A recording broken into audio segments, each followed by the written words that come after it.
associated, but somebody should be looking at this, I thought, every year to verify that it's doing what it was intended to do. And I do agree, it does seem a little odd to have that much of a hole. Especially if we're talking about administrative costs not being allocated. And we would have, can I add on to that? We would have to sign a new contract with them, which I think is that every 2 years? 2-year contracts for services like that?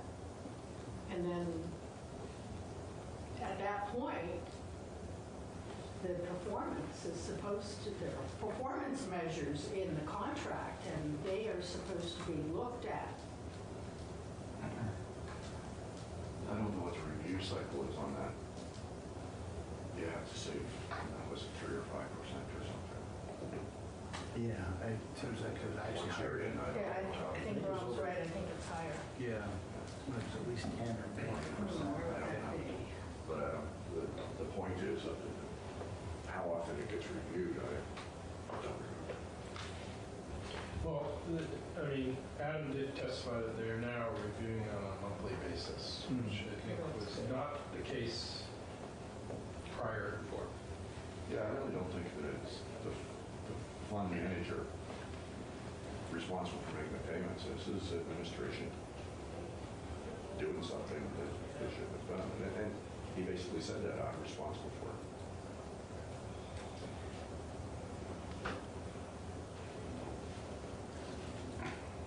But we're in a hole, got to fill. So are those costs just attributed to administration, or it just seems? No, they reduce the premiums too. Oh, that's right. So there's two causes. Yes. They weren't accounting for the administrative costs, and they reduced the premiums when they had a surplus. Now, the concern is, how did they get such a large deficit? Because it doesn't appear they were looking at what was happening to these two funds. So I guess we could encourage the administration to continue on a month-to-month basis monitoring these two funds. Does anybody know, John, are all agencies across state government bill the same percentage of payroll, or does transportation get a higher one because more injured? That's a very good question. We didn't hear testimony on that. And I think, in talking to Marcia, there's some accounting issues here that we may want to look into as a committee rather than dealing with this in the Budget Adjustment Act about what really happened here and exactly are these funds distributed evenly from agency to agency, or can F&M decide, we're going to help AHS out more because their budget's really tight this year. I don't, at least some of the testimony we heard from the judiciary was, no, and even from Adam yesterday, he said that they can decide who they're going to help. Yeah. And I'm not sure that's agreed. I mean, but they're managing their budget, so I sort of understand it. So I think, we can talk to Sarah about whether we want to take more testimony outside of the Budget Adjustment Act with respect to this issue. Tom was just here. I mean, wouldn't that be Human Personnel Office that might oversee some of that? Yeah, but what guidance are we going to provide to appropriations as part of the budget adjustment? Maybe it's too complicated, and if we want to... And we need to get this done today. Yeah. Okay. But I'd be happy to look into this more, outside of the budget adjustment. So do you have enough, Betsy Ann? Yeah, it's not requiring a report back, but you're just encouraging the administration to continue to monitor it monthly as they have been doing now that they have realized that there's an issue. Right. Yeah. Got it. All right. So the next issue that I have flagged is the 27/53 reserve. And as Adam Greshams testified this morning, what they're trying to do this year is prepay this for next fiscal year. Does anybody have concerns with that? No. What reserve is this? It's when you have an extra pay period. weeks instead of 52 weeks. Got it. Fine. Sorry. Is everybody fine with that one now? Okay. Marcia, sorry. I am fine with it. It's necessary, but rather than having it come in at budget adjustment, wouldn't it have been better to pre-plan for it in the first place? Yeah, I think what happened is that when they did their mid-year review, they found out they had more money, and so they decided to take care of it this year as a prepayment As a It's like for an next extra, year. extra So it's not mortgage going to be in the payment. budget next year. Okay, I like that idea. Which is going to our next issue with respect to the Secretary of State's office, the $450,000 is, the testimony we heard from Adam Gresham was that that was the same reason they It did would the be in next year's 450. budget. The only thing that's a little puzzling there is that the Secretary of State's office did not request it. But I think it's a budget issue of just prepaying. Right. But does anybody have any concerns about that? And that was for the elections, right? It's for printing ballots Costs, the cost and of other the election. election costs, as I understand it. Because, if I could just say, No, because it's a one-time expense, it's not every year, although it's every other year.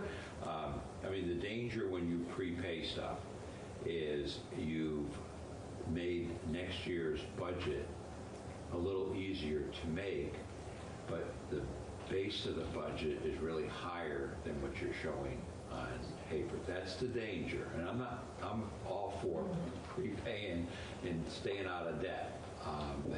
It's a danger because you're fooling yourself. You go back the following year, if these weren't one-time expenses, and you say, geez, so we're already a couple $1 million in a hole.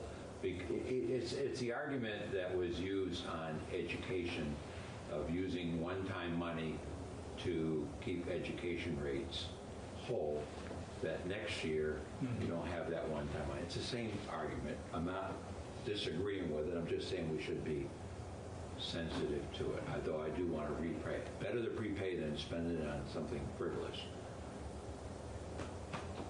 So we're okay with that. And in your memo, do you want to make reference that you're okay with it? Do you want to provide commentary on your understanding that these are prepayments? Listen to our tape if you want the commentary. That's what you tell them. No, I think that'd be a good idea for both the 27/53 reserve and the Secretary of State's money, so we understand that they're prepayments. Okay, so you make note of that. Okay.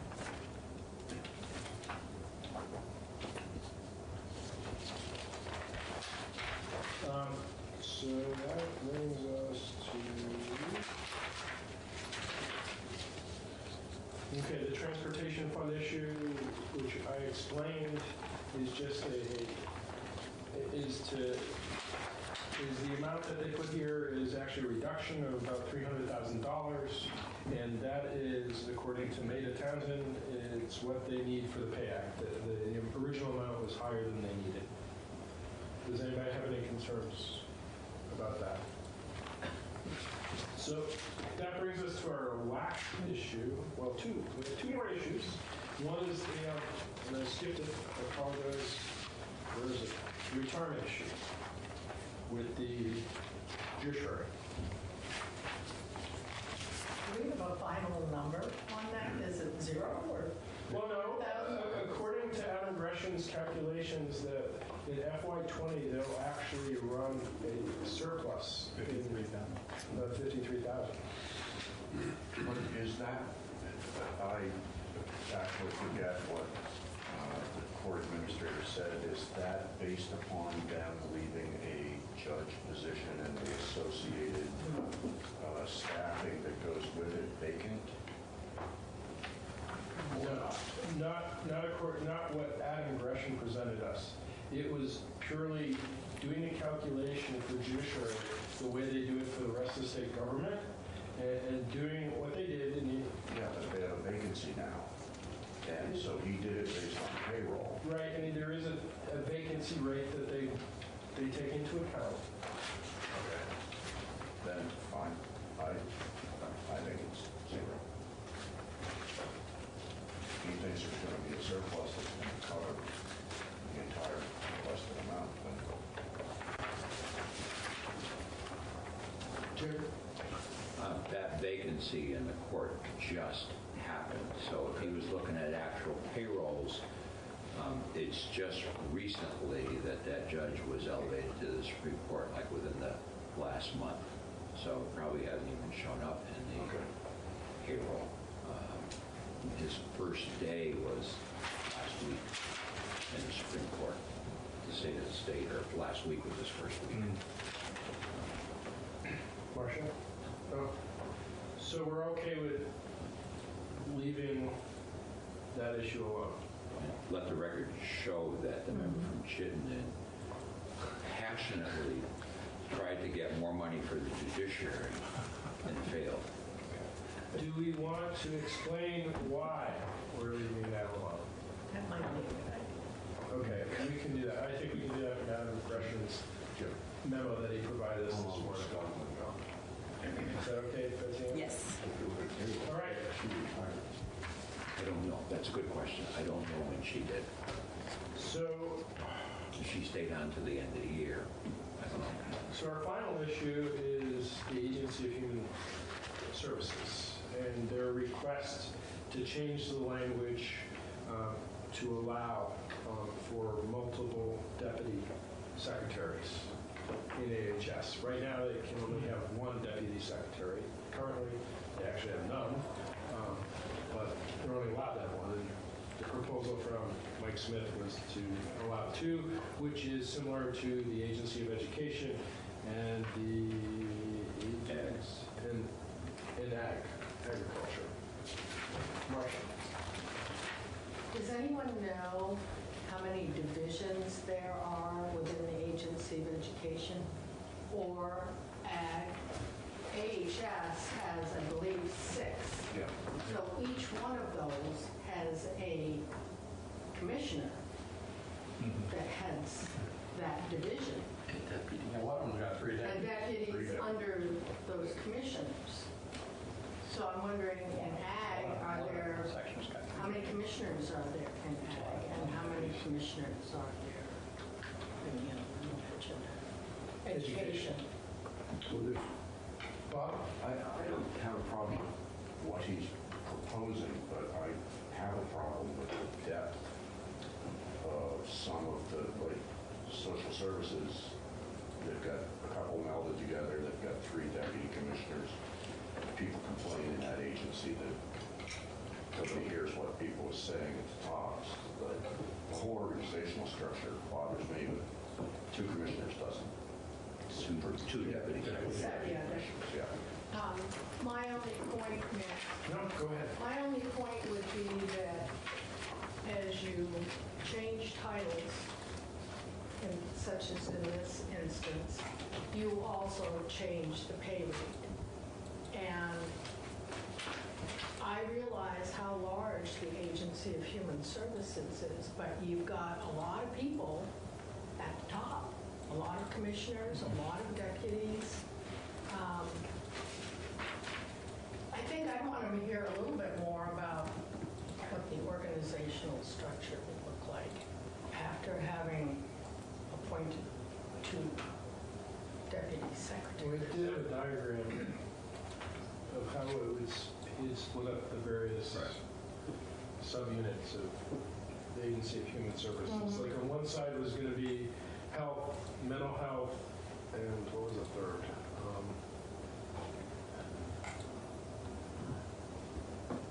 It was all the healthcare related ones. Oh, Health Connect. Yeah. Health Connect, health, and mental health would be under one deputy secretary, and then everything else would be under another deputy secretary. Yes. Yes, 2 questions. First is more of a comment. I think I would prefer to go this way with 2 deputy secretaries than what others in the building have suggested from time to time, and that is break it up into several agencies, and then you'll have even more cost because you'll have multiple secretaries and secretary offices, and so that would be one concern of going. But the other thing is, and maybe this is more of a question, he wasn't asking for any money. does that mean no money the rest of this fiscal year? Or is this going to cause them, to Marcia's point, an additional appropriation when they do the budget next year? And that would be the question I would have. It's easy to sign off on another deputy secretary. You just move, people around in your shop and don't come back to us and ask for any money this year. But, if they build a budget for next year, wow, we've got another office. I think that's just the question. Well, it's a concern we might want to put in the memo, and just Assuming that, I don't know, does this cause an increase in appropriation if everything was flat next year because of the addition of a new title?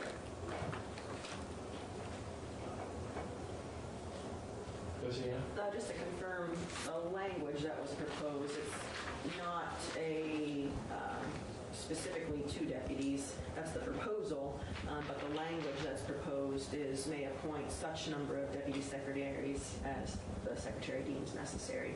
That is the same language that AOE has, but just to confirm, it's not only 2 deputy okay, it could secretaries. be any number of secretaries. Yes. So I would put a little bit of a bumper guard on that. And 2 is clearly what he described to us. Yeah.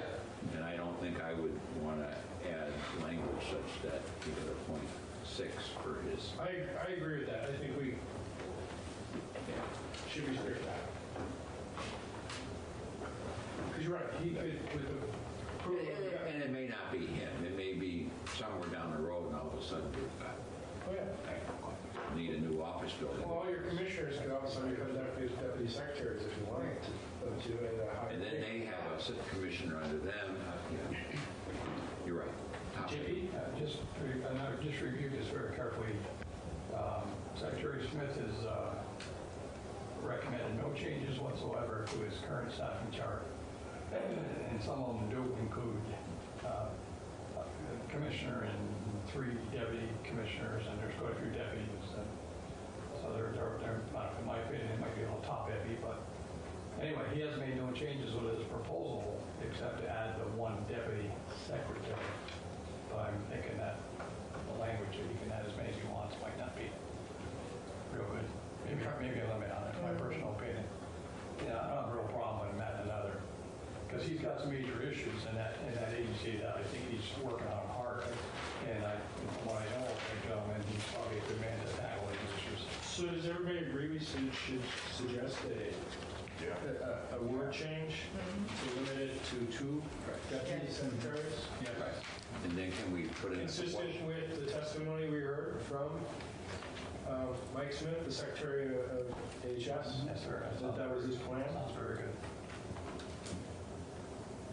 Should we ask the question or make the assumption that this does not have any budgetary implications now? Or Yes, we should definitely say it's our Next assumption year. that this does not have any budgetary impact this year. We don't know about next year. Can we ask that question? I think a folks should know what they're committing to. Well, I think we can raise the concern. We don't know what the budgetary impact will be next year. We leave it at that. I'm not sure if they could get someone hired for this budget year. Yeah. Yeah, it's a pretty high position. Excuse me, I believe the secretary testified that that's another reason he wants to try to get this moving, because it takes a while to hire a qualified person for it. And again, probably a good man to try to tackle some of the issues, but he needs the help. So he wants to do it sooner than later, which I know he said this would allow him to do it with the budget adjustment.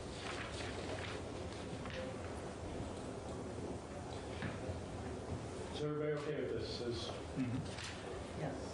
The other issue, I'm just going to put Rob on the spot just briefly, is overtime pay for state police. You sat in on appropriations testimony, and I believe you're fine with their explanation of their overtime. I was.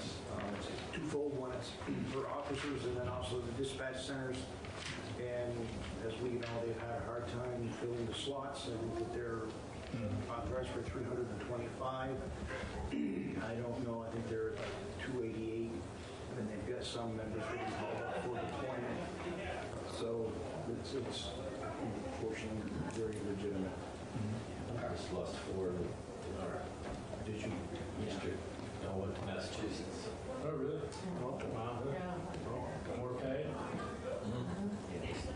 think they said they start almost $100,000. All right, so the last issue that's not in this memo at all, which we took testimony from the state auditor, Doug Hopper, yesterday on, and I think we've resolved that we're fine with the position, but we may just want to put in the memo, given that it's nowhere in the memo that we were told to look into that. It is just say that we're fine with the state auditor hiring an additional auditor for funded through the tip payments and a reduction in software costs by bringing some software in-house. Is that okay with everybody? Yeah. Okay, good. Are there any issues that I failed to raise? I think everything else that was highlighted for us we've dealt with earlier. That's the end of. That hits everything that I had marked that you needed to address or you wanted to address. Yes, Mark. Did we receive copies of that, or is that? No, we get a single sole copy for the entire committee. Okay. In paper. Yeah, and they do not send electronically. Yeah. Yes, Bob. This is a matter of answering. It looks like education has one deputy secretary, but several division directors under that person. Division directors, which are a couple of pay grades down from a commissioner or a deputy commissioner.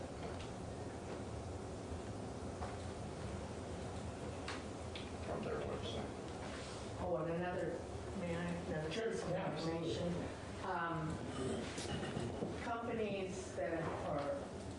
Companies that we have outsourced to are supposed to save the government, the state government, at least 10%. I thought it was more than that, actually. Did you find that? I've been looking for that legislation and I can't. Oh, yeah, the privatization. Asked someone in the know. Okay. What's that? So, Betsy, Yes, you have everything? Yes, and I can put this together. Is the committee going to stay to take a vote, or so that it should be from the whole committee, or should I just have it be from the chair and vice chair to the chair and vice chair of that committee? Or what is your plan? Okay, so the memo received from APROS came from the chair to our chair. Okay. Do you want to draft it as a memo back from chair to that chair? Maybe add me just given Yes. that I You're going to? dealt with this. Okay, sounds good. I will do that. I will go down and do that now. And And I'll stick around. sounds good. And just to confirm, so there were a few other more minor things, like reversions back to the general fund when there's a surplus. Do you want the memo to at least acknowledge that you looked at those, or is it just really not necessary to address those in the memo? I think you could put in that we looked at everything that was highlighted in the memo. That sounds good. And here are our concerns. Okay, that sounds great. All right, terrific. I'll be back. Thank you. Thank you.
Make a motion that we call it order. So moved at 7:01. Good evening, everyone. New face here, I apologize. Joe is out of town, so I'm taking the chair. It's been about 6-8 months, so I might be a little rusty, but these guys will keep me informed, I'm sure of that. So let's start off with the board norms. I'm gonna do something a little different. I'm just gonna point to somebody and have them read the first section of the board norm. Young lady? Like the main, Yeah. our main focus? Yeah. Maintain our focus. Stay focused on the students, community, and stakeholders. Decisions are made in alignment with the board's vision, and keep meetings goal-oriented. Mike? Oh, next section? Communicate respectively. Practice active listening. Cultivate opportunities for all members to contribute, value, and respect other opinions. Trish? We are working to be present and be prepared for all meetings and arrive on time, be engaged during meetings and ask questions, and attend all meetings. Ken? Let's see. Keep board productive and effective. After a healthy discourse, there are Come on, it's only 0.4 font, man. yeah, I know, really, you know, it's like, Sorry, Ken. now you're making me look at this and it's like, I think I have to go get new glasses. Prescription. Yeah, brand new year. New, Thanks a new lot, script. now you make me feel Sorry. another 10 years older. Voices respectfully heard. Move forward with discussions made by the board, whether you support those decisions or not.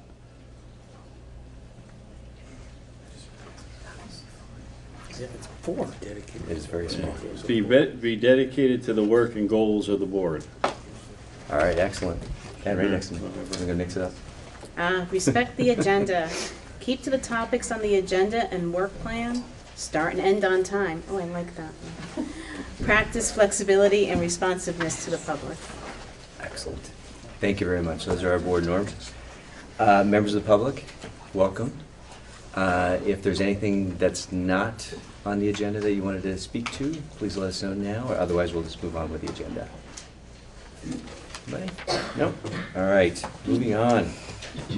Correspondence. Did we have any correspondence? I got a couple things.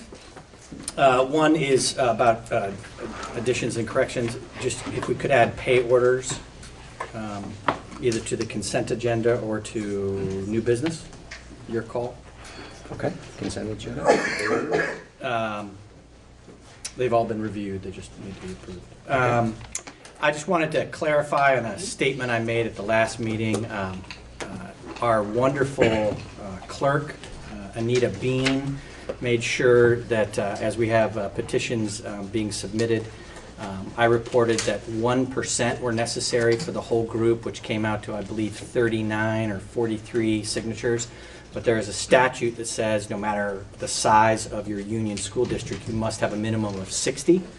So I wanted to make sure that I said this aloud. I have let our clerk know that so that when anybody picks up a petition or brings a petition, and I've sent a correction to the comments. So I just wanted to make that point.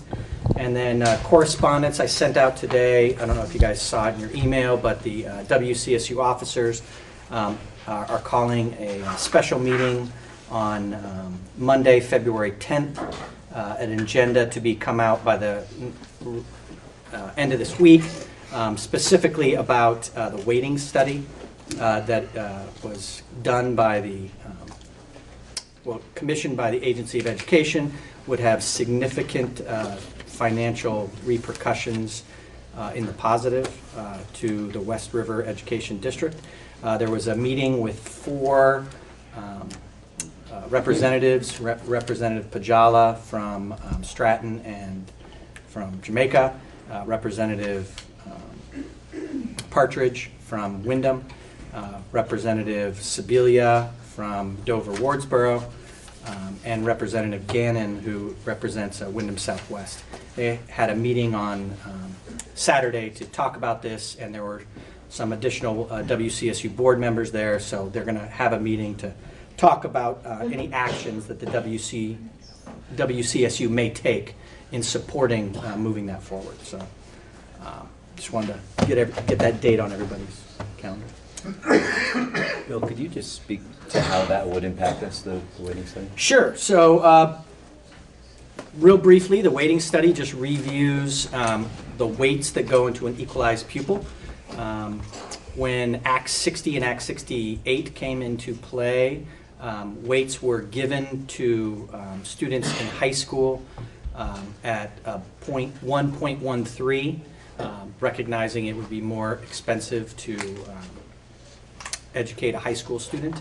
Also, a weight was given for poverty, a weight was given for English language learners, and also in that law, it was supposed to be redone every 2 years, and it has not been redone every 2 years. So this study that was completed in 2019 was the first time since 1996. So a system of weights has been in place for 23 years without review. Under the new study, the West River Education District would see anywhere from an additional 60 to an additional 69 equalized pupils, which is a significant change from where we are now. So it is something that is of particular interest to this board and these communities. So February 10th, 6 o'clock.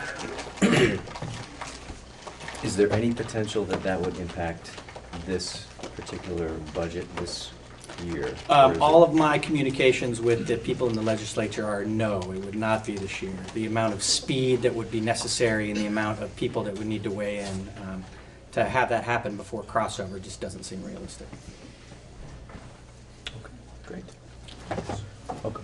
Yeah, I just wanted to add one thing because I actually went to that Awesome. that meeting on Saturday. One of the things the representatives were urging was for us to write to the legislature, give, how this has actually harmed our schools over the last 20 plus years. Programming's had to be cut to keep budgets in line, and it's just been unfair about our more rural, poorer communities. We're proportionately paying more than some of the more dense, richer communities. Well, it's a really good point because that's the big change in the weighting study, is giving value to low population density. That was not part of the original formula in 1996 and 98, and it is now part of that. So that is the gigantic change. Wow. So Lori, just quick math, but that would add, what, about 15% to our total student count? You increase your equalized pupils by 60. It still wouldn't get you down to the threshold, but close. 19.5 would be. You read my mind. Cost per student. Lori, I'm sorry, can you speak up a little bit? We have some people in the audience. Sure. I'm sorry, I'm getting a cold here. Adding 60 equalized pupils, as Bill was just talking about, would basically bring the cost per student down to 19.5. So it would still not get it under the threshold, but it would be very close, depending on what the threshold did over the next couple of years as well. So basically. That's just using today's numbers, right? So basically though, if they're doing this across the state, changing the weight of each pupil, right? In reality, are we not just changing the whole number? You're gonna have, even if we have a lower cost per pupil, are they gonna wind up lowering the threshold? Okay, so this whole thing with changing, balancing numbers and everything else to make it look like there's more kids, or make it look like there's less kids, or each kid gets more, or costs more money to educate, or less money to educate, really in the long run doesn't matter, because no matter what formula you use, if you do it across the state and spread it around, it's still gonna come out, you have one pot of money that everybody pays into, and one pot that you take out of to educate the kids. Right?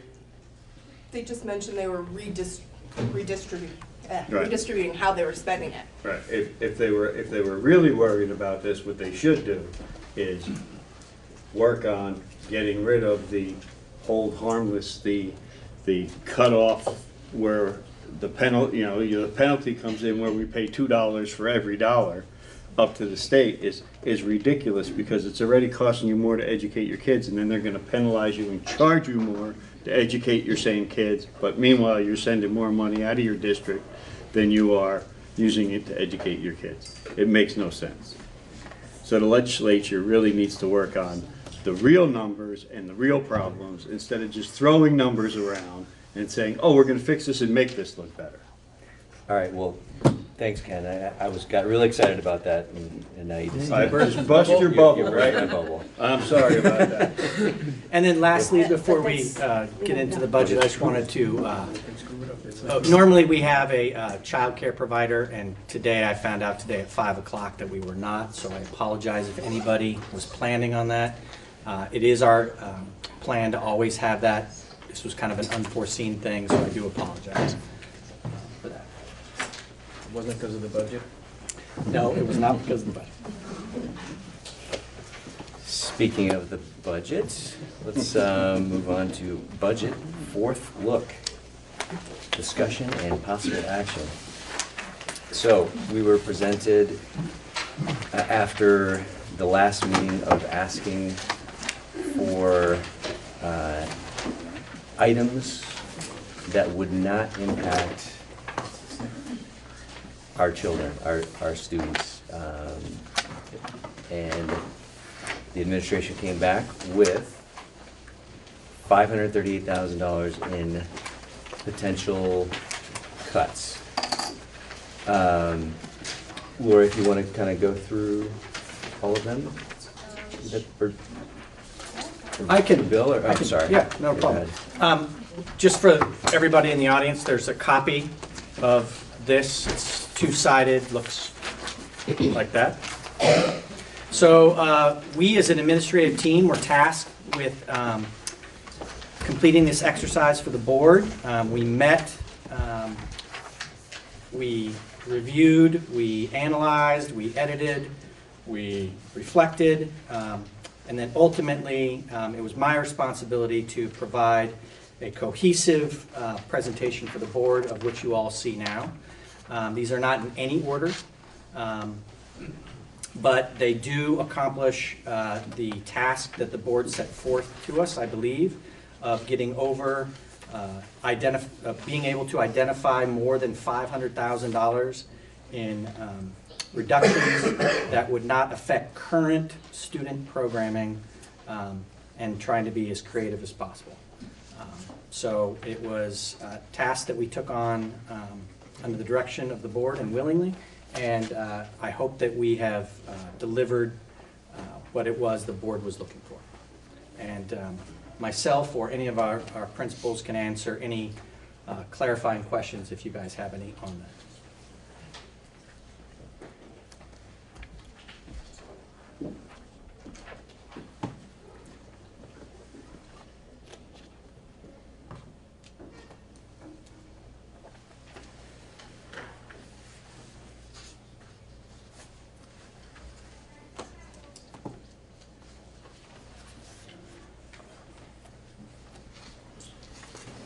Trish? One of the things that I was looking at that I feel like Bob could probably answer is Leland Gray going to an 8-period day. How is that more efficient? Like, why does that make the day more efficient? All right. Well, I'll tell you that, then I want to tell you something else. It makes more, so right now, we have a block schedule at the high school, which means that we have 4 blocks in the fall, 4 in the spring. Teachers teach 3 in each semester for a total of 6 teaching assignments. With an 8-period day, a teacher could teach 7 assignments and have still a prep period, meet the contract for that needs, and basically teach an extra section. So without reducing any offerings, a teacher could teach 1 more section. So you could reduce some staff in 4 core departments to make that happen. Now you're ready for the other side of it. I wouldn't recommend it. So Leland Gray moved to a block schedule 20 something, 98, there you go. We understand. Yeah, I was a teacher here at the time. Few of these people were probably students. And it was a very thoughtful process by the staff with multiple years of study and research and 1 year of an interim schedule that had a little bit of a modified day and then rolling into it. And it was a process that was probably led by the principal at the time, but really fully informed by the entire school community, the staff and students alike, to make a shift back to that as in a sense, a board directive without having the opportunity to study the educational benefits of that and do it strictly for budgetary reasons, I just don't think is a sound approach. But the dollars and cents are there. I will tell you that prior to this discussion, and Bill asking me to do this, our staff has, I think for the first time since '98, reformed a scheduling committee to analyze the schedule, but we're looking at school year 22, not next year, but the year after, because it will take us a year and a half to really fully vet out what our options might be. And not that we would necessarily go into it thinking that we would change, but just to explore the world has changed in the last 20 years, so let's see if it's worth looking at. So that's how you can get the savings out of that without losing any programming. But I would not recommend that's a path that you guys should follow.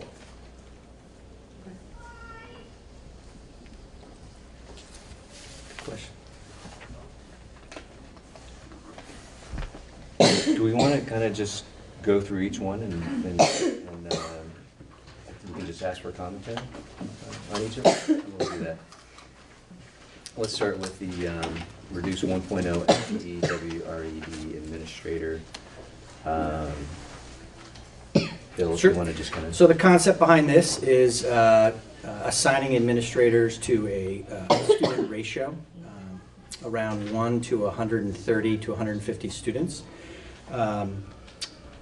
Recognizing that you have to figure out different situations for different buildings, but the thinking would be that you'd have 2 full-time administrators at Leland and Gray for approximately 300 students. You'd have 1 full-time administrator at Townsend for 120 to 130 students, and you'd have 1 full-time administrator at Newbrook, where there's about 95 students, and Jamaica, where we're predicting 25 to 26 students next year. Now, all the caveats aside, we have not done school choice for round 2, which won't happen until March, so we're going on our best information that we have. In doing so, I thought it was critically important that we consider what it would look like at Jamaica. We wanted to make sure that there was a level of service to the community of Jamaica and to the students of Jamaica. And so we included an increase of a paraeducator working under the assignment of the principal and the lead teacher.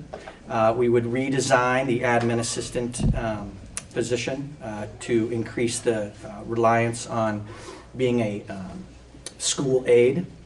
We would increase the counseling services at Jamaica, even though there would be less students, because we want to make sure that there's multiple points of adult contact for those students. We would put a administrator who worked predominantly at Newbrook as the principal of record at Jamaica with a lead teacher who would receive a stipend. And that would be the structure at Jamaica. Townsend would look very similar, and you'd have a reduction of service in the administrative level of 0.5 at Leland and Gray. And if you did all of that, you would be able to reduce the budget by $103,617. Bill, I have a question. Are there any studies on like retention and outcomes or student outcomes for having shared principals that you're aware of? And, one of the things I've been hearing lately is, obviously administration is a place where people are looking that we might be able to cut. So the question has been being asked, do we really need 2 principals in LNG? So I'll take your first question first. I am not aware of any very specific longitudinal studies on split principals. It's really dependent on, at least in my 15 years of experience, they can go really, really well, and they can go really, really poorly, depending on the people that you have involved, the system, and the place. In terms of Leland and Gray having one FTE, I think that with the range of students from 11 to 19 and the great transformation that occurs both developmentally and educationally during that time period, that my recommendation would be I would not drop below 2 administrators at Leland and Gray. However, I think your point is well taken that anytime we have a change in enrollment and shifting of students, it is worthy to look at what is an appropriate staffing. But in this scenario, I would recommend highly not to drop below 2 full-time administrators. And then, just if I can, last meeting, we talked about you were going to look at how the effect of school choice maybe. Remember we talked about that last meeting and how that might affect? Yes, so I included that in your packet. Okay. It's a deep thing in there, but basically the state board education rule puts everything into clusters. So we are fine on the amount of ratios that we have and the students we have in classes. And to follow up on Mike's question here, at the last meeting, Jamaica, one of their main concerns were that there was no equity because they didn't have a principal in the building. And the first thing we have here is we're going to reduce another principal. I recognize that, so I Okay, tried so very... I just find it funny that the main complaint at the last meeting, besides the fact of 19%, for a 19% increase, we don't have a principal in the building, was the big, seemed to be like a huge concern. The first reduction we have is we're going to get rid of another principal. And I just find that peculiar, to say the least. Well, what I tried to do is be as creative as I possibly could to get as many points of adult contact that would be increased for those students in that community. But you are correct, it is a reduction in the direct support of an administrator. I could not find how we could organize ourselves in a way to reach the financial target in this particular thing without organizing in such a way. Does not mean that that's the way to go, but for the purposes of this exercise, that is the design that ultimately I came up with. Well, I also I see that it's Newbrook's. It seems to be whoever the Newbrook principal would be the one that would be also doing Jamaica. And I understand you're doing this because of numbers, right? Correct. Number of students. You had those numbers of students up to equal to what Townsend is, but now you got the one principal acting. You have 3 principals in the center of our district, and you have one all the way down one end that's supposed to take care all the way over on the other end.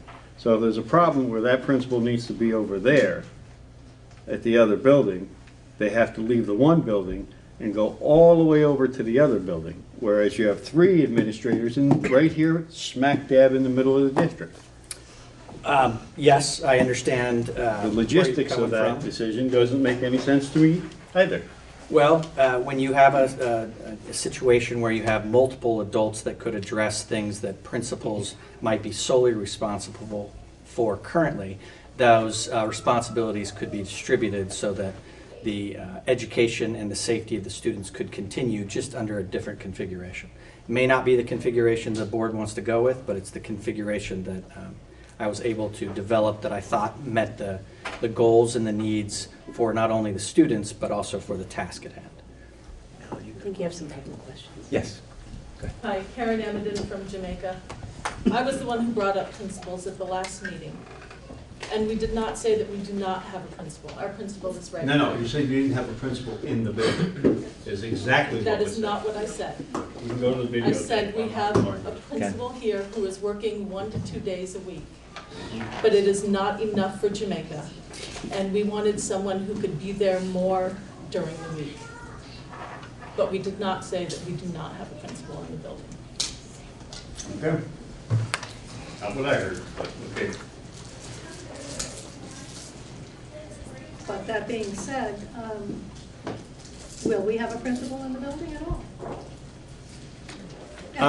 It'll depend on what the direction of the board that gives to me. Under this plan, you would have a lead teacher, you would have additional levels of service, and you would have a principal who would not be stationed in the Jamaica building more than 1 to 2 days a week, depending on what was going on. That is the design that I have presented. Whether that is the design that the board wants me to go with or not. I was trying to be as creative as I possibly could while serving the needs of the students. Sorry, it's a tie. Go ahead, go ahead. So Jamaica would have one teacher? 2 teachers. One. But you won't know how many kids are going to be there after, I mean, it's March? Correct. So would that depend? Well, so as the board well knows, after school choice, we have to look at things just like we did last year, and we would have to do things this year. And the direction the board gave me last year was, don't spend any more money. We've already approved a budget. Organize the staff where they need to be based on what happens with school choice. And so I'm assuming that I would have that same sort of direction that I would have to work with.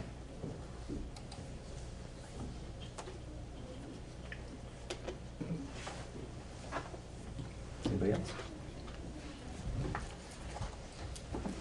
All right, let's move on to the additional nurse request.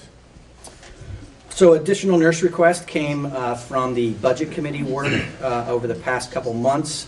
Each principal made an advocacy for what they believed they needed in their building to serve their students. On the first review of the budget, we reduced the initial nurse request by 0.50, and on this one, we reduce it back to what our current level of service. We are expecting the same number of students, and so it would not reduce the level of service that we are currently providing to our students. It would just not increase based on a request of the principal. All right. And how about reduce additional technology services? So originally, we had a 1.15 increase. We dropped it to 0.65, and then this one has dropped to 0.15. I kept the 0.15 just because we are integrating many new software systems, and the level of support necessary for the classroom teachers and the principals, any little bit would help, and that 0.15 is a very small investment, I think, to continue keeping our teachers' ability to be focused on instruction. All right, additional custodian. Again, same thing. We had a full-time custodian in the original. We reorganized ourselves to 0.5. This is additional to what we have now, so it is not having any additional custodial services. We do have the same number of buildings. We do have the same number of students. We will work with what we currently have, and we will organize them according to the needs of the building, but it won't be an increase in personnel. And building projects beyond regular maintenance. So we budget for regular maintenance, things that have to be cleaned and taken care of, but anything beyond that, painting, tile replacement, carpet replacement, window replacement, we consider to be project-based. And so in this suggestion, we are getting rid of all large projects and small projects for this year. We will complete our engineering study here at the Leland and Gray building, which will be done this spring. We just essentially would hold off on doing anything beyond just keeping the building clean and making sure that students were safe.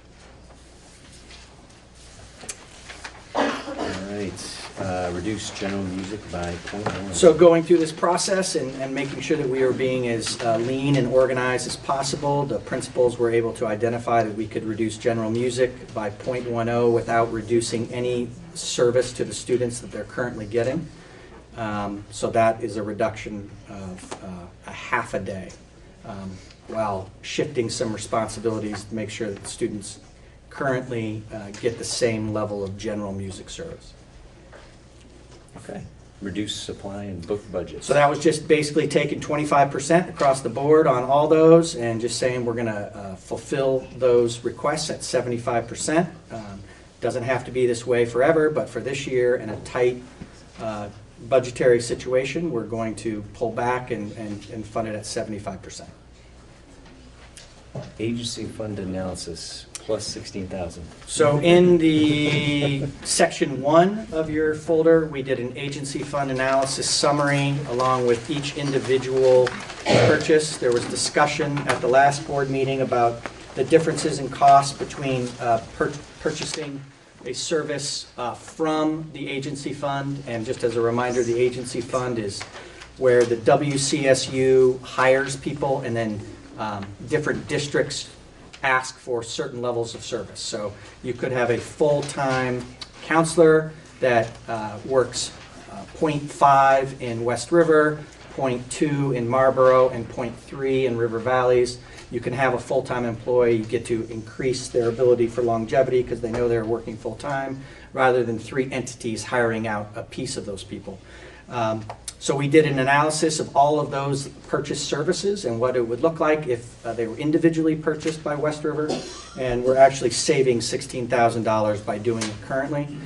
That does not change the fact that now that we have gone through 2 years of budgeting for West River, that we will be doing a deeper dive on which particular areas can we do direct purchase on, what makes sense to continue working with the agency fund.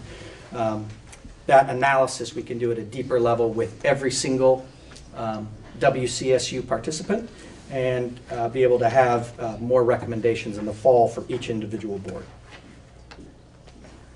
Does anybody object to removing that one? No objection. Okay.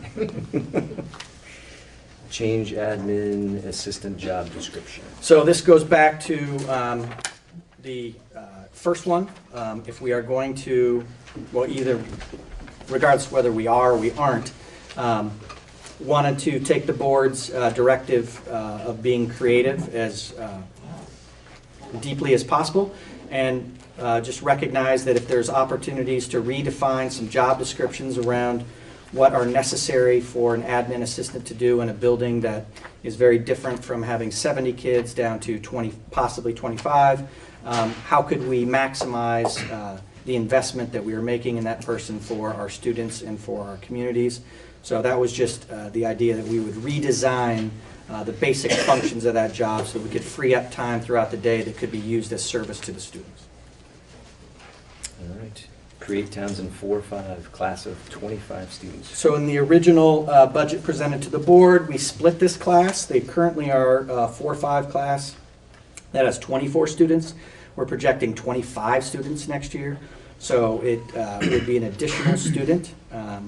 Going back to Mike's point, because not only on school choice did we want to look at the rules, we also wanted to look at the SBE rules for appropriate class size, and they lump 5 and 6 together, and 25 is the average.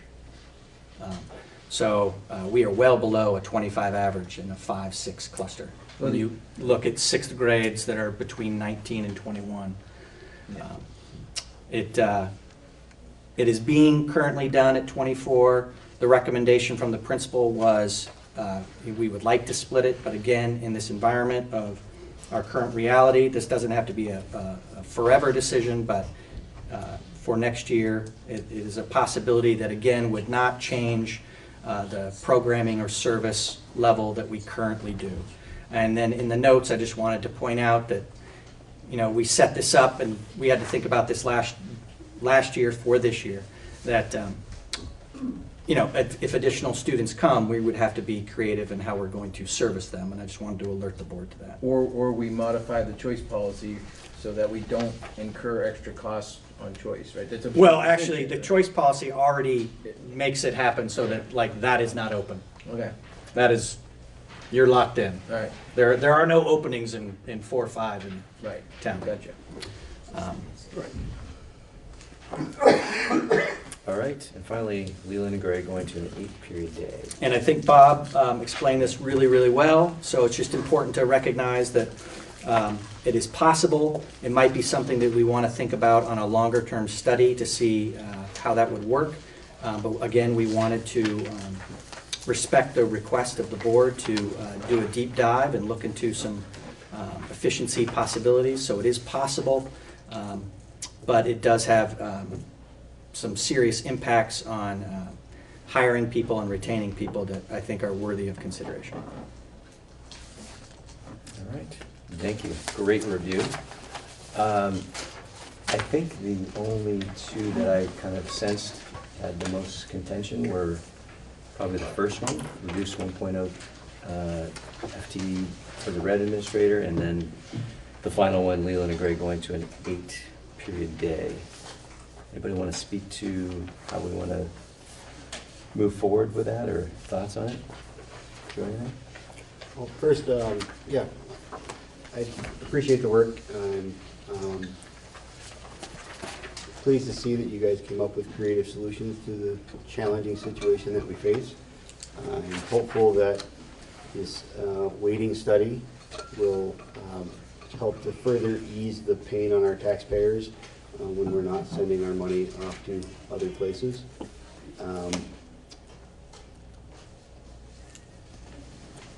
I support the reduction of the administrator. I think the solution that you have for Jamaica School is appropriate.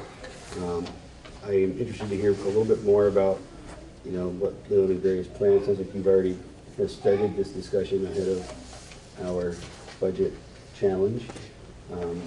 So I think that's, I'd like to hear a little bit more about how that's going to go and where we think we're going to be. But from my perspective, I think we should go ahead and leave the reduction in administrator and hear a little bit more about Leland and Gray. The last one? Yeah. Yeah. Yeah, that sounds great. So I just, Pretty- I have a Go ahead. question. So the reduction in administrator, and I'm sure the public will speak up if I misspeak, we're also talking about changing the admin assistant job to take on a .50 FTE para position. Separate. They're both going to happen. We would add an additional half-time paraeducator under the direction of the lead teacher. So another adult that would be available for, Right. as well as redesign the admin assistant position. But we're reducing administration in the school. So, Yes. so I'm just curious about how taking the admin away from jobs that, and I'm sure that people will correct me, I've heard she's taking on some of, the disciplinary action that happens when the principal's not in the school today. Have we discussed that with the admin? Do we understand how that is working? I am not aware of that particular thing, but in my suggestion here for the level of service, the lead teacher would be in complete charge while on site, and the admin assistant aide and the paraeducator would work for the lead teacher. So if there was an immediate need for the service of a principal-like environment, I would suspect that under the direction of the superintendent and the principal who is overseeing Jamaica, that the actions would be taken by the lead teacher, not by a paraeducator or an aide. But that, Well, I like the sound of that. I'm just, Yes. I think there's been concerns expressed. that would be the design, and that would be the follow-through that would come from my office.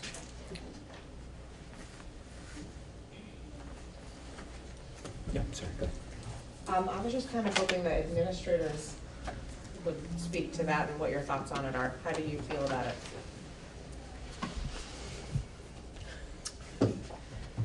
As a how well is this going to function kind of conversation?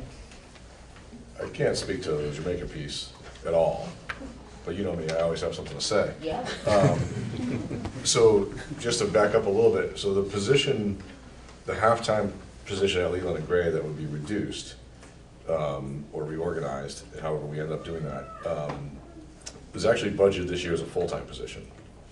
And you guys may recall, that person left at the end of the school year, and we were not able to, well, we made a decision based on personnel. We had a experienced principal at Jamaica part-time to incorporate that person to ours and take that savings for this fiscal year.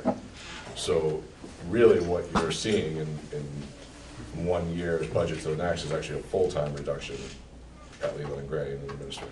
Just want to make sure people understand that chain of events. And the argument certainly could be made, like Mike said, that maybe is too heavy. And all I would say about that is I think the impact on not having that half a person here or the full person here, regardless of how you look at it, is that positive change, the rate of positive change will be slowed. So that's, I mean, can Leland and Gray survive with 2 administrators? Yeah, sure, absolutely. 300 kids, very manageable, I think, with 2 full-time administrators. But I think that the implications of how we currently organize our roles, so I am the principal overseeing all of it and doing supervision and evaluation in the high school. Pam, as a half-time employee, as the dean of academics, oversees the middle school and does supervision evaluation there. And Johanna, as the dean of students, does all student management and is responsible for climate and culture, those kinds of things. So, something gives, I guess is the best way to put it. So that would be my 2 cents from Leland and Gray. I can't speak to the Jamaica piece or how it impacts someone at Newbrook or how it would impact the people who get to Jamaica.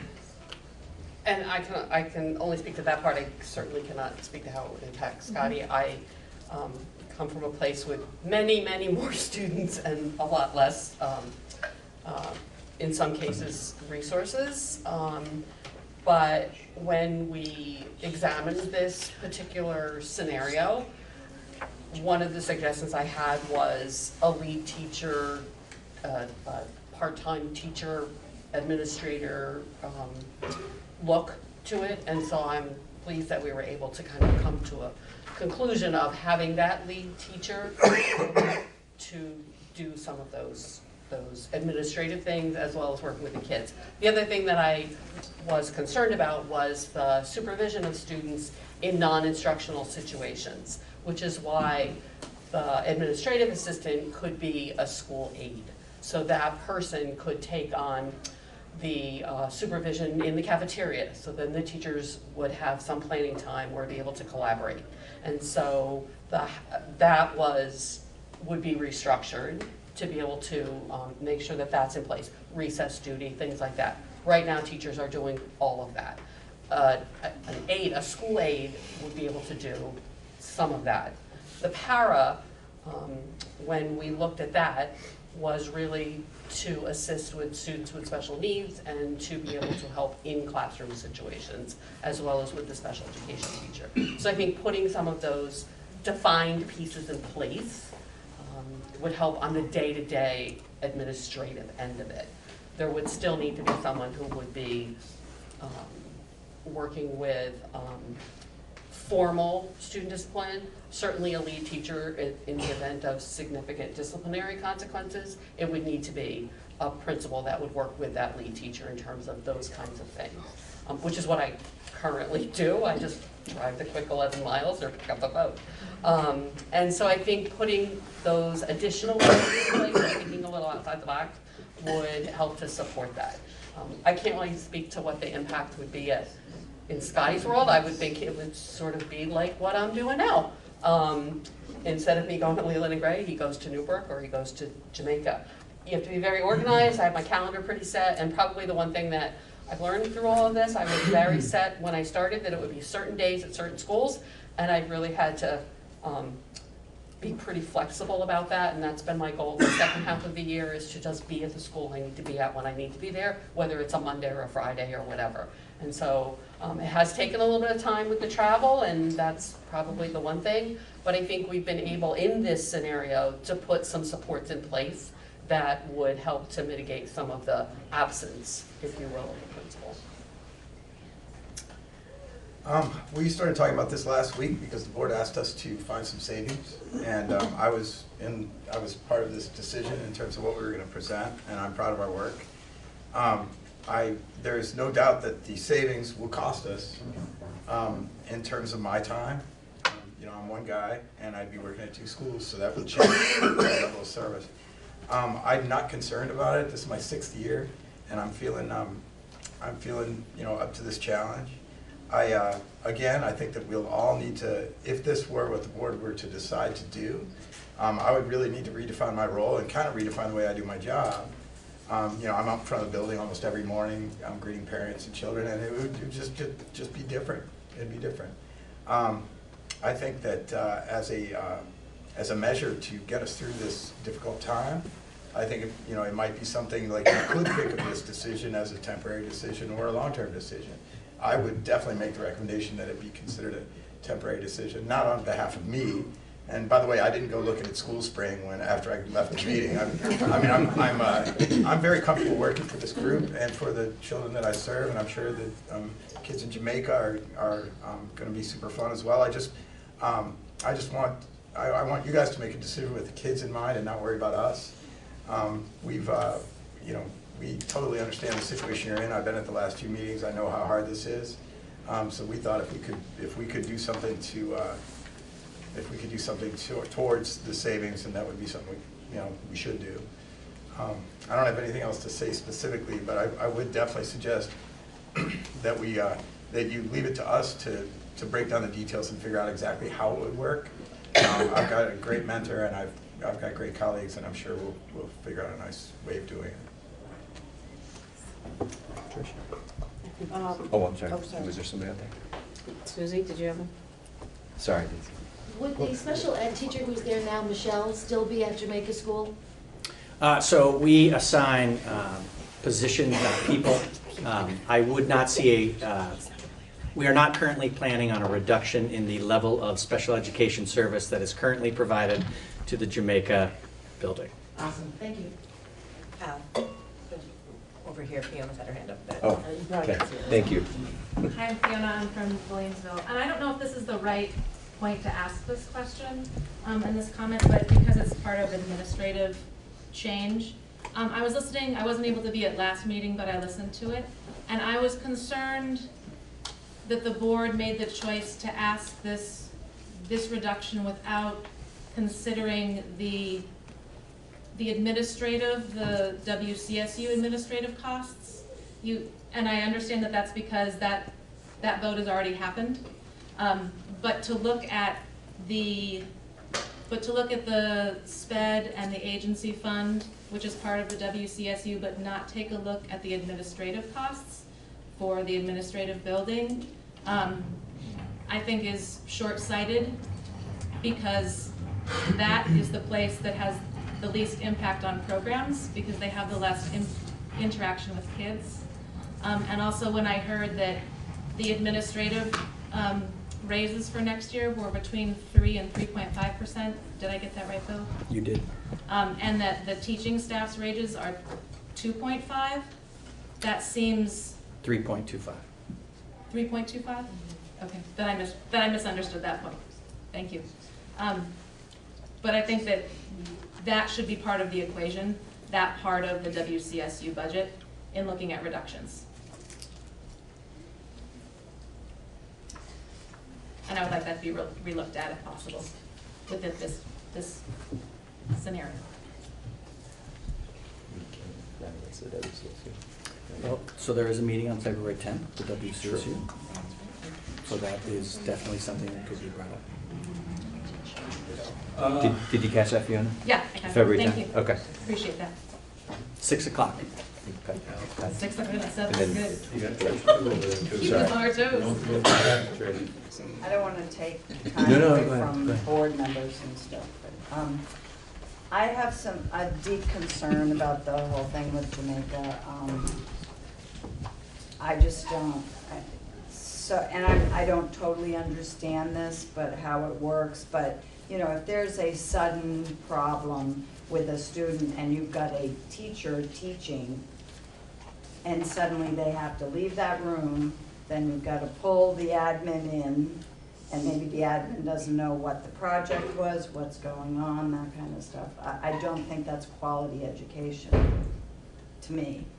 And I'm wondering when the board is going to be concerned about Jamaica and look at it. I recall a few years ago, the town of Jamaica, there were some parents who wanted us to leave the union.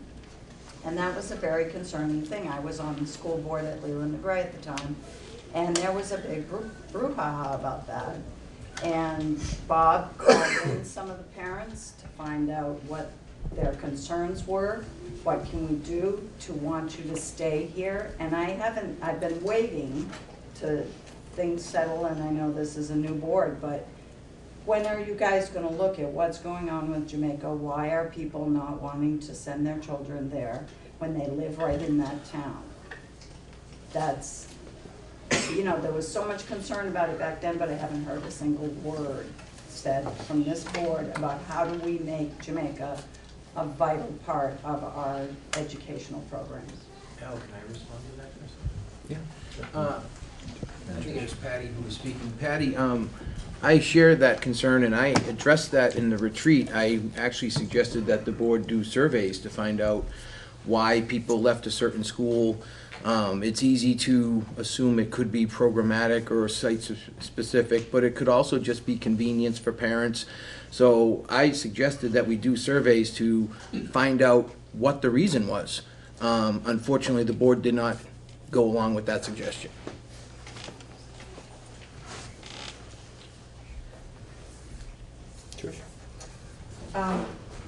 My concern about this, reducing an administrator at Leland and Gray, I feel like we, as a board, made a decision to move the 6th grade to this building and have it be a true middle school and be part of this community versus the elementary school community in a sense. And to then reduce oversight when there's now more students involved at this site, that's a concern to me. I just wanted to put that out there, which I supported the move of the 6th grade, and I think it's the right choice. I with children learning in clusters and 6, 7, 8 being one of those clusters, that made sense to me. But if we're just going to then take away oversight of that pretty big decision that we made, I think that's a little short-sighted personally. Okay, can I? Go ahead, Ken. Thank you. This is directed to Scotty DeBocci. You serve the Newfane and Brookline students over at Newbrook as a principal. And if you're going to be leaving that building for, I don't know, a day, 2 half days, or however that's going to work, how is that going to impact the students at Newbrook, is my question. That's hard to say. I've never really experienced it. I think that we would have to shift responsibilities just in the same way that we're describing at Jamaica. Currently, when I'm out of the building, I have a lead teacher. It's often Shelley Bostrom, who would be the lead person who would make decisions while I'm out. I'd need to be in contact with folks and available. As it is right now, I make a lot of decisions that could be delegated. They wouldn't be me doing them anymore, and that's different. I really trust my staff. I would say that one of the things that would surely change is that I'd be getting twice as much email. And that's the thing that's the first thing that I thought of was like, all right, I've got a certain amount of hours, and that would be a hurdle. But I think that with our... Are you hinting for a raise with this split? I haven't talked about it yet. What I'm really, though, in my report you'll see, we've shifted the way we've handled discipline at Newbrook, and you've seen that very well. And I'm really very grateful to Stephanie Betty Hancock, who kind of encouraged that change.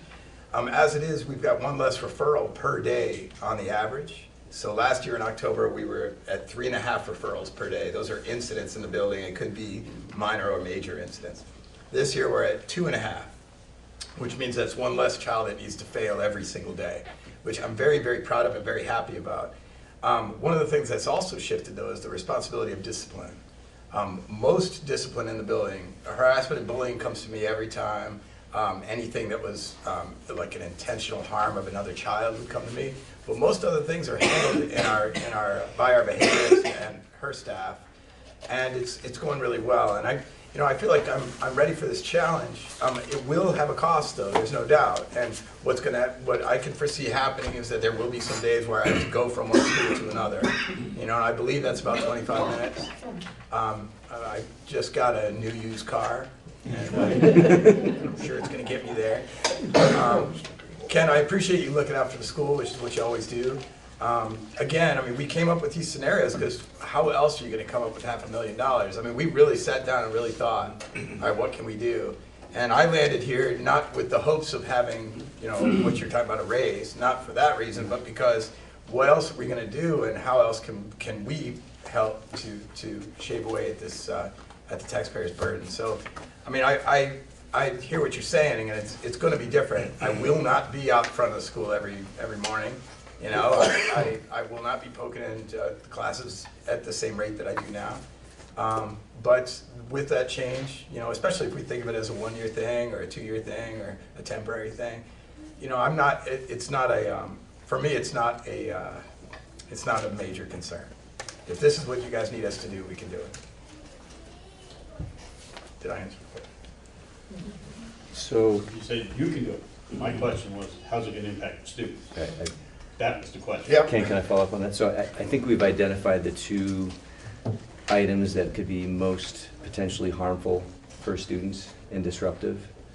Lori, if I could just get your financial guidance here. If we were to exclude those two, that would put us at approximately 400,000 in reduction? Oh, Is that right? the number one and the last one? Yeah, And- and take out the plus Take out the 16,000. Yeah, right. Yeah, we might want that I one don't think that was back. added, you didn't add that in, did you, Bill? Yeah.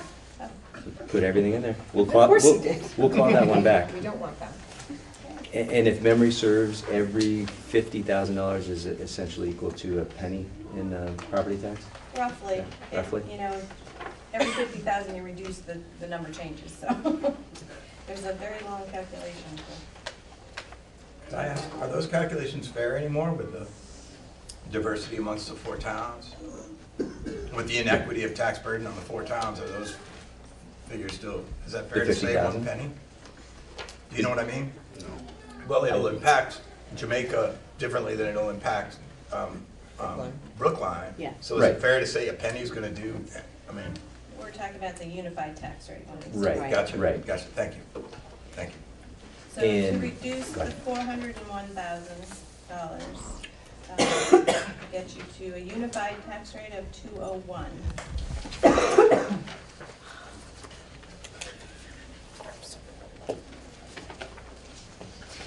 And how does that affect every town? So it's not going to change anything for Brookline, Newfane, or Townsend because they have the 5% incentive protection. So it doesn't change anything there, and it gets, oops, I'm wrong. I have a lot of spreadsheets open here. All right, so that gets Jamaica to 20-cent increase or 10.83%. Sorry, say it again? 10.83%. 20 cents or 10.83%. But regardless, after the hold harmless is no longer in effect, and all those rolled back taxes that we are getting a break on now, Yes, everybody. it's still gonna, what change is gonna happen in Newfane and Brookline and Townsend is gonna roll and hit those towns in the long run, correct? If it's an increase? Any increase in the tax rate will hit everybody when the incentives go away. Okay. And it's supposed to sunset in 2024 unless we were to Right. exceed it before that. Right, the And 5%, it really goes year to year. You could lose it next year depending on the budget and the tax rate that comes in. Right. So, for this year specifically, you would still keep it. Your incentive, your 5%. It's not directly related, but could you explain how the academic support team works? Sure. So when we had the DMG study, you guys remember the DMG study? Yes. Okay, no? Okay. We were one of 10 supervisory unions to be part of the district management group study, which was a precursor to Act 173. So we had an audit of our instructional delivery system. And recommendations came out from that specifically for our SU, and they came out for all other 10 SUs. And they were collected into, these are the strategies that should be used across Vermont. So we got both the global strategy and we both got our internal strategy. One of the points that were made during the DMG thing was one of the ways to control costs to the best of our ability that's in the locus of control of instruction is to have the highest caliber, highest expertise people work with students who are struggling. Not just students that have made it to the point where they require an individual education plan, but students that are just struggling beyond the classroom instruction. And so there was a gap between delivering special education instruction and classroom instruction. And so one of the strategies that we investigated was the development of the academic support team. So the academic support team is 6.6 employees across West River, River Valleys, and Marlboro that meet monthly and are becoming, and were hired as, experts in either literacy or literacy in math. And we even have one that's particular to literacy in K through 3. We've initially assigned those people to different buildings based on the population, and as we get more data from our local comprehensive assessment system, those people are going to be shifted to the needs of the students. Right now, they're where they are because we don't have enough data. So they basically operate in a dual capacity. One, they're delivering direct service to students that need additional assistance beyond classroom instruction. And two, they are coaching and working with teachers about how to change that universal instruction so that their services become unnecessary. Is this K-12 or? Right, we are doing it right now at K through 5, and we hope to stretch it to the middle school next year. So there's 6 additional teachers Yes. that are actually out with students that Yes. are not part of our count of. They are out with working with students, and the exchange that we did is we reduced every single paraeducator that was working on academic instruction. And I see that it's largely grant funded. A majority is grant funded. There is about 117,000, I think, from West River. There's 86,000 from River Valleys. So there's a contribution that is equivalent to the level of service they're getting, but predominantly it is grant funded. How long is that grant? Are we going to be? So we use what we call our consolidated federal grant, and so we have been getting that since the beginning of time. And we only spend the amount that we know we're guaranteed to get. Sometimes there's some excess, sometimes, depending on what the federal government does, there's less. But we always budget ours so that we can provide the level of service we want for our students. Okay. Prior to the merge, we had 1.6 FTE at my school of academic support that came out of our local budget, probably cut with some federal grants as well. So some of the buildings, did you have prior to? So some of the buildings had people in place that they worked. Yeah. It's so much more efficient this year. It's incredible what Jen has done with her team, because they studied the data from each of the elementary schools before deployment, then they came into the school, they met with the kids. Now they come to our EST meetings and they're able to with language that parents can appreciate. They can really explain what the issue is and what it will take to overcome those issues. And I believe that it's going to lead us to fewer special ed referrals. I believe it's gonna reduce the amount of frustration, especially the kids that are in grades like 3, 4, and 5, where they're starting to realize that, hey, I missed this. You know, and this doesn't always come, this isn't always self-made. I mean, we have a lot of kids that move in, and they might have missed something because the curriculum wasn't aligned. And so here we are, we're able to fill in these gaps and keep them with their friends where they're supposed to be, and maybe only out of the room for 20 minutes a day to work on fluency, or you know, it's really, it's so impressive. You really ought to check it out. So just kind of looking at the, I know it says here that you assign them as necessary. It looks like about 4 of those FTEs are basically kind of the percentage that we're buying into this. I would have to defer to Lori to figure out those exact, but Yeah, yes. somewhere in that.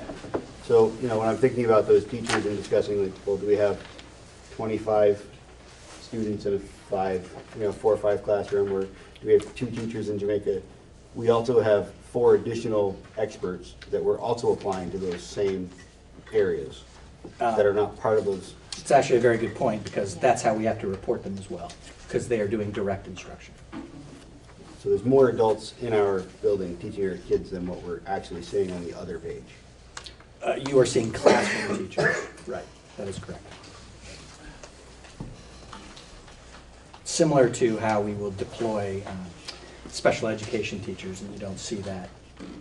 You just get an assessment for special education, and they're deployed based on the service page of the individual education plan. Paul? So are those teachers, is that equal through all the schools? So they- I mean, I'm just wondering if all the Sure. schools, since they have, It's all dependent on the number of students. So So- time is distributed based on number of so students. does Jamaica have that now? Yeah, but they don't have a full-time person, because there's 29 students. And other schools do have a full-time person? Yes. It's very similar to the principal. So, yeah, so how is this equal for Jamaica? That was the whole thing about Act 46, 48, whatever. It was supposed to create an equal opportunity for things to happen at all the schools, and I see Jamaica getting short-shifted. I have a serious problem with the way this all has worked out. Not worked out to what I told my town it was gonna be. Can I add to what Patty is saying? My name is Lisa. I have a student at Jamaica Village School. He is now a first grader, and he's with the K and 1 are together. And next year, if a teacher goes away, it'll be K1 and 2.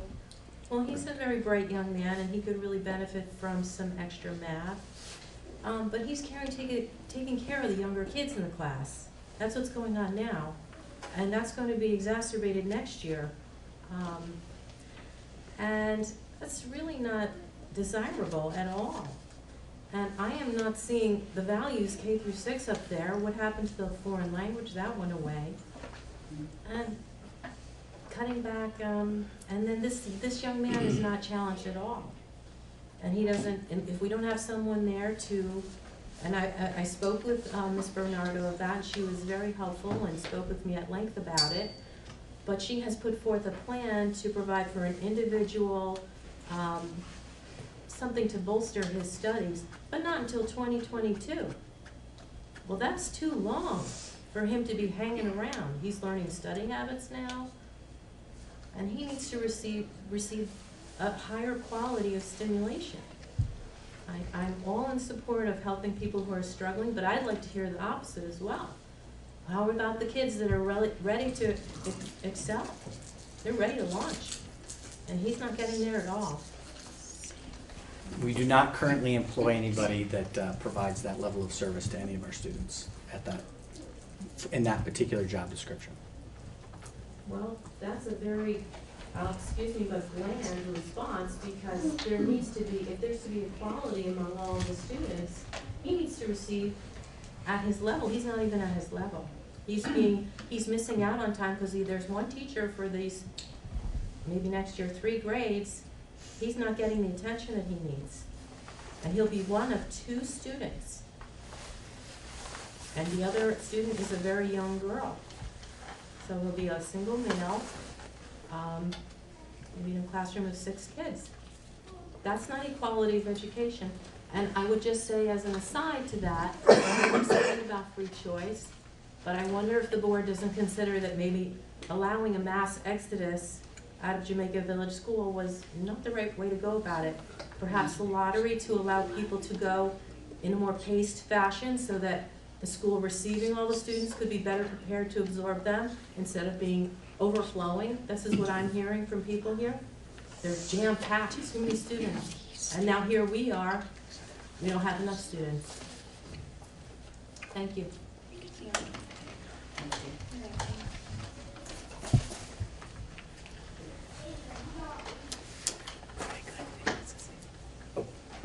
Yes. Craig, I was waiting. Yes. Craig Roach, principal of Townsend School. I hear you. I think you're probably referencing the jam-packedness of Townsend School. Those classrooms that we have, multi-grade 3, 4, and 4, 5, are certainly filled with numbers. And that's tough. To have a teacher teach 2 grades is pretty difficult. And when we talk about teaching 2 grades, what you're really talking about is teaching 4 grades. Because if you're teaching 4, 5, you're really teaching 3 and 4, and then 5 and 6 for the students who need the extra enrichment. Our academic support teachers, which is what we were talking about just before this, do provide that service for enrichment and additional opportunities for students who are achieving well beyond their grade levels.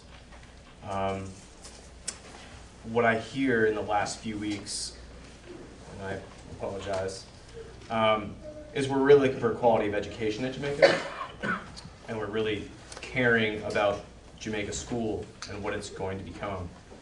And we're also trying to cut things from our budget that will impact our students and our teachers and staff at Townsend.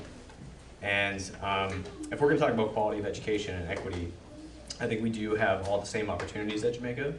If we're talking about percentage points, the number of students that attend and how often they get an opportunity to be with PAM or to be with AST. I would welcome anybody from Jamaica to come on down with us for school choice so we can offer those opportunities to serve kids. And that's our #1 job. Every single person up here is to take care of the education of kids and provide them with a really nice, caring environment to meet them at the level where they're at. So when I think about what kind of education can we give, and we're talking about cutting, I don't think we can have it both ways. And so the numbers are going down in Jamaica, for sure. But if you can help us support the quality of education that we're giving, especially from the people who have left Jamaica, we're providing with some really good opportunities. And I want to provide for your son. Scotty would certainly love to provide for your son to get what you think he needs. And there's really one way to do that is to support us and not cut so much. We can't increase population, but I can provide you a caring atmosphere with teachers who care and enrichment opportunities. But we also can't cut too much. So I guess that was a diatribe of my thoughts. But I don't know your son, but I would welcome him down and anybody else. And we can provide a rich part of education, which is what we're trying to do. And unless they want to come down and their class size is already full, which messes with the whole choice program. Yeah, which I is got a problem. But I got a rebuttal for that too, is that we could also increase, we're talking about increasing the size of our classes, which again fits our standards. But we can also add an additional teacher or 2 to make sure that they're not just 1 student and a younger student, as your example says. Like, we can add teachers and provide a really good education for kids if they travel down. And you guys can come at me, I'm good with it. Well, and the reason you're able to do that is because this board is supporting the Townsend School and giving the resources to the Townsend School. Bottom line, that's what it is. You're getting the resources, you're talking about you have the resources that we don't have. Yep. So therefore, you're offering that to this person for her child, saying, you guys don't have those resources, but we do, so you bring your kid on down to Townsend. I gotcha, right? Yeah, right. And I love this debate. Again, I love talking about education. I love my job. I mean, The- Jamaica has a village school where, it's school. And it's very vital to the town of Jamaica to have a school. Yeah. Okay. And it, you know. Just one at a time. I just wanted to- Okay, sure. We are supported by the board, we're supported by the budget, because families in your town have chosen to make a move. And so, as Bill's, Know what was there. what? I'm not sure they knew what was there when their kids went to Jamaica, to Townsend. I mean, that they were being offered something that Jamaica couldn't give them because we didn't have the resources. No, I think I believe as a parent, one of the driving factors, and we sort of talked about this last year with Linda, is the opportunity of class sizes and additional opportunities that a larger school can provide. And I think that we saw those numbers dipping a little bit. And I think, and there are probably parents in this room who have said, I'm going to school choice to Townsend because it provides different opportunities. The board said, to provide those opportunities, we're going to support you with some additional funding or programs. But. All right, another hand up. I'd just like to say, I'm hearing what she's saying, and she's saying we're all in the district. Yeah. And so to send my child to your school is great. You've got money from the district, but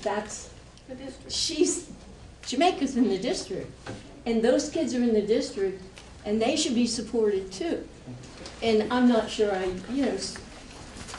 think there are opportunities that a smaller school can do, and maybe they need a little bit more support. Not so, well, you're not getting the support, so we'll send you to Townsend. I'm from Townsend, that's great, but I think we have to remember there are positive things for that little Jamaica school.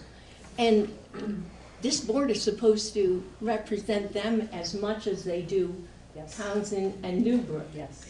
So, if I. Yeah. So I would agree with everything, that the board has allocated resources in an equitable manner. There's just different populations of students, and so different levels of service are given to different levels of populations. But the service is of a similar ratio. So if you have 100 kids and you have a full-time principal, and you have 50 kids and you have a half-time principal, that would be an equivalent ratio. So when you go from 70 kids 2 years ago in Jamaica to a projected 24, there's going to be a difference in the level of service, but that level of service will be similar in a pro rata basis to the other elementary schools. Go ahead, Patty. But if you have no idea why those people have taken their kids and gone somewhere else, you cannot change a thing for Jamaica. That needs to be figured out. Sure. What was the difference between Townsend and Jamaica? At one time, Jamaica had 105 kids. What was the difference between Townsend and Jamaica that made people from Jamaica want to go to Townsend other than you were a bigger school? You really weren't. You wouldn't have been a bigger school. That's right. And nobody's bothered to find out what the problems were and why people moved away. I think gathering data is a very valuable. Mr. Chair? Yes, Ken. The answer to that question is this is the problem with equity and not being equal. But anyway, can we task later on when we get to tasks, the superintendent to look into doing a survey in Jamaica so we can get to the root of that problem? Does it sound fair that we can get to that? Thank you. Yeah. Okay. Heidi, I think you're next. I just want to speak to that for just a second, Patty. Only because we've had an influx of kids and I've had many conversations with families. And I have found two areas that seem to be a reason why people have changed. The convenience to the high school, having their kids all in one location. It just so happens that it's Townsend, that's what Leland Gray is across from. The other one that I've heard multiple times was, my daughter is one of only two, or my son is one of only a couple in his class, and the friend pool is pretty small, and we want to have a bigger classroom size. I don't think it had much to do with the makeup of Jamaica. I feel like they were looking for a place that had more girls in a class, or, you know, coming and combining two creates more options. I think that's probably what we're gonna find, because that's what people have said to me as they've come in and I've chatted with them, and there's some of that. I mean, two schools that are decreasing in size, that don't have as many options for the same grade level, and then the convenience of, well, I have high schoolers, so I'm just gonna bring them there because the bus is gonna go and take my high school kids, so they might as well take my elementary school kid too. I think that's some of it. It just happens that Townsend is what's across from Will and Craig.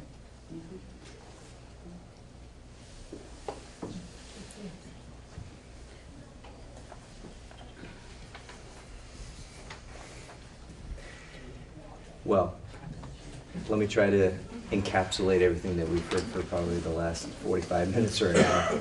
It seems as though the greatest points of contention are with the first and with the last of these.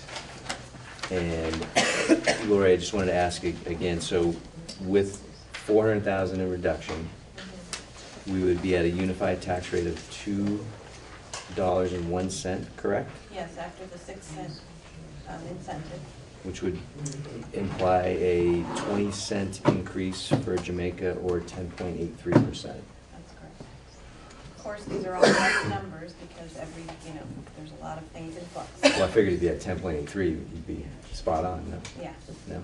If it Okay. changes even to like 10.85, I'm just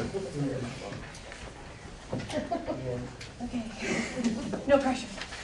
I mean, I think all of the points that have been brought up, both from members of the public as well as yours, that those two in particular would cause the greatest disruption and potentially impact students and decrease equity, which is essentially what we're here for, is to try to have an equitable solution for all students. And if anybody wants to comment on that, I'd love to hear it. But I think, unless we have more discussion, I'd love to entertain a motion to remove those two and apply the $400,000 in reduction. Actually, we're gonna move 3, remember, the 16,000? Well, that's. Don't forget it. Let's We'll remove take it. back the 16,000? Yes, we'll take back this. We'll remove the I think that was item. inclusive of the 401,000? Right, okay, Yeah. awesome. Okay. I haven't heard anyone address what Mr. Tebow said about the block scheduling. The difference that he did not seem to think it was a very good idea. Apologies. What I meant by the last one, that was the one. Oh, that was Yeah, so the first one in our list, and then the last one, which is the going to an 8-day period. You're absolutely correct. And how do we study that? Well, they started a study. You already started? We have a Yeah. committee working on it currently. It's not gonna be one of those committees like when we did the committee of 6 with the 2 superintendents go into a room and figure out they can't cut a superintendent? I was Just not like one of that. those two Just like that. superintendents. You weren't, no, you weren't. I in was on that. not. You were not in on that. It was actually the year before you became the superintendent. That's right. I remember it well. Yes, sir. Do we know what the total increase to the budget is? We're talking about these as decreases, and in fact, we're not decreasing the budget at all. Can you speak up? I can't hear you. Yeah, so we're talking about these as decreases to the budget, and these are not decreases. What is the total increase to the budget that we're talking about right now? Great point. With the removal of the 401, 462. We're just increasing it less. Yes. If I had to guess, it'd be around 3%. 330 increase is my guess, right? 3%? I think Liz was in it. Because 11.7. I'm gonna go 2.89. 401,461. I'm sorry, say it again? 401,461 is the increase from, oh no, sorry. The Hold, decrease. please. That was the decrease. You're right. You're talking about the year over year, right, Drew? Correct. Yeah, Is that what you're total talking increase to the budget, 2.9. about? Sorry. 2.9? I'm gonna have the math brain like Bill. 3.5. So the year over year would be 337,649. And percentage-wise? 300 and what? 337. 337? I think you're right. You're spot on. I'm going 2.93. I'm going 2.97. What's the over?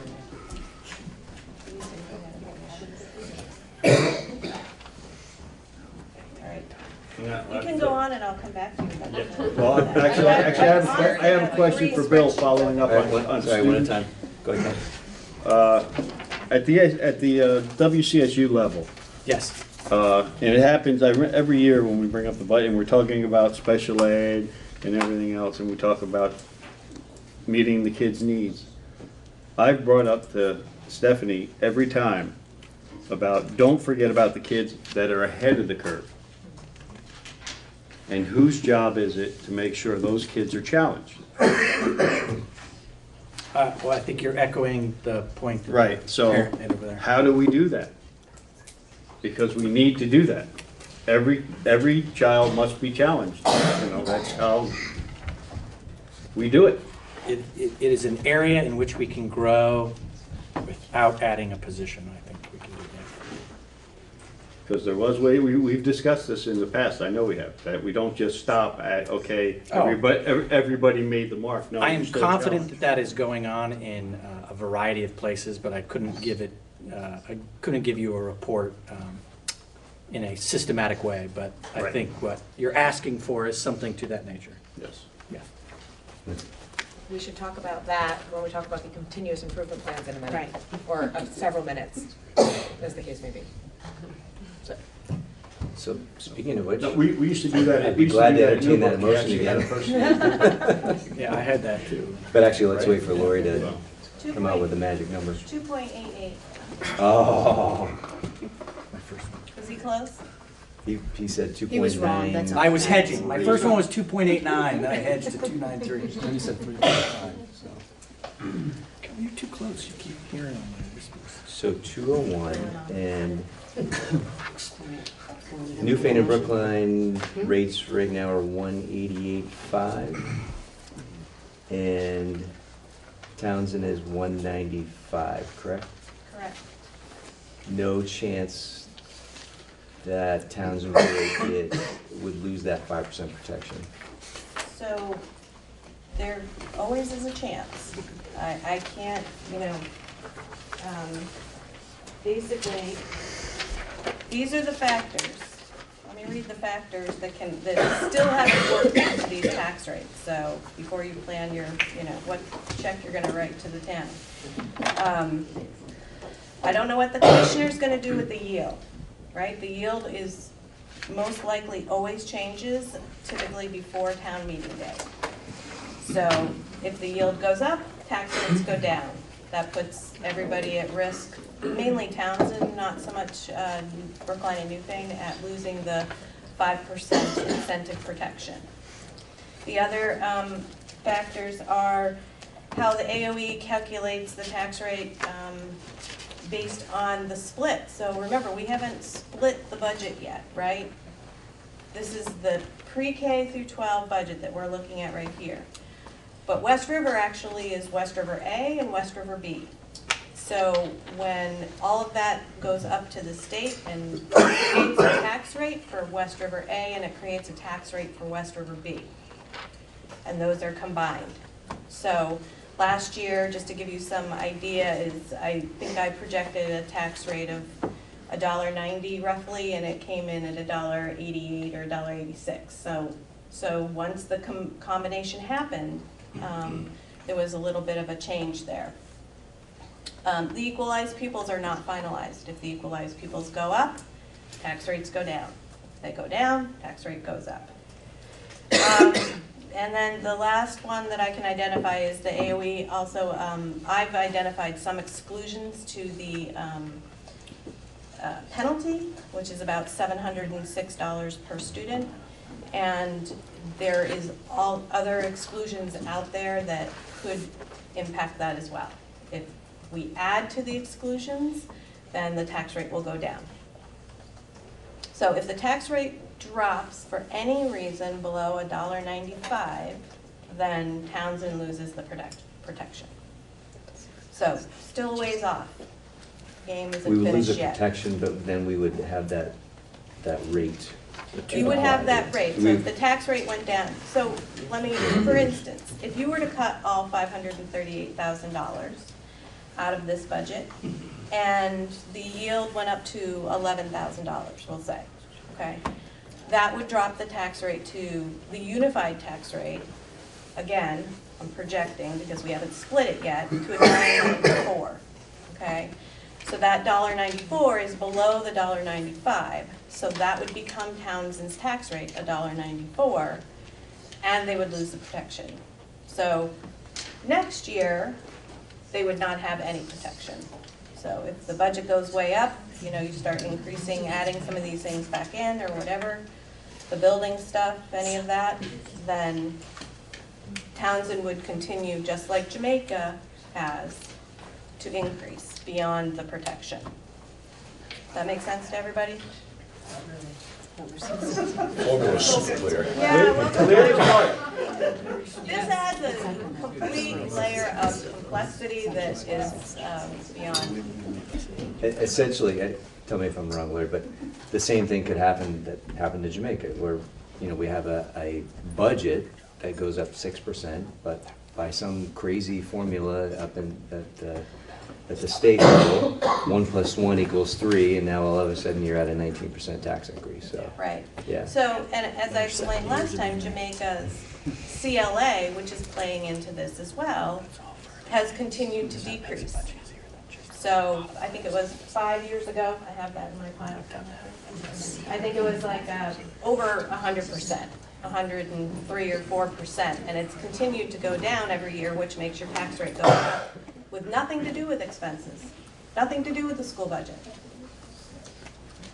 I mean, it has something to do with it, but it doesn't have a direct correlation to it. So, right, not because of it. So it kind of sounds like 400,000 is a good call for a number of reasons. It kind of puts us in a sweet spot where Townsend's slightly protected. And you may also see a several cent decrease anyway with some of the other factors with the yield, et cetera. And it solves some of the problems in terms of making sure that our students are served and it's less disruptive. Okay. So what's that bottom line number, and does anybody want to make a motion? Lori, what would that reduction be? 401,000 and, Do you want the total, what's the total? or I'm sorry, we would. Do we want to make a motion in what the total increase in budget would be? So, Based on, do you want me to give you the number first? Sure, And then please. we can Yep. talk about it? So if you decrease the $401,000 and change, it would bring the budget in at $12,047,731.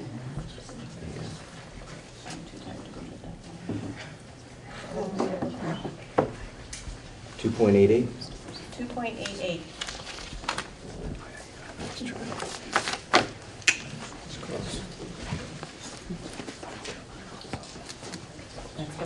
Oh, sorry, go ahead. I was gonna make your motion, Al. To make the motion, are we ready? Yes, I believe we are. I mean, we can discuss it afterwards, sure. Okay. So I guess the motion would be to accept the document, accept what was been presented, removing the first one, removing the 16,000, and the last one.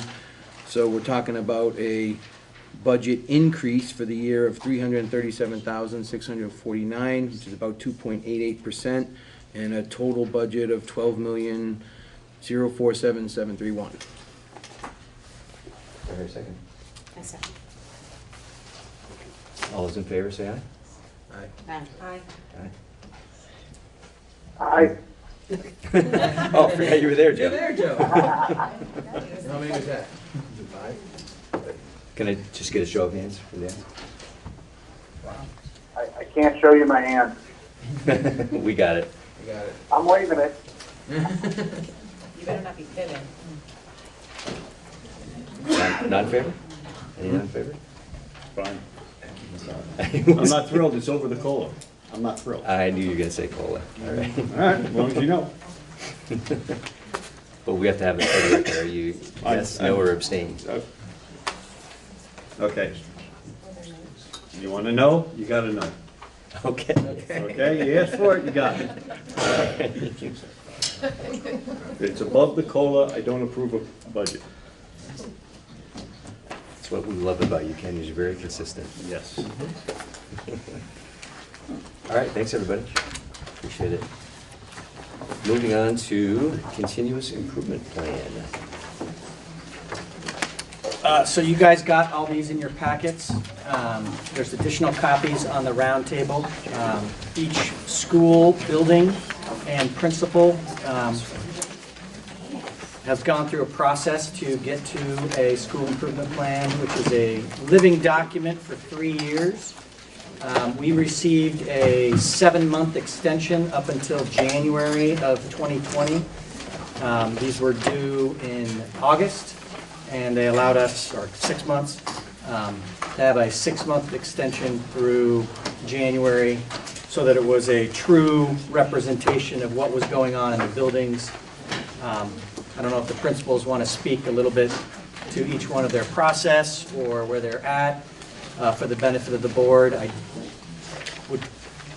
know the board had it 48 hours in advance, but it's a lot of paper, it's a lot of words, a lot of acronyms. So I think it might be helpful, you know, a nice 60 to 90 second from each principal about what's your goals, what you're trying to accomplish. What does the CIP do for your kids? 60 to 90 seconds. Well, I'm not running the meeting, so. All right, we'll give you 3 minutes. How's it?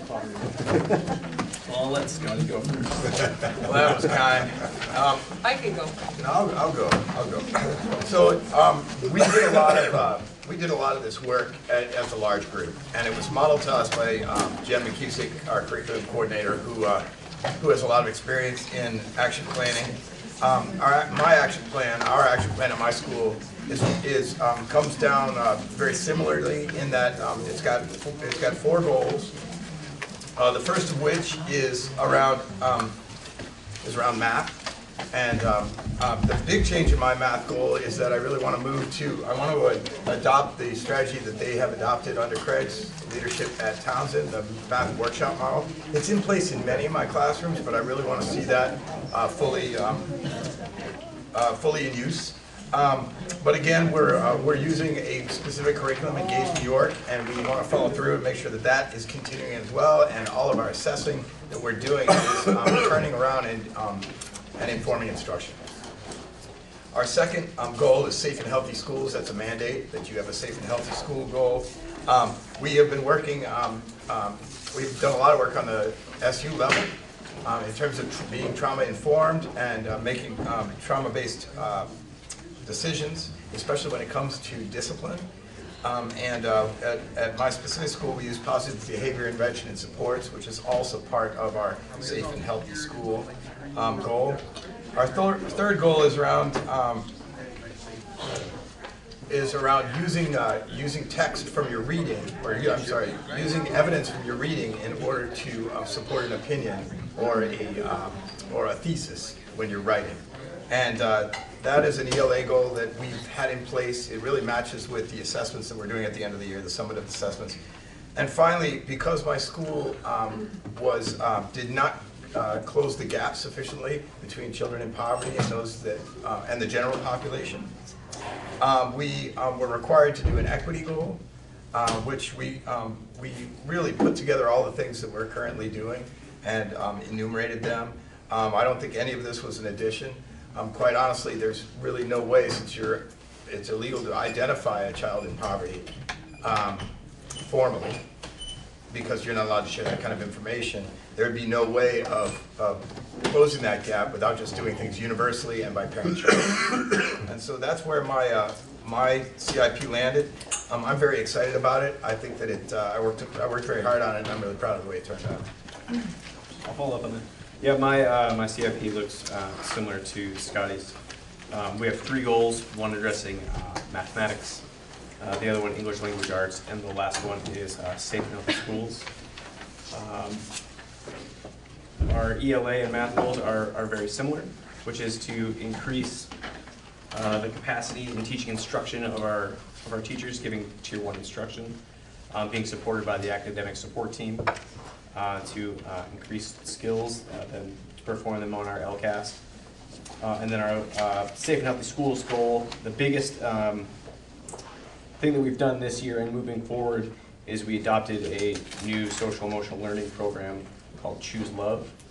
And we are starting the process of investigating Scotty's program of PBIS down at Townsend School to increase student climate and our MTSS month. Sure, we'll keep all the elementaries together. I was very challenged by this. I have not had the opportunity to do this in this way before. Obviously, I've had to set state goals for many, many years, but in a very different format.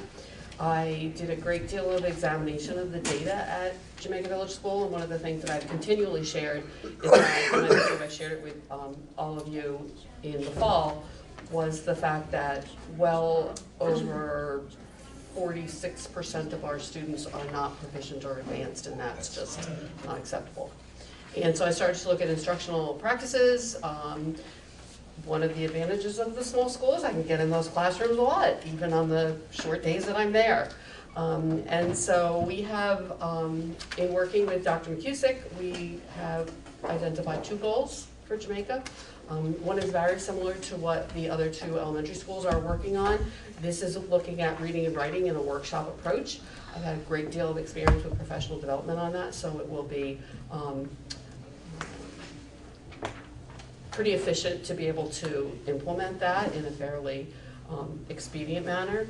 The other goal is a safe and healthy school, and that one I struggled a little bit to combine that with the academics. And what we decided to do was really look at personalized learning plans and goal setting for every single one of our students in the areas of reading and math.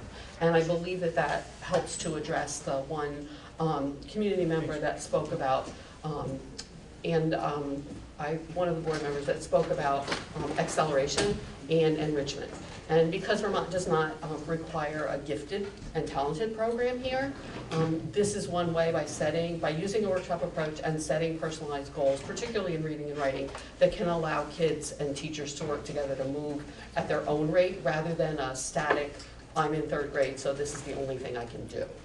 And so we'll be able to look through and do that. That will take a little bit longer to implement, but I think using that in combination with a workshop approach will move our kiddos in that direction.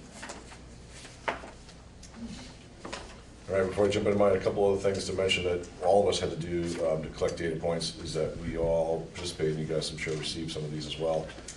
Full surveys of students for age appropriate levels, parents and staff that we collected last spring. That data gets into the hopper with our teams that are doing this work as well to look at that, as well as the student data that Pam referenced. I'm not sure exactly how these guys do it in some of the smaller schools where the teams of teachers are the entire staff.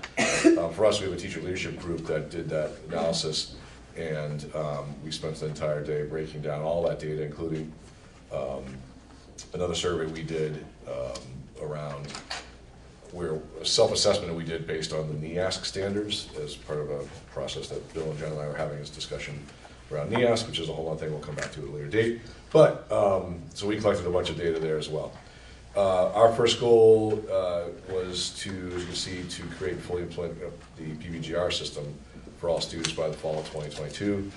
We know that is later than what the state had set as the initial dates, but we also started later. So, you know, there's a lot of steps involved, as you can see on the next page around some of those change ideas. Sort of lays out a little bit of a timeline of how we do that work. In fact, we have a team of people going to a workshop next week, or week after, I think, to get some further information on that implementation piece. Our second one, the Safe and Healthy Schools, was to fully implement the MTSS system. That sort of fits under the umbrella of what the WCSU SIP is doing, and really making sure that our staff is fully understanding the multi-tiered approach to instruction and how we're fully supporting kids. The third one, as Scotty mentioned, Newbrook and New England Gray are the 2 that were identified as equity schools. which, as we joked, sounds like it should be a good thing, that you're an equity school, but it turns out that that's not a good thing, that there's a lack of equity.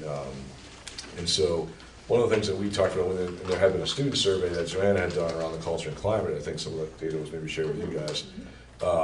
We really analyzed that data, and the student council dug into it and shared some of that stuff with the staff, and that led to this third goal of 100% of students feel a sense of belonging within our positive and supportive community. We felt that a lot of kids felt like they were part of a community for different reasons, and the reasons were different from middle to high school. But anyway, so that's where we are involving some of the steps there, and that was our last, that was it. That was it. Thank you. Wow, very concise. You guys beat the 3 minutes. So for compliance sake, I do need the board to make a motion to approve and list the individual schools so that it can be in the minutes. I have to attach that to our grant proposals. And before you do that, actually, Bill, the vote piece too, maybe got mentioned earlier, but the staffs fully vote to support these as well. So each one of our staffs held a vote to have a formal.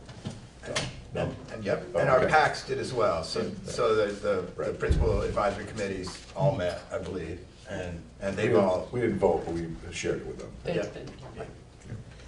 They endorsed what that means. So. Excellent. Yep.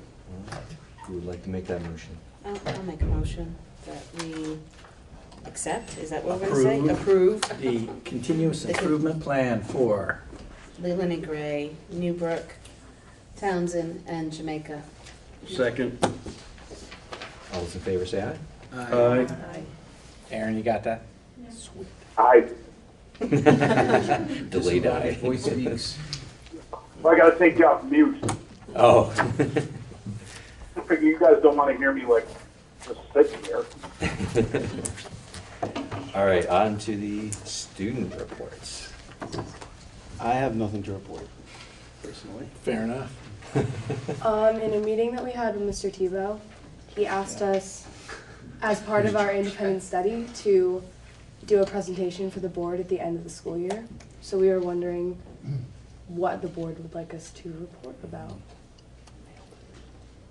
So this is a culmination, what they're doing with me is accredited course on school governance. And their part of their experience obviously is coming to the meetings and participating in committees like they have been, and part of it is meeting with me every other week as well to like debrief what happens in these meetings and to prepare them for the next one, and also to talk about school governance in general. So anything that would relate to them demonstrating knowledge around that would be, maybe they can explain the funding formula or something like that. Oh, wow. Just kidding, guys. No, that's PhD. That's PhD level. Yeah. So whatever you guys think would be valuable for them to dig in a little deeper on for some learning, and then also share out their learning with you guys. I think it's great to hear how you understand how the board works, how it relates to the different towns, how each representative is supposed to play their role. But I'd also like to hear what you think students want the board to know. Okay. Great point. Okay. Is that it? That's a great one. Oh, sure. I'd like to know what programs the students feel are most important, or what programs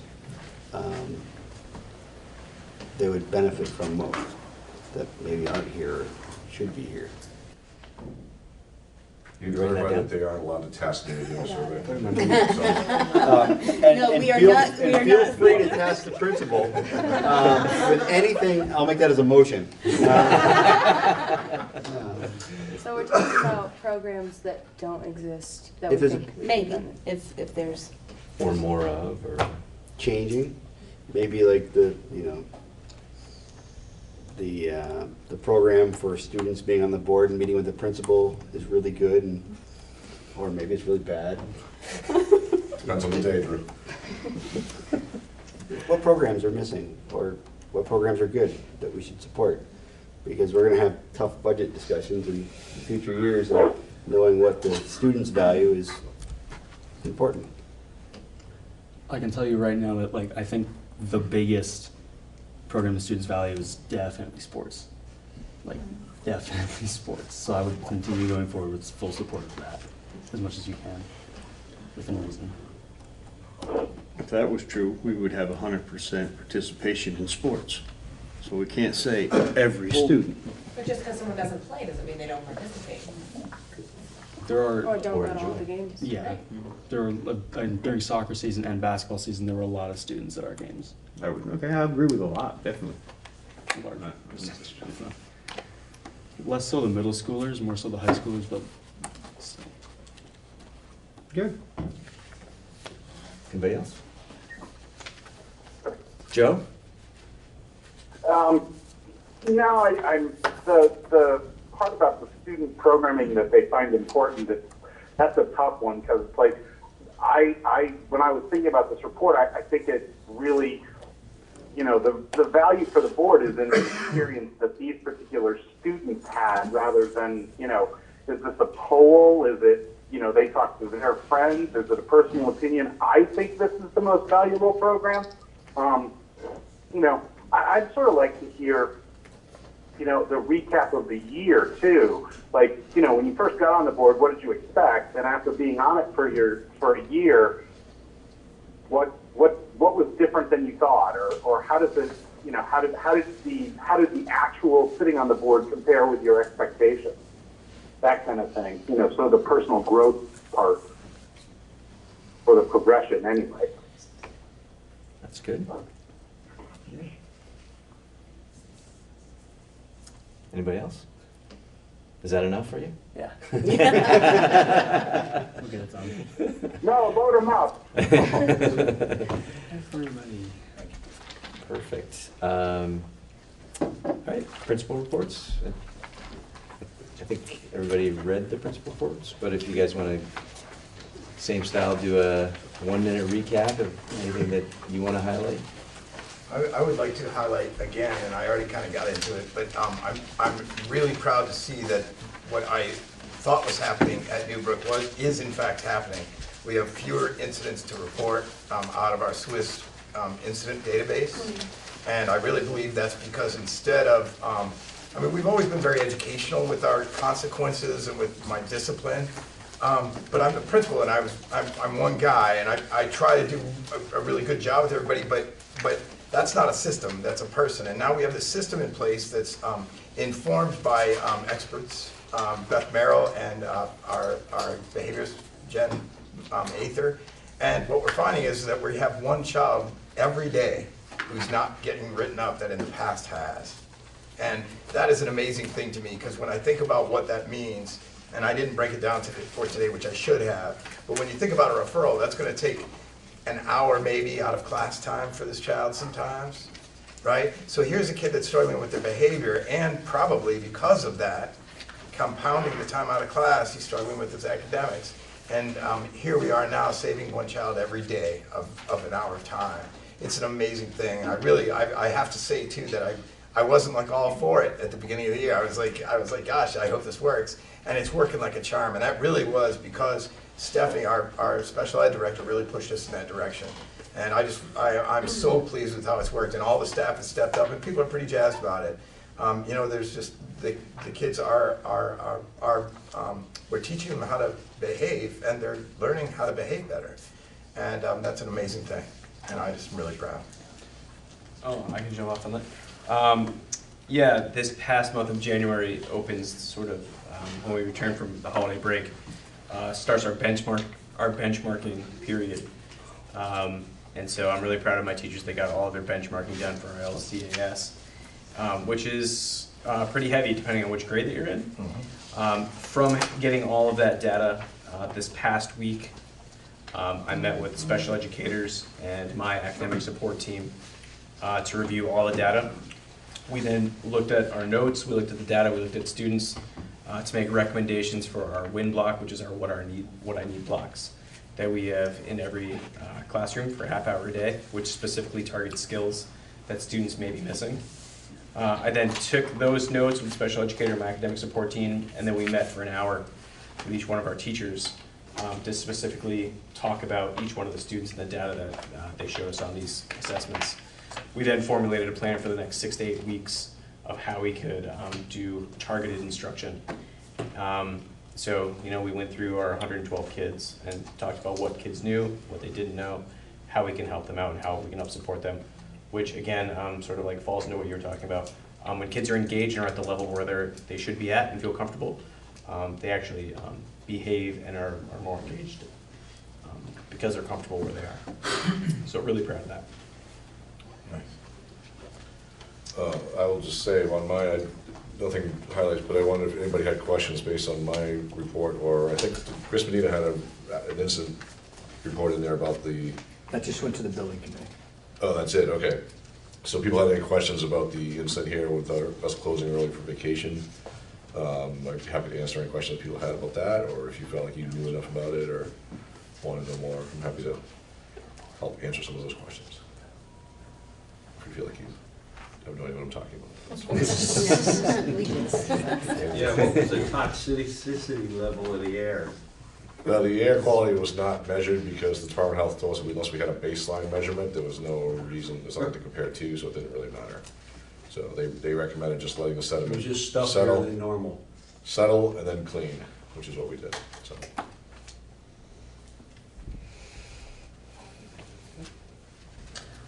I just have a few highlights as my other two colleagues have shared. Our benchmarking for the winter has been completed. We actually, ironically, have a data meeting tomorrow morning. I have looked at the data. There are some really nice highlights in that data, and there's some areas to work on.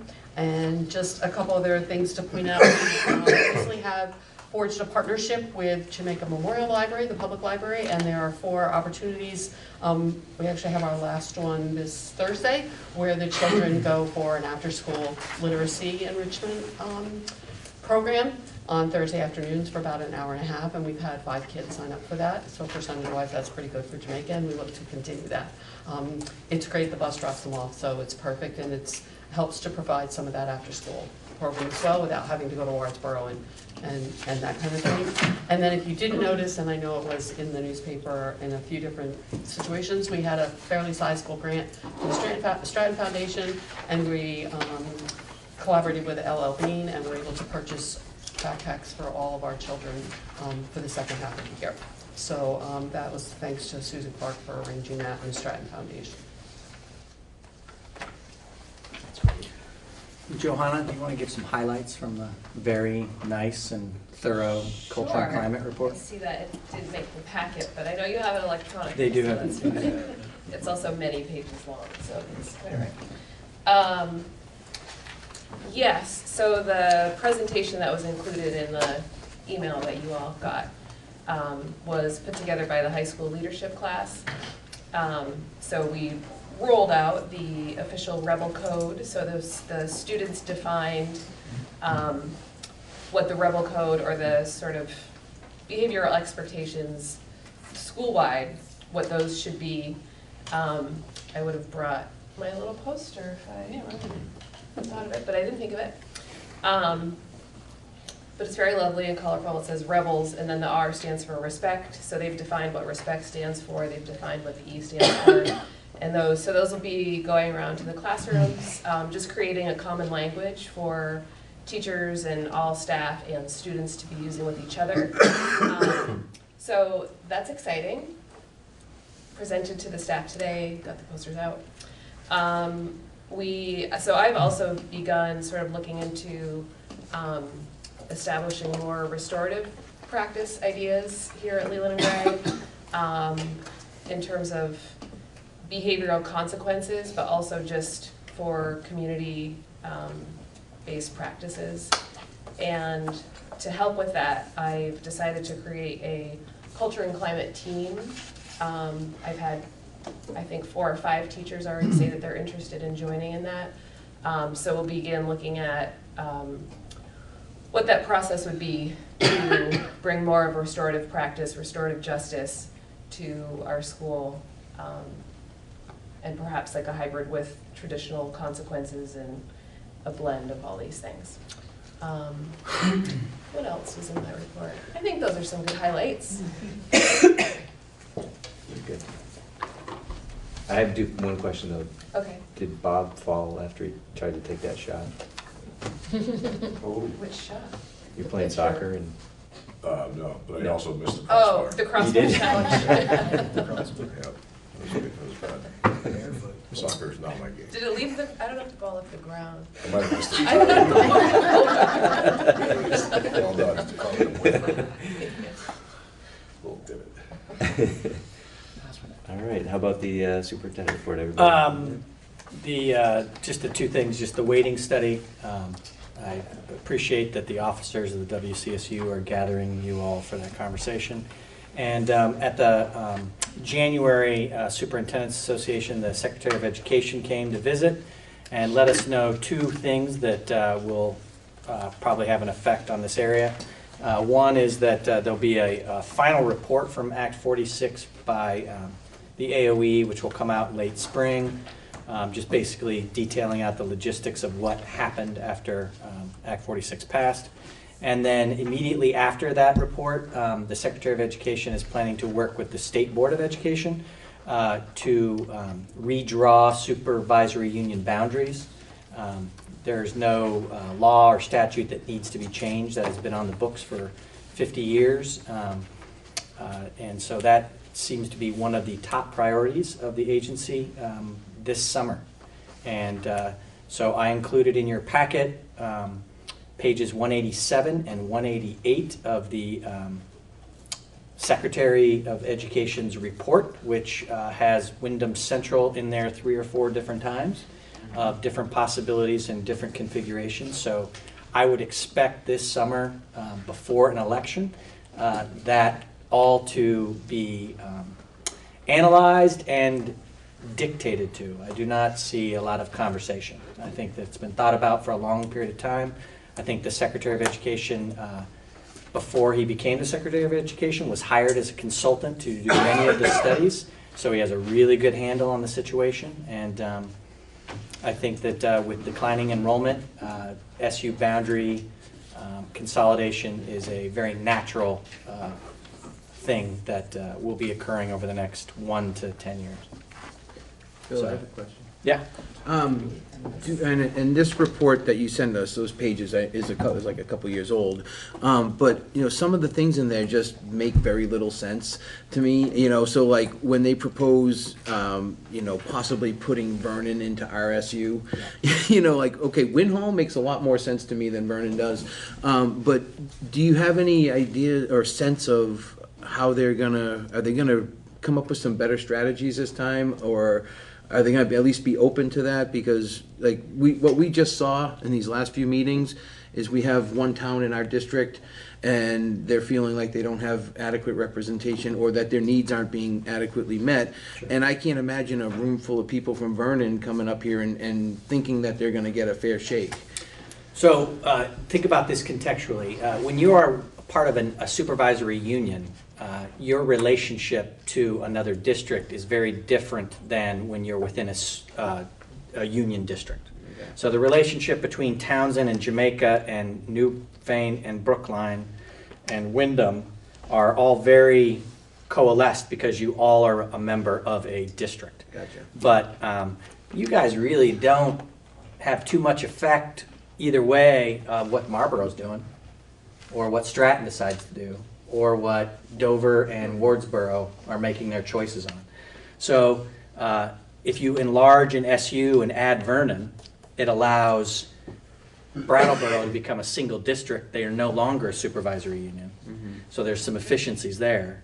The secretary really doesn't care if the superintendent goes to another meeting and is responsible for another, you know what I mean? Yeah. So those are going to be some natural things that happen. The idea of merging like districts is done. Those are all now voluntary. So Act 46 in that way is done.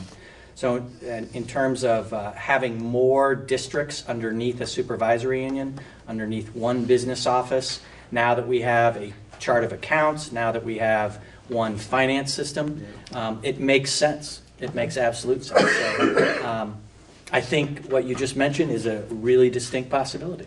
And I think what we're going to do is just focus on students and focus on our service to our boards, and whatever will be, will be. Mm-hmm. There'll be I laugh, but there'll be the Hunger Games of of superintendents and supervisory unions, just like there's going to be Hunger Games of principals and there's going to be Hunger Games of teachers. When you have declining enrollment, reorganization will occur, but the easiest and quickest lever that the State Board of Education has now that's currently in statute is SU boundaries. So I feel very confident that you're going to see a lot of movement. action. Yeah.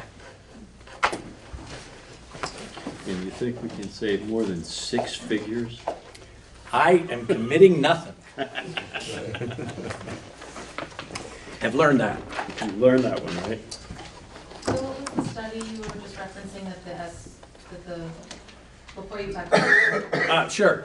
The Agency of Education on June 30th of 2018. So it's the final report. If you type in the final report, Secretary of Education under Act 46, you will see there's 2 pages of all the different suggestions of how to reorganize SUs, predominantly down in the south and predominantly up in the north.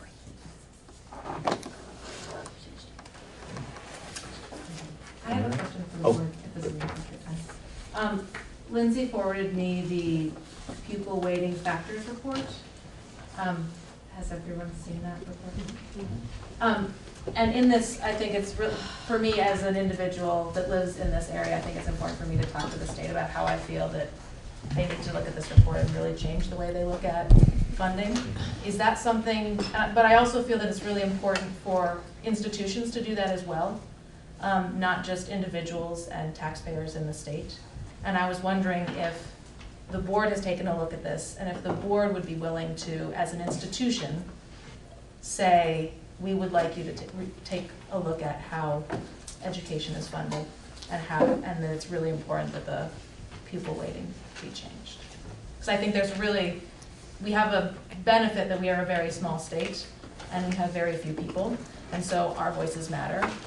But I also think our institutions also matter, and I think it would be really helpful if the board feels the same way I do about that we need to be more equitable in the way we fund education, that the board could also voice to our representatives that this change needs to happen. That will be part of the meeting that we have on the 10th, February 10th, with the weighting study. Okay. And yeah, there's certainly the potential that we would actually have our chair speak at the state level in that regard. Yeah. Thank you. Sure. Is there going to be a presentation to explain that study on February 10th, or? So Leanne was at the one on Saturday, but those 3 out of the 4 are all members of the board.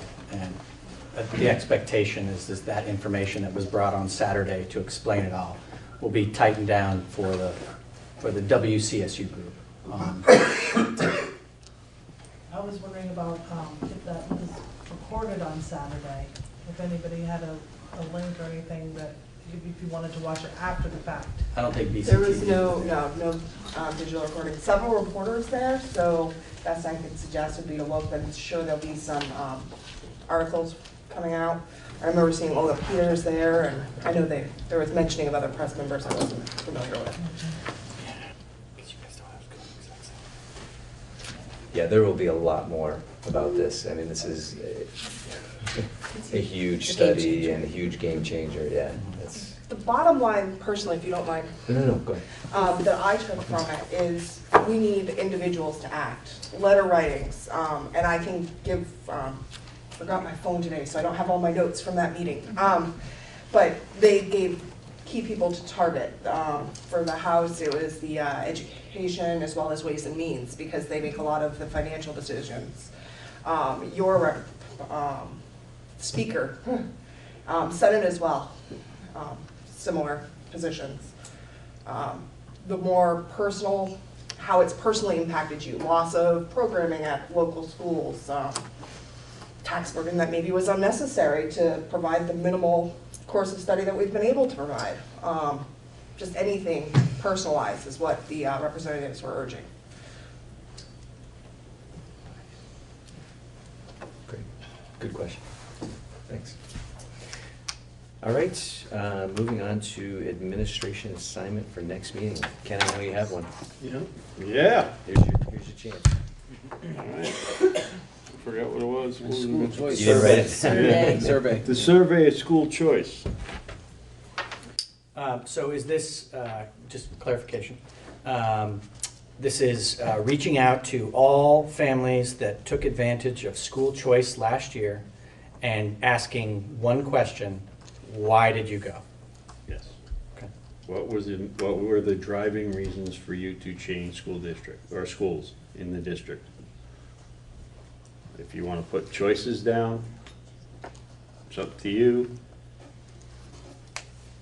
Yeah, I mean, there's gonna be like 30 families, so I mean, Right. I would let them talk and then I can just give you the Right, raw, yeah, yeah. and then I can give you a synthesis. Sounds fine. That sounds good. You got handle it, but. Yeah, I guess, no, I just had a question. I don't know who was first, sorry. Go ahead. Oh, I was just wondering about, That survey, and because I know Ken used to talk about giving choices, or whether you wanted a paragraph, and then we can just like go through the data.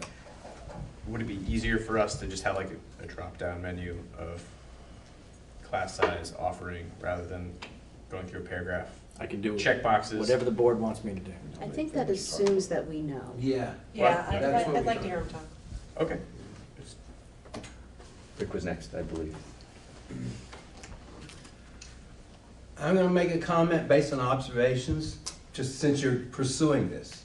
I've been coming to meetings for quite a while. What I heard tonight, when it comes to school choice, apologies to Jamaica, was buyer's remorse. During the whole presentation of why this district is going to be so great, school choice, you're going to get school choice. Everybody was, oh great, school choice. Okay, so that helped sell it. And then when Bill and his staff came up with a wonderful plan for reconfiguring the schools, the people that came to the meeting sat there and went, well, what about school choice? So you can study it all you want, but people got what they wanted. Now they discover they didn't want it. And the demise in the population in Jamaica, it may be a result of that choice, but once again, you have to deal with equity. Because if you put more resources into Jamaica, because it's small, then you're stealing resources from the rest of them. So, you know, this is, buyer's remorse is the only thing I could come up with. Is I voted for this, now I regret it. And this is easy for me to say because I voted no.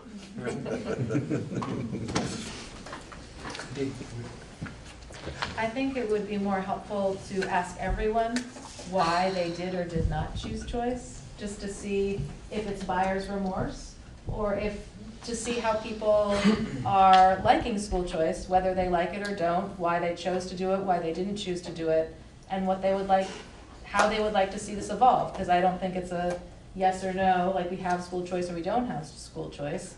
How would we like this to evolve? There are other school districts that are making different schools have different focuses. There's one school that's focused on STEM. There's one school, elementary school, focused on arts. Like, there's different ways that school choice can configure outside of just convenience, that many people are moving to Townsend perhaps because it's close to Leland and Gray and it's easier to, on your way to work, right? So I think it would be helpful to do a more comprehensive study of like, how is school choice going, and just to get more input rather than those that chose to do it. So you're saying expand it beyond those that actually made the active choice of Yeah. moving to another school? What would be the harm in sending a survey to all of the parents and the families and saying, you know, you would then have you could break down the data, like you say, yes, you could look at the people that did school choice, what did they say? The people that didn't do choice, what did they say? And then people's thoughts on it. If you want people's input, ask everyone. Go ahead, Mike. Not to go too far into the weeds here, Bill, but I wonder if even at the initial 10,000 foot level, if we ask just a second question, if you did choice to another school, was it, you know, are you happy with that choice? Mm-hmm. Because, yeah, I guess one of the things we still don't know, and based on what Rick said, buyer's remorse, there could be, for all we know, there could be 10 people who want a choice back to Jamaica. And how does that affect everything for next year? It certainly won't know. So could you frame it, to have the two questions, the first one being to everybody, and then the second one distilling it down to Right. those that just made Those who the active took choice? advantage of it. Ken, is that agreeable to you? I'm fine with whatever, however I'm just setting the task to the administration. The administration can figure it out and be devil's advocate. I'm fine with that. Yes. Just so that I wouldn't be flying blind, I'm happy to take on the task. Could I share whatever draft I come up with the policy committee that developed the school choice policy and recommended it to the board, so I could have a different set of eyes? Sure. And then once I get that approval, then deploy it, something like that, so Happy that to I do could that. make sure that it's representative of what the board was looking for?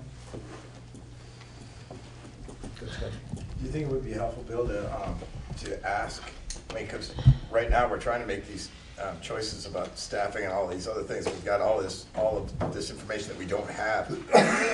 Is it too early for us to ask families what they're planning on, what they're planning on doing for next year? Well, we're going to do that in March.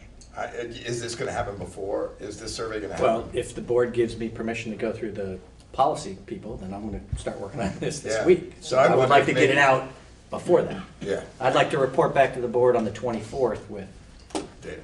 you know, you guys will be able to connect with all your parents. We'll give them a certain deadline, then we can analyze the data. Nice. So maybe one of the follow-up questions could be, are you considering choice in the future? Correct. Whether from wherever you're at, and that would, Yeah. I'll design something and send it to you guys. that would help with the, are you happy with where you're at question? Yeah. And then we can just set up a meeting and all meet. I'll just send it to you digitally. Yeah. I'll get the okay of all of you. And then you guys can edit. Okay. That's a Everybody good good task. with that? Any other tasks this item? Joe, Trish has got one. So this is not for now. Thank God. But it's just something to think about that I kind of came up with after our last meeting. I mean, I don't know how many times Lori explains how to figure out the tax rate. I still don't know. I understand it. I'm sure that nobody else in this room besides Lori could actually do it. It would be amazing, you know, when we were not one large unit like we are now, people could go to their individual town meetings or school board meetings and say, darn it, why is this happening? And you could really get a one-on-one, probably more individualized explanation of that, whereas now it's a little bit larger. Wouldn't it be great if in time, after budget season, not now, not when we're dealing with all this, but to have some kind of a one sheet that's available at every town hall and or large size poster that just says, this is how it's done. I understand that it is not that easy. I completely realize that. But maybe there's a way that we could kind of come up with, this is sort of A to B, B to C, C to D, A, D, B, you know. Something so that taxpayers can educate themselves instead of coming into this meeting and going, oh my gosh, I'm so angry, why is this happening? So that they can just go, oh. So the work of this board makes an impact here, but not necessarily here. Just so that because I get it, people are frustrated, they don't understand how it works, and this is their outlet. And it would be great if we were able to sort of have a little bit of symbiosis and say, this is why. Can I just respond to what's out there now? So I think for the last couple of years, I've done a presentation at the budget meeting, which basically walks everybody through it. And those presentations are all up on the WRED board. So that's one way that the public could educate themselves. There's also videos that I have sent both to the board, and I can have them posted as well. There's a couple of different videos that the state has put out. That one is very simplified and walks people through it, and they just have to take the time to watch it. And then the one I sent to the board, I don't know, did anybody watch it? You did? Nice. It was about an hour long, right? Yeah. Was very informative. And actually, that one is a little more complicated, probably something for the board to watch to understand it better so that they can talk to their constituents about it. I'm happy to do whatever you want, but there is a lot of information out there. And I know myself, I've tried to make it as simple as possible, and through the presentation that I've done. And you do a wonderful job. So I just don't know how much more I can do. Sure. But I'm willing to do whatever you want me to do. Just- Maybe it's once a year or twice a year, we have just a board meeting that's this is how this is done. If you're interested, this is how this is done. Like pre-budget. Right. Pre-budget, yeah. I'm just saying, just to help the public familiarize and inform themselves. That's all I'm saying. It's a great question. Not if nobody likes that idea, it's just No, something no, I it's a thought great, about. no, it's a great question. And Trish, Lori, sorry. There's been a one-pager in the past, I think I know it. So basically just taking, all right, here's the total dollar amount of the budget, and then just all of those lines below it. Yeah. Boom, boom, boom, boom, boom. So that's That basically gets- what I built my. It's on the 3-year comparison. Right, it's called the 3-year comparison. It's complicated for West River though, because there's the West River A and there's Yeah. the West River B. Right. So, it's, for somebody who's just looking at this, it doesn't make sense that there's an A and a B, number one. Right. And number two, you have to add them, there's a percentage calculation you have to do to get to the unified tax rate. So that 3-year comparison is good, and that's what I have built my presentations basically off of. I'm happy to do the presentation as many times as people want to see it. I really want people to understand what they're voting on and what their tax rate is. So that's always been my goal. So happy to do it. And you do a great job. Thanks. Yeah, I think that, Lori, if we could have something like that where it just starts at the top on the 3-year comparison. Yep. I don't have it in front of me, but that bottom number and then just everything below it and with like a little brief explanation, narration of the.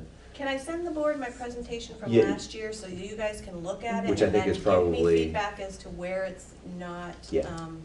self-explanatory or easy to grasp. Yeah. Would that be helpful? Then at least we have a starting starting point point. there? Okay. Lori, could you also send us that hour-long video? I would like to put that on my Facebook page at school, because we've had a lot of questions. He's not gonna watch it. There's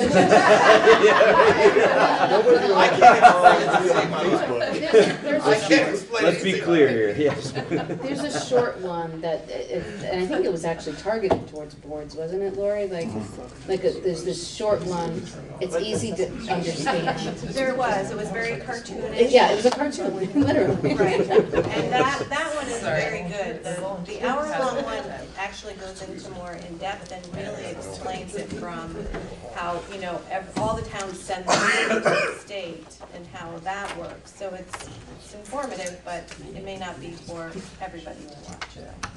But I will send that to you. Thank Who you was first? very much. It's for me and my parents. Right. So tonight there's been a lot of negative talk about Jamaica, but I do want to say before we end that we have a wonderful school. Pam is doing an excellent job. And we have, the advisory group is working with Pam, and we are coming up with some really neat ideas. And we've got mountain biking that's coming in, we've got a whole gardening program coming in. We're talking about opening up the school at 7:15 in the morning for parents, and we're thinking about after-school programs and things like that. So we really are making school good. And we have wonderful teachers, and kids and the parents are great too. So, thank you. Thank you. Thank you. I was just saying, it would be really helpful to also educate the people that are, when I went to go vote on the budget, the person's like, here are the 2 different budgets. And I was like, they're not actually 2 separate budgets, they're 2 parts of the same budget. And she was the one that was handing the ballots to people. So it would be really helpful to inform the volunteers that are giving information about what you're voting on. We have to be very, very, very careful Okay. about our communication to elected officials by having any sort of opinions about. But they were. I agree. Yes. It would be helpful to understand what you're voting on. Yeah. It puts the board in a really precarious position if they are going to interpret what somebody's going to vote for. We can't script what they say. Got it. But that's giving me misinformation, because part A and part B is part of the same budget, correct? But technically, they are two separate articles that are warned separately, and they do not attach themselves to each other, because one can go up and one can go down, which happened last year. Okay, got it. So yes, you're Yes. correct, and yes, she's correct. Got it. Or he's correct. It's tough. Got it. All right, so we get the survey and nothing else. And we have a committee assignment. Policy committee is going to review Superintendent what said. Bill holds together. Yep. And I don't think we have any other committee obligations. Let's see, we'll move on to the consent agenda. So we added the pay orders. We did add the pay orders. I have a request about the consent agenda. Sure. Since the conception of this board, we've really never approved the consent agenda more than like one meeting in a row. Can we just get rid of a consent agenda, being we only have 2 items on the consent agenda and they're not always at every meeting? In other words, just have approve the minutes and approve the pay orders. 2 different motions. I just think it would be so much simpler than having the discussion of, well, can we take out last week's minutes from the consent agenda? Oh, and wait a minute, we didn't do the pay orders for the last meeting because we had a meeting before, but we did them then. And so, you know what I mean? It's not making any sense to me to have a consent agenda that always has to have something added or taken away, because it's not a true consent agenda. It's the 2 different pieces, and they should just be voted on separately. I just think it would be so much simpler than having a discussion on if we should add this month or separate it, or. Could I make a suggestion? Sure. Could we put that on the reorganization meeting? So you'd have to deal with it for 2 more months. But then in the reorganization I'm more than meeting. happy to look at it in 2 months. I'll make sure that that's there. Thank you. Meanwhile, in the next 2 months, let's see how many times we can do the consent agenda at a meeting. All right. I'll make a motion to approve the consent agenda. Do I need to make it?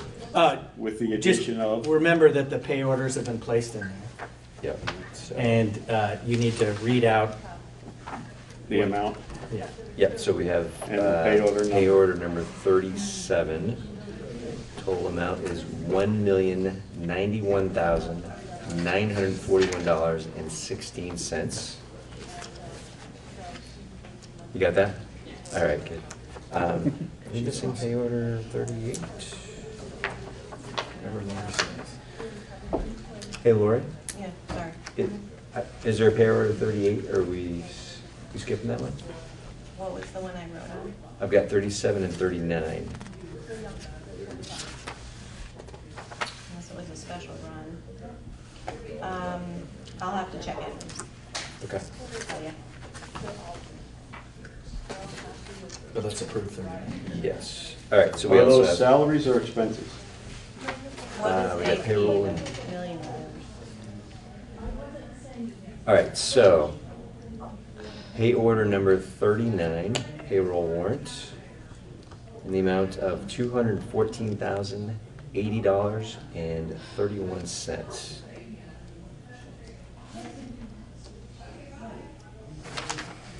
Got it. And I need 2 signatures on that. Okay. Ken, back to you made the motion, right? To approve the consent calendar. Fair second? Second. All those in favor say aye. Aye. All right, now I just need 2 signatures. Thanks, Joe. I feel so useful here. He's quicker in person. Hey, Joe, we're going to go into executive session, and Jen's going to talk to the team, so I'm going to cut you off, all right, buddy? Oh. I can't bring you in. Sad. All right, That's really, it's all good. I mean, 2.5 hours. All right, hey, enjoy it. Where are you? Kansas? Kansas. All right, man, enjoy Kansas. I'll try. So we're going to go into executive session for legal, in particular to negotiations. So is there anybody on the board that has to make their own personal decision about a conflict of interest in which they should not enter into executive session? I will leave that up to each individual person. Negotiations. Yes, for negotiations. Yeah, Okay. I can't be here. Okay. Is there anything else besides?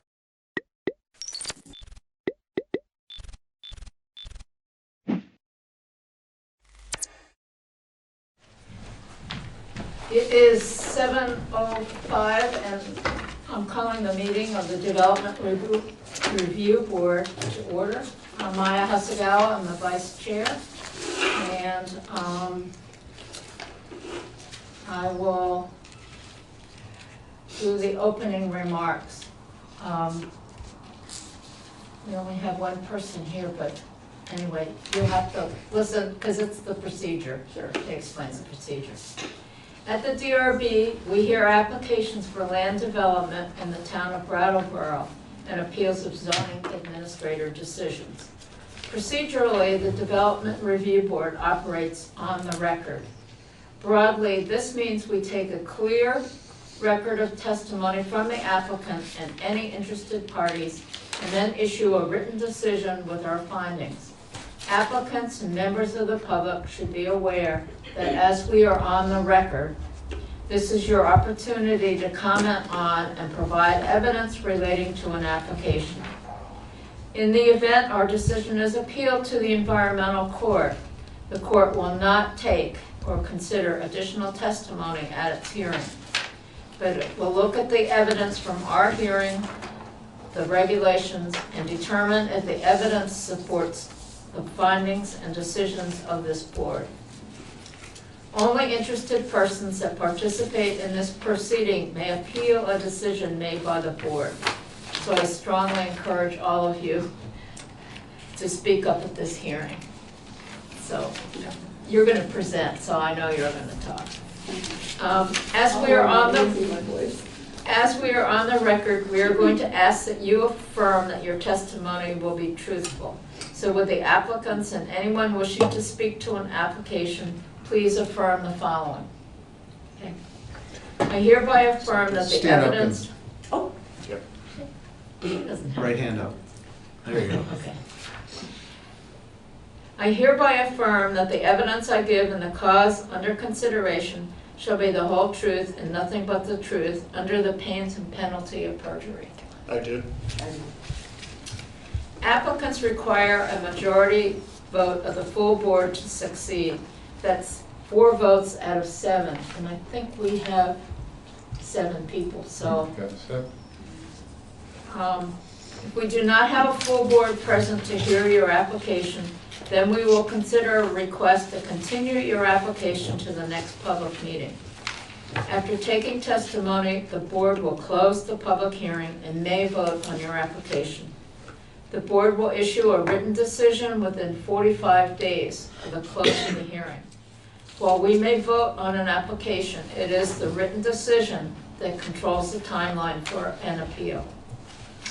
It should be noted that the town of Brattleboro is a party with an interest in land development applications. The town does not have a special status before this board.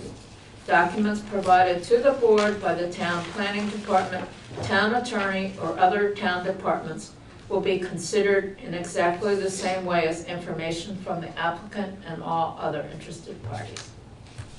Okay. I have a motion to approve the minutes of the December 18th meeting. So moved. Second. All in favor? Aye. Excuse me. Okay, everybody took the oath. Has the meeting been properly warned? Yes, it has. Does anybody have any conflicts of interest or ex parte communications? No. No. Yet. I just had a question about the agenda, the number 3 item on our agenda. Just confused about that. review of cases, public. Did you put this on the agenda, Brian? What's that? The number 3? Could you read it to me? Review of cases / public hearings to be reviewed under the Broward land use regulations as warned on October 12th, 2015? Is that just a... That's the standard. That's what you're doing. Oh, okay. Yeah, so the applications. And that just, the date refers to when those land use regulations went into effect? Exactly. Okay, it just caught me off guard with that date. Sure. Okay. Sorry about that, Madam Chair. I am going to appoint Ian to hear all applications. That Ian. That Ian. He's the alternate Ian. Ian too? Well, I don't know. Good Ian and bad Ian. Oh, good. We're on TV, guys. So it goes. People will find us very entertaining. Okay, are you Deborah? Yes, I am. Tamosh? Tramposh. Tramposh. Okay, will you take a seat up at that table there? And the nature of that microphone is so that the television can hear you. I wasn't ready for TV. Sorry. Nobody warned me about that. Okay. Okay, can you talk to us a little bit about your project and what you want to do and? Yeah. First of all, I'm losing my voice. I've got some lung thing, something moved into my lungs, I guess, and I work with children. You know how that goes, right? So germs are everywhere. So my voice is going, so hopefully it'll stick with me for a while here. Yeah, so I purchased a duplex on Western Avenue. Excuse me, in September I moved in, and I'm from Portland, Oregon. So I drove across. Part of the reason I wanted to, well, there's a lot of reasons I wanted to move here, but part of the reasons I wanted to buy this place, which is, it's really quite a good deal and a nice place, was because the attic is a perfect space to have a small practice. And I am a Pilates and yoga instructor. Actually, currently getting certified in yoga, and I've been teaching Pilates for about 12 years or so, and also teaching yoga. So it's a very sweet space. It's pretty small. You know, it's an attic. It's the 3rd floor. And I currently live on the 1st floor of the building, and an old elderly woman lives on the 2nd floor, but she's going to be leaving, and then I'll move to the 2nd floor and rent out the 1st floor. It's a very sweet space up there, and it's probably comfortable. I've started working on it, fixing it up. It's not a big deal. There's not much to do other than taking wallpaper, fixing the plaster. You know, it's not a major renovation. It's pretty simple. And I've already talked to the fire department, to the assistant fire chief, about what I would need to do for that part of it. It's already been done. Well, it's going to be done, but I've talked to him about it. And probably, maybe, at the most, would be 10 people up there, you know, at a time, because it's not very big. So it's a small, my idea is to have a small studio where I would be the only one teaching. So it's a pretty small situation. And maybe teach like anywhere from 1 to 3 classes a day, because I'm not, it's just me, so, and I'm in my 60s, so yeah, so that's my plan, that's my desire, and keeping it, you know, the parking is pretty easy on the street, you know, there's plenty of parking, and like I said, there wouldn't be, who knows how many people would come to a class, but the room can only accommodate to about 10. So really, for what I'm doing. Yeah, and I've got other ideas about maybe providing some kind of classes for maybe disadvantaged youth, or, you know, reaching out to high schools that have kids that could use, because I've worked with kids a lot, different ages. I work at the Montessori school right now, with elementary and young kids. So maybe providing some kind of, in the future, some kind of classes that maybe, you know, as a sort of a community pay it forward kind of thing, you know. So providing for, who knows, I don't know what the situation is. I haven't actually spoken to any schools yet. That sort of thing I'm looking at, maybe doing, yeah. Because I love working with kids of all ages, and maybe there'll be some teenagers that could, you know, be interested in yoga. So that's kind of my basic idea, plan. Not until, I wouldn't be doing it until at least the summer or the fall, so it wouldn't be right away. It's a few months off. Yeah. So are you planning to have any evening classes? Well, my understanding is the hours are 8 to 6. And I prefer not to teach in the evening, so I really don't have a problem with that. I like those hours. I would, however, I was hoping that once on occasion, if I wanted to do something in the evening, but it would be probably very rare, you know, to do something special or to have people over or something, some kind of a gathering on occasion. But for the most part, I don't like doing things in the evening, so I like to end by 6, so I'm good with that. Yeah. Is this the former Dr. Avila's building? It is, Okay. yes. That's why I just Yeah. Googled it, so. I was Right, like, yeah, so Dr. okay. Avila was an eye doctor, right? Yes. Yeah, so he was practicing there. So the signpost is all still there. Yeah. Yeah. I'm glad you pointed that out. I was wondering exactly where we were talking about. Yeah. Yeah. Yeah, when I Googled it, that's what I. And then I guess I'm going to direct a question to the zoning administrator. The way that it just says, request for retroactive change to use from dwelling unit and office to 2 dwelling units and home business approval. So that neighborhood, so to speak, that section of Western Ave, that's there's a number of properties that are sort of combination residential and office. Yes, yeah. I'm just definitely. asking him because he kind of deals Yeah. with that on a regular basis. Yeah. So.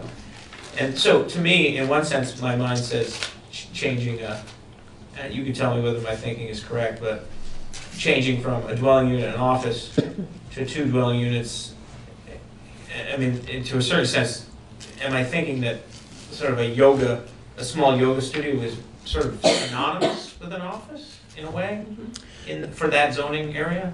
Yeah, it's a smaller use, and it's kind of something that's protected by law as being a residential use, so it doesn't trigger some of the requirements that would come with a site plan approval. So, Okay. for instance, landscaping. Okay. So in a certain sense, you're saying under the regulations that I guess let's call what it is, a yoga studio has, what did you say, is it less impact than an office? Home businesses have less impact, so they're Okay. smaller scale businesses conducted by somebody living in the home, using a small portion of their home for. Oh, okay. Yeah. Okay. Because I can just picture that stretch of Western Avenue, and in my mind, there's quite a number of combination office and living spaces. Sure, there are a lot of businesses. Fewer employees and stuff like that. I see. So an Oh, office. she's not having any employees. No. I understand. Not planning on that. Yeah. I'm just trying to get in my mind. But I'm saying Yeah. like a doctor's office would Yes. have employees. Yeah, next door to me is a lawyer's office. Yes. Right next door. Yes, okay, I can now understand that. I just was curious as how they were related, office versus yoga studio. But you will have, instead of having an office on the first floor, you eventually will. It's the 3rd floor, yeah. You will eventually move to the 2nd floor, rent the 1st floor as a dwelling, Mm-hmm. and then do your yoga in the The attic. 3rd floor, yeah. Is He the said it only- was okay. Yeah, I good. talked to him, yeah. The only other question, are you having any facilities up there on the third floor, a bathroom or anything like that. Right, so I don't want to do that kind of remodeling up there. I don't want to, take on that, I just want it to be the rooms. So my apartment, part of the reason I'm going to be living on the second floor, other than I want to, is it would only be one flight down from the third floor to the second floor, and there's a doorway right there at the top of the hallway that goes through a small room into the bathroom of that apartment. So all people would have to do if they need to use the bathroom would be to open that door, walk through a small room, and there's the bathroom. It's just very accessible. It'd be in my apartment, but I'd be fine with that. So that way there would be a bathroom available. No, that's yeah. just, Yeah, no, that's a good question. Because I think it's important. Gotta go, you gotta go. I mean, Do you expect people to park in your driveway also? well, I'm personally fine with that, but I don't know, because it's a pretty big driveway and it Yeah. extends around the back. But because I don't know who's going to be living in the bottom floor yet.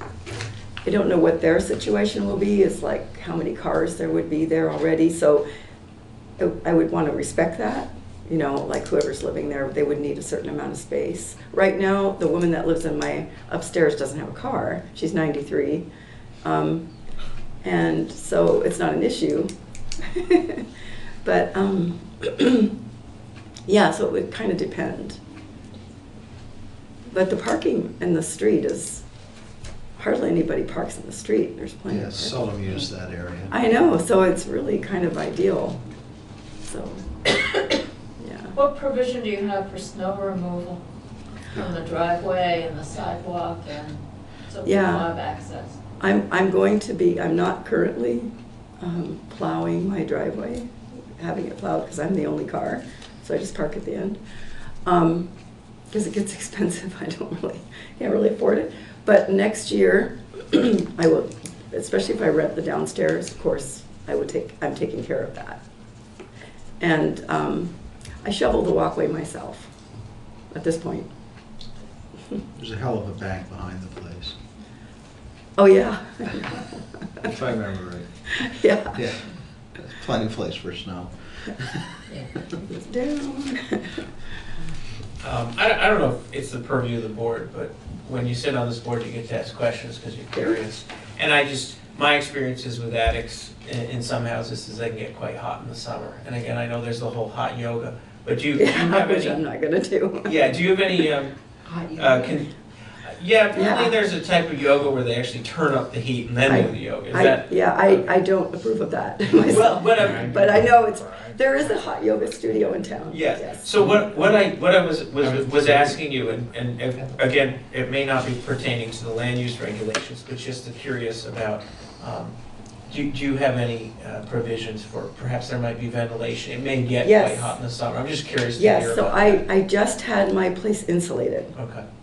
By Vermont Foam Insulators. So they insulated the attic and the basement, and now the house is much better insulated, so much better.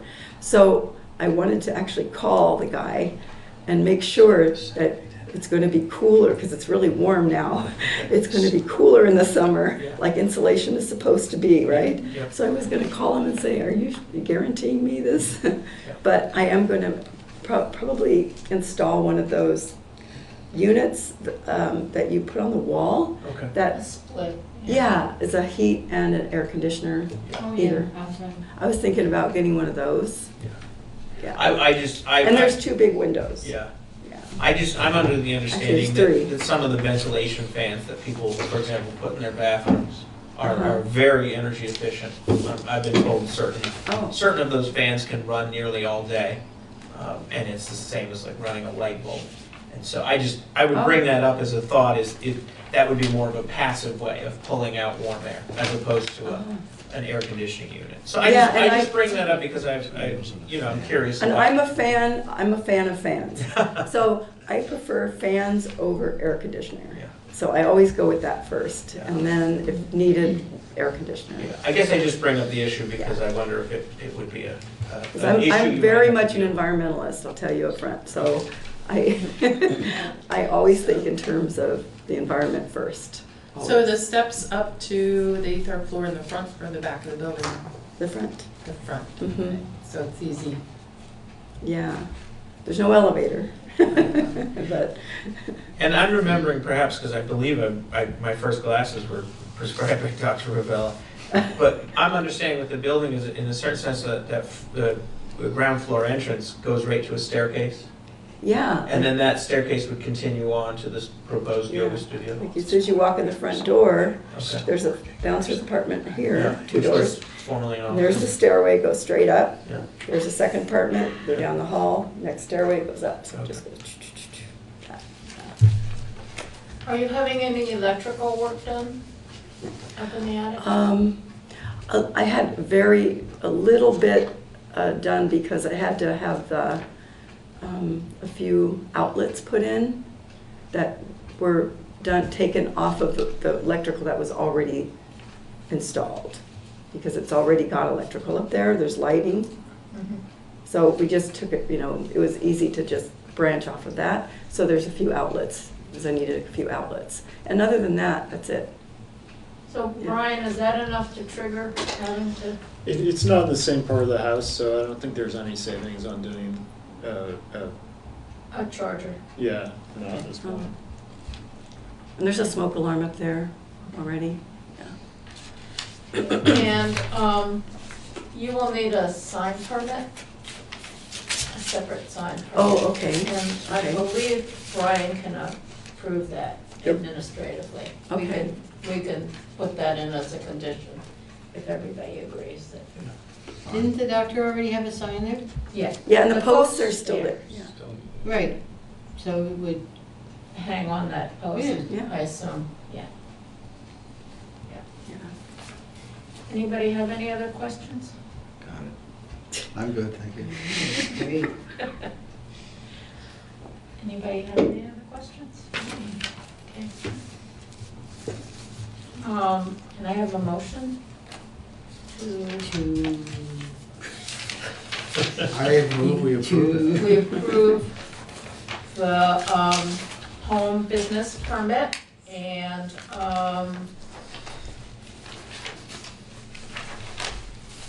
I think that's what we have to approve, right? Yeah, with the condition that a Yeah. sign permit is required Oh. and strike the electric Yeah. or charger outlet. We should probably, I would say before we vote, we should mention to you that you're not, there is a provision in the land use regulations in Brattleboro, whereas some changes trigger us to require the property owner to install an outlet that can be dedicated to charge an electric vehicle. What's happened is your particular request hasn't triggered that requirement. Oh. But you mentioned you were an environmentalist, and it sounds like you may want to rent your property. So you could certainly talk to Brian, he can give you Yeah. information. But the idea is Brattleboro is trying to make sure that many buildings that have renters, that those renters have access to a dedicated, am I saying this right? They have access Yes. to a dedicated outlet. Well, so the they can. owner also. Yeah, so we just thought you'd be Okay. aware of that. You're Yeah. not, it's not being triggered in your case, but Okay. it may be something you might Yeah. want to do for your own sake. What if I want to get an electric car? For example. So I just thought I'd point that out to you. Yeah, if thank that's you. if But that's we're not okay with making the rest. that a condition. Yeah. Great. Of approval. The separate Good to know. sign permit, and we're approving the home business. And the change of use to And the two change, dwellings. and the change of use to 2 dwellings. With occasional events in the evening. Yeah. Oh, that's right, yes. Okay. Second. All in favor? Aye. We can all come and take a yoga class. That might be a Only if you conflict. do of chair yoga.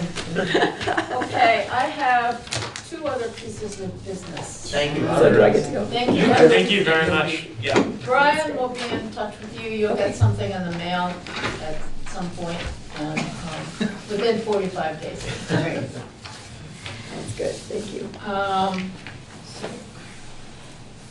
So that there was a question about adding another condition for the, what was it, what were their names? Kavanaugh? Decision what we made last month, and Oh, was that actually, did we make that decision in December? yes. Okay. So, can I have a motion that we go into deliberative session? So moved. Is there a second? Oh, second. Okay, we go into deliberative session for, will probably be 5 minutes, So maybe this 10. is where we go off camera? No. Oh, Who knows? We can stay here, right, since there's nobody here. what's that? You have to vote. We have to vote. Oh, we haven't voted yet. Oh, yeah. I apologize. To go in. Yes, thank you. Should we Oh, I vote? forgot Say that. yeah. All in favor? Aye. Thank you.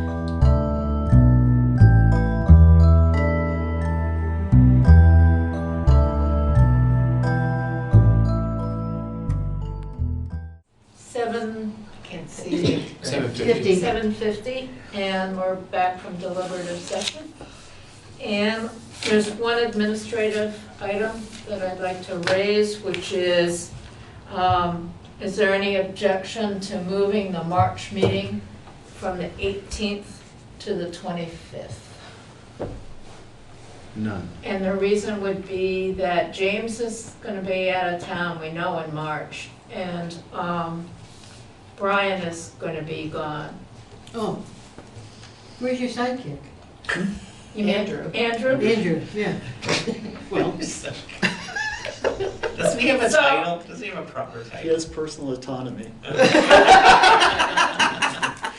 And he's a planning tech. Yes. And he's been in the paper more than anybody else in the I know. planning department recently. yeah. Yeah, I'm fine with the 25th. So, does anybody have any objection? I make a motion that we make our March meeting be the 25th. Hey, second. All in favor? Aye. I make a motion that we adjourn this meeting. So Second. All in favor? Aye. Even before the vote.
Ready to go.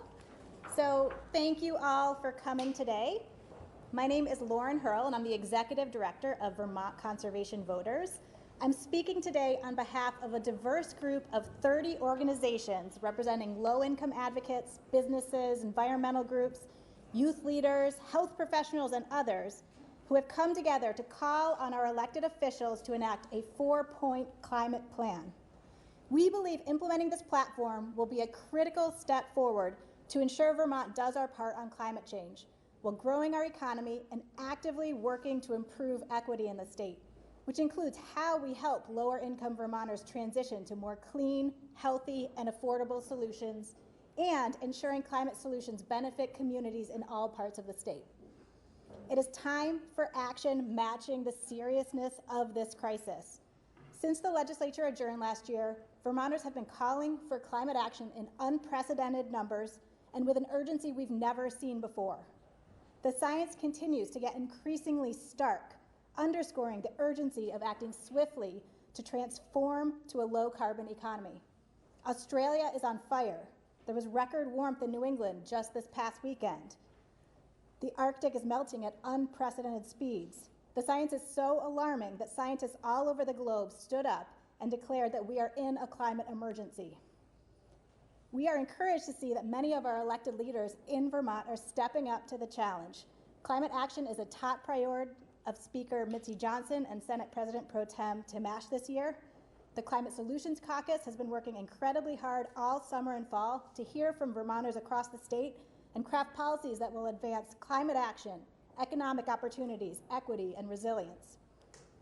We know there's strong public support for climate action. VCV and VPIRG commissioned a poll in early December of over 700 Vermont voters, and it found overwhelming support across the state for climate policy platform that we're presenting today, with at least 3 out of 4 Vermonters supporting each of the policy proposals that we're talking about, and a strong majority of Vermonters who said they're very concerned about global warming and want elected officials who will take action. With scientific urgency, public support, and legislative leadership, we have a critical opportunity for climate action in 2020. But we also need leadership from Governor Scott. We need a vision and a plan coming from the administration. We're glad that he's excited about the fun new electric vehicles coming on the market, but without the policies and investments needed to help people buy more efficient vehicles and access other climate solutions, we know that we won't get where we need to go. Under Governor Scott's leadership, for the first time in years, we've lost jobs in the clean energy sector. We've halted progress on wind energy, and our solar energy progress has slowed down. But we know we can get back on track. And by supporting and signing these policies, Governor Scott can live up to his words when he strongly declared Vermont was still in for meeting the Paris Climate Accord commitments. We're presenting today a climate action plan that, if enacted, will represent essential, meaningful progress. At VCV, support and leadership on enacting this climate action plan is what we will be educating voters about and holding elected officials accountable to during election season.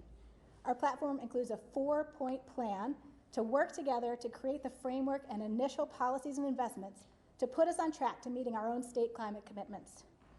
First, we need a Global Warming Solutions Act that will hold state government accountable to developing the plans and policies needed to, at long last, hit the climate targets we have committed to as a state. Second, we must require our utilities to achieve 100% clean, renewable electricity by 2030. Third, we must modernize our energy-efficient utilities so they can focus on driving down greenhouse gas pollution as they continue to do their long-standing, impactful work to improve electric efficiency.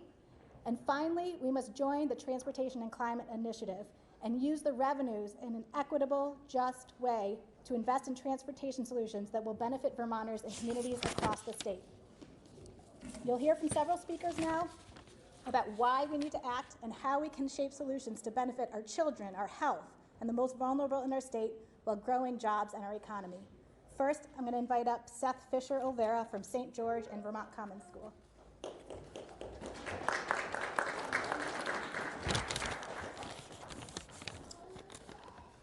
My name is Seth Fisher-Olvera. I live in St. George, Vermont, and I'm a senior at Vermont Common School in South Burlington. I'm a member of the Vermont Youth Lobby, and I was a delegate at the Vermont Youth Climate Congress. I'm here as a member of the generation least responsible for the Climate Congress, and the generation that will live with the consequences of continued inaction. I'm here to say this as clearly as I can. Governor Phil Scott and the legislature are not doing enough. to address the climate crisis. Climate change threatens our economy, our environment, and the way Vermonters live their lives. The decisions made this year in this building will affect young Vermonters for generations to come.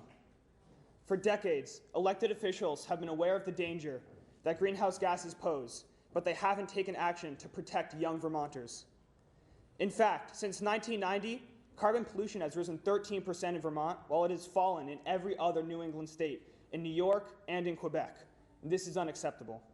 At the Vermont Youth Climate Congress last year, over 170 student delegates from 44 schools from across the state convened to declare a climate emergency. In addition, we recommended more than 20 concrete steps that the state can take to reduce emissions, including the 4 banner proposals being announced today. Speaking as a delegate, I think it's fair to say that the young Vermonters want bolder action, more ambition, and faster results than are proven today. But we must get started. This is an urgent and unprecedented global emergency. Vermont must play a role in this fight, and young Vermonters are demanding our government play its part. So while these bills won't be enough, let's pass them all this year and get to work reducing pollution and protecting the future. Thank you.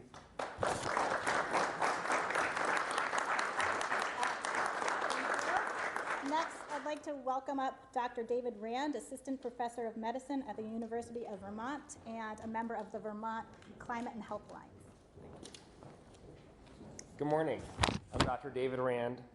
I'm pleased to be here on behalf of the Vermont Climate and Health Alliance, representing hundreds of health professionals across Vermont who are supporting the Climate Action Plan announced here this morning. As your doctors, nurses, veterinarians, and other healthcare providers, you expect us to act to protect your health. You expect us to say what needs to be said. As stewards of the health of Vermont's people, we are obligated to speak out. Let's start with a global picture. In the fall of 2018, 100 leading medical and health organizations representing over 6 million healthcare professionals declared climate change is a global health emergency. The World Health Organization lists the top 10 threats to human health annually. Climate change topped the list in 2019. I expect the same this year. Nationally, the Centers for Disease Control and Prevention predict severe health risks to all Americans. The American Psychiatric Association reminds us that climate change does not just affect the physical body, but also significantly impacts our mental health. Here are just a few examples of what my colleagues and I are seeing in Vermont in our daily work, because climate change is here already. Our patients with lung disease are the first to notice hot weather, and they call us when it is very hot or humid outside because they can't breathe. It's not just our lung disease patients who are hurting. People with virtually any chronic medical illness are more prone to exacerbation other ailments on the hottest days of the year. And the Vermont Public Health Association tells us that every day the average temperature in Vermont reaches at least 87 degrees, there is an additional death among Vermonters age 65 or older. Both in the clinic and the hospital, we are caring for an increasing number of patients with serious consequences of tick-borne illnesses, such as Lyme disease and anaplasmosis. The most vulnerable Vermonters are the most threatened by changes coming at us: the elderly, people in poverty, children, and people with disabilities. They are hit first and hardest. 2 years ago, the Vermont Climate and Health Alliance joined with the Vermont Medical Association, the Vermont Public Health Association, and other leading Vermont medical and health groups in sending a letter to the legislature stating that the science was clear and unequivocal. Climate change was poised to become the major threat to human health in the 21st century. Our message to the legislature, to the governor, and to all Vermonters today is that our collective patient, the Earth, is in worse condition than it was just 2 years ago.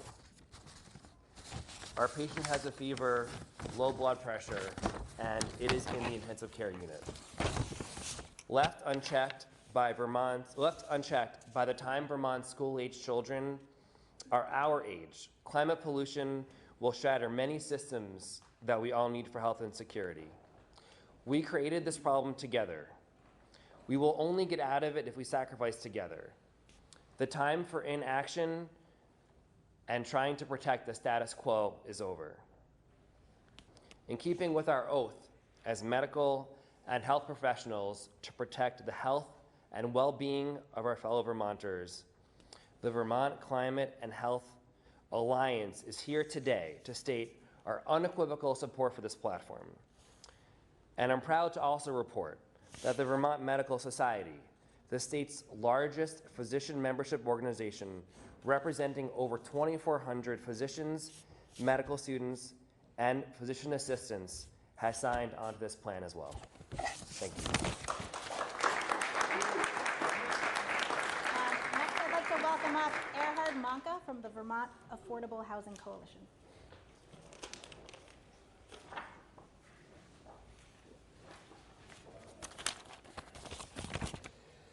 Thank you, Lauren, and thank you, Dr. Rand. My name is Erhard Manka, and I'm here representing the Vermont Affordable Housing Coalition and the tens of thousands of low and moderate income Vermonters that our members serve. Our coalition is made up of over 90 organizations that include the state's affordable housing developers, housing authorities, homeless service providers, low-income advocates, and anti-poverty agencies. Our coalition is here today to join the call to the Vermont legislature and to Governor Scott at last to support climate action, climate actions that are necessary for Vermont and live up to its climate commitments. So why do housing and homeless organizations support these actions? Because we understand that climate change is a low-income issue. Climate change is a housing issue. When we look at the impacts of climate change, low-income Vermonters are disproportionately impacted. They suffer the greatest consequences from our increasingly extreme weather. They live in the most risk-prone locations, the most vulnerable structures, and are the slowest to recover from climate events. As just one example, those most affected by Tropical Storm Irene were low-income residents in mobile home parks, one of which, Tri-Park Mobile Home Park in Brattleboro, with 333 lots, is the largest in the state and is still struggling to recover 8 years later. That storm drives home an important point. The climate crisis will impact Vermont and Vermonters, and is already doing so. That's not a reason not to act, though. Far from it. Doing right, climate action builds stronger communities and safeguards against the impacts that are on their way. Every policy in this platform can and should make Vermont communities from Burlington to Brunswick more resilient against the impacts of climate change. The other reality is that climate actions like weatherizing low-income families' homes and building housing that is both affordable and efficient aren't just good for the climate. These actions directly make the lives of families all around the state immeasurably easier and better. These actions not only help lower our carbon footprint, they lower the overall cost of the housing, making it more affordable for the low-income Vermonters they serve, all while creating good-paying jobs that boost our economy and keep our hard-earned dollars in state instead of exporting them through the purchase of fossil fuels. Members of the Vermont Affordable Housing Coalition are taking climate action every day, but the work we're doing and the individual choices so many Vermonters and Vermont businesses are making are simply not enough on their own. The governor and the legislature need to join us in taking Vermont's climate commitments seriously, and that is why we stand behind the 2020 Climate Action Plan. Thank you. Thank you. Next, I'd like to welcome up Jordan Giaconia from Vermont Businesses for Social Responsibility. Morning, everyone. So my name is Jordan Giaconia. I'm a public policy manager with Vermont Businesses for Social Responsibility. VBSR is a business association representing over 730 business members in every industry and every county across the state. united in our shared mission to advance an ethic that protects the natural, human, and economic environments of Vermont as a business thrives. From global brands like Ben & Jerry's and Burton to small startups like Mamava, VBSR members are some of the most successful and iconic businesses in our state who together shape the Vermont brand. If the legislature and governor are in need of inspiration, we ask that they look no further than many of our leading businesses who are already taking steps to reduce their emissions and move toward energy independence. It comes as no surprise that these companies are deeply worried about the looming threat of climate change and increasingly optimistic about the economic opportunities bold climate action presents. Climate change is without question the single greatest threat to Vermont's communities, ecosystems, and our shared way of life. Spring is arriving earlier, heavy rainstorms are becoming commonplace, and our summers are hotter and drier than ever. Meanwhile, more frequent and severe storms cause floods that cost us millions and damage property and infrastructure. From winter recreation to local food and drink-driven tourism industries, these changes disrupt nearly every facet of our state's economy, and we can no longer afford half measures. Despite widespread bipartisan support for Vermont's greenhouse gas reduction goals and a standing commitment to the Paris Climate Agreement, Vermont's lingering dependency on fossil fuel continues to keep our emissions on the rise and our economy stifled. Rather than exporting billions of dollars on out-of-state fossil fuels, we urge Vermont legislature and governor to advance renewable energy and efficiency solutions that will move us off of imported fossil fuels, curb greenhouse gas emissions, and reinvest those dollars into building a new innovation workforce, ensuring a just transition into a clean energy future for all Vermonters. Failure to do so will put our communities at risk and all but ignore one of the greatest wealth-generating opportunities in our history. VBSR has long advocated for a triple bottom line of people, planet, and prosperity, and I'm here today to tell you that none of these values are mutually exclusive. Together, through local investment, equity, and accountability, we can tackle climate change, build a thriving economy, and put the green back in Green Mountain State.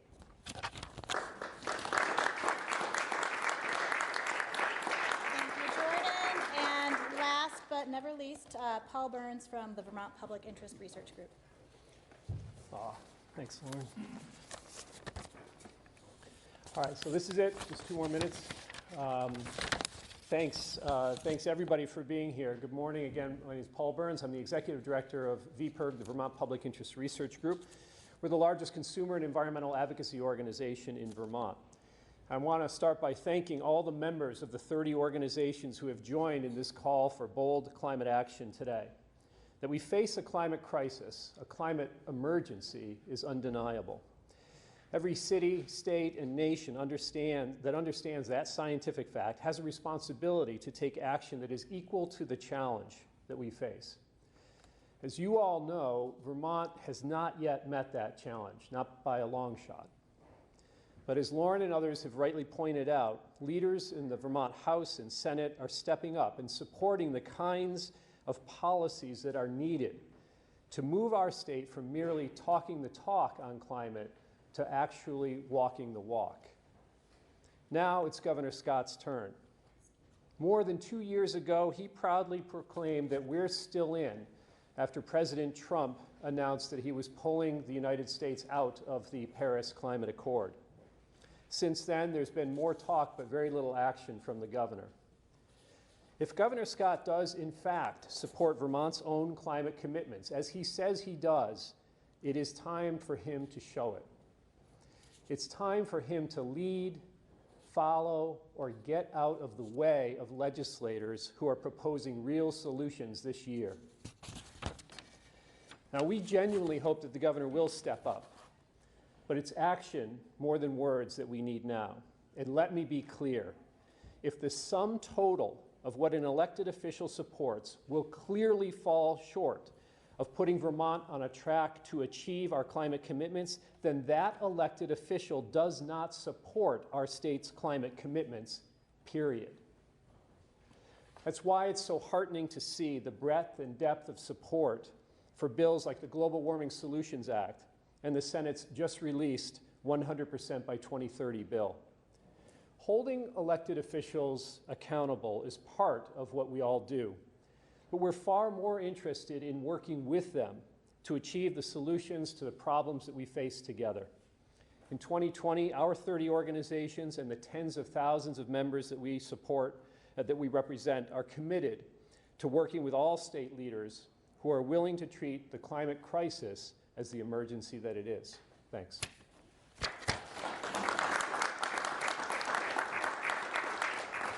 Thank you so much, and we would now be happy to answer any questions you might have.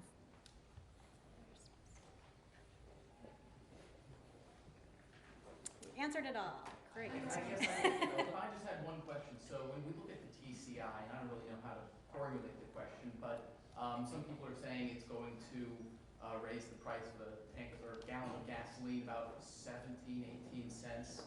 That's one reason that the governor has kind of come out against it, saying he can't support any more fees on low-income Vermonters. Where do we draw that line? How do we balance that? I can take a first stab, but others feel free to jump in. I mean, I think an important context of the Transportation Climate Initiative is really looking at that as a regional approach to addressing what is Vermont's leading greenhouse gas emission sector, our transportation sector, and it's really taking seriously how do we transform it so we're getting more Vermonters into alternative vehicles, cleaner, healthier, more affordable vehicles. And so the key part that is missing from if we just focus on the cap that's being put on pollution and the fee that fossil fuel companies would pay is the investment that could bring tens of millions of dollars to Vermont and help Vermonters transition to better transportation alternatives. I would also say, I'm Johanna Miller, I'm the Energy and Climate Program Director at the Vermont Natural Resources Council, that Vermonters are already bearing a high cost right now, so doing something about it is intended to assuage that a little bit. Most importantly, it's also to put in the context of 17 cents is about a decade out. We've paid more, the difference between what we were paying in gas this summer and what we are paying now in the city of Montpelier is far more than 17 cents. So I just want to say, and let me tell you right now, as you heard from others, about 80% of that cost that we are paying goes out of state. So this is a proactive proposal, a starting point to make sure that we are reducing emissions in our most carbon polluting intensive sector and using those dollars to reinvest in solutions that will save Vermonters money over the long term. So let's put the frame in context to say that it's really intended to be a long-term sort of economic protection for Vermonters. Other questions? What kind of assistance can be given to private utility companies in Vermont to help them reach the goal by 2030 to be providing 100% renewable? That's a tall task in the next 10 years. Hi, Olivia Campbell, Renewable Energy Vermont, Executive Director. So the state's largest utility, Green Mountain Power, last year already made a commitment to move and achieve 100% renewable electricity by 2030.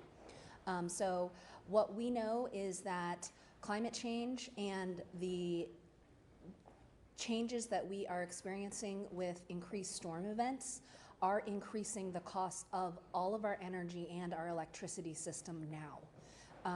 Green Mountain Power has spent over $25 million in the last 4 years responding to storm events, and that costs Vermonters money. So the more we can power our community with local renewable electricity, it creates greater resilience and has the impact of reducing costs in both the short term and the long term. So does that answer your question? I was just curious if there was any ideas as to like assistance that might be provided to other smaller utility companies in different parts of the state that maybe Green Mountain Power doesn't cover, companies that maybe have some more catching up to do. Sure. Well, we do actually have two small utilities, Burlington Electric Department and Washington Electric Co-op, that provide 100% renewable electricity now to their members. So I'm not sure it's a matter of incentives for utilities is what it addresses.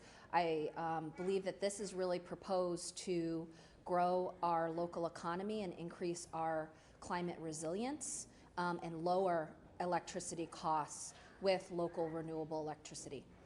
Because Vermonters pay very high amounts of money every year for transporting electricity through the ISO New England grid. We're part of a regional grid. And the more that we can generate our electricity locally, then we save on those costs. Questions? Back to TCI for a minute. How would you envision the state of Vermont would spend the tens of millions of dollars it would get from TCI to join?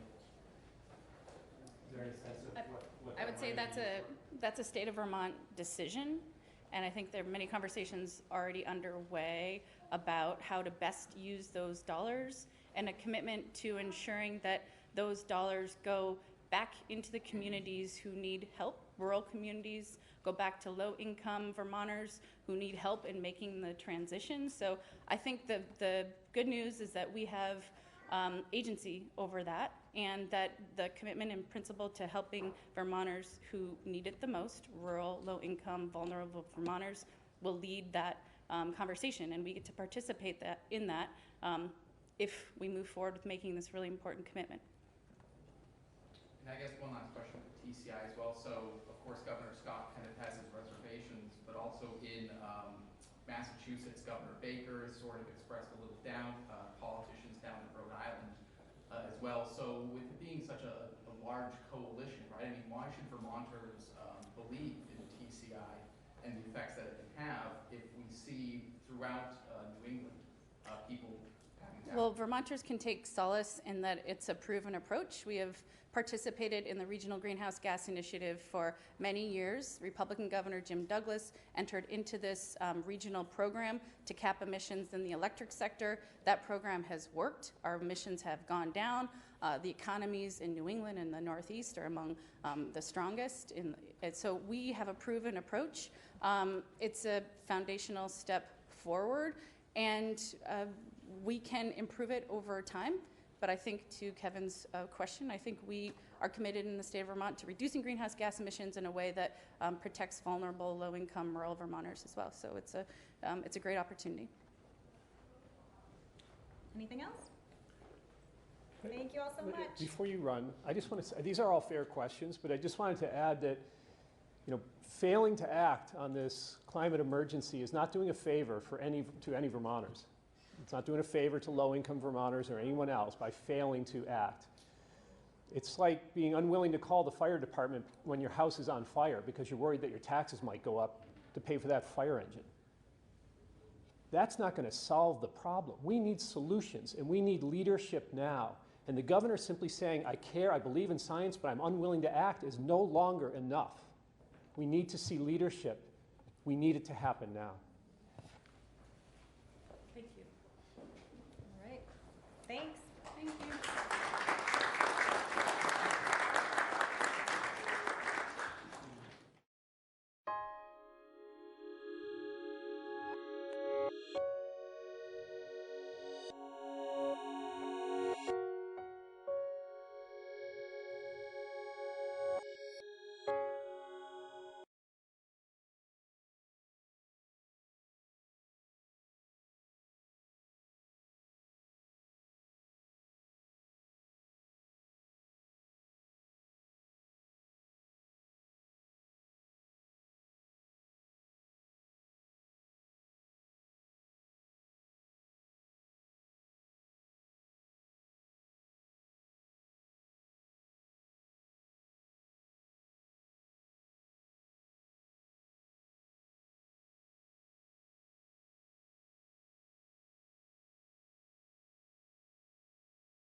I want to point out that the sun shines down its power to all the world and makes the wind blow strong as it will. I wonder how gentle rains can fall upon the land, so lovely earth can stay lovely still.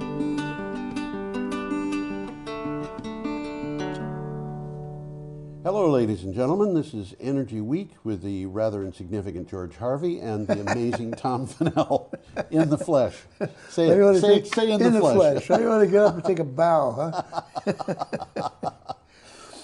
Tom knows more about some of these things that we're talking about than I do by far, because he reads everything rather more carefully than I do. I hit a lot of information. Tom actually gets into the stuff that I choose for the show.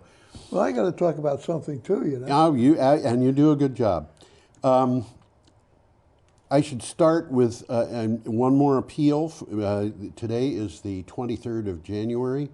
This particular edition of Energy Week, which is, by the way, our 355th. Yeah. Yeah. This edition of Energy Week is the last one in our, I don't know, call it billing cycle, our cycle for raising money, and we still have $105 to go.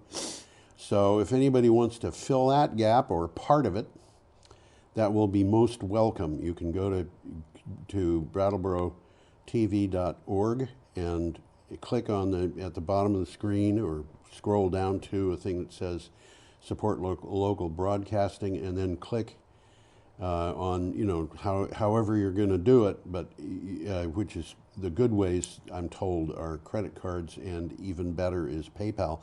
But below the amount, the box that shows the amount, you can put in notes, and you just say note that it's for Energy Week. And Brattleboro TV, BCTV, puts probably 10 times or more the amount of money into this show than they ask us to raise. And okay. So any donations that are over and above are not really over and above. They're just donations that do good. Well, if you consider that BCTV and others like it, yes, do a community service. Yeah, which they do. They do. So, that's right. Should be supported if you can. I'm getting all kinds of notes now from people one of whom, by the way, was a Trump supporter, who is also a postal employee.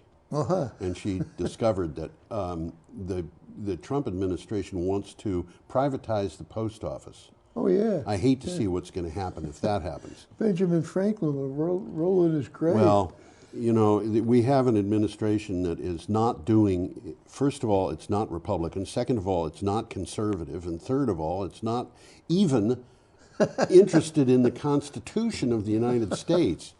And Donald Trump looked at the Constitution and decided that one of the clauses of the Constitution said that he was allowed to do anything he wanted, which is not exactly what it said. He can shoot somebody on Fifth Avenue. Well, that's what he said. Get away with it. Yeah. He said something like that. But nevertheless, we should be talking about the show. And well, let's move along. We got a picture coming up. We do, but I have to tell people about the blog. Okay. We're going to talk about stuff that is at the blog, geoharvey.com, geoharvey.com.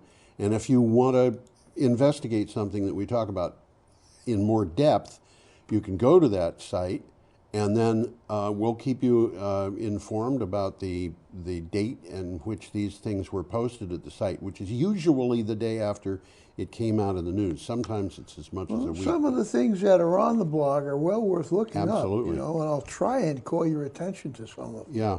Some of them are almost mandatory. We are starting with Thursday, January 16th. Did I tell you, by the way, that I got an email from a guy who is a professor at San Jose State University? He's a I don't think so. professor of environmental science, and he sent a donation for my blog, not for Energy Week, but my blog gets a little bit of money every year, and usually it's close to the amount that it costs to keep it going. And he may have sent the only donation last year, but I thanked him, and he in the exchange of emails after that explained that my blog, geoharvey.com, is actually considered to be a critical or necessary part of the curriculum. I think I did. I think you did environment. send me a note to And that so the effect, kids are yeah. required to look at it. Anyway, there I've bragged as much as I should. In fact, more than I should. But We got a picture coming up. Let's we're start off starting with on that. on the 16th of January. So if you see something that you want, click on the calendar at geoharvey.com for the 16th of January. There is a BYE Aerospace e-flyer. And BYE is the manufacturer. And this is from Clean Technica. And it says electric aircraft pilot training is arriving. We're getting enough electric airplanes that you got to teach people how to use them. They're teaching people specifically how to use them. Quantum Air and OSM Aviation Corp announced an electric aviation pilot training partnership. OSM Aviation Academy. These are two operators. These are two operators. Will conduct the Quantum branded pilot training program according to FAA commercial standards. Electric urban air mobility is taking shape one step at a time. Well, there's a little quick takeaway from that. Yeah. Both OSM and Quantum have both placed substantial orders for the E-Flyer aircraft, which Yeah. is what you're looking at right now. Mhm. Okay. So they put their money where their mouth is, you know. Well, if they're gonna have a bunch of these airplanes, they have to have pilots who know how to use them. You know how to use them. Absolutely. Okay, should we go on? Yeah, why not? We have an item here from Futurity. Yeah, it is. Go ahead, Tom. Irrigation keeps cool. Irrigation keeps things cool in extreme heat. It's almost a duh. It is. You know, it reminds me of that vineyard in California, Yeah. where they had a microgrid, and everything was tied to the internet through a satellite link up. Yeah. And when the fires came, the entire staff evacuated, Yeah, but they but controlled. it kept going. They kept going. They Yeah. controlled the vineyard from a distance, and over a period of days, they were able to keep the irrigation system going, and the vines didn't burn. Amazing. And neither did anything else. Apparently, a study in Nature Communications examined the influence of irrigation on extreme heat. The cooling effect of irrigation over regions studied partly or completely offset the effect of global warming. So this reduced the heat, very effectively, contributing to more frequent, more frequent and intense,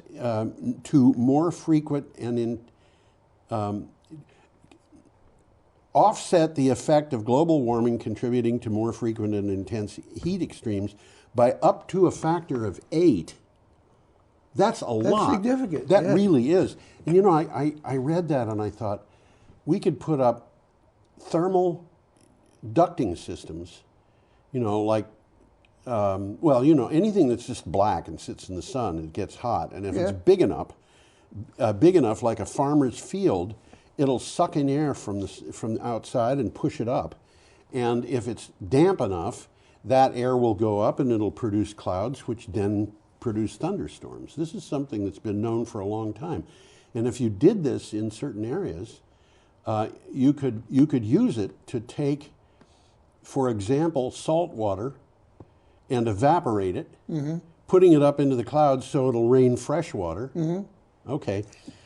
Just, blue skying here. Here's as a they quick say, with takeaway from the clouds. article. Yes, go ahead. Global warming increases the likelihood of hot extremes. We've talked about that. Oh, I guess we have. Irrigation expansion cancels or even reverses this effect. Yeah. Yeah, okay. So what they're saying is more irrigation is good. More irrigation is good. Okay, now we have another picture picture up which here. I chose to label probably time to do something. That's what it says here. If my house was one of those, I think I know what I would do. Well, I wouldn't be taking a picture of that. I'd be jumping into a car and driving away. That's what it looks like these people are doing. That's They're right. boarded up. This house on the left is boarded up already. Yeah. I don't know what good that's going to do. No. Okay. This is from BBC. It's a good article. This is a very good article. Sir David Attenborough warns of a climate crisis moment. Excuse me, the moment of crisis has come. In effects to tackle climate change, Sir David Attenborough has warned, according to the renowned naturalist and broadcaster, quote, "We have been putting things off for year after year," end quote. Sir David's comments came in a BBC News interview. Well, there's a couple of things in the video. In the article. Yeah. There's a video of Attenborough speaking. Yes. He basically says the same stuff. Yeah. And then there's another video in there. I guess you'd call it a video. It's animated Arctic sea ice. Yes. Over the years, and that's kind of scary. It is. I've seen that kind of thing in many forms. Well, I got a couple of takeaways from the article here. Attenborough says it's, quote, palpable nonsense for politicians who suggest that the Australian fires had nothing to do with the world becoming warmer. Palpable nonsense. We know perfectly well, this is a quote, that human activity is behind the heating of the planet. The growth of cities, clearing of forests for farming, and soaring demand for fish has significantly altered nearly 3/4 of the land and more than 2/3 of the oceans. Yeah. So this has a very large effect. Yeah, it does. Okay, we are up to Friday, January 17th, and we have an item from Renew Economy here.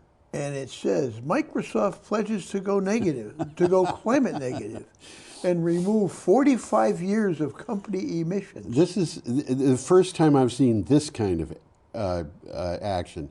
American tech giant Microsoft made an ambitious pledge to effectively reverse the company's historic contributions to climate change and says it will remove the entirety of its carbon footprint made since the company's founding 45 years ago. This is from Renew Economy. Well, the article didn't go into detail how they were going to do it. Yeah. But it did say that Microsoft has pledged to become carbon neutral by 2030 and carbon negative by 2050. Well, and they're on track. Yeah.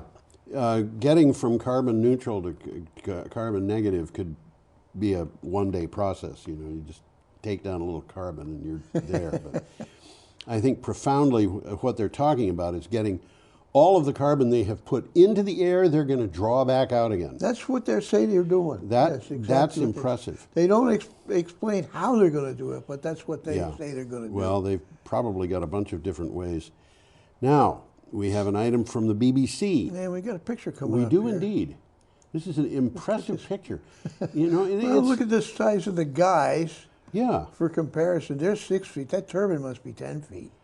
The turbine, the cowling that it goes in is That's like 12. It's incredible how big the thing is. Yeah. This thing is big. This is a turbine for a jet engine. They call it an ultrafan. Ultrafan. It's the coming thing in jet engines. Yep. That's what the article said. Got a title? Giant jet engines aim to make our flying greener. Well, that certainly is a giant jet engine. The aerospace industry is under pressure to reduce its environmental impact. Aircraft are getting more efficient, but airline traffic is growing even faster. Rolls-Royce has a solution which involves building a much bigger, much more efficient jet engine, and it will be largely made of carbon fiber. Well, that's the last part of it is news too. Yeah, it is indeed. The stuff you can make out of carbon fiber is amazing, and it's so strong. Well, obviously, it's pretty strong if they're making jet engines. You know, carbon is such an amazing element. There are things about carbon that are. You know, the most conductive materials we've got are made of carbon. I would have figured they're metals. I would have figured too. What is the most conductive thermal material on Earth aside from newly discovered items that, by the way, are also made of carbon? What? Most thermally conductive items. There's a reason diamonds are called ice. Is that so? Diamonds, huh? It's because if you've got a big diamond, it can feel cold because it conducts the heat right away from you. That makes sense. Yeah. and because diamond is extremely conductive. I would have thought that it would be a resistor, but you know, it's there you go. Well, I got a quick takeaway here. Yeah. Rolls-Royce says the Ultrafan will be bigger, quieter, and more fuel efficient than anything it has made before. And Rolls-Royce makes these things, besides luxury automobiles. Well, you know, I'm thinking we had a thing about a blimp a week or two ago. Yeah. That would be carbon neutral if it's going east because of the trade winds and so forth. Well, they could use one of these things to make it go back west again. Well, for long-haul aircraft, at the moment, jet engines are the only option. Yeah. Okay. So the UK firm Reaction Engines is developing a rocket engine to be used on high-speed aircraft and spacecraft, aiming for Mach 5. Mach 5, I know, sound. which is really separate from this particular fan that we're seeing here. These engines might even be powered by hydrogen, which is a very low-emission fuel. It emits water, but nothing else. Not carbon, right. Not carbon. Okay, should we go on? Yeah, we got another one coming up. This is from the Argus Press. Colorado uranium producer lays off a third of Utah workforce. Not good for the local people, I'll tell you. No, it's not. A Colorado energy company laid off a third of its workforce in southeast Utah, primarily at the last conventional uranium mill operating in the United States. That's the reason I decided to put this in. There was only one conventional uranium mill in the United States, and they're laying off a third of the workforce. Energy Fuels Incorporated laid off 24 of its 79 employees, most of them at the White Mesa Mill, and this is as reported by the Salt Lake Tribune. Well, there's a little takeaway here. Yeah. Global uranium prices have remained below the cost of production. Okay. So what do? You About shut 20% down. of U.S. electricity is generated by nuclear power. Yes. But more than 92% of uranium fuel used has been imported. Well, this is something that Donald Trump has wanted to stop. He wants to get all the uranium from the United States, or as much as possible. Yeah. And this will show you. I can't really disagree with that. But This will show you that he's not been very successful with that any more than he's been successful with coal mines. Now what he wants to do is make the Postal Service privatized. Well, that makes sense, doesn't it? Unless you happen to be a postal worker or possibly a person who uses the mail. Or something like that. Something like that, yeah. Let's. Well, we got a picture coming up We here. do, And we do. the picture is of Twin Buttes, Colorado. And I'm going to Twin Buttes. try and put it up here. Okay. You're allowed. There it is. By Jolly. By Jolly? I keep double clicking it and nothing Oh, happens. yes, of course. Why don't you double click it and then you can have me, double click me. And then I can be talking and stuffing with all these wind turbines behind me. Yeah, here's a double click. We got them both. Oy Oh, oy vey is right. As they say in Brooklyn. As they say in Brooklyn. Do you know what vey is in oy vey? Oy vey. Whoa. Pain. Well, yeah, po, way. Yeah, it's well, the yeah, German well, word. yeah. Vey in German is pain, and in Yiddish it's basically the same. Yeah. Oh, woe is me. Oy Oh, vey. woe is me is exactly right. That's what it is. Okay. Tri-state generation and transmission to boost renewable energy goal to 50% by 2024. That's coming up pretty quick. But this is tri-state. Well, tri-state is a misnomer. It operates in 4 states. Yes, I know, but tri-state is a co-op of Yes, electric co-op of co-ops and co-ops. utilities. Yep. And it has been extremely resistant to the idea of moving away from fossil fuels. And these utilities that are members are... Some of them are going to, they say, we're going to quit. We're going to quit. And then they get into this long process of figuring out how much that little bitty utility is going to pay Tri-State to get out of its contract, which in one case I think was over $70 million, so they could use renewable energy. Now here's Tri-State saying it's going to have a goal of 50% by 2024. And the thing that they were arguing against was 5%. Oh, yeah? Yeah. Tri-State Generation and Transmission Services serves the needs of 43 electric co-ops in 4 states. Yeah, it's a misnomer. They have pushed pushed it to, the co-ops have pushed it to go to renewables. According to the Denver Post, Tri-State intends to increase the amount of electricity it generates from renewable sources to 50% by 2024. Well, this is some of the things they're doing, and it starts off, this is from the article. The dramatic decline in the cost of renewables is upending traditional thinking in the utility industry, which it definitely is doing. Yeah. Part of the plan is to build 8 new wind and solar installations. Okay? Several coal generating stations will be closed early. That's also key. They are being closed early. Early, This means exactly. this is stranded assets. It's economics. It is, but it's stranded assets. Those coal burning plants are becoming too costly to run, so they're being shut down. Exactly. Right. We are up to Saturday, January 18th, and we've got an item from Inside Climate News. Yeah, we've talked about this several times Many times in the past. Kids' climate lawsuit thrown out by appeals court. A federal appeals court dismissed a lawsuit brought by a group of young people that had sought to compel the federal government to rein in the nation's climate emissions. The court concluded that the youths lacked standing. How could they possibly lack standing? Well, this sounds to me like it's kind of politically motivated. Yeah, they lacked standing to sue the government over its actions. Well, this is from the article, and it's interesting. It's a technicality. It is. Okay, but they were ordered to do that, I think. By who, I don't know. Well, I'll read from the article. The court noted that the plaintiffs had succeeded in making a strong case that the government has for decades not only failed to limit emissions but have actively promoted fossil fuel development. The plaintiffs plan to appeal the decision. Well, yeah, but where are they going to go? To the full court of the Ninth Circuit. Full court of the Ninth Circuit. Now, that one, I wouldn't be surprised if it ruled in their favor. And then if that happens, then the administration appeals and it goes to the Supreme Court. Well, this has been going on for about a year with appeal after appeal after appeal, which is rejected. And finally, they accepted their appeal. So now these guys are going to appeal. Yeah. It's a very interesting development. I mean, the kids are making a good argument. It is. It is. It's kind of depressing, but, you know.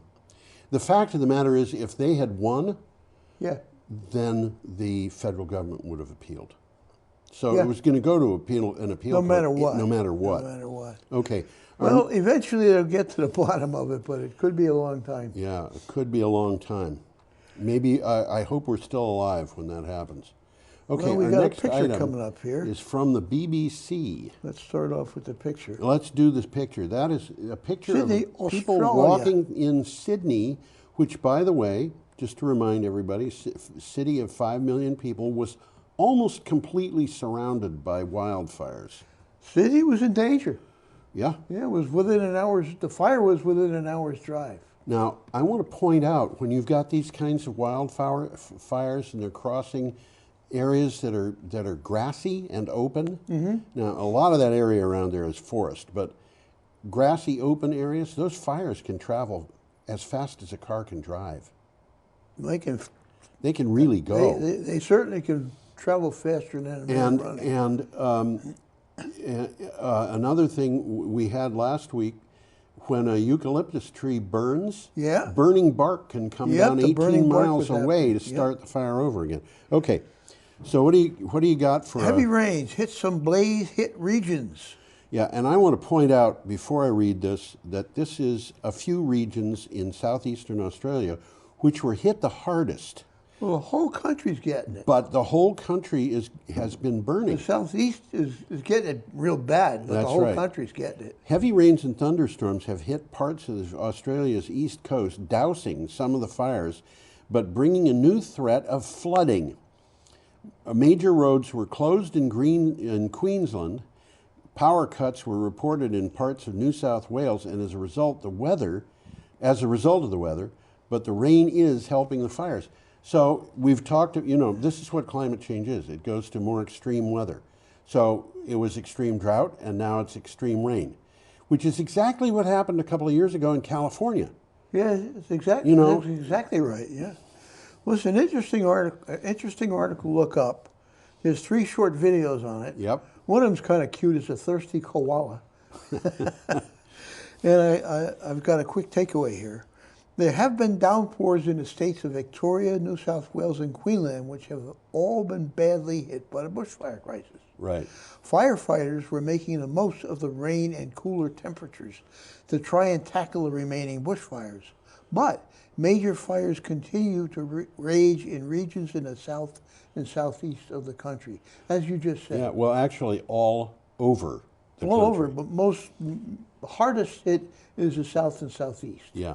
Which is New South Wales, So it's Victoria. there are still fires in the area. Yeah. But some of them have been dampened or possibly Dampened put out. a little bit, or the rain helped the firefighters get on top of That some was of the area of that mega fire that we Yeah, talked about where they last got week. together. Yeah, A couple I, of them got I together. didn't Wow. read anything in this or anything else about the combination of the rain and the mega fire, or at least not that I remember.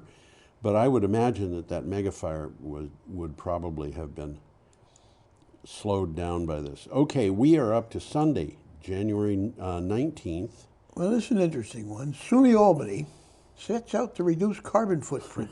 The University of Albany is gearing up to chase net zero carbon neutral status. Last month, UAlbany received a $2 million grant from the state, New York State Energy Research and Development Authority, which is what they call NYSERDA, to plan how to go to net zero. It will not be quick or easy, but it can be done. An interesting article about what these schools are doing. Yeah. And they also mention other area colleges which are not part of SUNY. And they're all ratcheting up green incentives. Yes. Okay.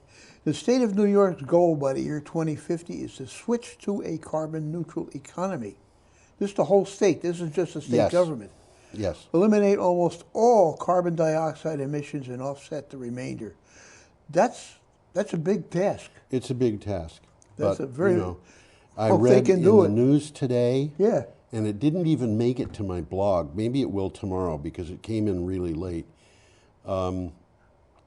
Finland is planning on being carbon neutral in 2035. That's only 15 years That's from pretty now. quick. Well, you know, and they had pictures of people out and going out into the outback in Finland, and it said people in Finland are really in touch with the environment. And as part of this, they had a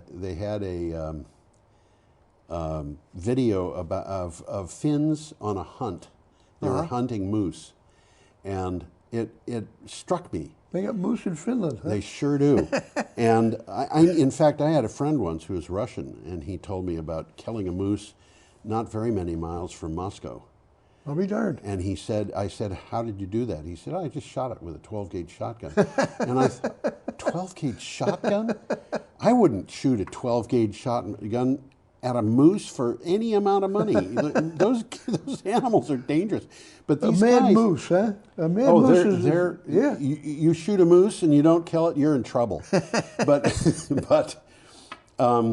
they were walking around with rifles that had silencers on them.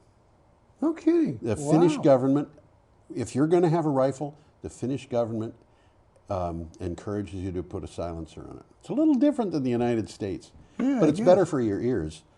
Okay, we're up to. Well, we got a picture here. We do, and it goes this with is this one, that yeah. last one was from the Daily Gazette, Let's get this picture. and this up one on is the from screen. CNN, and that is a picture of an oil field. Not necessarily this oil field, but an oil field. Yeah, it's an oil field, although the photographer is Karina Johansson, and my guess is she's Norwegian. That's a good So, guess. yeah, Something like that. What's your... Norway says its new giant oil field is actually good for the environment. Critics call it climate hypocrisy. Boy, is it ever. Oh, my gosh. You know, I hate to tell you, but this is kind of like handing a person $10,000 and saying, I want you to kill that guy. And then saying when you're arrested, but I wasn't going to do that. I wasn't going to kill him. Have mercy on me. I killed my parents. That makes me an orphan. Yes, right. Okay. Norway says its new giant oil field is, oh, I said this one. You did indeed. I did already. I wasn't going to interrupt. Well, climate hypocrisy is what it is. Yeah. Norway claims the newly opened Johan Sverdrup, that's just an That's attempt. Oil field is helping to, quote, reduce emissions, end quote, because it is powered entirely by renewable energy. Emissions are credited where the fuel is burned, not where it's made. So they are not Norway's problem. Well, it's interesting the way Norway does it. Instead of running diesels out there, they run cables from their hydropower on the land. But it's still, I have to say, you know, this is hypocrisy. It really is. Well, as you are about to say, or if you hadn't said, emissions are credited where fuel is burned, not where it's made. So if you sell this stuff in France or No Spain, more it's not your problem. problem, Yeah. not my problem. I'm sorry, that's not acceptable as far as I'm concerned. There's an interesting 13-minute video here Yeah. of how an activist journalist Yes. bought shares in the company so that he could influence their decisions. Somebody should donate some shares of that company to Greta Thunberg and see what happens. Well, there's a couple of takeaways here. Yeah. Sverdrup, or however you say it, the third largest oil field on the Norwegian continental shelf, is completely powered by renewable energy. Yeah. Hydro energy. Hydro. For the first time ever, electric cars outsold gasoline and diesel vehicles in Norway. So something's happening, Yes, right? something is happening in Norway, and you'd think that the Norwegians would know better than to. Norway is Europe's second biggest oil producer after Russia. That's the problem. That is a problem. They've got so much money in oil. How are they going to give that up? It's very difficult. Well, emissions from oil and gas Norway sold abroad reached roughly 470 million tons by 2017. This is not insignificant. No. One of the things that came up at Davos, and it will be next week, is there's been a lot of discussion about the paradigm of business and how it has to change. Capitalism, as it is now, is not working. It's killing the planet. And by the way, so is socialism. Yeah. So we need something else. And one of the people who talked about that, and there was an interview at CNN, BBC, was Prince Charles. Which is not surprising to me. I mean, Prince Charles has been heavily into environmentalism for a long time. Prince Charles told his tenants in the Duchy of Cornwall, which is huge, it's far bigger than the county of Cornwall, includes most of Devon, which is a big county, and all over the rest of Western England. There's a lot of places in it. He told his tenants that if they're going to farm, they have to do it to organic standards.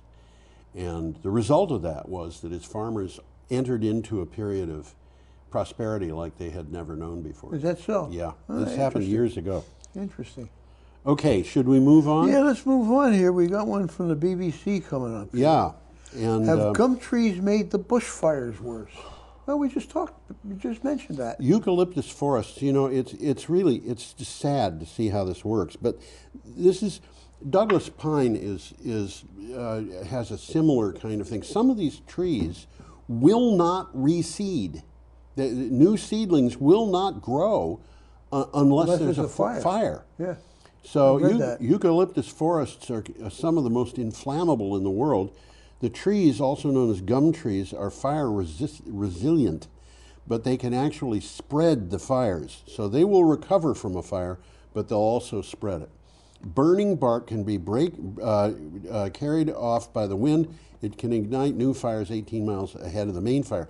This is something that I referred to earlier. I was saying that we had talked about it before. I was wrong. This is the reference.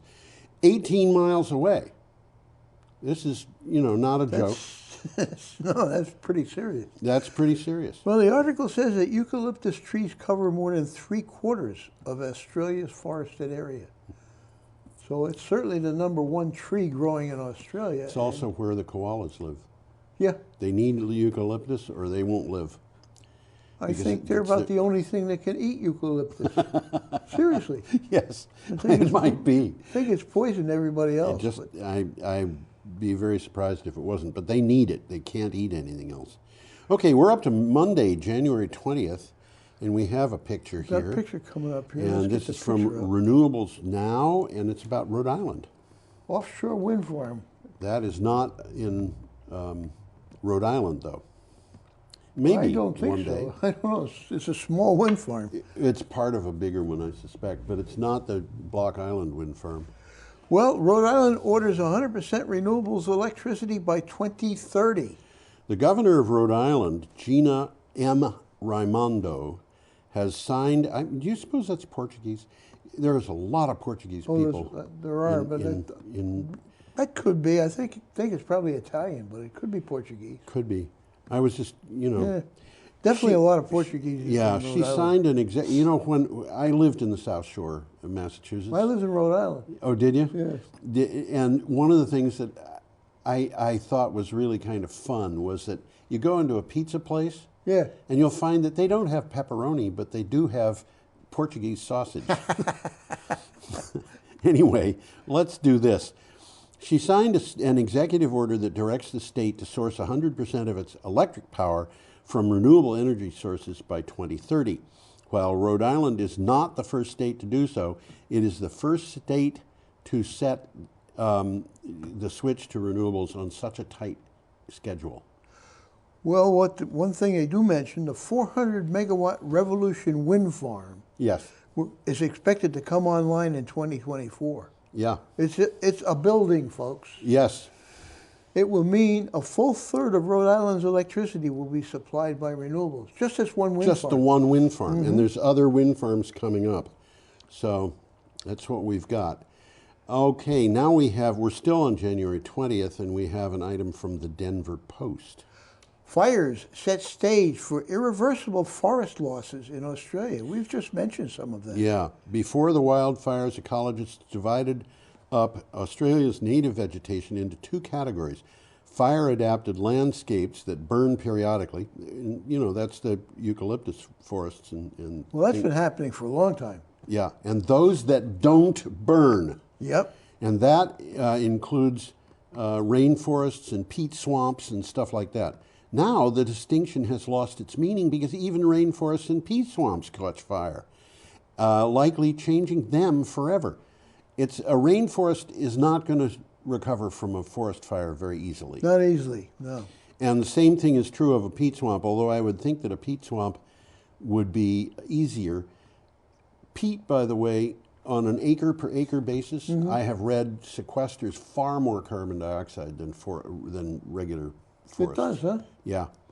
And peat is basically a swamp, isn't it? Yeah, and peat actually is sphagnum. Sphagnum, yeah, Really, it's a moss. Amazing plant. It's very beautiful under a microscope. Never looked at one. It's amazing. Well, I got a takeaway here. Fires have consumed some 40,000 square miles, which is as big as Ohio, in Australia. This fire season alone. And scientists say the effects of the nation's forests could be long-lasting. Yeah. Australia's forests are burning at a rate unmatched in modern times. Yes. Some scientists and forestry experts doubt that reseeding and intervention efforts can match the scope of the destruction. Well, they're going to have to produce a different landscape, I think. There's stuff going on in Australia that this natural sequence farming. Nobody has foreseen. Yeah, natural sequence farming is something that I think is going to take over in Australia. What's that? Well, this guy, what is his name? Richard Andrews, something like that. He's a farmer who's been pushing what he calls natural sequence farming for years. We've talked about that, haven't we? Yeah. Yeah. With the rain going downhill. The rain is going downhill, but every place you can do it, you stop it. Or not stop it altogether, but slow it down. So it's not washing the land away. Exactly. So it's not only is it not washing the land away, but it's allowing water to seep into the water table. Yeah. And he It's was replenishing. doing this, and Yeah. everybody around him was complaining because he was letting willow trees grow up on the creeks, and the willow trees, just gobble up water.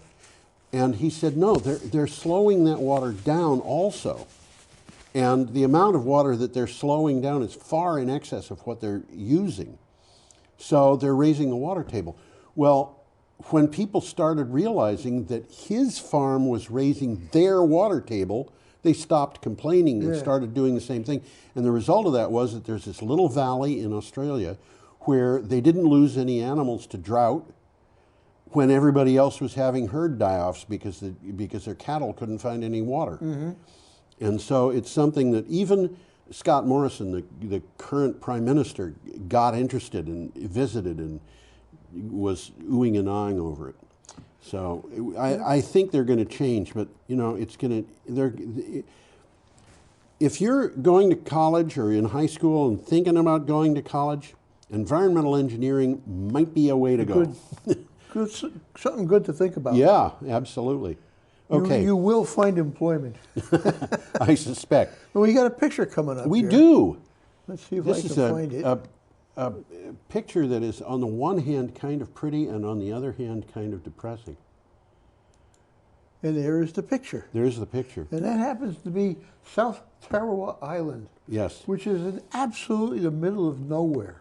Except for one thing, yeah. And that is the United States lost a whole bunch of people trying to take it back from the Japanese during the Second World War. And there are burial grounds on these islands, and they're going to be washed away because of rising seas. It could be, because things don't look good for South Tarawa right now. This is from The Guardian. Climate refugees can't be returned home, says a landmark UN human rights ruling. Well, there's more to that one than meets the eye. Yeah. Tell us about it. It is unlawful for governments to return people to countries where their lives might be threatened by the climate crisis, a landmark ruling by the UN Human Rights Committee has found. The judgment is considered to be a legal, quote, tipping point, end quote. In other words, there's a backstory there's there. precedent Let me being read set. the backstory here. Yeah, go ahead. The judgment relates to a man from the Pacific island of Kiribati, which is part of the South Tarawa chain, Right. which is considered one of the country's most threatened by rising sea levels. Yeah. The population there had increased from 1,600 in 1947 to 50,000 in 2010 due to sea level rising, leading to other islands becoming uninhabitable. Yeah. Okay? Which had led to violence and social tensions. Kiribati was predicted to be uninhabitable in 10 to 15 years. So this guy applies for protection to New Zealand, claiming his family's lives were at risk, and the New Zealand courts rejected it. And now the United Nations is saying, Well, sorry. basically what they said, that the time frame of 10 to 15 years could allow for Kiribati to intervene.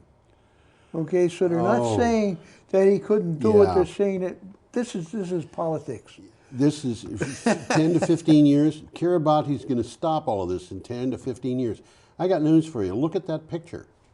That picture, those buildings are at sea level. Oh, yeah. If the I sea would were- say that the whole island is not 10 feet above sea level. Yeah, and what is the island made of? It looks to me like sand. Probably coral sand. Yeah, it probably is coral. And how easy is it to build a seawall on coral sand? Well, it seems to me to be a duck soup. The water's just going to go right under the seawall. It's going to go Water through. they'll go through the porous coral sand. That's right. Well, And- the and message so- is clear. Yeah. Okay, Pacific states don't need to be underwater before triggering those human rights violations. There would be a trigger of international responsibility for governments not to return people to places where their life is at risk because of climate-induced changes. Yeah. Okay, so they're not saying they can't help these people. They're saying they should help these people. Yeah, But they're absolutely. saying that this particular guy, he didn't consider that it's 10 to 15 years, which is enough time for them to do something. Yeah. I think this is all political. Okay, we are up Personally, I to think. Tuesday, January 21st. Yeah, we are. And we've got, okay. Well, let's Let's get us both up here a second. Okay, let's do that. Everybody can see both of us. The majority of electric cars in Australia are charged with renewable power. This was interesting to me. It is This interesting. From a site called The Driven, a whopping 75% of electric cars in Australia are charged almost exclusively with renewable power, according to an informal poll of 400 owners conducted by Future Smart Strategies Managing Director and electric vehicle advocate, Professor Ray Wills. This is being driven by economics. We've noticed in Australia a lot of people are voluntarily putting up EVs, putting up PVs. Yeah. And they're doing it because they're saving money. Yeah, and It's if they as simple happen as to that. buy an electric car too, that's Well, how they charge their car. These guys are thinking. Yeah. You know, currently EVs are mostly charged at home. Yes. Okay, There you and go. more than half is done with energy generated from rooftop solar. Yes. So it doesn't cost you anything for gas. Even on a 20% renewable mix, the carbon emissions from an EV are 40% less than an internal combustion engine. Oh, yeah. And we Yeah. mentioned that too. I mean, that's a no-brainer, really. Yep. Okay. But you don't think about it. Right. We got another picture coming up We here. do, and this is an item from New Atlas. And that is a picture of, supposedly, the Haliade X turbines. And As they will be. Because as far as I know, there's only one of them in service right now. I think you're correct on that. It's in Rotterdam. And, Yeah, and there's something about this picture that makes it just looks like it was manufactured by some artist. Well, there are not enough Haliade X's in Well, yes, existence that's to true. do this picture. Oh, well, you but can- it's a very large turbine. Oh, it I mean, is. that's 12 megawatts. Yeah. One turbine is 12 megawatts. And And the- the cell is big enough to put 3 buses in it. And the blades are longer than a football field. And the blades are longer than a football one field. is longer than a football field. Well, what it says here is work begins at Dogger Bank, which will be the world's largest offshore wind farm. Now, this is something that I think is absolutely amazing. Construction is underway at the gigantic Dogger Bank offshore wind farm being built off the UK. Dogger Bank is quite a ways out to sea. You could sail for quite a while without being able to, in the direction of these wind turbines from the coast, without being able to see You them. can't see them. It's pretty far. Because they're a long ways out. It will outsize all others. Currently, the 659 megawatt Walney wind farm is the world's largest. The Dogger Bank wind farm will have a capacity of 3.6 gigawatts. That's 5 times. Yeah, it's 5 times as big, in a little more than 5 times. Yeah. It is expected to begin operating in 2023. So it's going to be, by a factor of more than 5, the largest wind farm ever built, and it's going to be built sometime over the next 4 years. Between 2023. Between now Coming and up. the end of 2023. Okay. Well, more and bigger turbines. Yes. Okay, the GE Haliade X has already been chosen. Yes. 3 wind farm sites at 12 gigawatts each, and 20 miles worth of cabling. Yes. 20 miles. The project is slated for completion in 2022 and for operation in 2023. Coming up soon, this is folks. amazing. Yeah, it is absolutely amazing. It'll be interesting to see the pictures of the ships putting those things up, because they're going to have to be significantly bigger than most of the jack-up ships that we've seen. Everything about this is big. Everything about And this it's is happening big. off the coast of the UK. You'd think it would be happening in Texas. Well, it's the North Sea. North Sea is fairly large. I should mention to those watching that Tom and I both grew up in a time when Texas was known primarily for one thing, and that was stuff that was big. Yeah, that's true. Okay, still January 21st, we have an item from CNBC. Okay, wind energy powerhouse Vestas announces plans for zero-waste turbines. Vestas says it is aiming to produce zero-waste turbines by the year 2040. The Danish company said this would be accomplished through the use of, quote, a circular economy approach, end quote, in design, production, service, and end-of-life parts of the value chain. So they're going to be recirculating everything through this. Well, I'll touch on Go that. ahead. Vestas currently is the world's largest supplier of wind energy. Yeah, Okay. it's actually bigger than Lego. I think so, yeah. Yeah. And they're both Danish.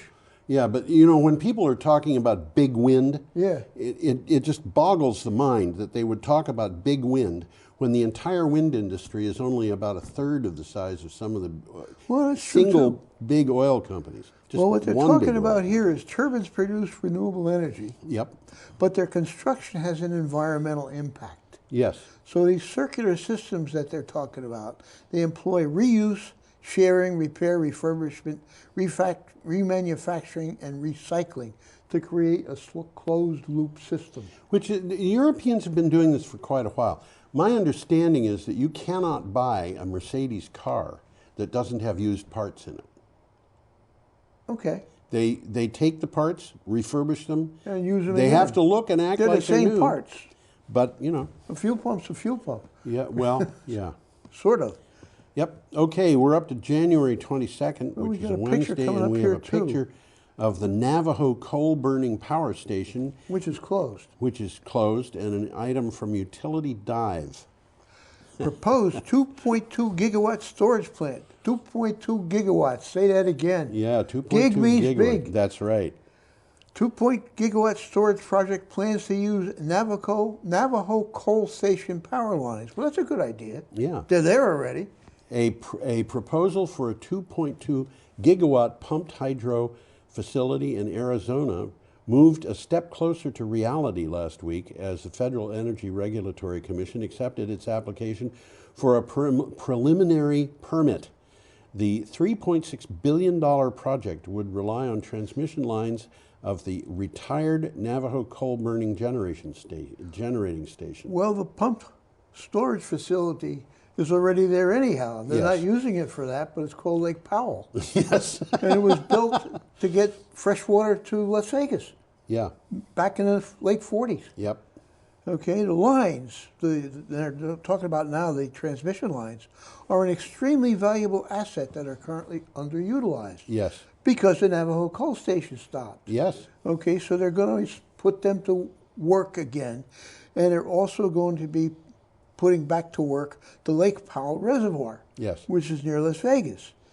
And this new pump storage plant will deliver power to Las Vegas, Los Angeles, and Phoenix. Yep. For the late night and evening peaks. Yeah. Okay, so it's basically a peaking plant. So what's going to happen is excess power that's on the grid at late night, because the wind turbines are going and nobody wants the electricity, are going to go into pumping water from the lower reservoir to the upper reservoir. Bingo. And then during the daytime, when people want electricity, during a hot afternoon when everybody's got his air conditioner going. It's there for them. It's there. All you do is flip a switch. That's right. That's right. And of course, this is Well, basically... it's a good use of surplus assets. Yep. Okay, our next item is from WTTW News. Yeah, this one's an interesting one. It sure is. Does Illinois have the energy to opt out of FERC? The idea of opting out of the Federal Energy Regulatory Commission. You can't do that. Well, this is really interesting. The ruling by the Federal Energy Regulatory Commission to support fossil fuels could lead to spikes in energy bills. Illinois Citizens Utility Board, environmental groups, and legislators are putting forth a multifaceted package that includes a provision to opt out of FERC. What they're saying is we're not going to be part of what do they call it?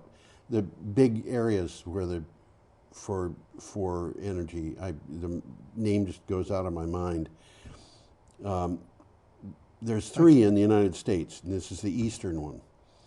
FERC has come up with this ruling saying, okay, if the state is going to give incentives to renewable energy, then we are going to put a limit on the low price that energy can be sold at. And believe me, they're talking about a market regulation of the whole market. That seems to be what's going on here. This is I got a quick exactly takeaway. the opposite of what a normal conservative would do. I got a takeaway here. First of all, there's an interesting 5-minute video. on Yes, this there site. is. But critics say that FERC's actual objective is to punish states like Illinois that have passed laws to support renewable and clean energy. It's just a backdoor coal bailout. It is very clearly a backdoor coal bailout. It benefits the coal industry, and it benefits the oil industry, and it benefits natural gas, and it benefits nuclear.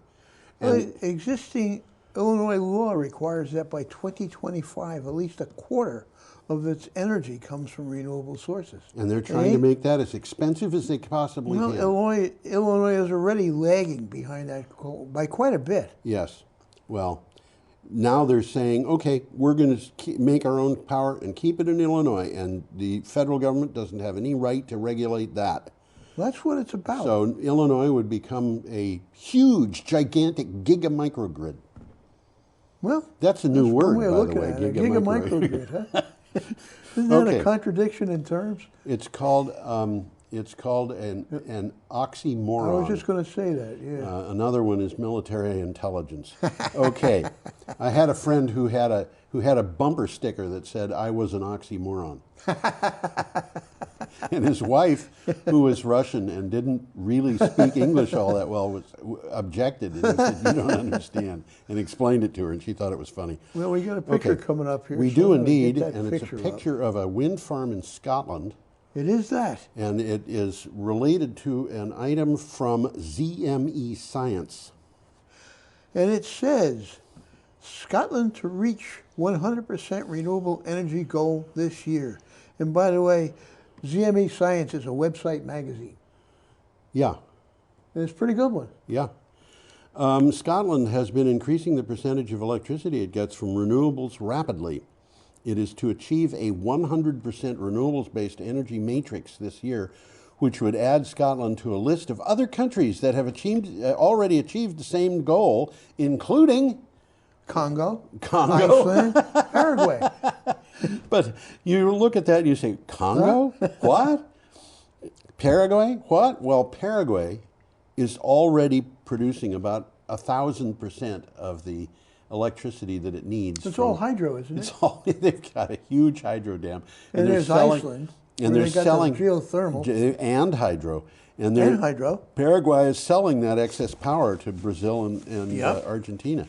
So it's a really important, and has been for a very long time, really important. It used to be that Albania was 100% renewable, but they built a coal-burning power plant. Have they really? I'll be darned. Oh, well. Well, there's a takeaway here. Yes? Fossil fuels are some of the main drivers of climate change. Duh. Duh. So shifting towards renewable energy is one of the main changes a country can make. Duh. Yep. Scotland has set its goal to leave behind fossils by 2020. Yes. That's pretty ambitious. The next focus for the government should be in decarbonizing the heat and transportation sectors. And they say that heat is going to be the harder one in Scotland. Well, the government has pledged to phase out petrol and diesel vehicles by 2032. So it would probably be not a good idea to buy an expensive new car in Scotland if it runs on... If it's not electric. If it's not electric. I would think. Yeah, okay. Well, we're at the end of this stuff are at here. the end of the whole thing. And I have to do something here so I can get to the end No, screen. we only got 43 seconds. I was looking at the other side. Oh, okay. Not too bad. And my message here is have a radically superior week. Oh, that's a new message. I decided well, you know, with my blog, I put this thing up every day that says, you know, have a wonderful day, but it's always a different message. Uh-huh. And so what I decided to do with the blog is go through the last week and just find the one that I like the best. Okay. And put it up for... And Put it up for this week. This had been a day that said have a radically superior day, and I made this have a radically superior week. You're allowed to do that. Huh? You're allowed to do that. I'm allowed to do that. I can do it. Okay. So I guess we are about finished, aren't we? We're about done. Wave goodbye. Bye.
Welcome, everybody. Please rise for the Pledge of Allegiance.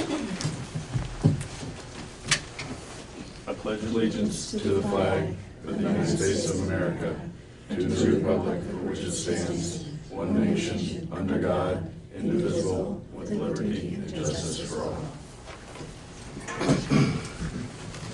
Additions to the agenda tonight, I have 3. Under new business number 9, Select Board Secretary resignation. New business number 10, historian's use of space to hold a sale on Election Day. And old business number 3, Wyndham Regional Council broadband project update. So moved. Moved and seconded to add those 3 items. All those in favor, please signify by saying aye. Aye. Those opposed? Open public comments regarding agenda items only. Yes, we don't have any department and committee reports. We don't have any regular meeting minutes. Approval from January 7th, please.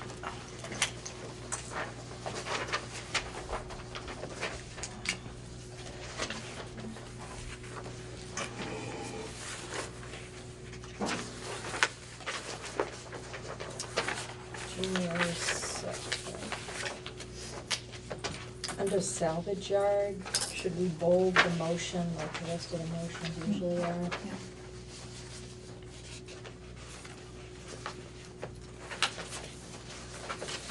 It's really all I Okay. Any other corrections?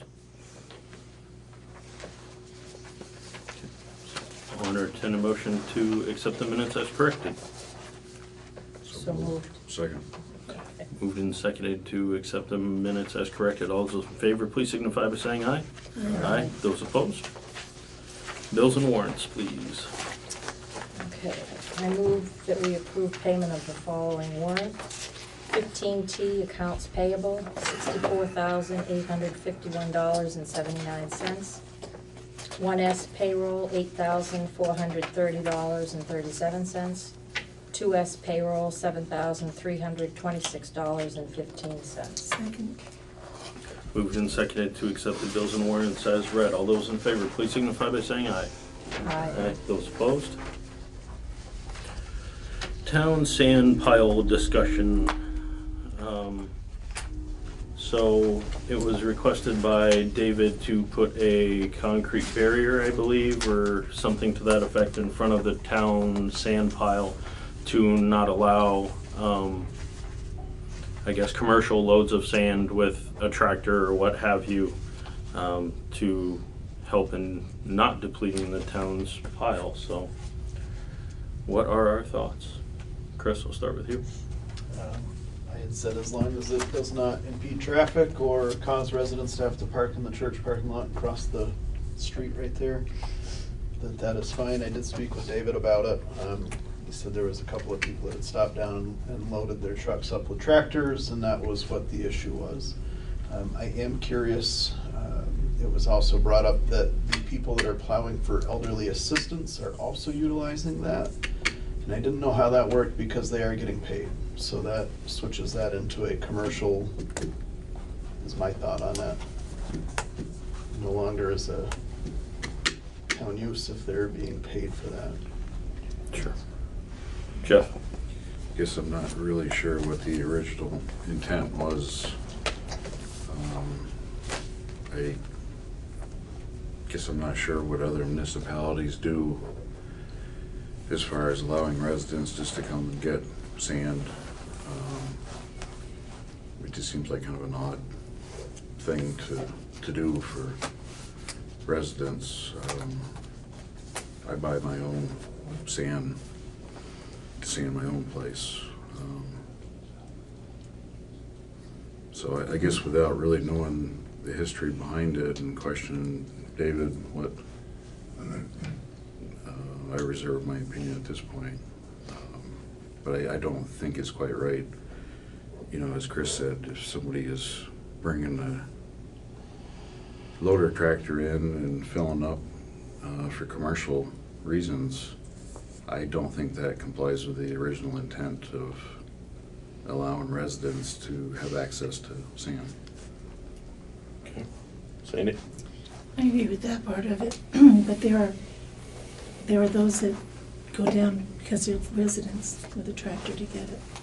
So I kind of am reserved on whether we should do it or not. Okay. Jean? The elderly assistants, I feel as if they're really just getting paid for their labor, because it's not like they're charging for sand, per se, you know? How much are they charging? How much do they get paid? Well, just for sanding alone, it's $20. So they're getting paid $20 to sand with the town sand that the residents are paying for. I don't and the think that people that's are right. residents, but you know, they've gotta go get the sand, they gotta go back and spread it, so there's labor involved there. Yeah, but if you were gonna plow commercially, you would have to go down to Lane and pay for your own sand if you're going to charge your client that. So my opinion would be if you're gonna be sanding with the town sand, that you can't charge for that, and we shouldn't be paying you for I don't think that, what I'm saying, I don't think they're charging for the sand.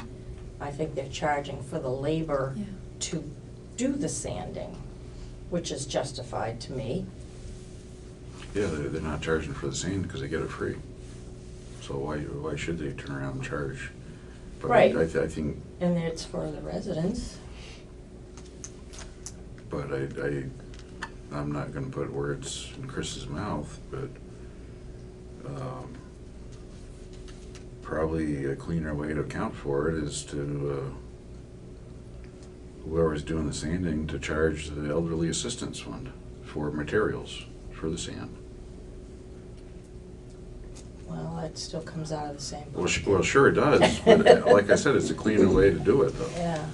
And how much do they get paid for the plowing? I believe it's 40 for plowing alone. It's 50 for plowing and shoveling. It's 20 for sanding. So I don't have anybody plow or shovel or sand my driveway. Is that pretty standard? It's not like the elderly assistance is getting a break because it's a cheap rate, or I don't know. I'm asking a question, not making a statement. I don't know what the I'm not going sure. rate is. I'd be curious if anybody pays for plowing and what that looks like. We would. And for your driveway, I mean, that's a straight shot, what are we talking there? What do you pay somebody to plow that? Well, the person that we have plowing has plowed us for umpteen years, so we get a break. Fair enough. But it's $20 a plowing. You got a break. Great deal. It's a very When I good first deal. moved here 11 years ago, I was paying Carrie Tyler $60 a plow. And that was 10 or 11 years ago. I don't know what it is now because I'm on the elderly assistance board thing. Yeah, I know last year I think I was paying 35. I don't know what the rate is this year, so it kind of seems like they're right in the ballpark. It's not like they're getting a huge break to the elderly assistants to do the work. And also, I believe that like Brattleboro has a sand pile for They do. residents, and I'm not sure of other towns, but. Yeah, Brattleboro has a thing, only Brattleboro residents. Right. That's what ours is supposed to be, only Vernon residents. And I don't know if it's at all feasible that if he were to put that up there so that it is just foot traffic in and out of there, and then during regular business hours, if you needed more, you would have to talk to David and actually go into the yard and get that. As long as you're still a resident and David knows what's going on, I don't know if that would curb any of the Down. excess that's leaving, yeah. Down behind. This resurfaces every few years if there's a complaint like this. Well, They're right. there wasn't necessarily a complaint. It was a concern coming from David, who watches that pile and is obviously seeing us going through more sand than we have in years past because he hasn't brought it up, I did until see it, now. I did myself, I saw a green tractor there, and it was getting sand out of the pile there. Yeah. To load, I just think that tractor. So obviously he has some concerns about Right. additional cost to his budget, and And the concern wasn't so much that they're dumping into a pickup truck. They're filling up a hopper on a sander that is Right. then Oh, yeah. going out and they're making money off from it. So elderly assistance aside, I mean, Right. that's what David's issue with this is. Right. Yeah. So, But there's a lot of little tractors go down there and get sand, which kind of. and that's the incident where I'm wondering if maybe that's something that we have to work with David on. And if Yeah. you need that sand, then the gate is open and you guys can work that out. But the rest of it should kind of be reserved for buckets and shovels. And the other side to it is, how much does a load of sand that we're dumping there cost? Because I think you can go down, to fill a sander at Wayne is less than $20, isn't it? I think. So I don't know, I thought that's what one of the classes was saying. Probably a whole pile of it. So I guess kind of the general consensus that I'm getting, and tell me if I'm right or wrong, is that we would like David to move forward with putting that concrete barrier up and then work with those folks that, utilize small tractors and things like that to get their sand from the larger pile. I think that's fair enough. Does that make sense? I just hope the traffic doesn't, I didn't really visualize it, but I just don't want people into 142 more,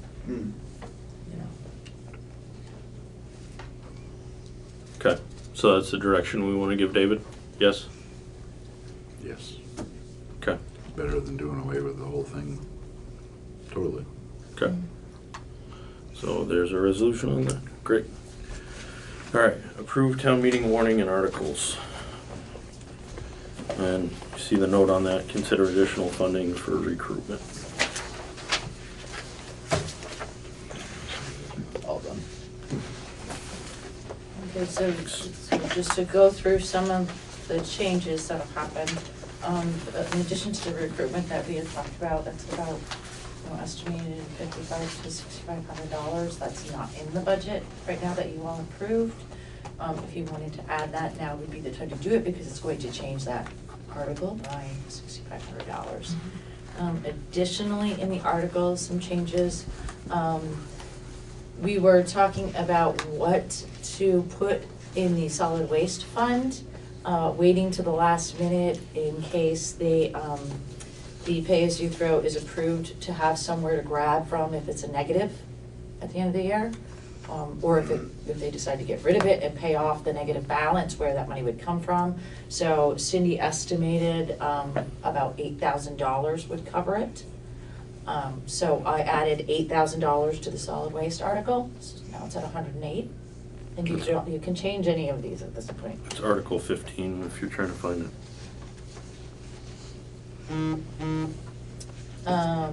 The Farmland Protection Committee reached out and they had a meeting and voted to reduce their request from $20,000 to $15,000. So that is Article number 28. And we can't sign this really tonight anyways because petitions aren't all in yet.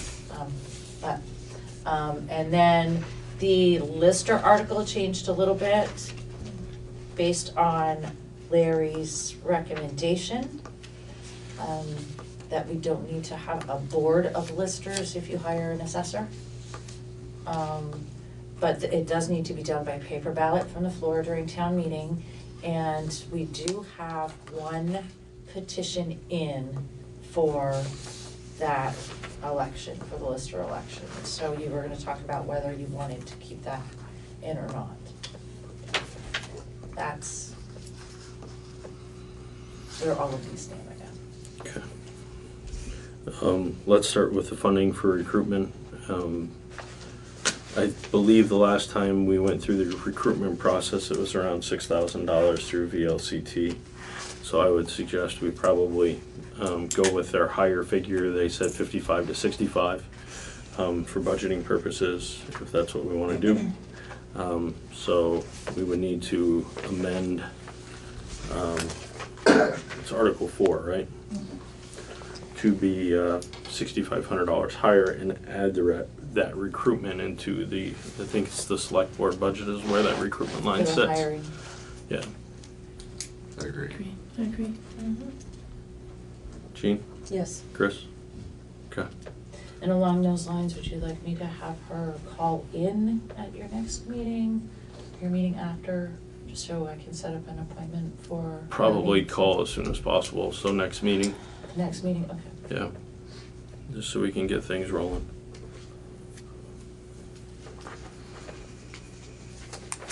The other changes, the solid waste fund, that makes sense to everybody, increasing that by 8,000 to cover the loss in pay-as-you-throw.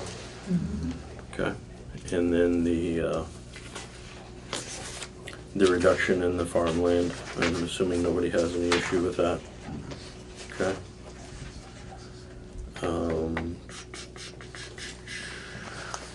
Do we have questions on any other articles that are out there? Yeah. You have an article number 17. Shall the voters establish an emergency repair replacement fund to cover urgent unbudgeted items or expenses for the repair or replacement of town property and or equipment over $500? Mm-hmm. You don't have an article putting any money in the fund. Oh, right, that's just great, yeah. Establishing the fund. It's another pay-as-you-throw thing all over again. Which article number is that? 17 is the one I was reading. Establishes the fund. It establishes a fund, but there's no money in it. There's no money.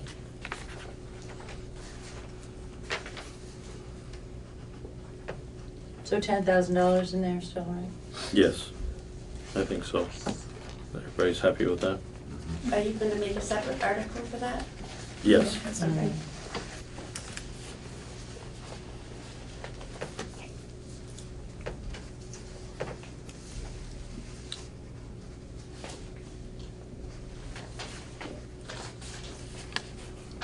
Any other questions, comments, concerns on the articles as we have them drafted here? Chris? Jeff?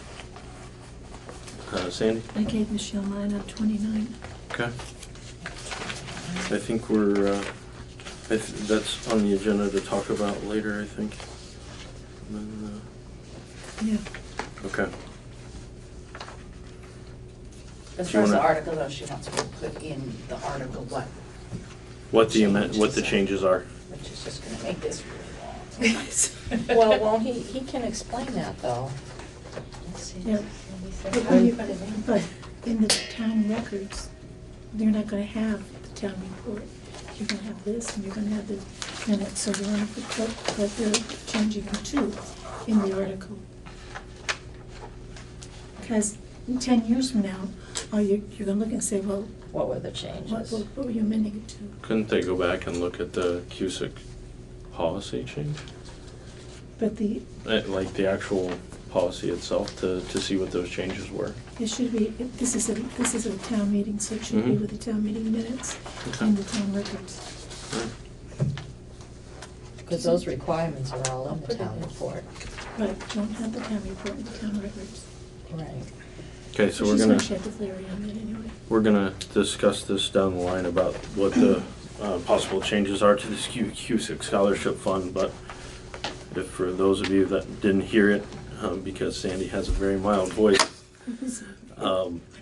there's some changes that are being proposed to this CUSIC scholarship fund that will be presented at town meeting through article number 29 and spelling those out in the article versus just having a general article and then spelling it out at town meeting. So,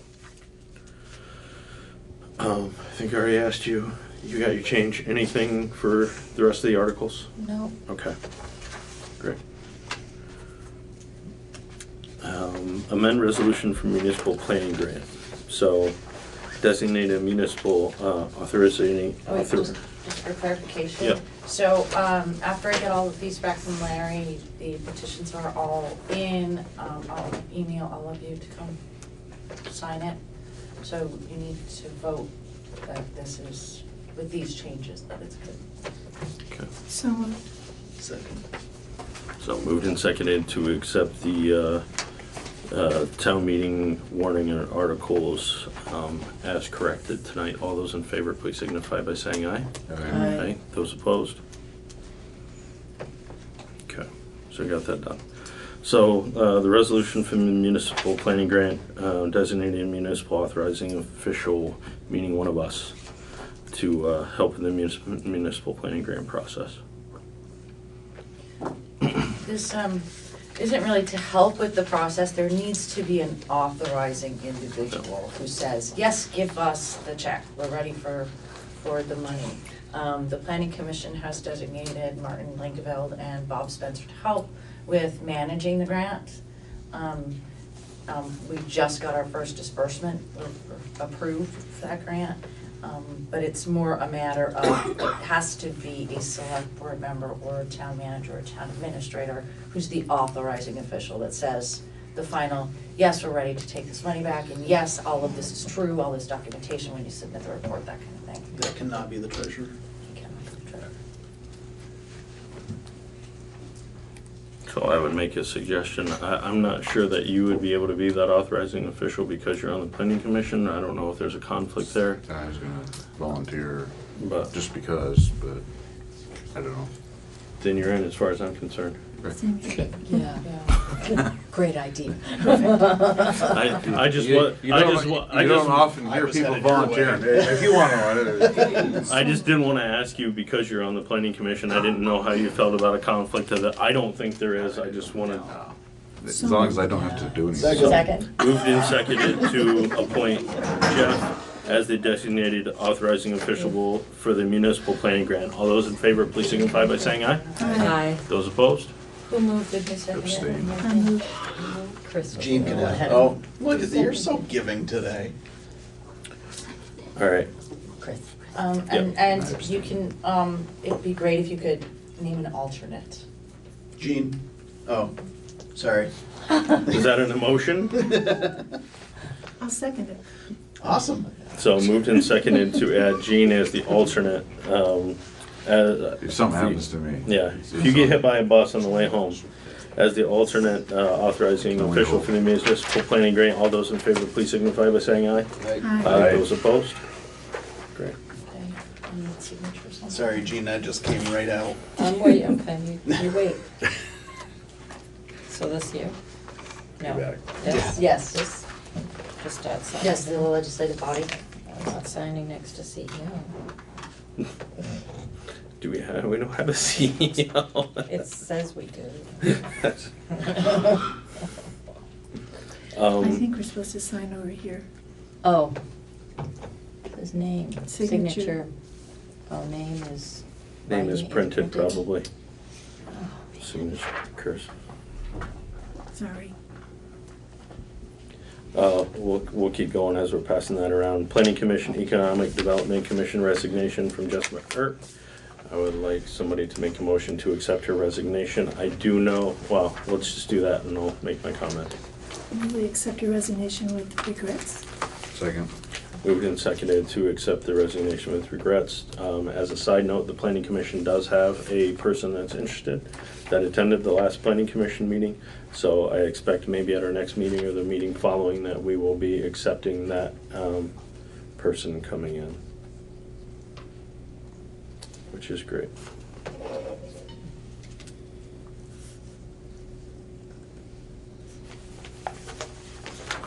All right, so that's accepted.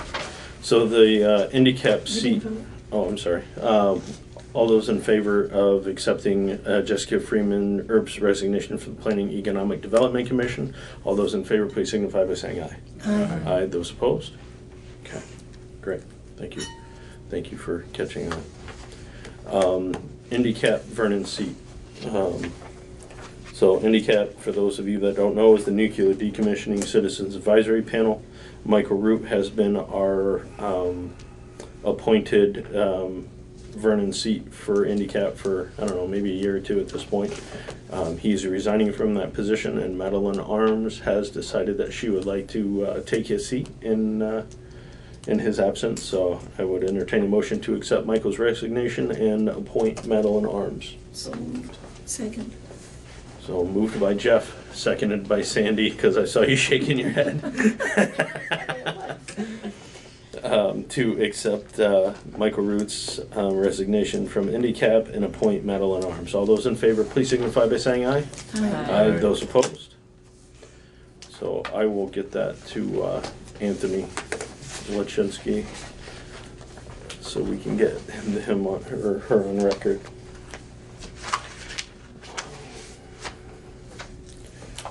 Accept changes to the Cusick Scholarship Fund. I can point out the change is really Yeah. at number 4. Everybody has the requirements. It was $1,000 per applicant. The fund hasn't been funded at town meeting the last couple of town meetings, last 3, I think. So they don't have necessarily. So you have 2 choices. You can either set an amount of money in this requirement, which if you're not going to fund it every year, I really wouldn't suggest doing that. So number 4 just has that the number of recipients and how much is given will be determined by the money that's available. And the select board is the Cusick Scholarship Committee and the town clerk. So really, I've never been involved in that. No, it's the chair, the town clerk, Yeah. and the principal at Vernon Elementary. okay. Those are the 3. I don't get involved in this either. Yeah. I do. So, Chair of the school board? Yeah, the chair of the school Chair of board. the school board, Mary Ross as the principal has joined us, myself and Tim. Okay. Yep. Yep. Well, I agree with number 4 as it's written. Okay. Okay, so I'll write that up per Larry's instructions in the article. Let's make a motion to accept that, please. So moved. Second. Moved and seconded, Jeff moved. Jeff moved it already, sorry. Second. We'll take Sandy's second. To accept the changes to the Cusick Scholarship as written. All those in favor, please signify by saying aye. Aye. Aye, those opposed? And you are supposed to review this every 5 years as a select board for the requirements. Any record So of there's the last no- time that it was done? I do. No idea. We're good for 5 more years, just keep it in the back of your mind. I know we've talked about it before in the past, just to try to determine what to do with it since it's not being funded.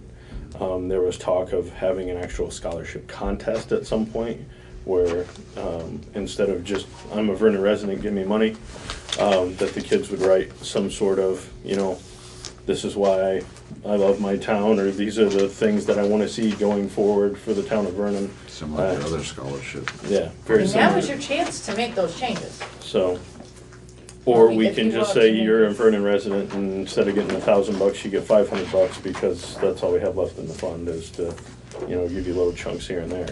But his change did say, he did suggest saying An 500. essay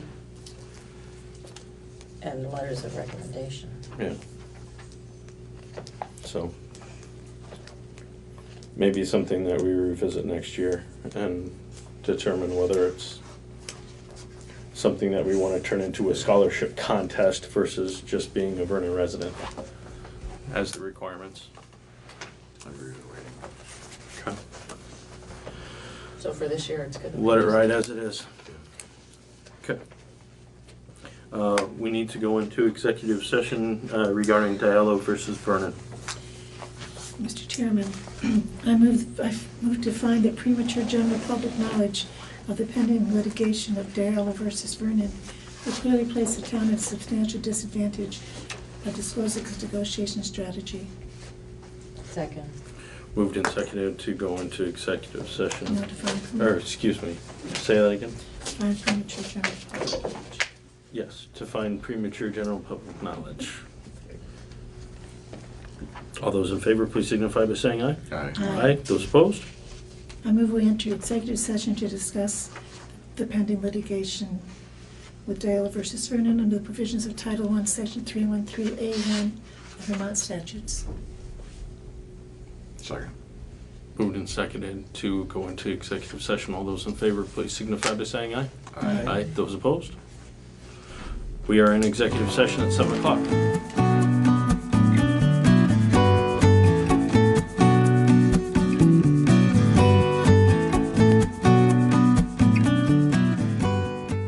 All right. We went into executive session at 7 o'clock, out at 7:24. No action was taken. Mr. Chairman, I move that we go into executive session on appointment or employment evaluation of interim town manager per 1 VSA 3133A3. Okay. Second. Moved and seconded to go into executive session. All those in favor, please signify by saying aye. Aye. Those opposed? We are in executive session at 7:26.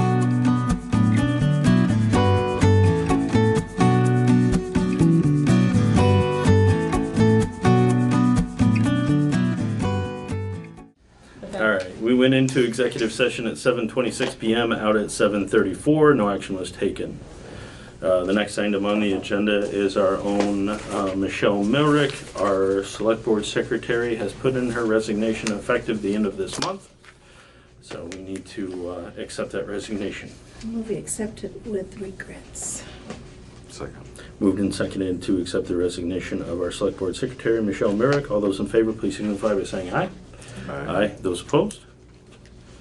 Okay, historians. So what would you like me to put an ad in the paper for a new select board secretary? Unless anybody's got any bright ideas. Because you're gonna have a meeting in 2 weeks. Yeah. Yes. So I would suggest, instead of putting it in the reformer, former employer, putting it on Indeed.com. What is that? It's a free website that gets a Is it significant free? amount of, yes it is. It is free? Okay. I utilize it for Leader all the time. Okay. Could we also have Mark add that to the unofficial Yes. website? Yep. Post, once we have Oh, yeah. once we have it, we can post it on Facebook and get it up on the app. Do you just want the same one that we did last time? The same ad? Yes, that's fine. Front Porch Forum also. Yep. So that is all free advertising, and like I said, I do very well with Indeed in my real life. So historians use the space to hold sale on election day. I move we allow them to. Second. Moved and seconded to allow the historians use the space on election day for a bake sale or whatever they're doing. All those in favor, please signify by saying aye. Aye. Aye. Those opposed? Great. All right, census boundary approval. So I'll have to approve this. And it is, no, it's a new business. It is a map of Vernon.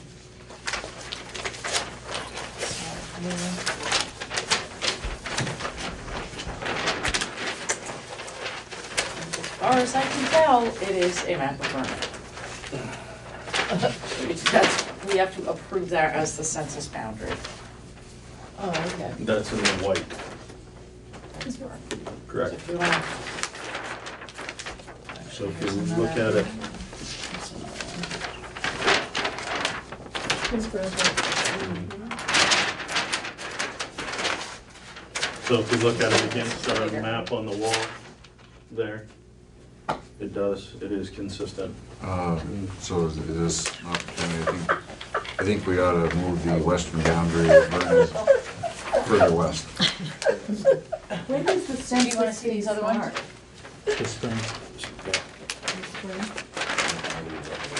Officially April, I believe. That was That's the wrong spot. It's not there. No, it's not. What? It's up further. That's Jeff's land. Yeah, that's Jeff's land. Give that to Mass. No, if you look at You wanna change states? That's right across here. That's fine with Yeah. me. Oh, on the Oh, that's bigger right. map, it has. It doesn't go down, Miller's it's not a airfield good map. down It here doesn't on- go down to, Oh, you on don't his have Tom property. What? So we There's a approved that, so you can have an southern airstrip down there. Okay. Okay. And it ended at the Pleasure Airfield. Be an air traffic controller. You could. Go out there with glow sticks. Yeah. Okay, it's safe. All right. So just so you see. I'm happy with the boundaries. Are you guys happy with the boundaries? Yeah, if we can't change The them. southern one, this one with the southern. Yeah, unfortunately, we can't take Guilford or the river over in This this is the meeting. largest, sure, it's not Pay for a that. bridge. That's a good thing. You don't remember what it's like when it was open. Used to go to the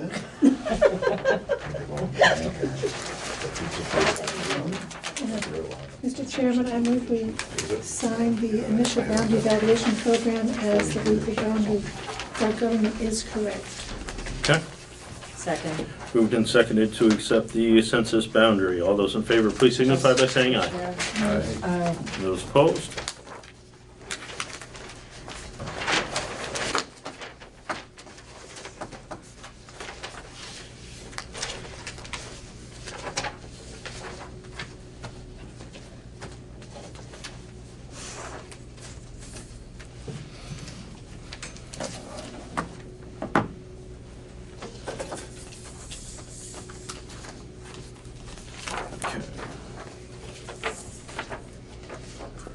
Ordinance enforcement, So I did hear back from the health officer. He is not interested in being able to do this. He's got the health ordinances that he works with, and that's it. So as far as people on this list right now, and your interim can take this to the next step, but you need to name a different custodial official, which would be the person in the office that's making sure the records are just filed. Did you table this then? I would do that. so we would like to table this? Yes, yes? Yes. Table it. Okay. So we will table the ordinance enforcement and the appointing. Chris has asked us to table the emergency services billing as well for tonight. Everybody okay with that? Sure. Great. Wyndham Regional Council broadband project update, please and thank you. Thank you very much. It was an interesting meeting. I learned a lot about a lot of towns. If it's all right with you, I'm gonna read what I sent you, Josh and Michelle, there's some edits, but it's easier for me because I had put Sure. my thoughts out. Yep. That's what you sent us this afternoon, right? Yesterday, but yeah. Yesterday. Yeah, yesterday. I don't remember. The timeline for this project has been mandated by the Vermont legislature to be 6 months, starting last Monday, not yesterday. And there is a lot to be done in a short time, beginning with a survey of residents of participating towns, including Vernon. The ultimate purpose of the project is to make recommendations to the legislature to ensure that all of Wyndham County and Vermont is covered by fiber optics. The first part of this will be a survey to collect data by March 17th, so the timeline is really, really short. I would like the select board's permission, and in my email I said to set up a table at the back of the hall during town meeting. I really want to change that to a place that you recommend. And it maybe not during town meeting, but during breaks. And also downstairs in the town office during election day, then on Tuesday. I know now we have the historians, the Girl Scouts, and just a small table somewhere, so that we can ask voters to their. The survey would ask them about their current cable coverage and future needs. Representatives of participating towns will be meeting February 6th which is after your next select board meeting, to finalize the survey. So we haven't even seen the content of the survey yet. Another part, one of the reasons for the survey, another reason is to educate participating towns, voters, about current technology and also future needs. And Vernon is currently, as we all know, Vernon is currently well-served for today's technology. Our concern is and should be for the future. We will not be attractive to new home buyers and businesses as we currently are, which is why we should participate. Boy, that's confusing. And to find, we need also to find the pockets, and there are pockets of Vernon that are not served. There's some places that have DSL, dial-up. I know of two, and there's especially to prepare for future needs. There are a lot of towns participating that don't have what we have, and they'll be served first, and then, but I think we need to be ready to find ways to fund this ourselves if we're going to prepare for future needs.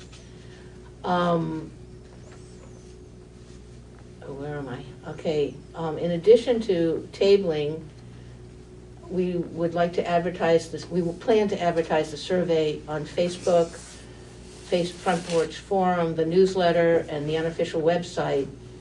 We also hope to put surveys in the library and the town clerk's office. We'll have to talk to those two places. And to send, and I also want to talk to the school, to send them home in their packets. A lot of towns will be putting it as an article, but it seems a little bass-backward to me because we'll be tabling during the time, and the article will probably, so that's why we didn't ask for an article. And we also would like a select board liaison to work with us, or with me. I'm the official and he's my backup. Is there anything else I've missed? Yeah, just basically, the idea of the survey is to figure out the feasibility of what needs to be done in order to bring high-speed internet. The survey will have a take rate survey. In other words, how many houses and at what price they're willing to pay. An analysis of the underserved and unserved areas. An idea of what you said, bandwidth need for now and for the future.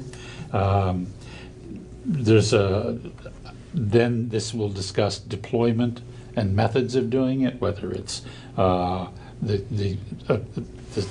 the Communications Union District or the CUD, how that, if the legislature puts together a certain number of people, the towns want to be, say we joined with Halifax and Guilford to create a district, and how that would be deployed, what's the most effective and how be paid for, whether it's private, whether it's public, whether it's a public-private organization, whether it's connected to EC Fiber, which is very successful in the Upper Valley, and how to decide which are the best CUDs to put together, and an estimate. The basic estimate basically is it costs $30,000 a mile. When we did this before and had a study, we know that basically that it would cost $2 million to wire the town. We know that Velco has a lot of open internet access that they are interested in using. They only use it using 15% of their network, and they don't know what to do with the rest of it. That'll be the feasibility, and then it'll move on from there to create business models to work it. As you probably know, it is not allowed by the state to use tax funds. It has to be revenue bonds to pay for it. There are grants and loans and that sort of thing. The idea is to figure out the best way to feasibly bring all of us, because we say we're well served. In 3 years, we won't be. I mean, we literally, it's going faster than we can, and the value to the town in getting people to live here and increasing the home values and business values for being here by having an internet that is ready for the future will be very attractive. That's the selling point. But the main thing is to figure out what's the best way to do it. And that's what the CUDs, this feasibility study, the 6-month study, they would like to have a 35% return. That's huge to do in 1 month. So we're going to need, if we're going to do this survey, it's going to have a lot of input. We're going to have to, we were talking about getting all the school buses that are at the high school, handing them out and saying, bring this back tomorrow from your parents, or going to the rec department and going to the games and catching people. It's not going to be, and we're willing to do that. It's not, but obviously the more volunteers and the more people get involved, the better the study and the better for the town. And the project won't cost the town anything. Some printing. Well, I'm willing to donate a couple of reams of paper and we'll figure out the printing. So what you're looking for us tonight is approval to have a space at on election day and at town meeting somewhere, which I don't know. You know, Senator Doyle used to put out a survey, and it was on the table, and you filled it out and then just passed it back into the town clerk. When you came in, it was a little bit of the papers you picked up. You might want to have one of those when you come in, so they'll pick it up. Everybody that comes will pick it up. And have Tim announce it. Mm-hmm. And a brief description of why this is important. Right. Mm-hmm. The whole project is, that part of the project is also educational. Because when we did the survey from the fiber optic subcommittee, it wasn't anywhere near as exhaustive as this is going to be, exhaustive and exhausting. And people did not understand. Very happy with what we had then. And that's really outdated. It's going to be outdated, as Munson said, very quickly. So the other thing that I would suggest is, I don't know if Sarah Coffey has plans to come visit us at town meeting and do, the typical political spiel that we get from our Senate representation, the House of Representation, but obviously she's well involved in this, so maybe as part of her, if she plans on attending town meeting and taking a few minutes to speak, maybe she can touch on that as well, and let the people in town meeting know that they can come pick up the survey from you in the back corner or whatever we decide to do. It would also be very helpful if we could get some sort of assent of support from the select board. The select board says this is something we think is a good idea or a good thing. If you do, that the more support we get from every different part of the town, the historians, the seniors, the rec department, everything we can get to go to get an effective and useful survey will certainly lead us down a path that I think is important. And it's in the town plan. So we're ahead there. So, yeah. That's where we are. Thank you. So the question for us is, do we want to allow the survey at election day and allow them a table during town meeting? So moved. Second. So moved and seconded to allow the, what do you call it? The Winter Regional Council Broadband Project Survey to be brought forth at election, in the town office on election day and at town meeting. All those in favor, please signify by saying aye. Aye. Aye. Those opposed? Okay. Thank you. Thank you. Rhonda, You're welcome. Please touch base with Tim on the election day, because, yeah, it's really his realm, so you're gonna make Yeah. sure to dovetail both. Get He's part of the Tim. Wyndham Regional. Right, yes, he is, but just, And he's on top. because you gotta get his okay before you do it Yeah, on election day thank too. you. Just wanna thank you. Put that out there. Thank you all. So, public participation on non-agenda items only. No, we tabled that one. Seeing none, correspondence and town admin report, please. You have all the correspondence in your packets. And my report pretty much is centering around getting the annual report ready to go to the printer before the 30th of January. My goal is also to get the mailing for the town meeting morning all set to go. So that can just get brought to the post office for the door-to-door mailing in time. So hopefully you will be in good shape by the time I leave. Okay. Upcoming meeting, February 4th, and local government day. One second. Yeah. I received an email from the fire department, and I think that the amount of scrutiny that they fall under in this town sometimes, that it deserves to be pointed out that on Sunday, they received the call to 142. Our units responded very quickly. Within 2 minutes of the call, we had a firefighter on scene that was addressing it. Upgraded the alarm, got mutual aid coming. They saved 4 animals out of the home. All the occupants were able to get out as well. The home is not able to be occupied, but all in all, they did have a good save. The structure is still standing and is rebuildable. And that is the second one in the last couple of months that they have actually been timely and efficient in, the other one being the one on Huckle Hill. But they are still 2 structures that are standing, and I think that that deserves some acknowledgement, given everything that they get criticized for. Thank you very much. Okay. We are adjourned.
Good evening, I'll call the meeting to order. A couple of members that will probably be here long, and we will not wait for them for a moment. Are there any additions or amendments to the agenda?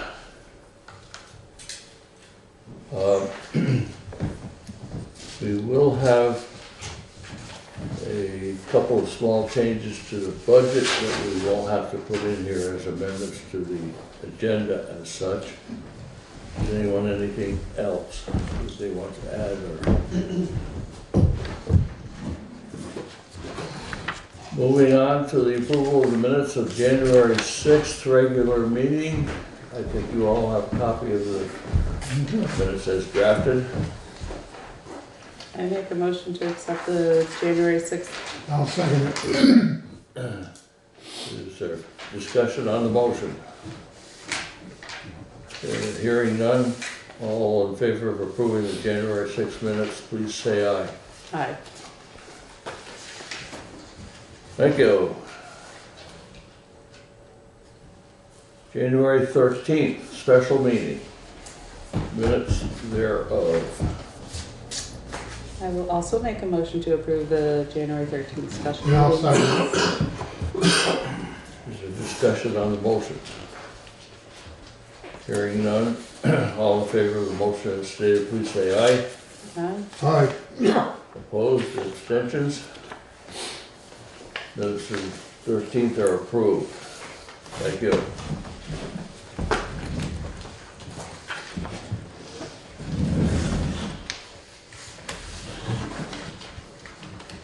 Road foreman's report. Good evening, sir. Evening. We're working on a pavement assessment of all our blacktop roads to prioritize the roads that need attention. I've reviewed them with Springfield Paving, and now V-Trans is going to take a look also. I have a meeting with Nikon, which is a company that does crack sealing, tomorrow to look at the crack sealing the roads that are not scheduled to be paved in the next couple of years to try to extend the life of them a little bit. I've been in contact with Carolyn Coda from V-Trans, who will be our project manager for the Arch Bridge project. They're planning on putting the bridge out to bid this fall, so it's still on schedule. I forwarded the agenda and the minutes from the Depot Road box culvert discussion from the meeting on January 13th. So hopefully that will continue forward. And we had a brief mud season last week and then went back into winter. So we had a little mud repair to do so we'd be able to plow this from the snowstorm. That's it. Any comments, any questions? Do you think that the Nikon folks will have a lot to do since they just did sealing last year? We didn't seal any of ours. Oh, it was Route 30, sorry. Route 30 they did, yeah. So it's one of those things, if you can keep the water out of the pavement a little longer, it'll last a little longer. Any other questions, any other discussion? We have a motion. Make a motion to accept the road foreman's and road commissioner's report. Thank you. Discussion on the motion. Hearing none, all in favor of adopting, approving, accepting road foreman's report, please say aye. Opposed? Any abstentions? Administrative assistance report. The town report is in the final stages of proofreading and editing before I send this off to the printers. This will be completed by Thursday. You have tonight the draft policy for the Williamsville Hall Committee that you requested.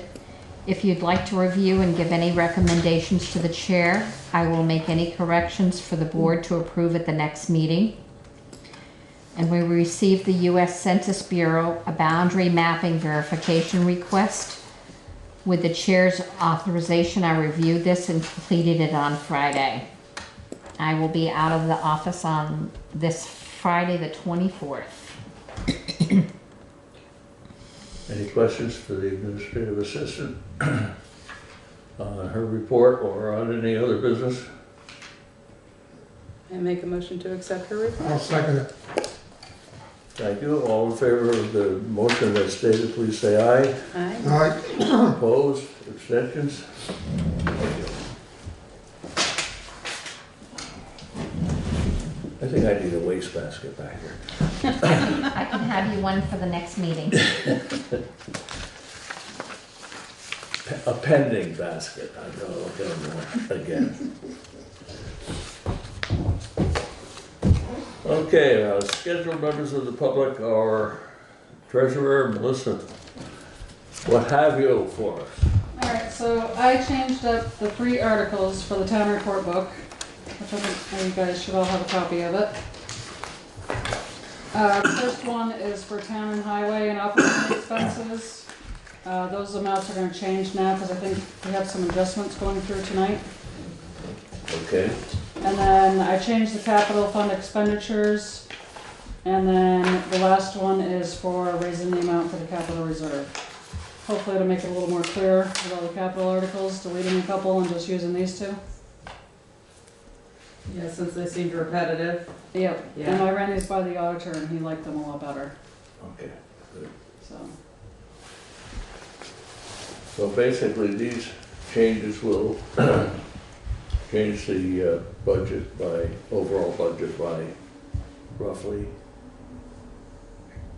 These last numbers that you gave me, yeah, well, $3,433 for the increase in the county tax.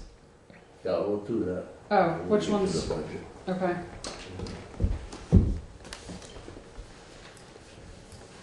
Okay, I would think we don't need to take any action at this point on this information.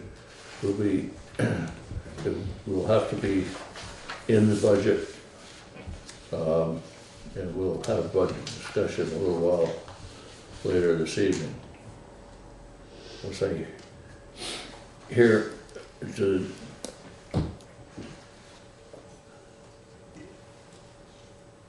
anything else at this point? No.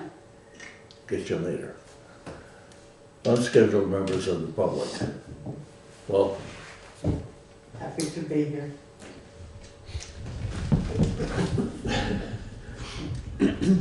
okay, under old business, we have, as was just mentioned, the Williamsville Hall policy. To be honest with you, I would like to take another little bit of time to look that over again. Does anyone feel we need to take action on it this evening? Or can we do it in 2 weeks, or whenever it is that we get together again? I personally think it looks great. Okay. In that case, if you would like to move approval, I would accept the motion. I would like to make a motion that we accept the Williamsville Hall Committee policy. I'll second it. Very good. Well, this is going to be helpful, I think, guidance in the future. And any further discussion on the motion before us? If not, all in favor of the approving Williamsville Hall policy, please say aye. Aye. Aye. Opposed? Any abstentions? Thank you. Zipping right along. Highway mileage report under new business. That's in your correspondence folder. That's the one that you were looking to get authorization for. It's in the next one down. We already verified the mileage, you just need to sign it and then give it to the town clerk.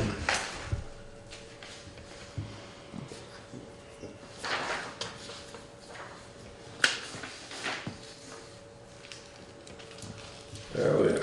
Just have to sign that, don't we? Mm-hmm. He needs authorization. It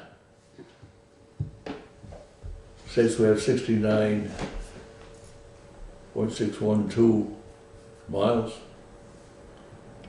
of highway, 12 and a half of legal trail. I don't believe there's a big change in that, so I make a motion that you sign that on behalf of the select board. I'll second it. Discussion on the motion?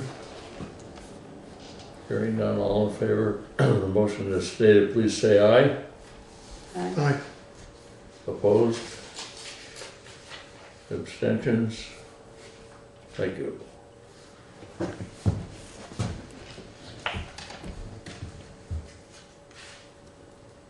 May I ask if, is the zoning administrator coming this evening?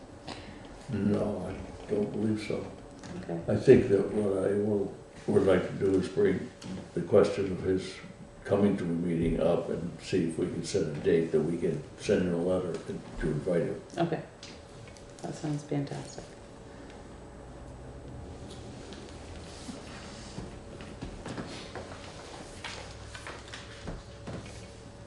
Okay.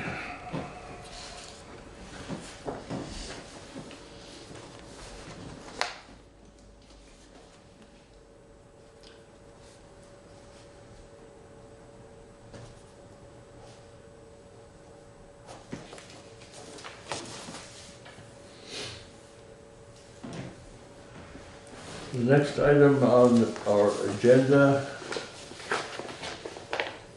is to approve the budget for the coming year. And I've been informed this evening of a couple of changes that we should discuss.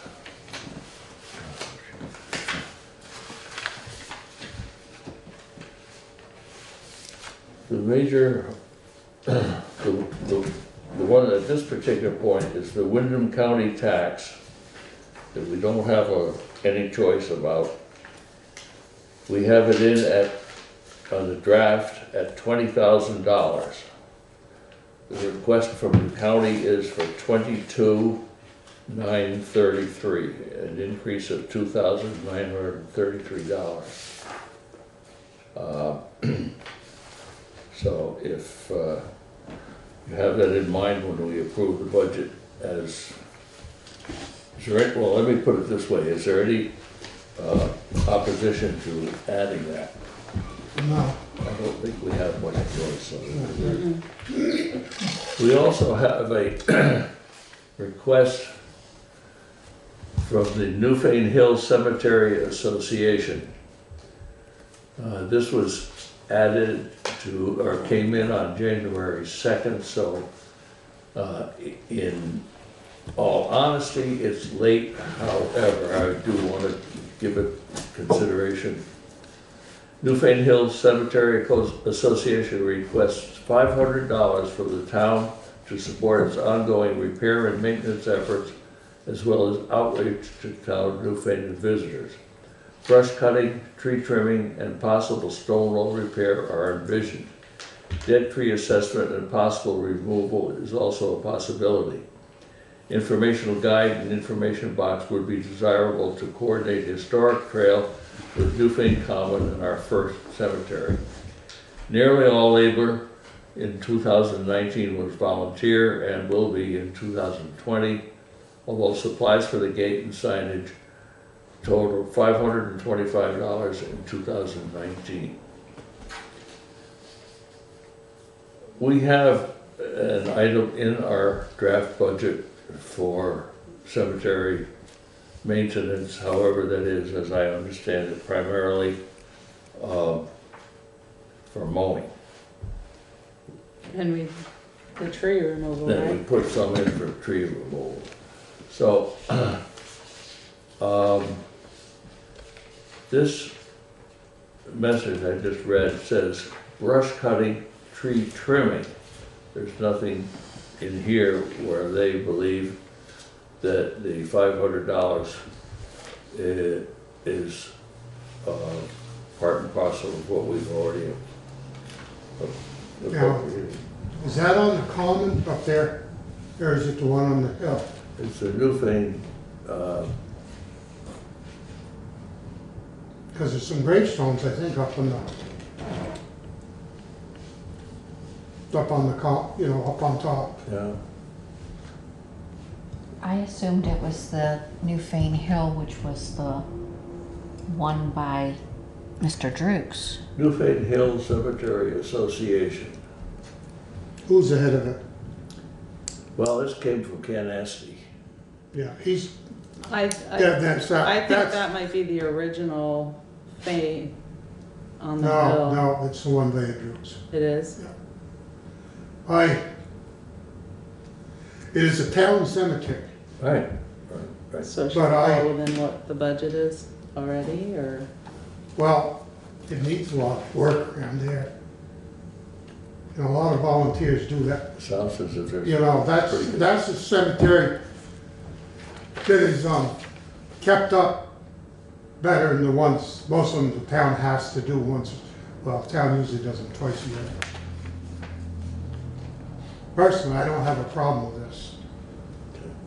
In other words,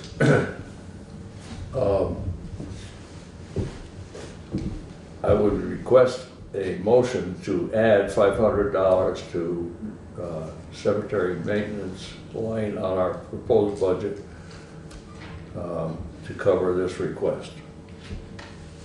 So moved. Well, second. Thank you. You're welcome. Further discussion? Hearing none. All in favor of the motion, please say aye. Aye. Opposed? Abstentions? Thank you.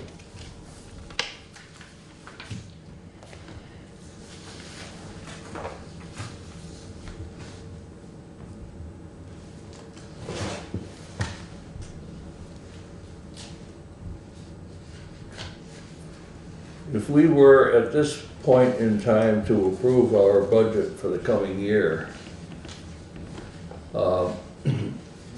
without knowing exactly what the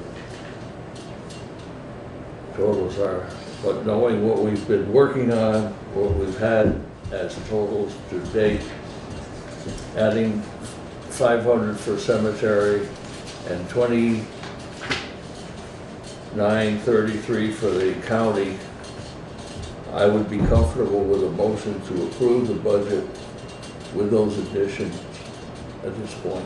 So moved. Second. Is there discussion?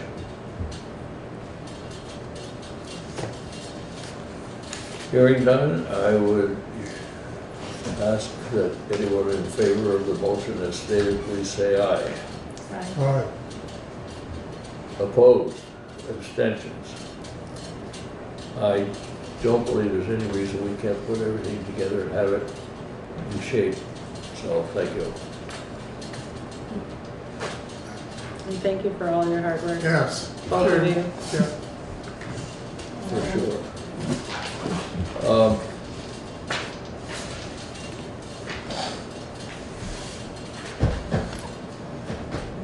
In keeping with budget and related material, I think you've all had a chance to look at the draft select board town report. And I would entertain a motion to approve that report for publication in the town report. So moved. Second. Is there a discussion on the motion before us? Hearing none, all in favor, please say aye. Aye. Opposed? Any abstentions? Did a good job writing that up. Thank you. Good luck.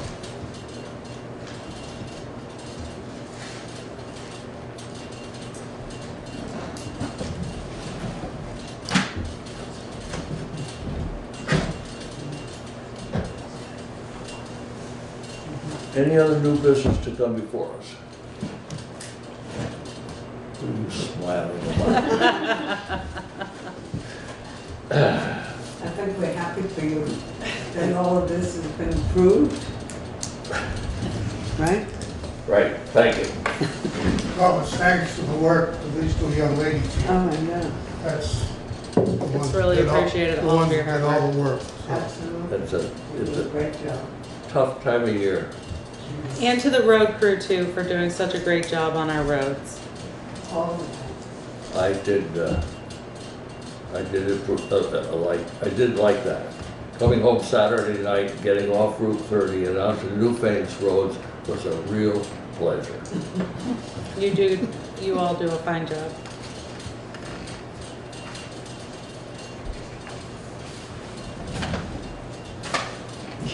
You have your same complainers that complain all the time, and they go in one ear and out the other. It's not a perfect world. We do the best that we can do.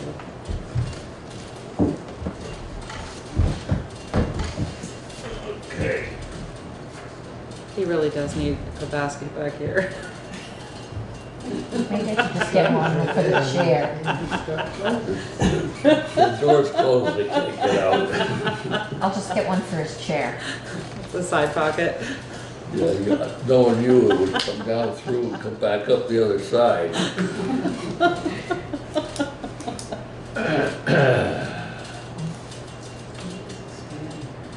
If there's no additional new business, we'll go to correspondence. We have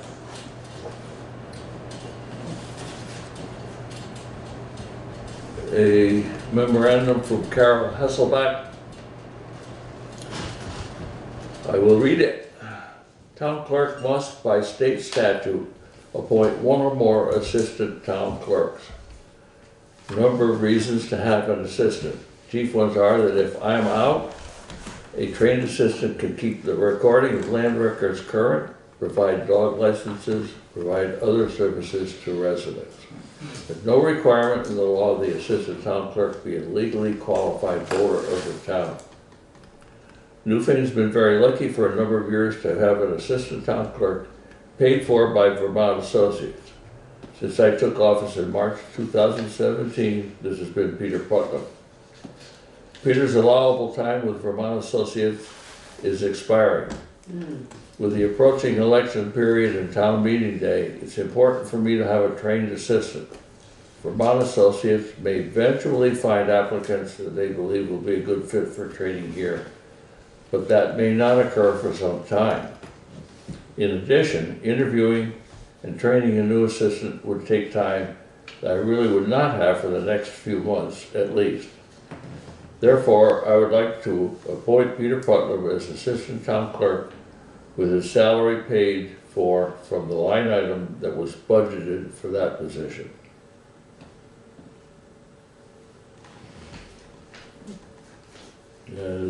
I see a motion. Do I see a second? I make a motion that Peter Putnam be appointed as the assistant town clerk. I'll second it. I believe that the town clerk appoints with our approval. I'm not sure exactly how that works. I think so. Whatever the, we appoint, hire? Carol does it. Yeah. Sorry? Because she's asking for our recommendation. Yeah. She's just kind of informing you guys. Okay. I say, I make a motion, she go ahead and appoint him. Well, she does it, so we don't have to.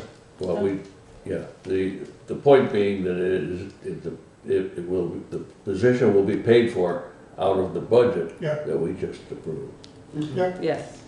So we are in agreement with the town clerk on her request for appointment of an assistant town clerk. Yes. I can't think of another way to state it, but if I do that. With a letter here from Frank Saponsky. Dear Newfane Board of Selectmen, I hereby resign as the Newfane Animal Control Officer and as the Newfane Deputy Health Officer effective January 14th, 2020. Thank you for the opportunity to serve in these capacities. Sincerely, Frank Saponsky. I don't think we have much choice but to accept his resignation and to thank him for his assistance in the years of the time that he did it.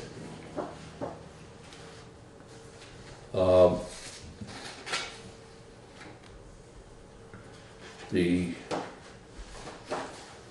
vacancy will show in the town report.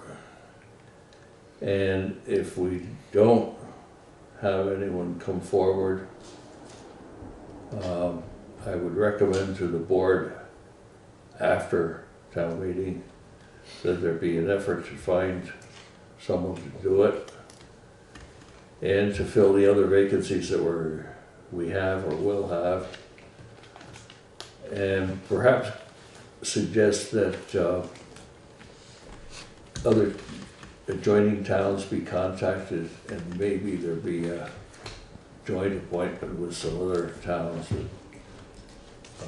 I think this could be a useful approach for towns. We're not the only ones that are having trouble of this sort, so.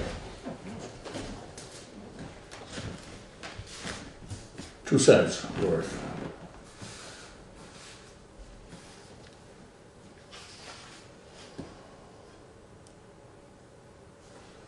We have an email from Ann Landenberger. Fits under correspondence.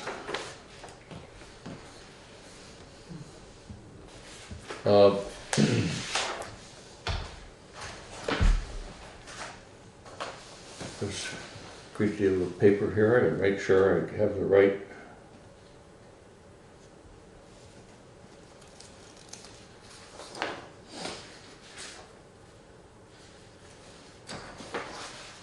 She's, in essence, well, I will read it. I hope your holidays were bright, peaceful, New Year brings you goodness. We'll be away until January 20th. So before we leave, I want to check in on the select board response to the memo submitted for your November 18th meeting. I'm pasting the text below as a reminder. What's the next best step to take from here? I will check email while away, connectivity allowing to hear your thoughts. Gratefully, Annie Landenberger.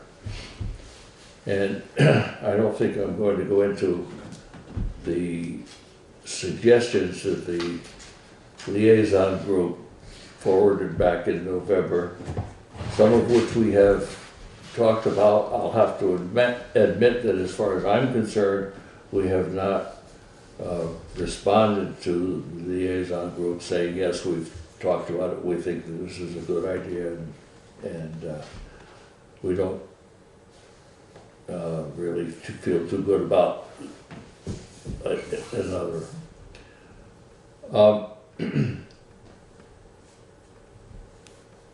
Do you want to speak about a couple of the things? I was just going to ask Jay to speak on that. Yeah, useful to. I spoke to Mark Pickering today for quite some time on this, and he still hasn't heard back as far as the traffic bumps, tables, whatever you want to call them, as being acceptable with federal highway. So his suggestion was that we try to follow the road safety audit, as much of their recommendations as we could, and then back it up with enforcement, and then see how things go for a year or whatever. And because he said that's pretty solid suggestions with data to back them up as to why they suggested stuff, and then see how things go, and then maybe do another speed study after a while and see how things have changed.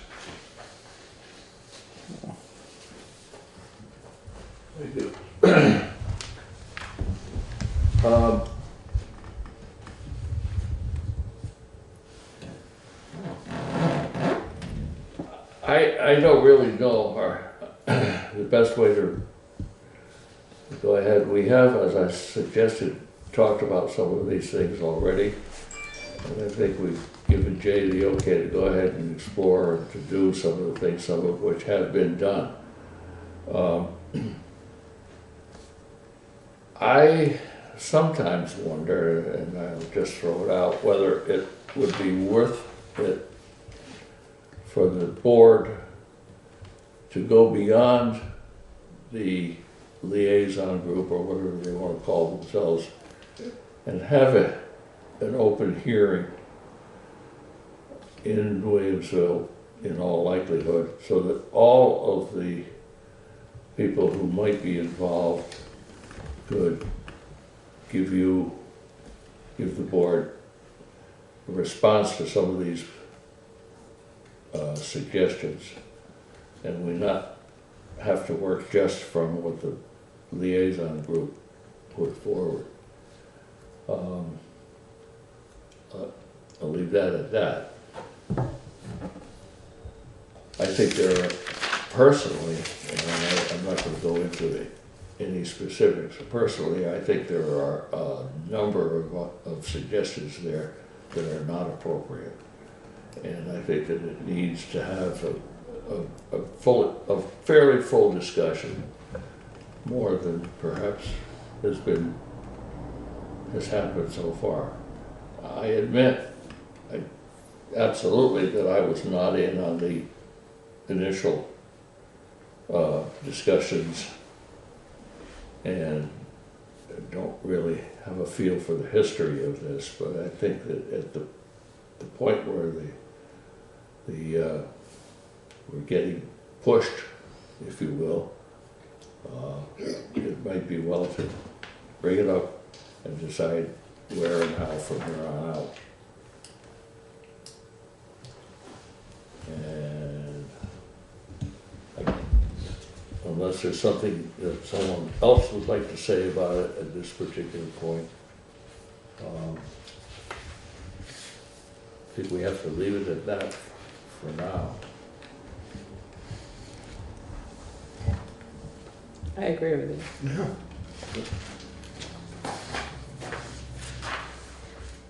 The only question I have though is, did you talk to Mark about any part of the signage that could happen? Because there's a half a page about signage and speed limits and digital signs and stop signs and... The additional stop signs, he said, were now, the stop sign at the arch bridge is part of the new arch bridge, and that should stay. And painting speed limits. Yeah, that we're already got in the works, so Okay. that'll have to wait till spring because it just got too cold. And we've changed the size and the reflectivity of the speed limit signs, so they're the new standards. Okay, So it's coming along. good. So. Thank you.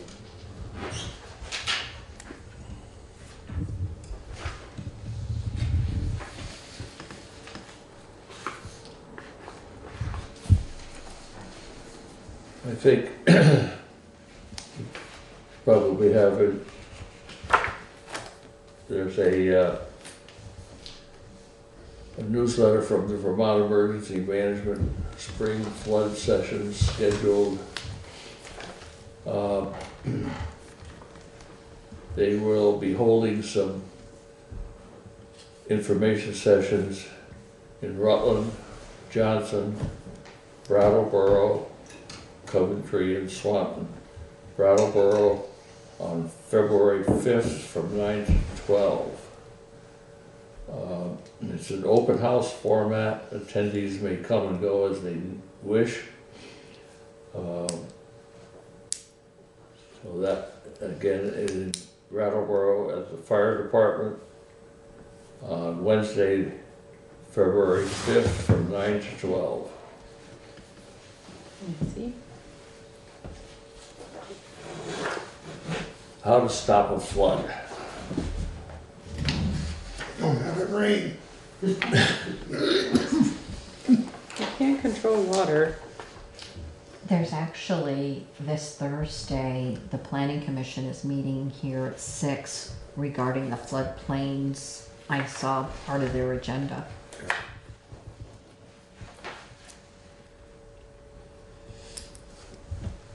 We have a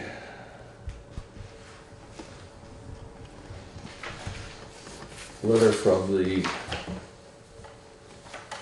Southern Vermont Economy Project Coordinator.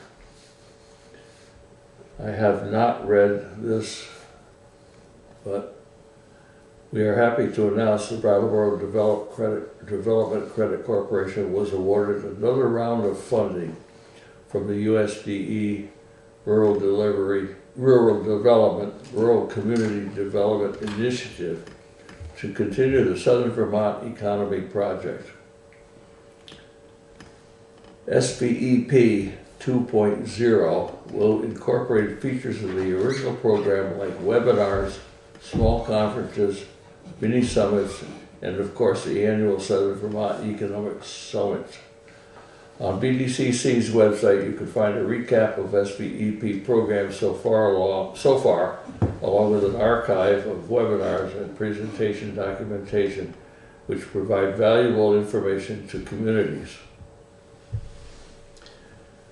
In this envelope, you'll find a project survey asking you to help us identify key projects happening in your community. We will be hosting general trainings around project stewardship, financial management, project management, and grant writing, as well as covering mini summits around specific technical assistance needed for certain topics. By sharing with us these important projects in your town, you can help shape the training that BDCC will provide through 2020. In the past, for instance, we have focused on connectivity, housing, and working lands. There's a survey for what they're asking that it be sent back by February 15th. Let me read some of the titles of the that they're asking about, or what they're the blanks that they have. There are 6 opportunities to name a project title, type, public or nonprofit, work development, private sector, infrastructure and transportation, or other. And then they give space for contact name, email, town, location, and a short description of the project. At this point,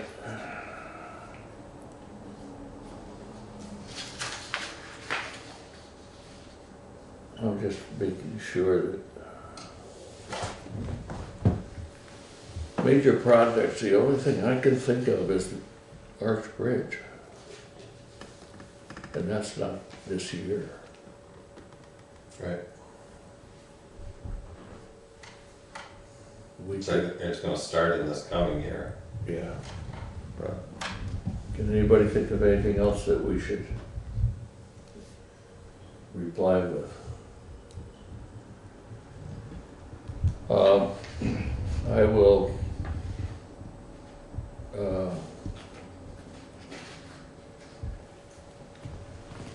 just write in here, no major projects, no project envisioned, and we'll send it back to them so that we're done on it.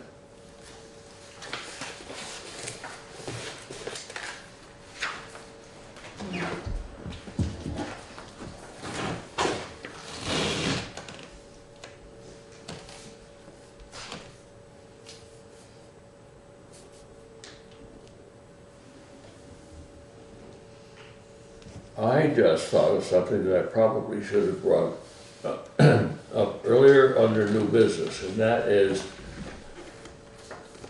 under the broad title of broadband. Juanetta and I both attended a meeting last week sponsored by, well, I'm not sure exactly who was sponsoring it, but it consisted of representatives from several companies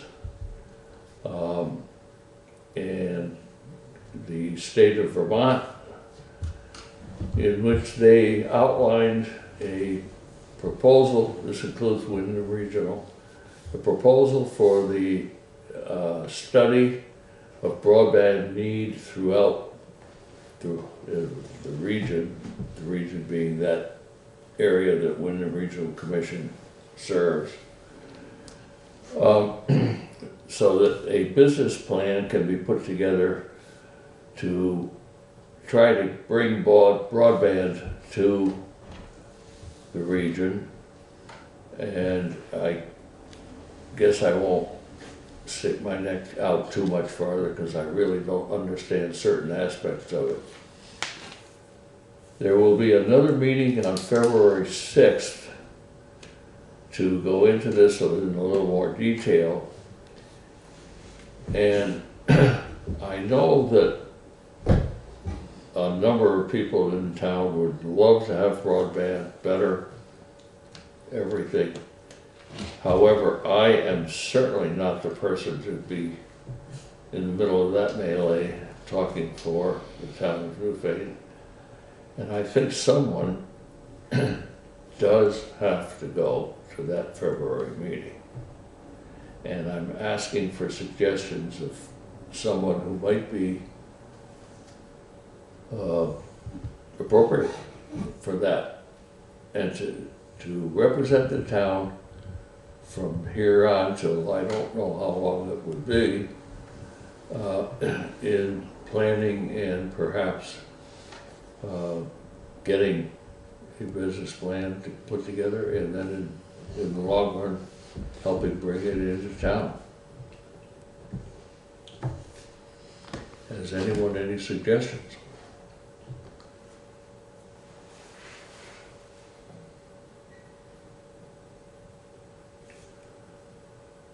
The only one I could think of, and I hate to bring his name up because he probably wouldn't do it, would be Bauman, who does our technical stuff, if you want to call it that, at this particular point. If not, he might have an idea of someone else. I think it's worth contacting him and see if he is a conduit to someone. Would you be willing to contact him and Sure. find out?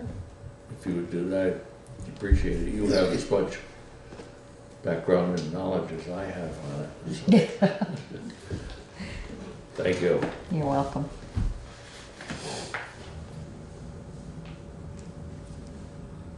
Maybe between the two of us, we can make one. Yeah.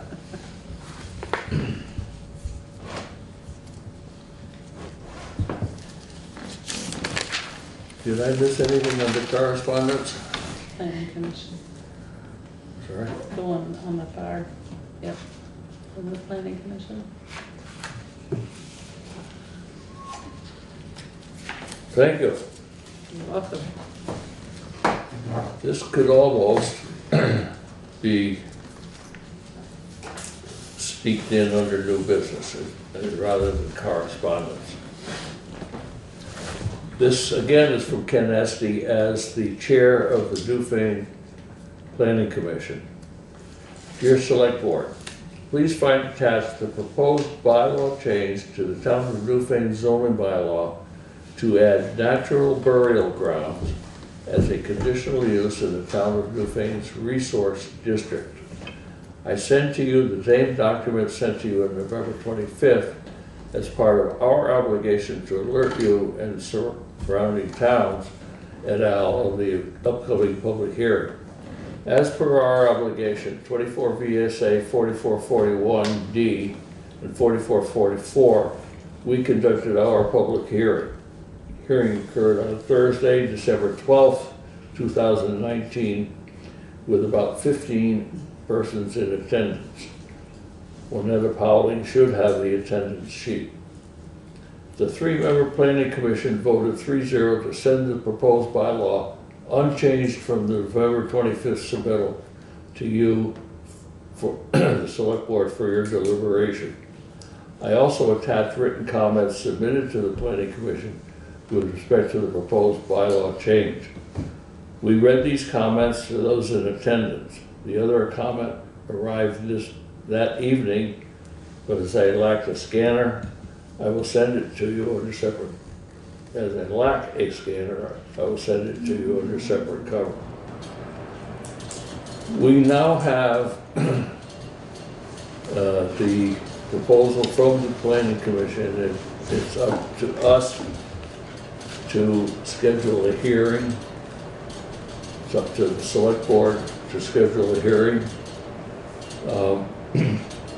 And I think it would be well to do it on an evening other than a regular meeting, I think there'll be a number of people in attendance, and it will take a little time and eat into any regular meeting agenda.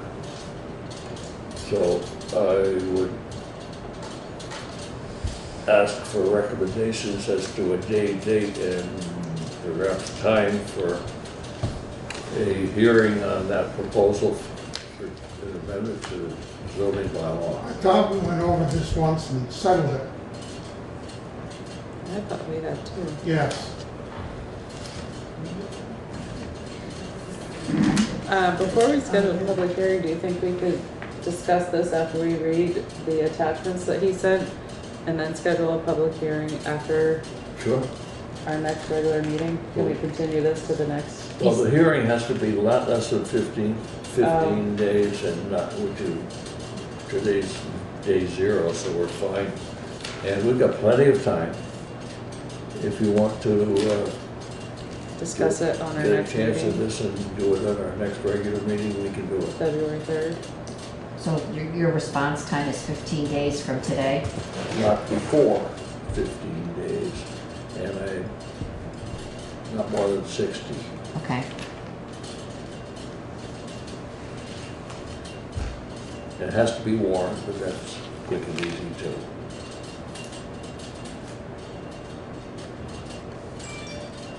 So could you make changes, make copies of this for everybody?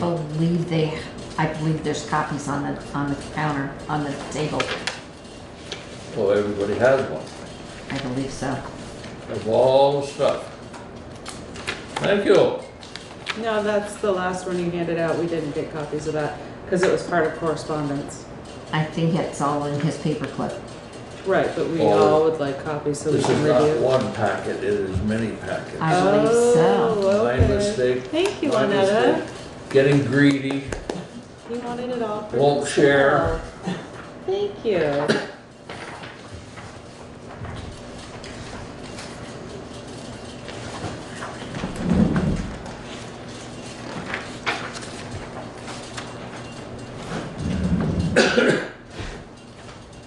Okay, let's let this go, table it until our next regular meeting.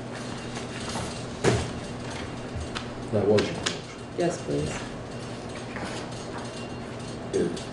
I think just to be prim and proper, we have a motion from Angela to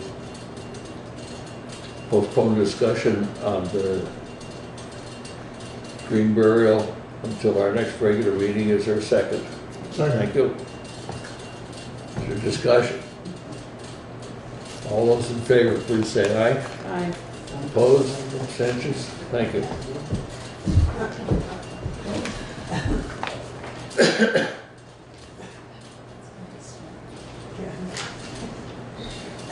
So it'll be on the schedule for the 3rd. If we-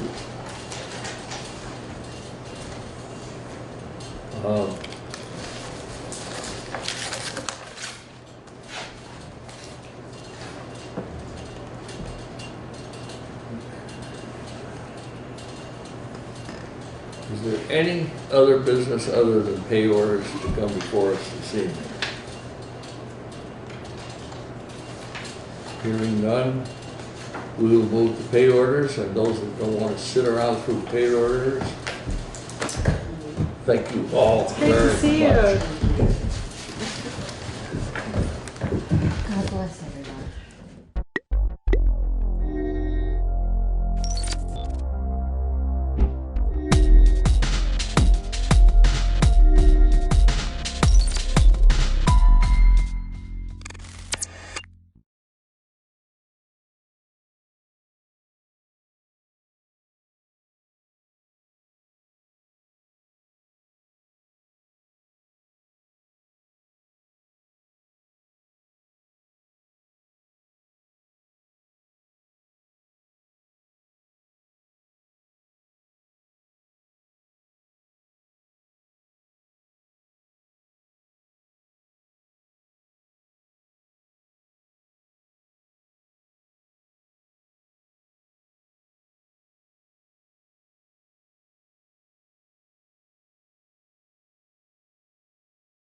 Our planning commission is hereby called to order. For January 6th, 2020. Are there any announcements? Nope. No. For me. Public comments? No. Hearing none. Approval of the minutes of December 18th. The minutes are in the folder. Did everybody get a chance to look them over? Now, so in the survey, talking about the under the downtown design plan survey results, the last sentence under A, survey results says, negative perception in this case is important to understand, and it's showing It's a us grammatical people's error. It's supposed to be behavior activity. and acidity. Okay. Yes, I made my bad. I will make that I was change. like, what? Oh, okay. There's a couple names too misspelled. Like while we're on it. Isn't his name? That's why we do these kind of things, right? Yeah, just for typos, right? What happens if I just fix the things in Drive. the drive? I shouldn't we, be able to, right?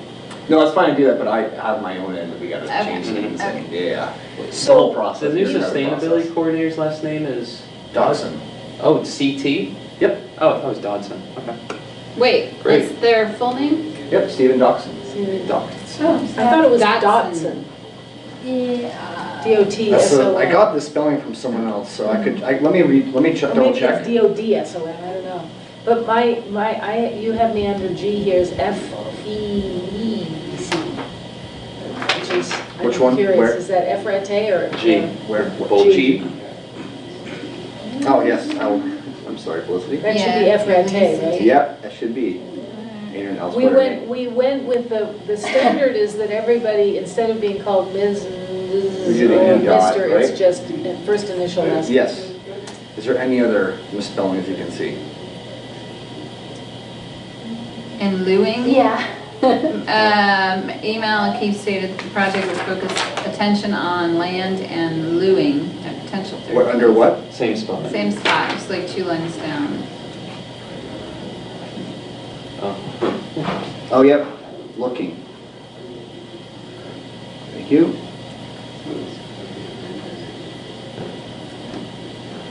Josh. Is there a calendar shaped your sheet? She says 3 events planned in June. Is there a Are you here for the calendar, meeting? or is that- Are you planning to Yeah. discuss the power station? We are, we are, Yeah. yep. Yes, then I am. Great. Oh, good, Welcome. welcome. I'm sorry, you missed the public comment section, but Okay. when we get to the item on the agenda, Yep. we'll absolutely welcome the Thank you. public comment. Have you guys been here before?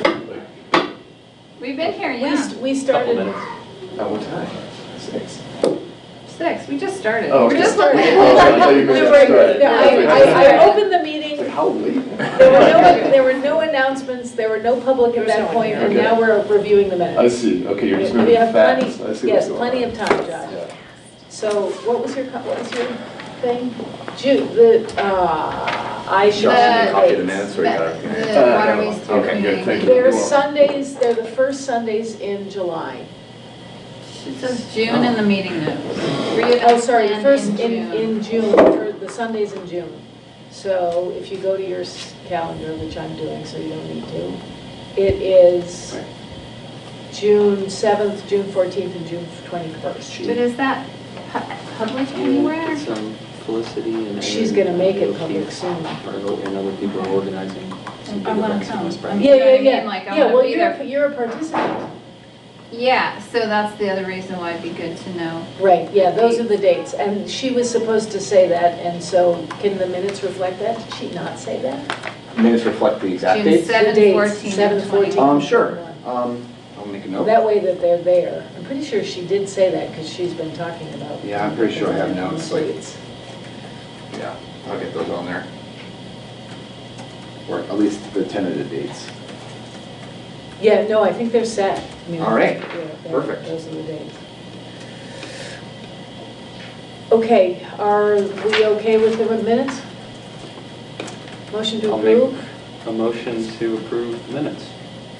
With December the 18th. corrections. With the Correct. typo corrections. Okay, all those in favor? Do we get a second? Oh, No, God, you yeah, need a probably second. we need a second. Okay, thanks. There's a second, and all in favor? Except do I abstain because I was there? I wasn't there either. So I think we should just, okay, they look good, yeah, we're all in. I think we can approve even if we weren't there. Can you? Yes, I think we can, We should have but a quorum. even though it seems a little wacky. Yeah, I Does think seem I a have little heard that. wacky. I don't know though. have to No, look I at the remember rules. we actually had to get, but did we have a quorum during the meeting? Because if we didn't have a quorum during the meeting. we I'll tell you never this, would be from able to approve last them. Conservation Commission meetings, we had to wait to approve minutes, because I'm pretty Well, sure. that's what I happens. remember, we had to, yeah. So we could hold it to the next meeting. Except for that, I don't know that we had a quorum at that You had meeting. 4 people. Last so it's meeting? at the Yeah. last meeting, Felicity, Oh, Tom, Prudence. Josh, and Yeah, Prudence. Prudence. Oh, okay, so we did, so we have Yes. to, we just have to wait for Prudence. Okay. Okay. Andrew, the sorry. other thing that's Have just another? wacky is when the meetings are, when the meeting notes are getting pulled into Google, it's pulling in like the Brattleboro planning, it's pulling in like the letterhead detail. Sure, I'll let Sue, she's the one who uploads this stuff, but I'll make a note.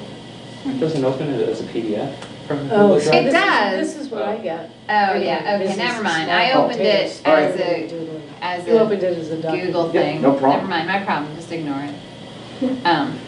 All right, so, sorry, we need now a motion to table the approval of the minutes. I move at the table. Second? I'll set. Great. All those in favor? Aye. Yeah. Aye. Aye. Great, all right, we're tabling the minutes to next meeting. All right. Petition for Green Mountain Power for a certificate of public good.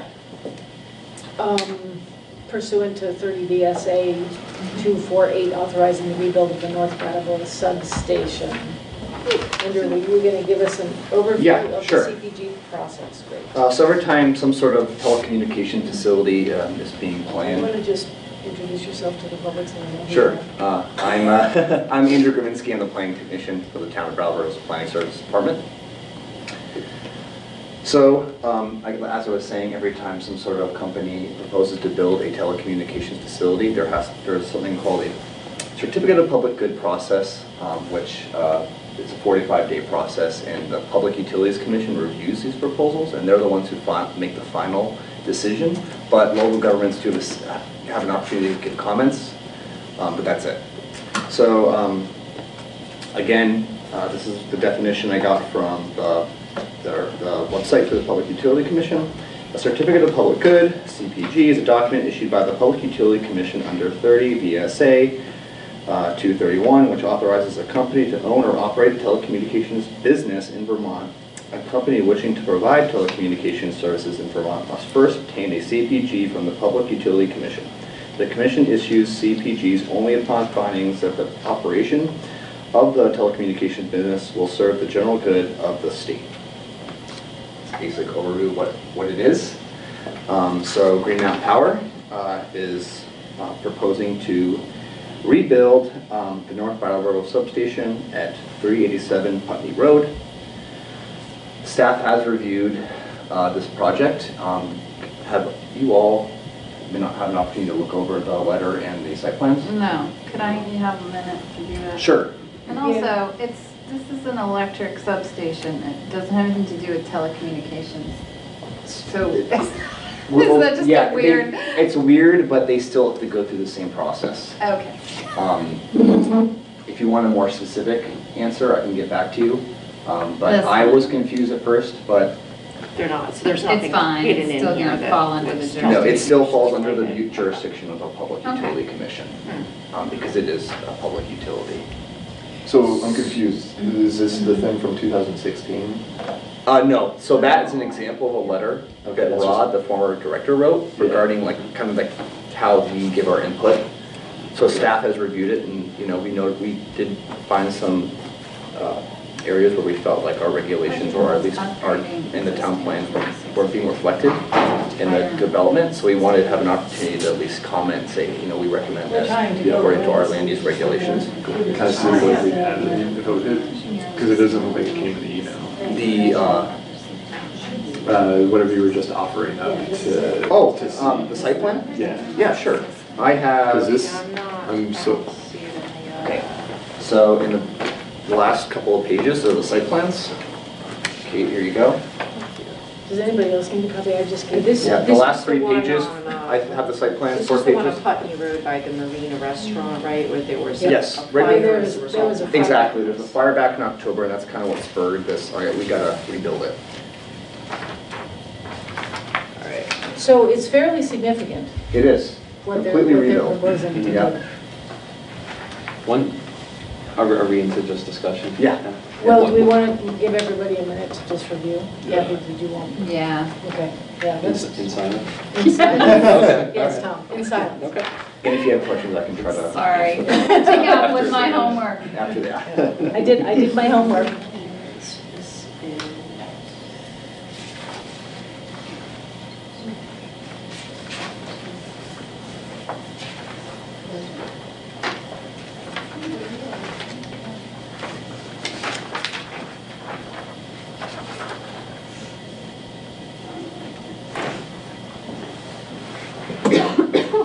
That's okay? Yeah.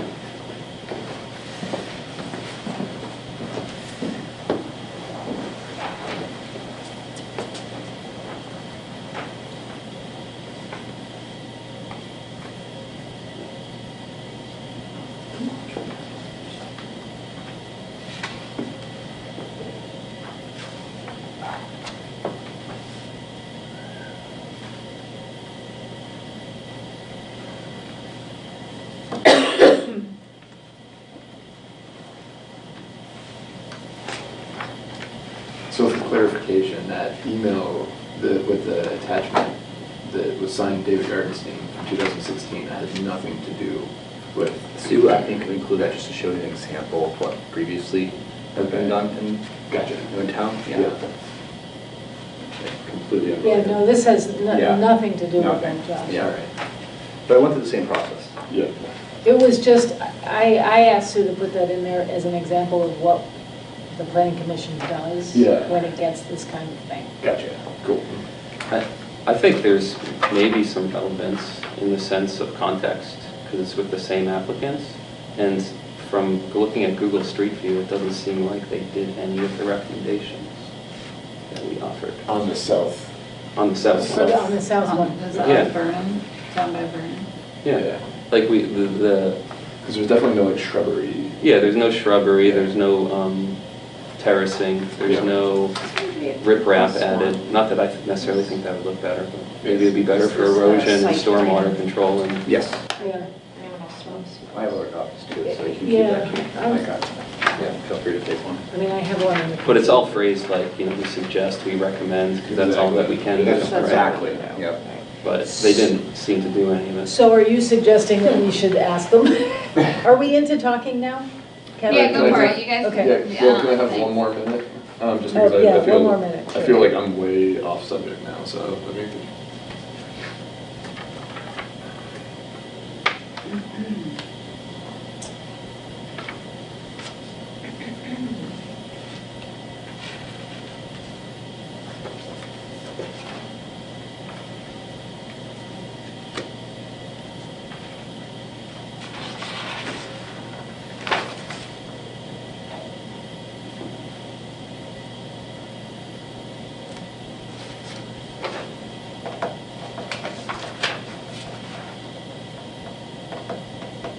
It looks like there's a couple points of entry. So we have this preview time where we can make recommendations to the petitioner. So that's directly to Green Mountain Power saying, we would like you to do this.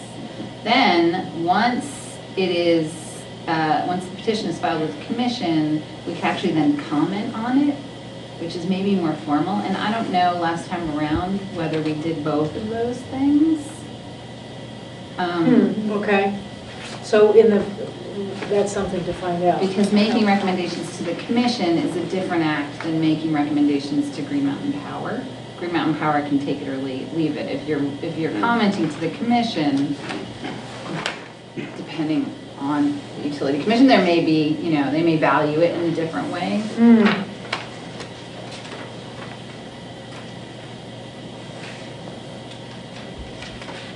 So how do we want to go about discussing this?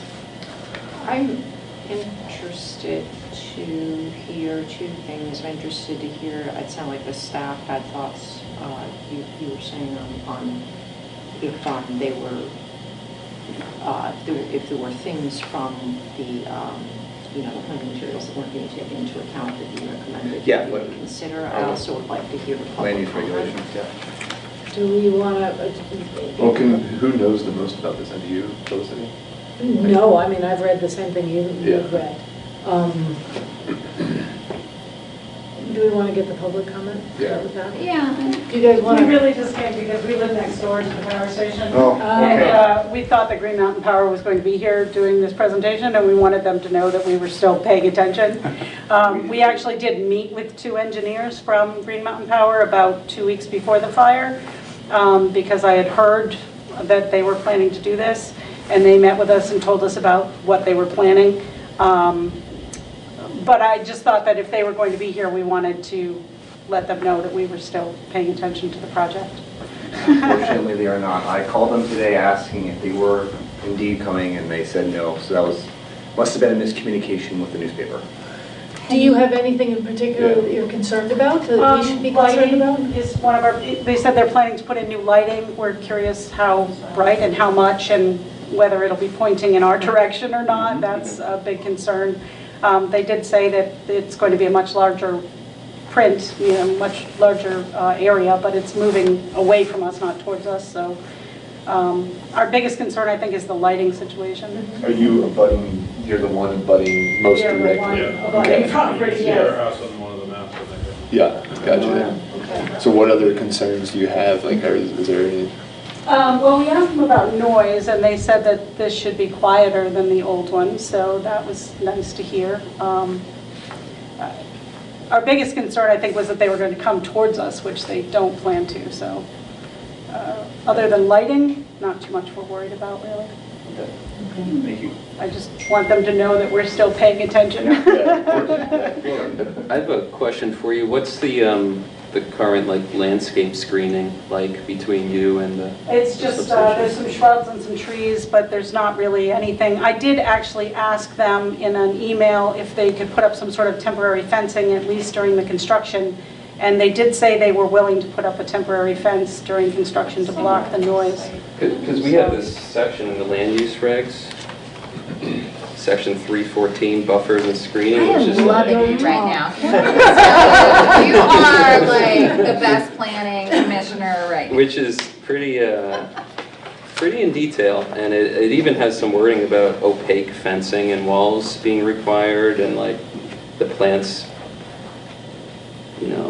if the infrastructure is more than 8 feet tall, it must be screened with a type E buffer, which includes, all these different plants, and half of them have to be evergreens, so.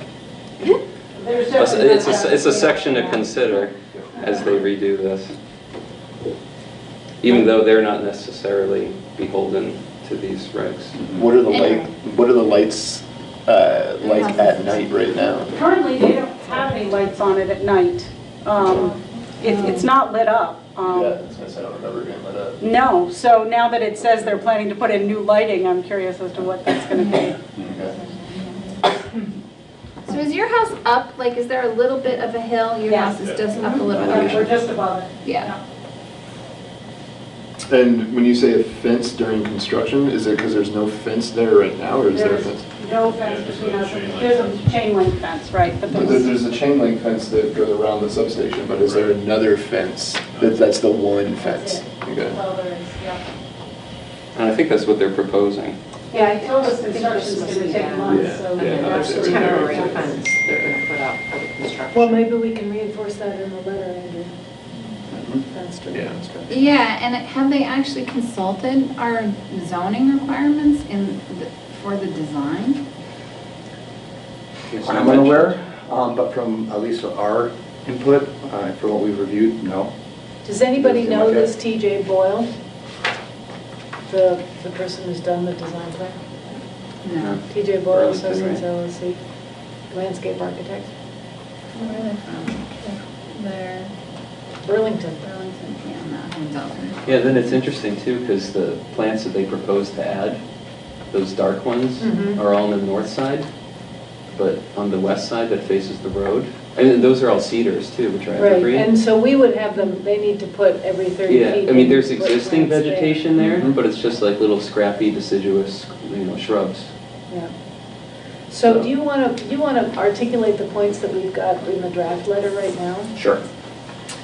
So the topics that we wanted them to really consider included landscaping, erosion control, stormwater management, and lighting.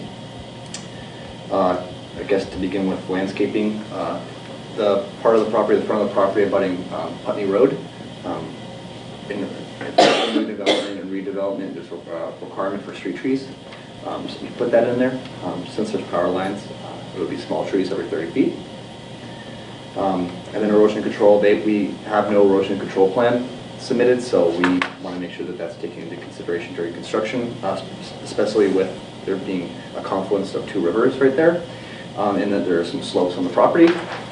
Kind of then going to stormwater management, again, we don't really see any stormwater measures being taken into consideration, and that is something that we would like to be seeing, at least some sort of LID, low impact development principles, bioretention facility, bioswale, rain garden, infiltration trench, or any other kind of stormwater addition that could really help collect that runoff, especially again with the rivers being right there. And then lighting. We at least noticed, it doesn't exactly say what the kind of lighting is, but it looks like it's floodlights from our interpretation, and those really aren't allowed in our zoning. So, and they're not even angled down, which they should be, so we recommend them to be fully shielded and angled no higher than 45 degrees.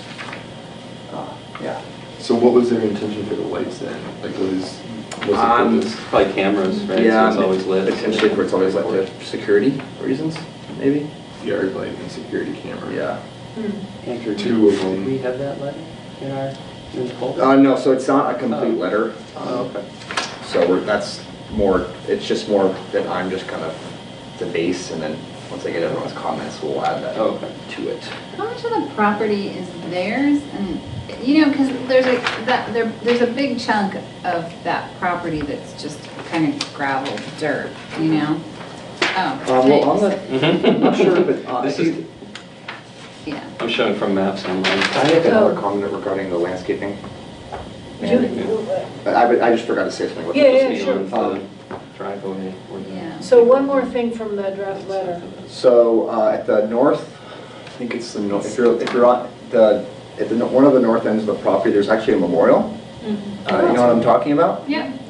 So we also recommended that some of the landscaping reflect that memorial that's currently there.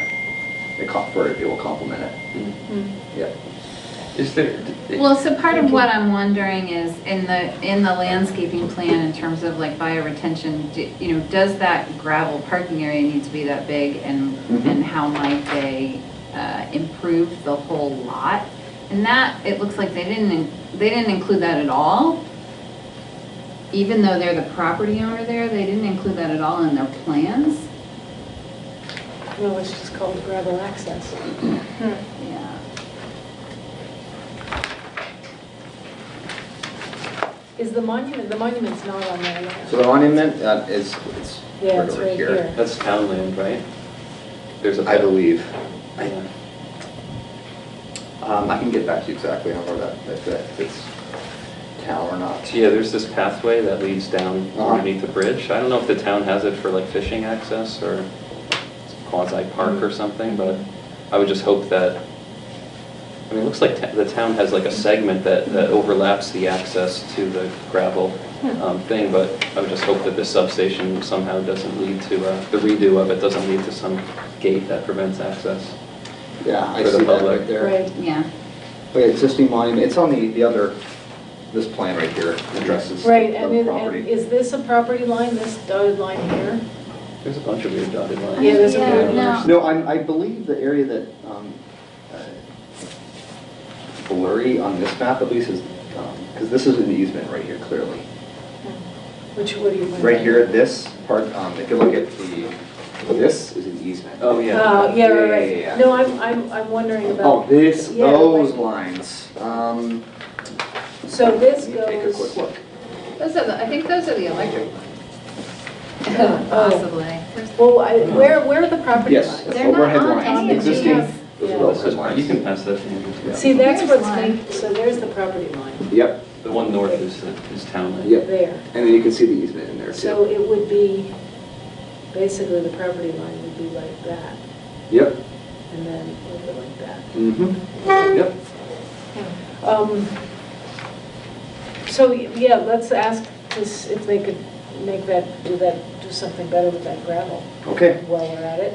Yeah, and can you ask them to update the plans showing their property line? Can we also get an explanation for lights? Why are there lights? And the type of lighting? Yeah. Yeah. Okay. Like, why is that necessary all of a sudden? And given, Tell them never to use, no. given that they didn't pay any attention the last time we did this, I would suggest that we prepare ourselves to go to the commission if they don't pay any attention. No, I would actually put that in the letter, like put a section in the letter saying, you came to Brattleboro in 2016 and came to the planning commission, and the planning commission made these recommendations. None of those occurred, you know, and maybe even cite the letter to make it clear to them that we didn't just space out and forget, and so that we expect a different kind of response this time around. We don't have fun writing letters as our only hobby. Sorry, Andrew, I'm being strident. It's not with you. Very important. And maybe we can give them, you know, reference to the fact that we have a sustainability coordinator now, and if they need some assistance in making their work more sustainable, they certainly can avail themselves to our resources. Although they ought to have one of their And own. then that's when we never heard from GMP again.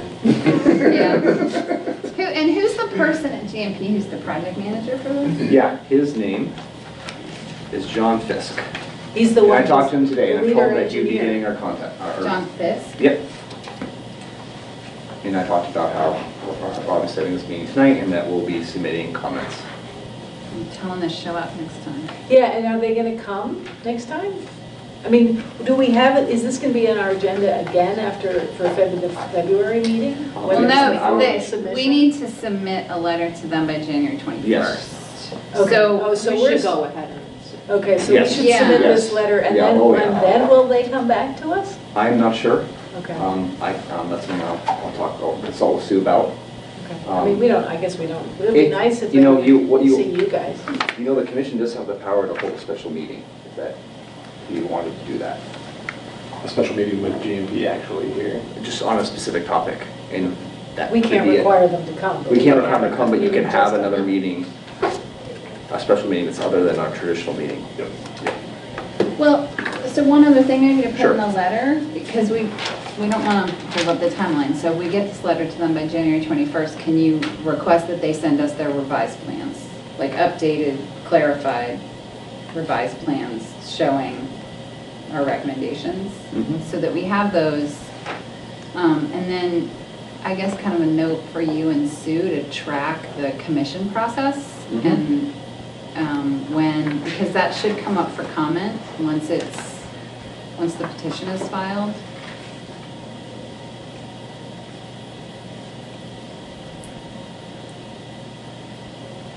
And then, I forget how.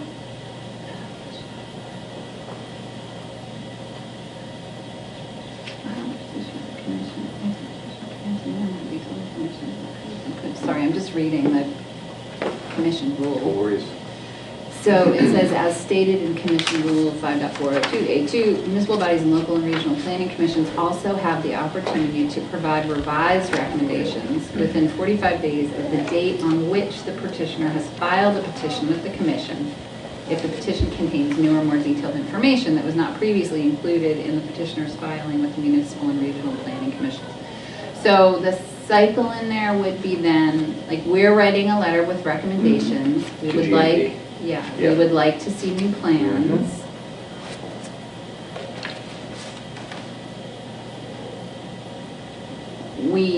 It looks like there's another opportunity then to provide revised recommendations based on those new plans, if we have Yeah, additional thoughts. I think the way I interpret it at least is that we would skip, if they did make revisions, we'd get them back, have a chance to review again. And then at that point, it's in the commission. Yeah, so it looks like it's within, we have to do that within 45 days of the date on which they file the petition with the commission. But then I don't know, I mean, maybe that's our only kind of public comment opportunity. Are they required to respond to our letter? I don't know. I mean, in the end, like I said, they have all the control. So we could send them a letter by January 21st and they could just ignore us. I guess theoretically, you would hope not. GMP %. Yeah, there's possible news. I mean, I wasn't here last week, because I wasn't sure if they're Well, back. I guess that was my question, is that if they do, then what do we do? If we are concerned that they actually make these, do the things that were recommended, because they're within our guidelines, you know, the statutes that we've passed. Yeah, so I think there's a couple things there. One is if they proceed with a plan that is in violation of our zoning, like there would be a zoning enforcement process against them. They can still do it. Our zoning, They're exempt. they're exempt. These are just recommendations. They're exempt from our zoning? Yes. By the state law, right? It's state law, yep. Remember we were talking about this? Right. It was That's why they go to early They 2000s. report just to the state agency. Yeah. And we just chime in to the state agency. There used to be local control. But- Until the state thought it would be easier. They just had all this. Okay, so then in that case, you publicly shame them. And one of the things about GMP is they're a B Corp. So their whole shtick is supposed to be that they're sustainable and they engage with the community. So, I mean, whatever, we don't have to cross that bridge. But, and then the other thing is the recommendations to the commission. So it's having us as a body try to influence the commission in terms of how they rule on the, right? And is there an attachment of our zoning ordinances going in this? We will attach them. Yep. It's a nice friendly reminder. So going forward, so we draft the letter, you'll send it around to us before you send it off, Andrew? And we can't reply all. When we can't, and everybody remember, you can't reply all, right? And then we ask them to submit, to revise and resubmit as a courtesy. Send us updated plans. And then presumably they either do or they don't. You guys on the staff keep us abreast of when it goes to the commission, and then we decide at that point whether or not we pay the commission. Does that sound like a plan? Yeah. Okay, cool. That's not an action, right? That was just a plan, so we don't have to move it. Yeah, and did other concerns or thoughts that you guys have before we move on? Okay. Good. Well, thanks for coming Yeah. and giving your input. Yeah, of course. Feel free to stay or leave. Yeah. Well, the next talk's pretty interesting. Okay, so the next item is discussion of zoning for Great Neighborhoods memo. Pass it over to you there. Yeah, so I'm guessing Sue gave you some past updates regarding the zoning for great neighborhoods, which was put on by the state, the Department of Commerce and Community Development, and Congress for New Urbanism, which is a nationwide body. Has everyone here heard of the CNU? Yeah. That you mentioned it. So the Congress for New Urbanism is a body. I don't think they're a nonprofit, but they're made up of planners, architects, urban designers, and they basically they're not even really a consulting firm, but they do work regarding just promoting what new urbanism is. And if you don't know what new urbanism is, it's basically the traditional neighborhoods, walkability, the 5-minute walk kind of thing, to schools, services and grocery stores, hospital, shopping. I think just like, a lot of traditional New England areas. It's kind of like, going back to the roots kind of thing. Compact development, density, infill development. That's really what CNU is all about. So they did a workshop with the Department of Commerce and Community Development, looking at 6 communities in Vermont. Brattleboro was one of them. And they gave some recommendations how we can change our, basically our current bylaws to incorporate more allowance of, for better housing opportunities. So I'm sorry, I missed, did they come to us or did we go to them? Sue went to Montpelier and she gave a presentation. So this is all focusing on housing? Yep. This document? Yep. Looking specifically at density. So, I apologize, my computer is, or the internet's not working all of a sudden. Do you have a copy? Sure. Or no, I don't want to take yours. Is there only the one copy? I only have this, is it, I guess there is only one copy. okay, it's all good. Do you want to work on the page? Sorry, maybe- Josh. No, it's all good. Yeah, no, Maybe my computer will it is sit. coming in the form. Here, I'll go Too to the bad. top. You can feel free to scroll down. So, some of you were here in 2015 when the town redid some of the regulations. We did incorporate some form-based code techniques, but CNU found some areas where we could potentially make changes. So I guess starting with the recommendations, minimum lot sizes. Should we just take these one at a time? Yeah, I think we should just take them one at a Sure. time, and I think the point is to just sort of generally discuss. Yeah. We're not making any decisions. Not making any decisions, Yep. yeah. Exactly. Yeah, so starting with minimum lot sizes. They found that some zoning districts have minimum lot sizes that are larger than necessary. You don't say. You don't say. Write that down, yeah. So I think the idea here is that these are as we go forward and review our zoning regulations, which we need to do because we've been putting it off and putting it off, so they will have to come back. And then we're going to put them all in as a package to the select board. So we should take these into consideration as we review our zoning. So that's the context. So I'm just doing converting 6,000 square feet, like how big is that? So it's like less than a quarter of an acre. Yep. Okay, but still probably pretty big.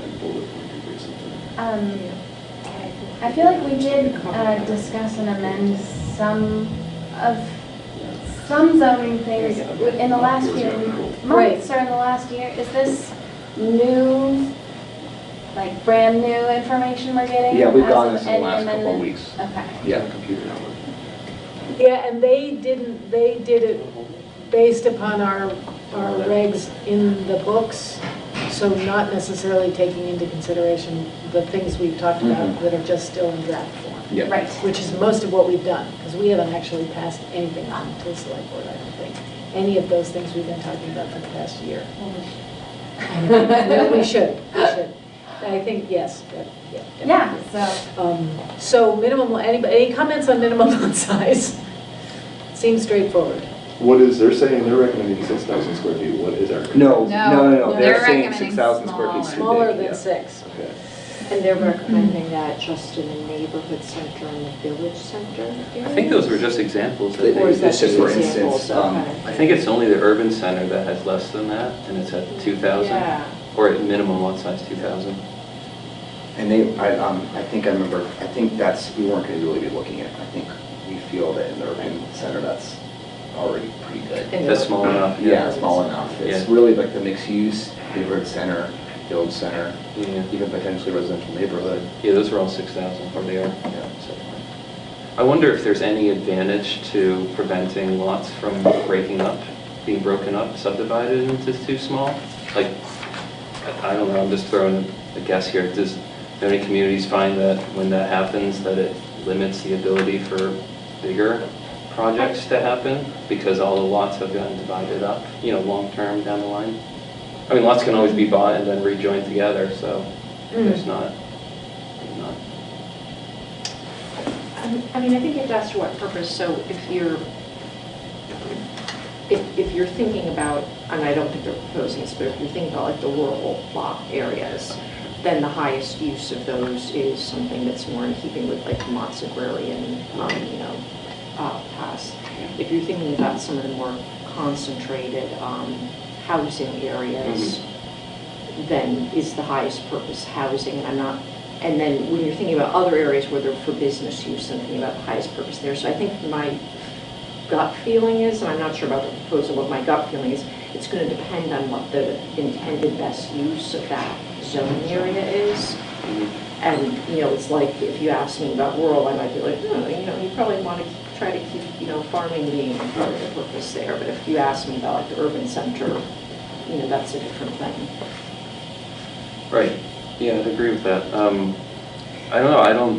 At first glance, I don't see why, if there seems to be a need or demand for smaller lots and it will house people more densely and that's what we want, push it as low as it will go. I would also... But there's probably some way that could backfire. Yeah, I guess I'm sort of confused about that, and maybe it's just my ignorance of the notion of, well, if we want denser housing, then we want larger lots that have apartment buildings on them. That's one Not way, necessarily. If you look at infill housing, tiny houses. If you look at infill housing, they can use tiny lots, depending on the type of housing. Okay. Yes, apartments is one kind of housing, but if you look at the FAR system, floor area ratio, you can, depending on the lot, you can get like a skyscraper.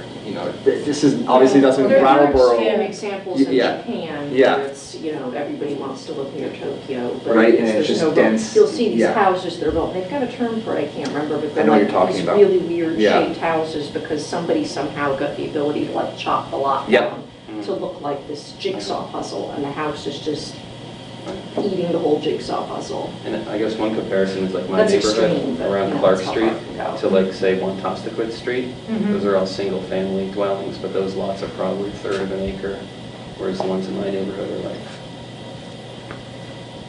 4,000 square feet instead of 15 or 13. So. Yeah, and they only referenced the village center and the neighborhood center, which is really two specific areas. It's like West Brattleboro Village, and then it's that beginning part of Putney Road. But those are just for instance, right? Yeah, I mean, so the recommendation could be anywhere. Yeah, just considering smaller. Because it says some zoning districts establish minimum lot sizes that are larger than necessary. So I think I'm trying to picture 6,000 square feet. I think it's about an eighth of an acre, right? Isn't that what you just found? 0.13 of an acre. It's like a tenth. It's a tenth. An acre's That's 40. about how big my lot is on Elliott Street, 6,000 and change. So for reference, and all the lots on my street are around that. So if you picture like Elliott Street, that's a 6,000 square foot lot about. Seems like it's worth thinking about more. I would love it if, when we've got stuff like this, we need examples to look at. It would be really useful to have a visual, like how big is 6,000 square feet? What can you put on it? Well, if you think of like your house, your footprint of your house, I don't know how big your house is, but. Not 6,000. Yeah, exactly. The house is 6,000 no, square it's a feet. huge house. Yeah. So. But if we're, I mean, I guess it also depends upon where you are. I mean, if we're talking about, do we want, I mean, garden space? Do we want green space? Do we want spaces where the people potentially could grow some of their own food, or their neighbors? Where kids can play. Where kids can play, where animals sense. can be, there can be pollinator gardens and but various it's a other sorts of minimum things. lot size. It's not a maximum lot. So you could move it down to 2,000 or 3,000 square feet for probably many of the neighborhoods. And then, partly there's also the process of actually needing to subdivide a lot. Like if you were to make it smaller. And I don't think, it's...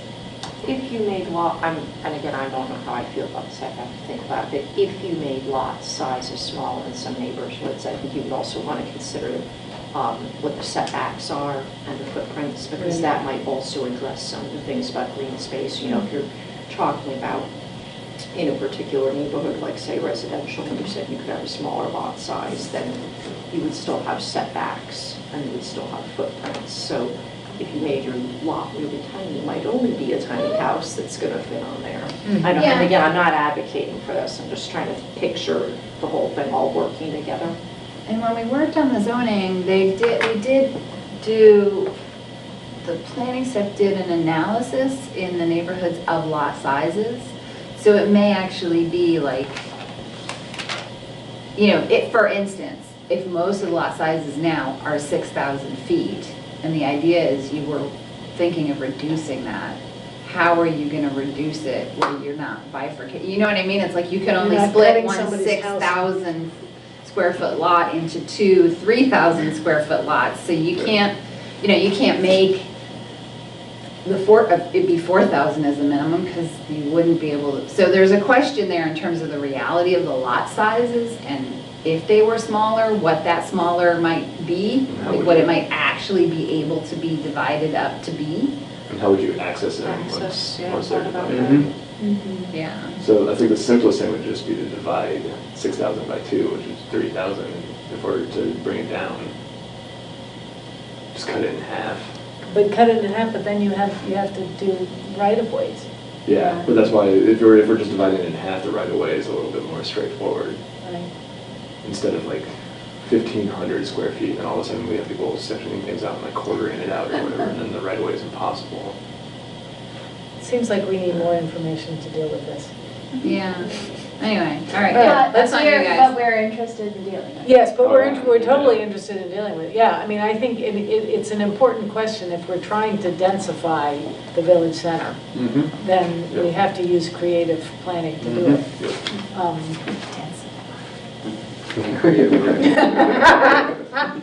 Maximum building footprint. Okay. All right, on to the next issue. All right, You so. want us to read it out loud, Josh? Yes. Yes, please.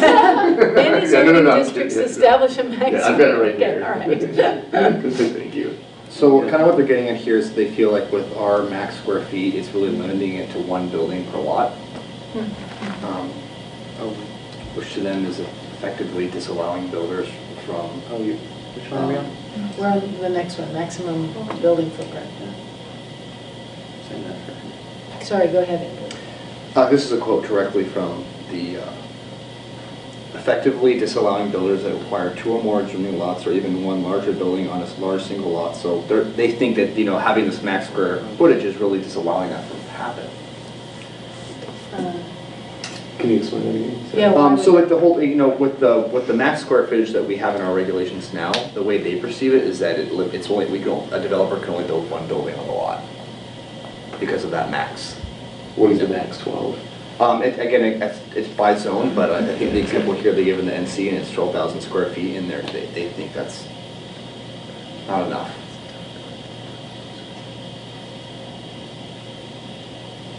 I think that was, I mean, that decision, wasn't that related to stormwater management and making sure there were impervious spaces around dense, more dense? Because we're still talking about residential, right? They break it down by different This is for neighborhoods, so like they give a couple of different types of examples. Well, mixed use is in there. That's true, we put impact more than this housing, changing the whole But thing. our,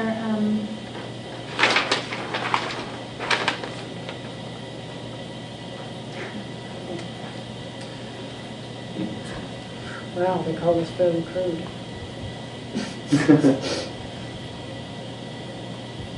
So if you think about max square footage, that includes the whole building, so even with height, so think about, you know, if you had 12,000 square feet, you could have, even on a small lot, multiple buildings, but, you know, depending on the height, it could be more than 12,000 square feet.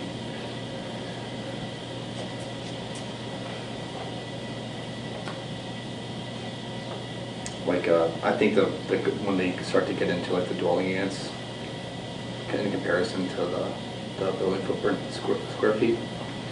Yeah. So if we wanted to fix this, what would they suggest that we do? Well, you know, that's the thing, you know, all they're saying, I mean, to me, it's like there are not a lot of even recommendations or just comments on our zoning code, so I know that's something that we've been trying to grasp as staff, and that's, you know, that's one reason why we have these conversations, is so we can hopefully get somewhere. But I mean, from at least looking at this, it's, you know, changing just the allowable building footprint. We could get rid of maximums if we wanted to, but you got to think about the other long-term consequences, potential consequences that could occur. Which are? You don't want people building these, you know, neighborhood. Stormwater. Yeah, stormwater. But I guess they're bringing up something. Well, I guess stormwater, yeah, Well, stormwater. I mean, Height, we can still parking, control. Parking is probably one of the bigger ones, but we can control height though still. We can still have height restrictions. We do have standard height restrictions. We do, yeah, we do, yeah. Yeah. So the biggest issue is parking, because we require that you have a parking space for every unit, don't we? Yep. Well, depending on the facility, if it's like for senior living, for example, it's half a unit, depending on the type of housing. Josh, do you have the development, the land use regulations with you? Yeah. Why don't you go to the parking chapter? Thank you. Which I think is under the site design and engineering, which is also in the 300. Yeah, so were they really only looking at the zoning through the frame of housing?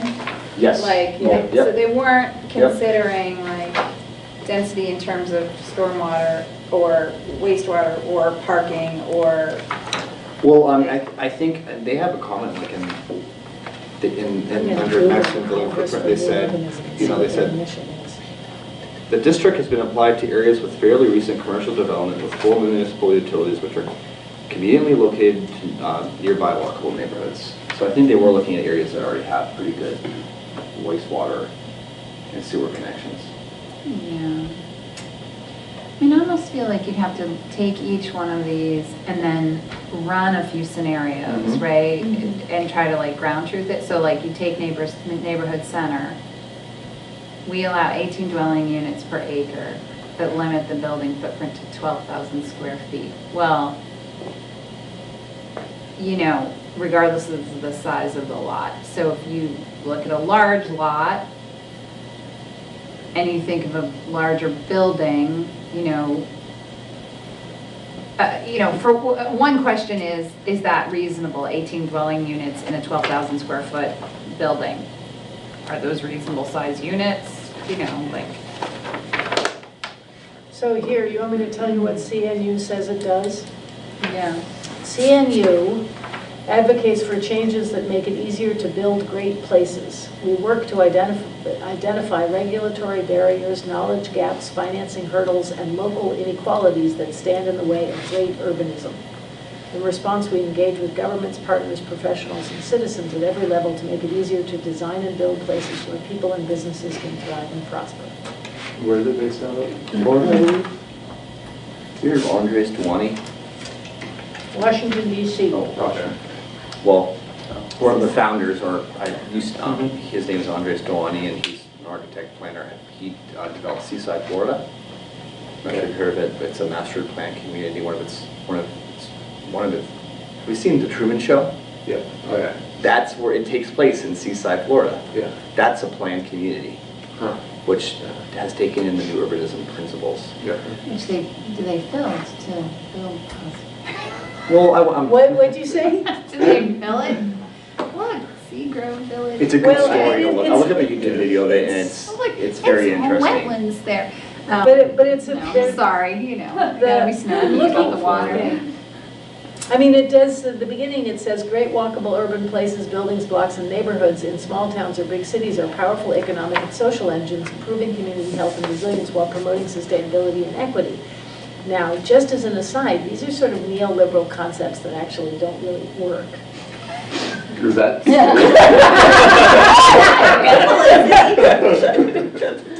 All they do is make the rich richer. Yeah. And... All right. I got my... Sorry. We are a painful collection and commissioners with our knowledge, aren't we? I'm sharing that sentiment though, because I'm like, who is seeing you and like, what do they know about this area?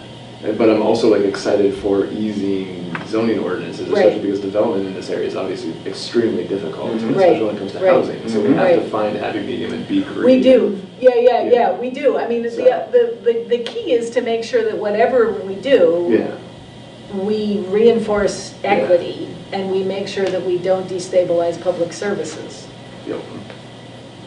And that's the long-term negative outcome potential. Right. I mean, if you've only got a small pot of money and you decide to direct it towards amenities as opposed to, or I don't know, helping somebody make a big building that's going to earn them a lot of money as opposed to offering services. That's a negative. So I guess one question, which this is making me wonder about, is that is our parking, did we make choices in the zoning based on this assumption that everybody needs a car? And is that what has resulted in like what we have?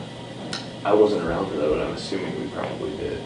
Because there are definitely like considerations for the number of parking spaces per. And I remember like all of this is, I don't have this brain, all of this is somewhat confusing to me, but I remember thinking like, well, couldn't you just have a big building like close to downtown with no parking spaces? We did have feedback at the residential neighborhoods. I recall, I don't remember how frequently we got it, we did get feedback about when you have more units in a residential neighborhood, that meant that there was not enough parking for everybody on some of the side streets. Well, you can get parking exemptions, like Snowblock has no parking requirements because it's in the downtown district. Okay. But also we talked a while back about drawing a line around the town, designating what's walkable from downtown and easing parking requirements for buildings and apartments in that area. Yeah. Within walking distance of downtown. I don't remember. It was a few years ago. Well, one thing to consider with, getting rid of parking is that you want to be areas which are easily walkable to employment, shopping, healthcare, yes. Right, and affordable shopping equity is has to still be at down the center of Putney the Road. conversation. But also, I mean, obviously, we do have it in this area, and it's good public transit. That's another aspect. Yeah. To get people around, they still got to get around, right? And this is New England, and we have some harsh winters. Right. Yeah, before we give the parking away, we need to have more reliable public transportation. Do we want to move on to restrictions on number of buildings per lot? Or do we want to simply say, this is all very interesting, can we go on a case-by-case basis? We can refer back to these when we're looking at our specific zoning. Yeah, I think I would love to review the things that we've got in draft form and compare them to these recommendations, and then maybe put something together. Okay, cool. To bring to the select board this year. Right, I mean, we were supposed to do zoning in our last meeting, and there's a reason we're not doing it in this meeting, and I can't remember what it is. But anyway, there was a reason. And it was a good one. So we can presumably do zoning again. We should be doing it again in our next meeting. And it is all, the stuff is all in Google Drive, so we can review it, so we're good to go next time. Just to finish up that last section, I think it's interesting that they bring up, can you scroll up a little bit, that they have, you referenced it, Felicity, and they use that word crude about our zoning. Yeah. About how we have redundancy, abstract redundancy, sort of, with the bulk of buildings is regulated, the floor area to lot area is regulated, the percentage coverage is regulated, and they feel like some of those can be dropped off. I think so. It's interesting to think about sometimes when, because we bring this up with other things like oh, should we just unrestrict that? And then other people chime in saying, well, we have that covered with the stormwater regs, and we have that covered with the buffer regs, and we have that covered with the landscaping regs. So they're kind of echoing something that I've felt sometimes when I hear all that, which is we do have too many fingers pointing at the same thing. Yeah. Some They just cases. have a funny choice of words. Well, Too and many this, fingers pointing. No, they do. Oh, That's yeah. funny too. this Is that a raises phrase? I just came up with that. another question about, we said that we wanted to regularly, maybe like every year, meet with the DRB to see how Yeah. things were going with them. Time flies when you're having fun, Yeah, right? so it's getting to be around time when we should do that again. Yeah. Because I think their experience of having to deal with these regulations would really help us. Well, Sue brought us that piece of paper with 4 proposals from them, / Brian Mhm. and or Brian. So that was kind of that, right? Right. One way.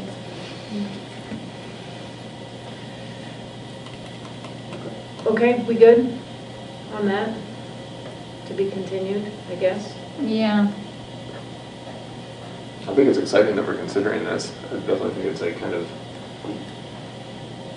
unknown, like the outcome and who these people are. Like I'm worried about like, have you guys ever been to King of Prussia in Pennsylvania? You've been there? Yeah, it's like hell. I feel like these people probably did like the zoning around it. It was just like a strip mall, you know, and like it feels very unregulated. You know, and like I'm all for easing and relaxing regulations, but I'm also all about like maintaining and keeping like the wholesome quality that is Brattleboro, you know, Yeah. like this uniqueness and individualness, you know, and I feel like it's like, okay, if these guys are Truman Show-esque, you know, you know, like how seriously should we be taking it? So. Well, I think they offered, my understanding, and correct me if I'm wrong, Andrew, is that they offered to do this sort of just as a benefit, to sort of say, here, we'll take a look at your regs Yes. and tell us what you think. And out of, Conversation. yeah, and out of Yeah. the communities that were looked at, we were by far the largest. And in terms of planning, we had probably some of the best planning practices already in place. That's nice. Yeah. I mean, yeah, so that's what, a lot of, I'm not sure the other communities were like, You said Colchester. They said around Vermont, right? Yeah. Yeah. I think some north, and we were the only ones in southern Vermont looked at. Okay, so, on to G? Oh, can I just, Yeah. one thing Sure. before we move on? I'm just curious if, you know, the need for housing density and walkability is something that, as we make recommendations to the select board, if we get to that point, and want to make some tweaks to the zoning, should we be making a more concerted effort to hear from the community on that? About, yeah, you mean about walkability? About both walkability and I think density in the housing.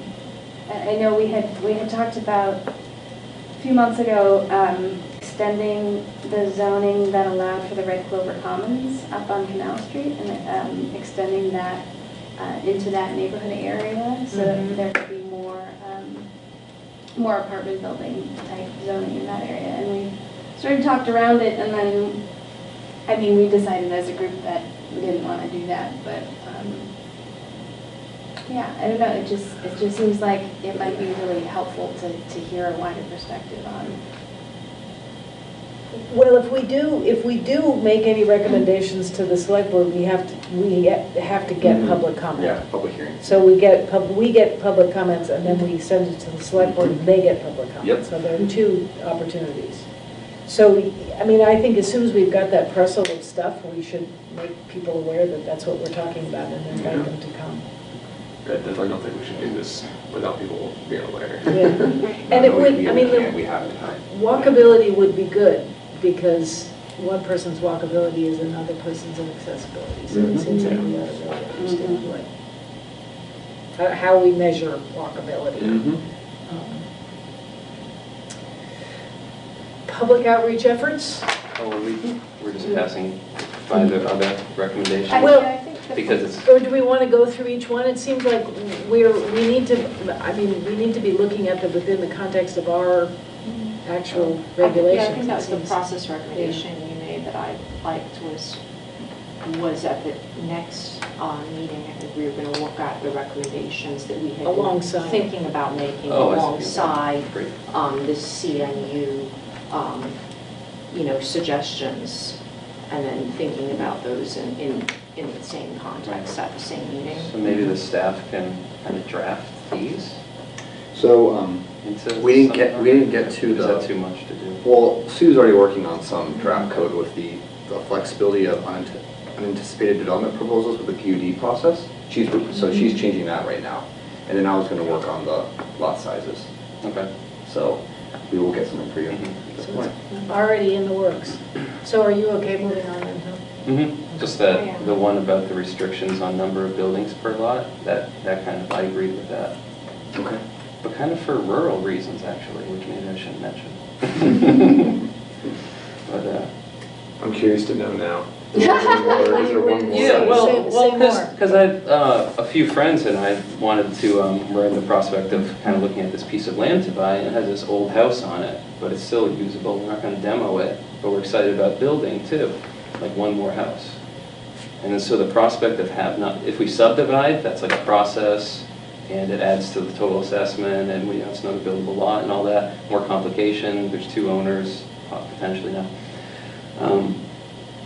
But the land use regs currently say that you either have to subdivide or you have to go through the whole PUD process. And it's like a PUD just for a two-house property?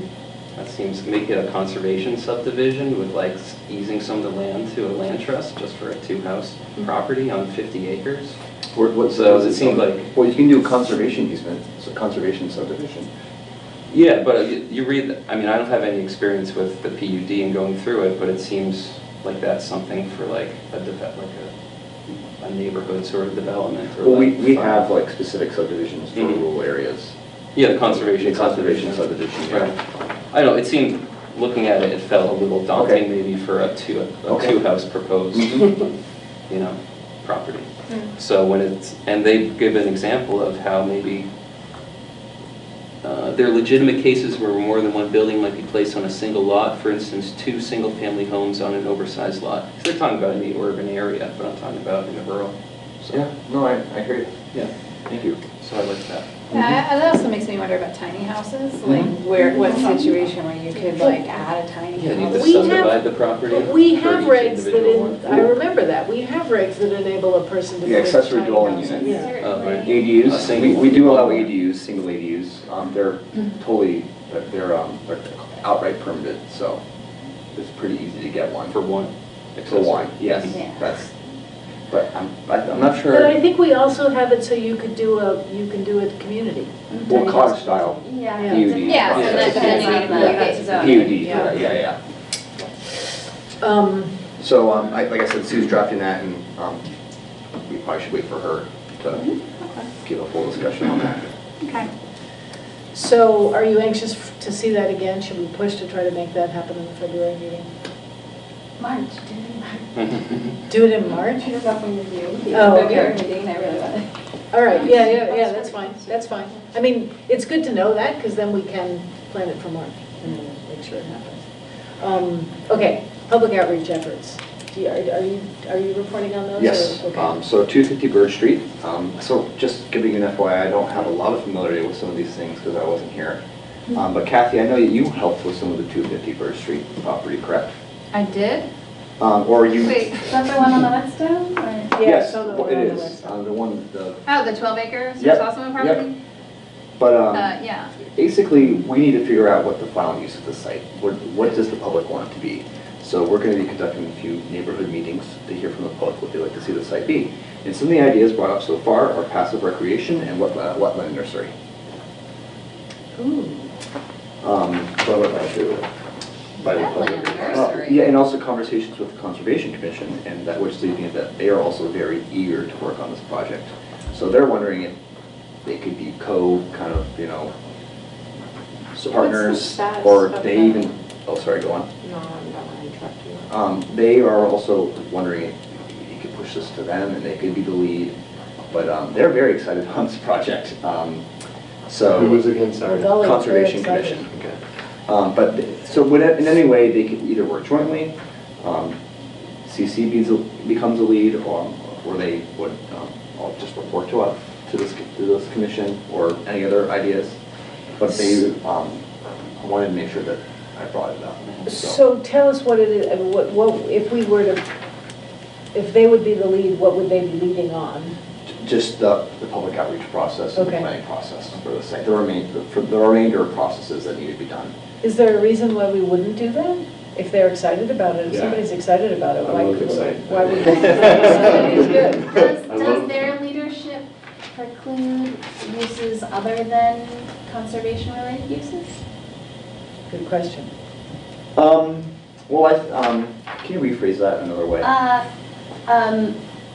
If they're leading it, does that mean they're going to focus on conservation-based uses rather than any other public recreation or other? Well, in the end, it's the will of the public who should have the say what it's going to be. So I would maybe know them.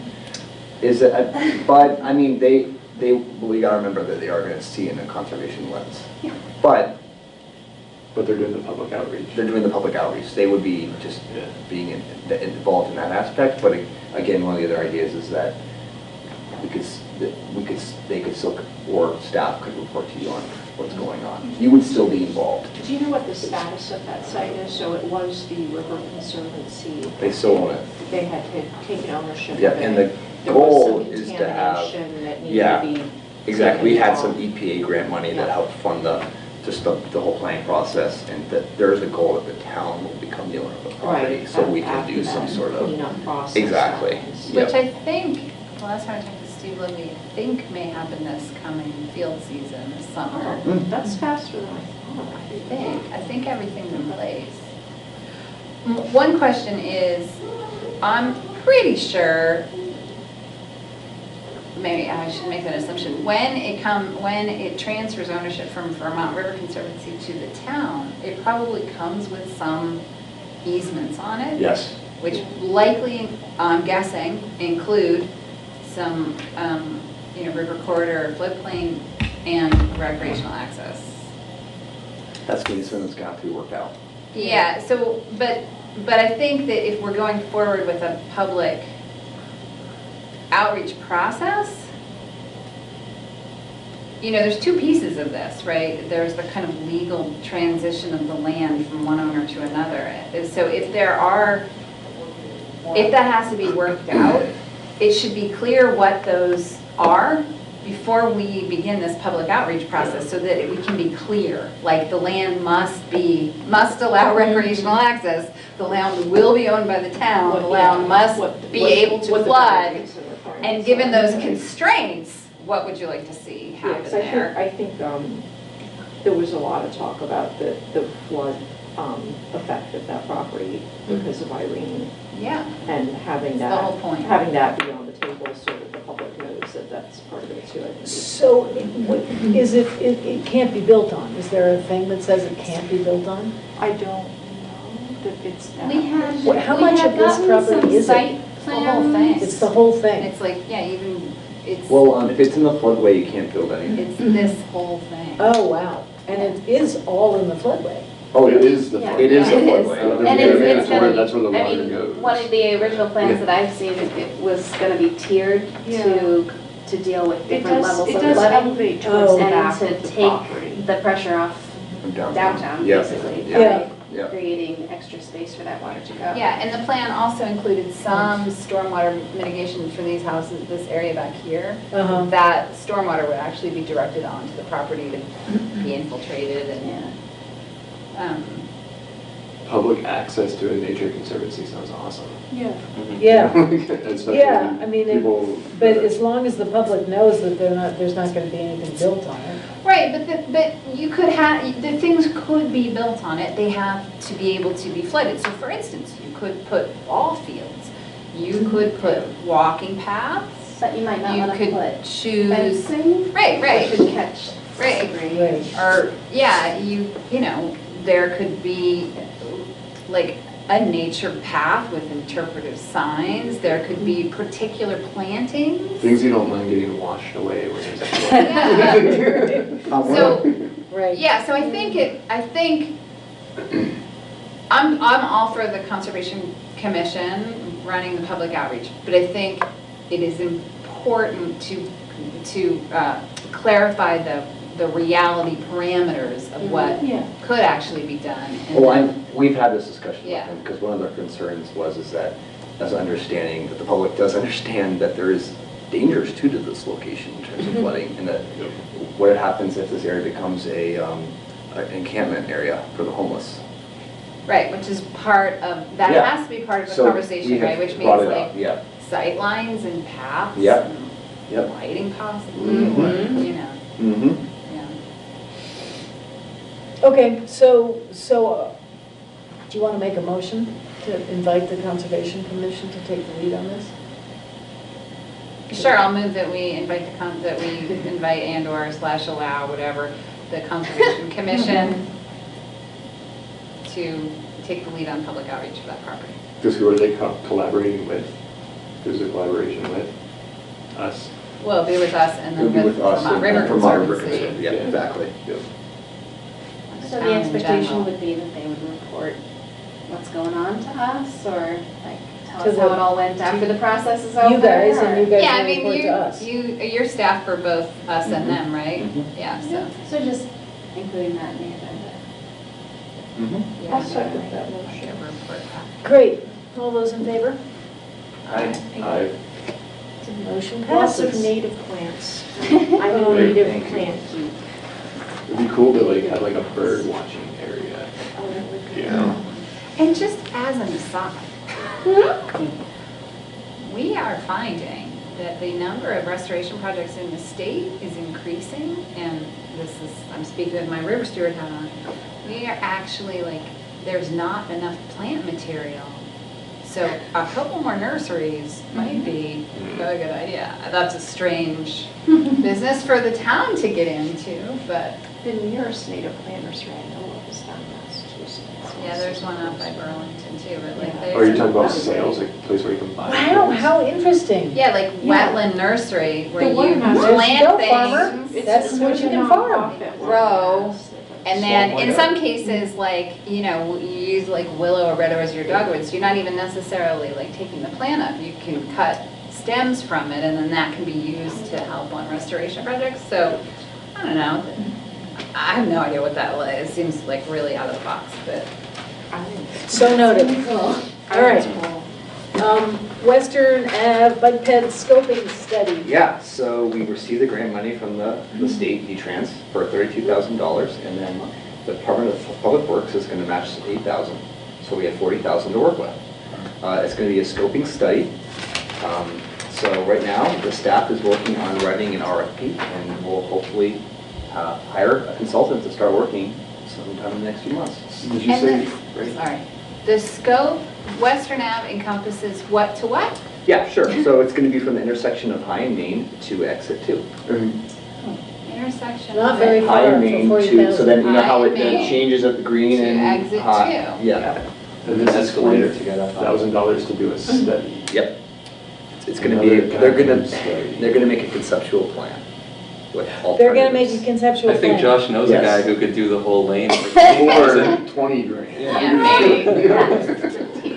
Just- Get out, do you really? Just some holiday night I'm so at sick of 1 a.m. studies. Wait, so is that, what are have the to, parameters I of know. the $40,000? Like, what are the limitations? Can any of it be used for implementation, or like, what, is it study, is it Yeah, marketing please. outreach? I'll give you a Let's whole give- rundown let's of what it give is. 15 for study and the rest to do. So Exactly. the outcome of this process will be an identification and prioritization of improvements, a public involvement process to ensure local input in support of projects, an assessment of historic, archaeological, and environmental constraints, clear written documentation of project issues and overall feasibility, a complete preliminary cost estimate for further engineering, project administration and construction, and then a final report. Okay, so a couple of those are actually chunky, Yeah. like archaeological, like historical Oh, yeah. assessment, and then the engineering. Like, Mhm. there's squeeze spots to figure out how you would actually engineer. But the road's already Reverse engineer. What is archaeology? keeping lines on. I don't know. Yeah. Yeah, Think good of like, question, wait, yes. the hi roads are- to- I'm not making a new Why do bike we have lane to- like why do we have to in the do- forest. Why do we have to do Well, an because there's archaeological ideas study? that there could be some pedestrian improvements, some, I'm thinking there could be some potentially digging. Some Like I lawns. said, maybe, I just came in, so I'm not. Keep And what I can do though, It's I here am to taking here. these Yeah, comments it's and just a giving them tiny, soon. tiny, tiny piece of real estate there. Right, and it's really. Which one, which and piece there's of real estate are we no. talking It's about? going from High Street Yeah. to the entrance to exit 2. Yeah, but what's the constriction? It's just Western Ave. Yeah, it's a straight line. It's a straight line. Yeah. Oh, she's a That's constriction amazing. about Sidewalks on really both sides. archaeology. And there's Already. actually like really, that's probably the easiest place to ride a bike. I ride the Yeah. bike all the time. It There's like is. big side areas. It's Yeah, great. shoulders. I think for and it's flat. 40,000, we It's could straight. actually just make something. Yeah. Unfortunately, Instead of planning, we actually. I'm hearing a little bit more latches. If you give me 40 grand, I will get out there right now. So I wonder. I'll buy everyone a bicycle. It's not as if we're gonna take Is the there, sidewalk out, is there right? any changing to this, to the scope and the parameters of where Probably this is? We have or agreements what it does? with We the have state and they're agreements. So it's- signed and. It's nowhere it's not part of beyond the taxpayer exit 2, money, at and least it's directly. nowhere. We can't, I don't think we And I can don't make think we'd changes be at this point. reasonably talking about moving anything that's already paved. So really, I think what we're just talking about is if the feasibility of just painting new lines on the. Why do we have to do a study? Pavement, I don't I don't understand. think it's, I don't think It's it's, parking. I don't think it's necessarily painting, like they're talking about potentially other improvements, like an actual bike lane. Yeah. Meaning you take the sidewalk Potentially getting out. rid of parking on one side of the street, we're Yeah. talking. Yeah, Yeah, and putting which is in what an you have to area do. between. Improving the, car traffic. widening the sidewalks, tree planting, I mean, I don't think it's just putting some paint on the road. No, we need something better than just paint. You know, So this is how things are done. You spend $40,000 to get somebody to do This a is plan, planning, and yes. then you ask for more money to actually do what's been This, planned. yeah. Do we have a guarantee that we're gonna get the money to do when they finish the The plan? money is just for the study. That's the Who only gives thing. us the money for the actual to doing? execute the study. Well, a plan would hopefully address those needs. And you And don't some sort of public implementation, comment. because that would be getting money from other sources for actually implementing. And what, just out of curiosity, what's the cost of actually doing making a pedestrian, I can eyeball it, but millions. Yeah. If there's, if there's bump outs, if they have to do like pavement You don't understand removal these or projects. whatever, yeah. It's Millions. Millions. Yeah. Well, because like, How feasible is it that we're gonna get $1 million grant to make a bike thing over a 2-mile space from High Street to exit 2? I can't say, unfortunately. Andrew, this is like the this is the roughest planning commission. Yeah, no, meeting I'm I've been at. You're I'm not actually amazing. asking you these questions, I'm just, they're I know, rhetorical I know, questions. I know. Because it just And I seems wish I had the answers. Like, we're doing this, we're spending $40,000 to make a plan for something that we know we're never gonna get the money to actually do. That just Yeah. seems a little silly. especially when we can take that 40,000 and put it into it. You know, like obviously we can't, the money stipulations. Well, but if we use put that. the money into some Yeah. kind of account now, in 5 Yeah. years, it might be $1 million. Yeah, exactly. Put in a credit union or something. If you got rid of parking on one side, like right now you can park on either side of the street for much of this, if you got rid of parking on one side of the street, you would free up like 4 or 5 feet. And so then there's a question. I mean, I don't think, you can't take any of the sidewalk, right? No, I don't. Like, you can take the sidewalk because the town owns that, but past the sidewalk, you're talking about people's property. So- And that's not happening, right? So, So is this, because in years past, we've done a lot of studies, like especially when it comes to the roadworks around Meadowbrook, Putney Road, and Western Ave. Have we done this study already? No, not that I've known, not the documents that I've seen. stretch. Yeah. Because we did in West Brattleboro. Yeah, like Yep. past route, or exit 2 beyond. We have for bike lanes?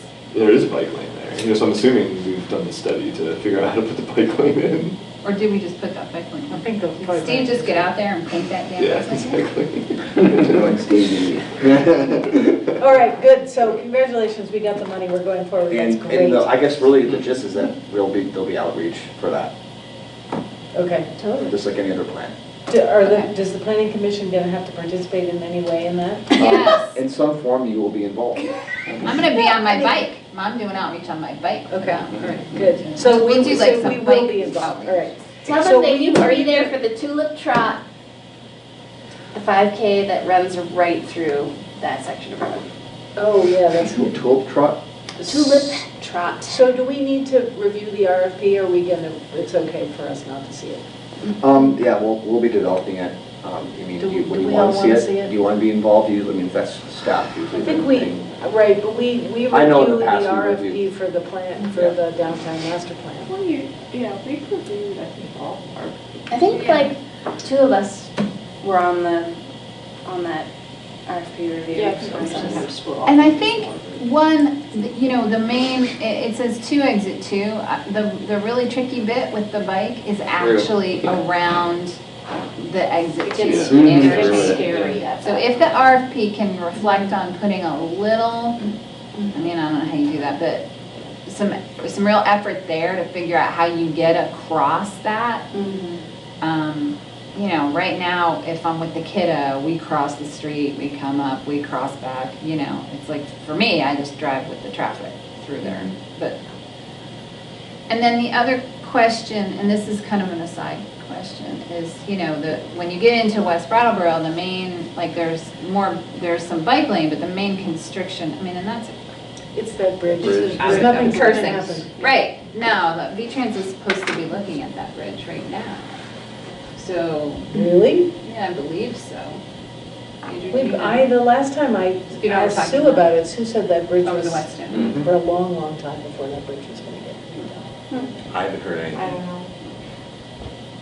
A long I time. just saw them out there Well, they're probably at the You know, I'm pretty, Public Works is probably involved with that, and I could reach out to Steve or Dan um, and see if they have any Well, information. so yeah, maybe just if there's any segue or interstitial space between that bridge over the Whetstone and whatever they might be doing and this planning money, that might be a good use of the money. Or, I mean, it's all gonna be a good use of the money, but you know what I mean? Like, if you get on a bike and you ride up and down Western Avenue, that bridge That's the is the special spot where spot, you're gonna be killed. Okay. You know, I think. Well, and by the exit 2 the interchange. exit 2 and that bridge. Yeah, but everything else, But yeah, I mean, that bridge, if you could change that bridge, then you can connect to Chelsea to downtown. yeah. And that would be great. Okay, so bike ped plan? See you, Kate. What's that? Another bike plan. So we were approached by, actually Prudence, one of the groups she's part of, there's a bike club in town. And we were approached by her and Barbara, who owns the bike shop downtown. I forgot her last name. It's very, Hi guys. you know what I'm talking about? Yeah, thank you. Okay, thank you. Yep. And they would like to see an official mobility plan for the town. Another plan, Josh. Well, that makes sense though, because we Yeah. haven't done that Yeah, before. this would be not just, this wouldn't be a region, this wouldn't be the whole town wide. And not just bike, but also pedestrian facilities as well. So So that goes to walkability too. so exactly, so we, you know, mobility, bike ped, who knows what we'll call it, but it'll be done in-house. I.e., I'll be doing a lot of it the next 6 to 9 months. Basically just to do current conditions, needs, you know, bike counts, collecting data. It's gonna take a while to do this in-house, but I wanted to bring it up that we will be engaging in a study. Could you please talk to moms who push strollers around? Sure. Thank you. Flag them down. I mean, there's a moms group, several moms. Oh, groups, there but is. That was like, Cool. Because are we also talking about safety with walkability? Because this town is That's gonna be an aspect. incredibly unsafe to walk in, or even more bicycle in. You know, and we need to figure that out. Like, there's some major issues going on right now, and it's disgusting. And hopefully in this, there's this plan, there's something to be said about safety and how to keep people safe, how to keep pedestrians safe. So, Oh, yeah, a series of things just happened last weekend. you know, people are getting run over left and right. Yeah. You know, people in crosswalks. Wasn't there one day too, about a couple months ago, that like there's like 4 hit and runs or something? Yeah, I think this year there's already been 5. I think the cop said this year there's already been 5 pedestrians hit. Not this year, no, what was it? Last year? 2019, the end of Yeah, 2019. there was. Because there's only 6 days this year. Wow. So 2019. Yeah. I feel like it was more than that though. I feel like there were a couple of years ago, there were 3 fatalities. Yeah. Well, I think that's over a few years. I think it just felt really close together. That will definitely be addressed. One thing that I'm specifically going to look at for biking is like levels of stress, it's called. So areas between roads. I'm going to go and do some inventory of the highest level of stress you experience on a road in Brattleboro to the least. Yeah. So we'll be doing that assessment. And I can also... How do you do that? Like, you get on your bike and you like, you are That's one way of doing it. You find the intersections renamed malfunction junction. And It's really actually that's a spotter. and talking with people. So that's going to be me like spending time in one location for hours on end, just observing and talking to people who are either biking or walking those areas. I can tell you my stress area. There's a crosswalk right in front of where the Vermont Country Deli is that goes up to Orchard Street, and like that is, you know, there's that shot of Western Avenue. People just don't ever even, you know, as you get closer to downtown, I think there's like a psychological anticipation of more pedestrians. But like when you get out onto Western Avenue, people are just cruising through it, and I have no idea. And especially with where the farmer's market is, like, it would be interesting to look at, I don't know how you would do this, but changes in trends in terms of bicycle use and walking in town. Because I bet you that has increased over the past 10 years a lot, even 5 years, you know? I feel like there's a lot of people want to bicycle and walk around this town, but they feel unsafe doing it. Yeah. And if we encourage drivers to drive safely somehow, you know, we can, all of a sudden these plans, these bicycle lane plans could actually come into fruition because there's going to be the interest is there, just nobody's willing to do it because of how dangerous it is out there right now. You know, It's fairly easy to get those temporary speed bumps, right? I mean, that's something that you can just lay down Speed humps somewhere. all over town. Put them like, I mean, right around that area, because I have stopped for pedestrians there and watched the oncoming traffic just keep on flying by, which is even more dangerous than nobody stopping, because once you stop, then the person starts to go, and then they're in the middle of traffic. Yeah, right, so it's like lights. I mean, but those things that they just drop down in neighborhoods all over the place, I think those would be great. But there's got to be something more permanent, like a more permanent solution than just like throwing down speed bumps.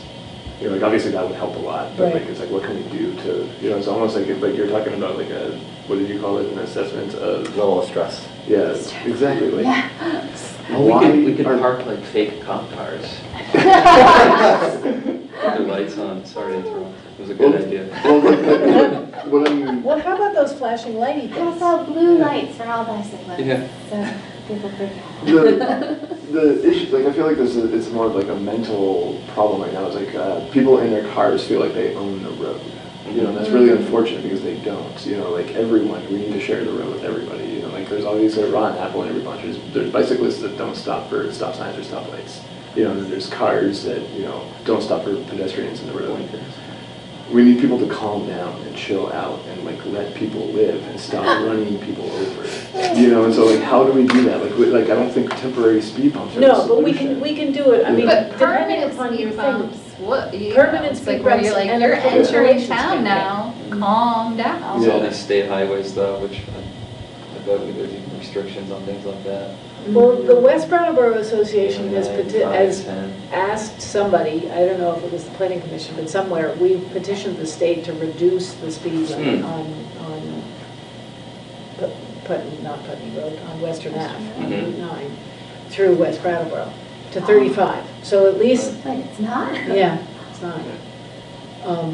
So at least that would help. I mean, the idea is that people have to go slower, the speed limit is slower. But there's also the psychological things, like there's painting of the streets that cause Right. people to slow down, and there's different.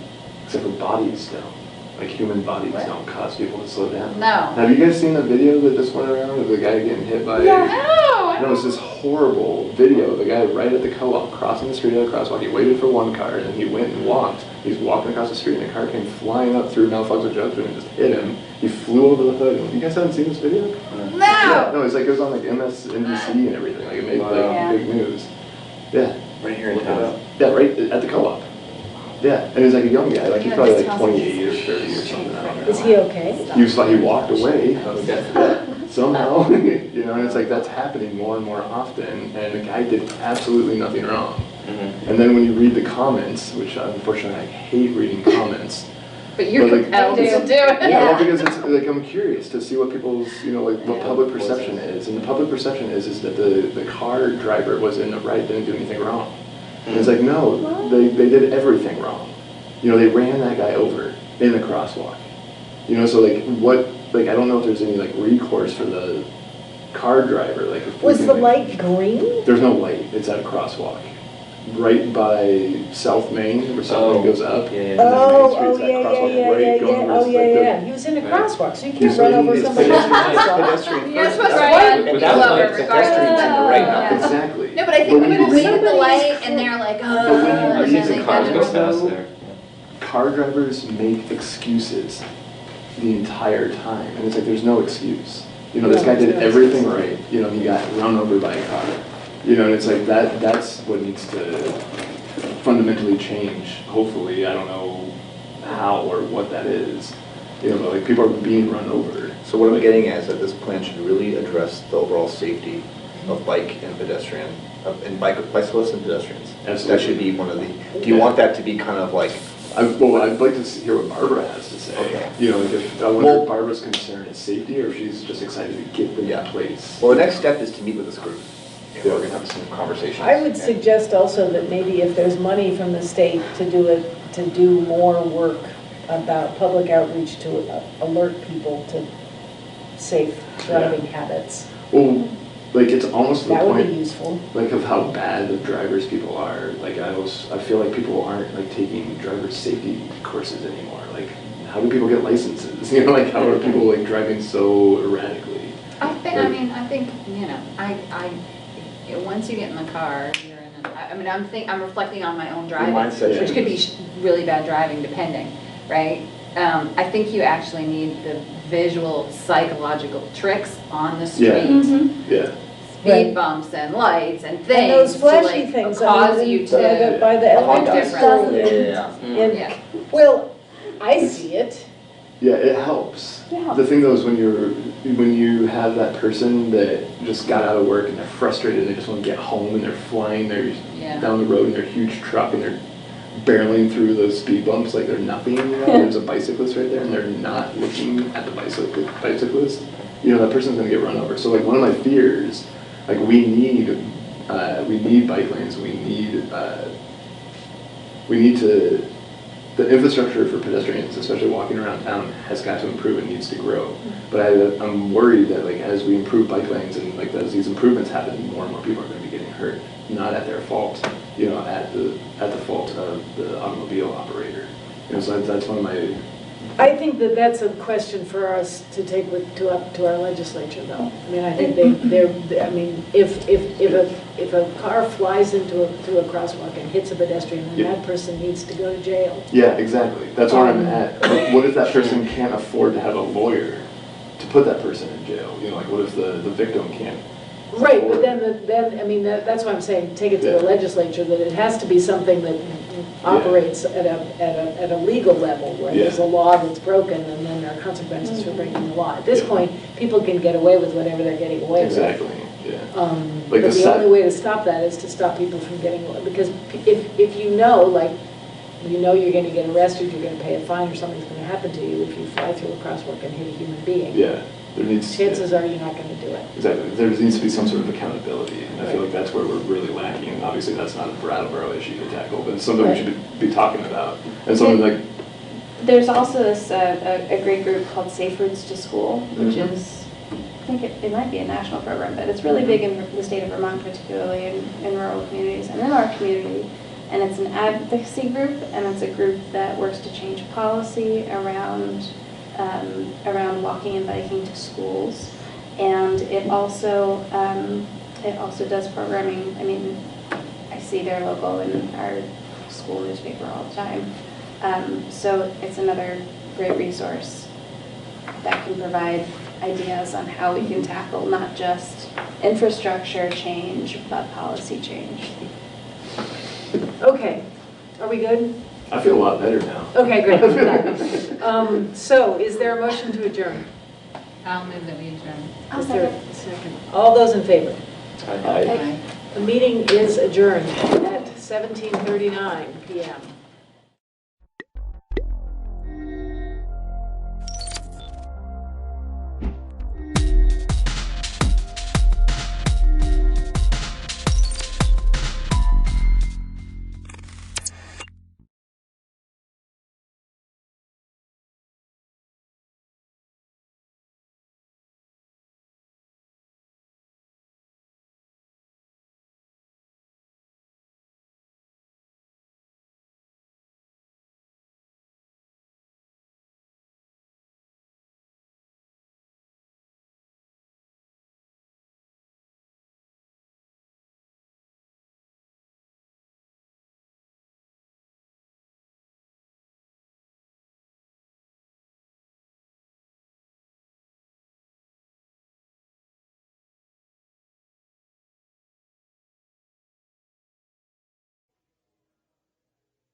we'd love the opportunity to have some local folks come in and talk to you about some of these issues, as well as broadband issues and how that might be going. So. All right, well, we're not going to wait for Storm the State House? Yeah, that's directed to local officials, and we have a new communications director. I'm not in charge of the communications. Storm the State Don't you think that's probably that's clever? Storm the State House. Storm the State House. Yeah, boy, yeah. Is Brian Chin involved with that? No. Yeah, you're right, exactly. Don't worry, it's just your select board people. Karen, why don't we get going? I'm hopeful that Robin will join us shortly. Okay. But just as a kind of introduction, I'd reached out to Karen a few days ago, maybe it was a week ago. There are some specific parts of this bill that I think we're particularly interested in your feedback on. You know, those in particular relate to how our municipalities and towns are you know, reacting from a resilience standpoint. And you know, are there things in here that you know, that you can speak to from your, obviously from your members' perspective? You know, I think one of the things that we're trying to address here is not only greenhouse gas emission reduction, but also issues related to resilience and how our towns and communities are dealing with these issues. Right. So, right. But anyway, I appreciate you also being flexible on your time. We got off the floor a little earlier than I think we anticipated today. And we thought you would be on the floor for quite a while. Yeah, so I think that's going to be tomorrow. Oh, okay. All right. Yeah. So thank you for joining us, Karen. Certainly, and thank you for the opportunity to testify about this issue. What I wanted to do was just set the stage for you a little bit. Anecdotally, those are two pictures of Moortown Village during Irene that my son took, so they're not copyrighted, at least for me.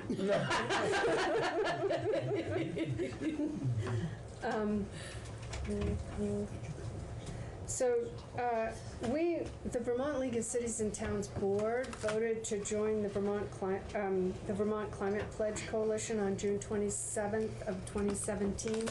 And I'm sorry, I'm glasses on, glasses off, right? I had, let's see, and that's part of the America's Pledge. That this is a one-pager about America's Pledge from the organization that Mike Bloomberg and others put together. Moreau, Weinberger, and Vermont were early adopters of that pledge. Let's see if I can get back here. Okay. We are also affiliated with the National League of Cities, and our executive director, Maura Carroll, was on the board of the National League of Cities. Whoops, wrong one. Well, I lost that one. Oh, this one.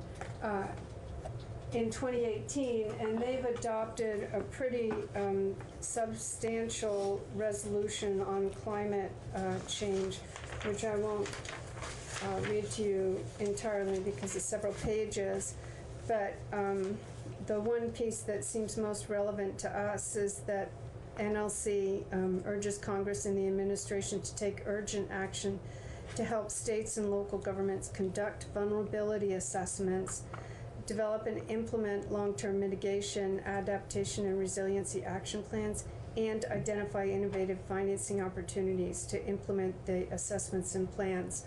So really to conduct the vulnerability assessments, develop the mitigation, and fund the implementation of the mitigation. We'll look at that back where I need to be. At our last count, 130 towns and cities have established energy committees, and that's actually off the VCAN website, which is hosted by the Vermont Natural Resources Council.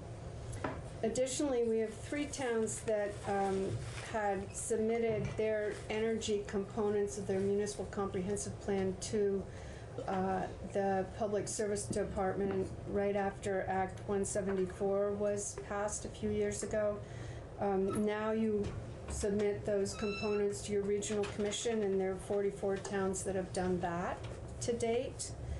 And then according to the 350 Vermont, in 2018 and 2019, 55 Vermont towns adopted the 350 Vermont Climate Solutions Resolution at their town meeting. So we understand that the climate crisis is upon us, as Paul Costello so eloquently described yesterday.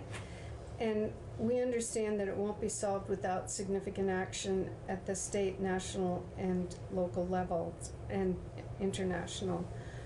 Volunteers, which is what most local officials and citizens are, have nothing like the capacity by themselves to change the current trajectory of climate warming. We welcome this proposal to address climate change through the global warming solutions legislation, especially in light of the federal government's failure to act. And I think if you go back and look at the climate pledge piece, which is just a one-pager, but there's a whole report that you can read, or an executive summary, and the executive summary is it's quite a few pages also, so you might just want to stick with the executive summary. But they talk about actions that need to be taken at the national level as well as state levels. We do have several suggestions to assure that the finite resources that we have in Vermont are spent most effectively. We do endorse the prediction that the sustainable economy of the future will provide new green jobs in Vermont. It's starting to do that, but we are very concerned about the pain that will be felt by some Vermonters, particularly in rural and less affluent areas, as we make the transition from where we are today to where we need to be. H 688 would establish a climate council of 22 members and attach it to the Agency of Natural Resources and Department of Public Service. If climate change is our highest priority and our most urgent priority, then we really believe that any such program needs to be attached to the governor's office, where it can require action from all agencies across the state. We've had experience with Tropical Storm Irene where that was the case. You essentially had an Irene czar, and Neil Lunderville and then Sue Minter were very effective at getting projects completed because they had the authority and the backing of the governor. And so we believe that's really important. We've also been in situations where agencies go back and forth and negotiate for who's going to do what. And I think the municipal roads general permit actually is a good example of that in recent years. We suggest that the council representation include one member to represent rural communities and one to represent larger communities. Generally, larger communities in Vermont are more than 5,000 population. The average size of a municipality in Vermont is 1,200 population. I mean, we're really, really small. So I just point that out because the language at Section 4 in the bill is introduced is a little bit squirrely in the way it describes the municipal representation. Just so for my understanding, does VLCT represent one of those groups or the other? For example, is Burlington one of your members, or? Moreau, the mayor, is the chair, the president of VLCT this year. We represent all 246 cities and towns. Okay. The incorporated villages, regional commissions, sheriff's offices are associate members, mostly so that they can get our liability insurance. We do not represent them, and we're quite specific about that. Got it. Okay. But to your point about representation of large municipalities and more commonly sized, those are all under the VLCT umbrella. Yes, they are. Yeah. Okay. Yeah. Yeah. Just to repeat, your definition of large is over what population? Well, actually, it's not necessarily our definition. It's in the statute in a few places, but it's more than 5,000 population. The one you cited. Yeah, okay. 5,000. Thank you.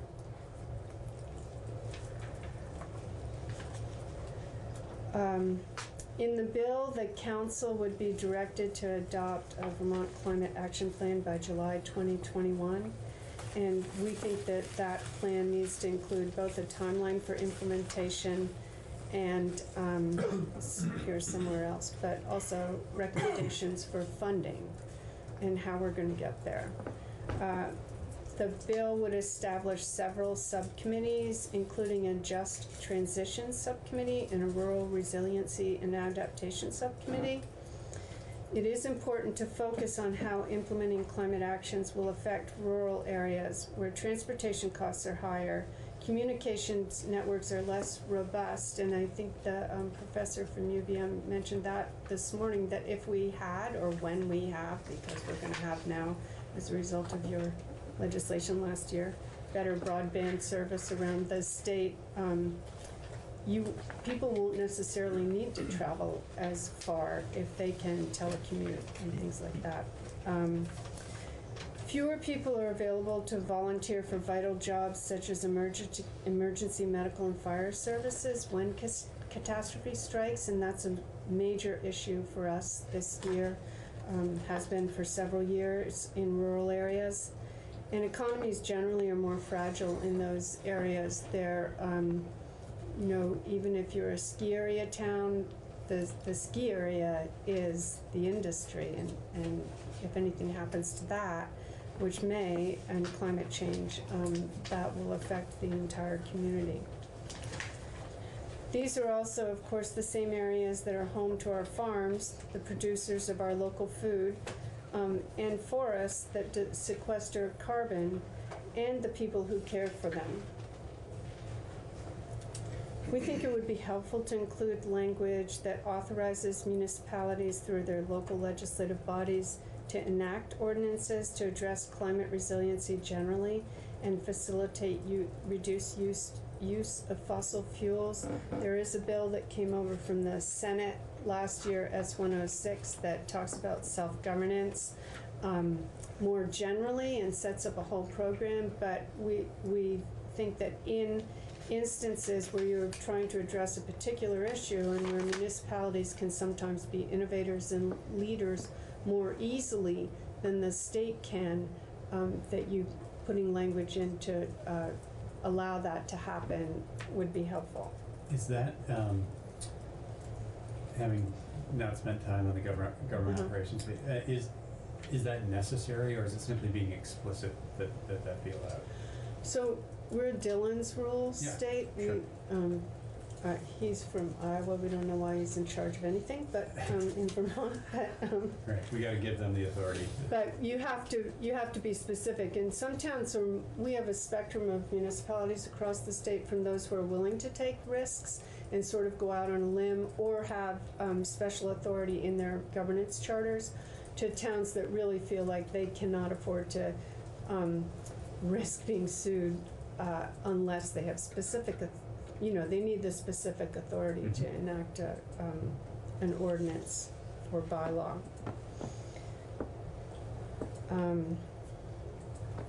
We are concerned about the requirement in H688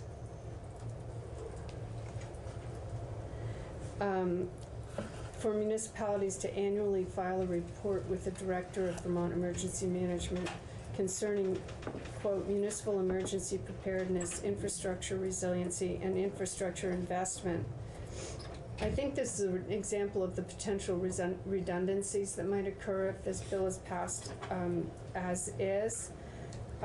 We already need to get a municipal roads general permit. We need to provide annual reports to the Agency of Natural Resources and soon to the Agency of Transportation, because they're moving the program over there. We need to have road erosion inventories and implementation plans by December 31st of this year. Towns need to adopt local hazard mitigation plans every 5 years that are required in order to receive federal funds from the FEMA Hazard Mitigation Grant Program and pre-disaster mitigation programs. We need to have local emergency preparedness plans already. They need to be updated and readopted annually and submitted to Vermont Emergency Management in order to receive federal preparedness funds. And so the hazard mitigation plans look more specifically at what are the potential events and what's the likelihood of their occurring in your community. And the emergency preparedness plans are for how's your fire department, your emergency medical technicians, the people in your town going to respond to an event when it happens. And I'm going to step way out of line here and mention that Lauren used to work for emergency management until the end of December, right? I already tested. Okay, so she can fill you in on a lot of details of this stuff if you're interested. And then we have municipal comprehensive plans, which towns need to adopt. You don't have to have a plan, but if you don't have a municipal comprehensive plan, you forfeit consideration in Act 250 essentially and before the Public Utility Commission, and you also forego any kind of priority for a whole host of grant funding for different programs from the state. That municipal plan needs to be updated and readopted and approved every 8 years now, and it needs to include an energy component. And if you want special consideration before the Public Utility Commission, you need to have an enhanced energy plan that's also approved by the Regional Commission. So back on the second page, when I talked about enhanced energy plans pursuant to Act 174, that's what those are. The proposed Vermont Climate Action Plan on page 13, we think needs to incorporate existing smart growth strategies, implement mechanisms to fund particularly emergency services, and recommend funding sources or reallocations of funds to implement the plan. We also suggest similarly at page 19, section K, which talks about nothing in this section shall be construed to limit the existing authority of a state agency or department to establish strategies to mitigate climate risk and build resiliency. We think they should be required to do that in concert with the Climate Action Plan and what I'm going to call the Office of Climate Resiliency at the governor's level. I mean, it's really not helpful to have agencies going off in different directions, trying to enact their priorities. And finally, we oppose this section providing a cause of action to any person based on the failure to adopt or update rules. Our experience, which is considerable, with lawsuits surrounding the Lake Champlain total maximum daily load was that a tremendous amount of money was spent on lawyers and lawsuits that could have been spent better on implementing projects to address the problem. For 7 years, while that Mess was adjudicated, use it up there. local officials and state officials sat around and waited for what was going to be the final word, what was going to be required of them. And where we could have spent, we could have been implementing cleanup projects. People were not doing that. They were not interested in spending a considerable amount of money without knowing that that was going to be the appropriate direction to take. And we're very concerned that the same kind of thing would happen here if you had a cause of action. We think there are other triggers that the legislature could consider. I was interested this morning to hear UVM professor whose name I forget, I'm sorry. John Erickson, okay. Talk about binding provisions and We have support, just as a for instance, we've supported a gas tax in the past if revenues were dedicated to local transportation networks and priorities. That's a tax that could be implemented if deadlines were not met. You could have that kind of a trigger.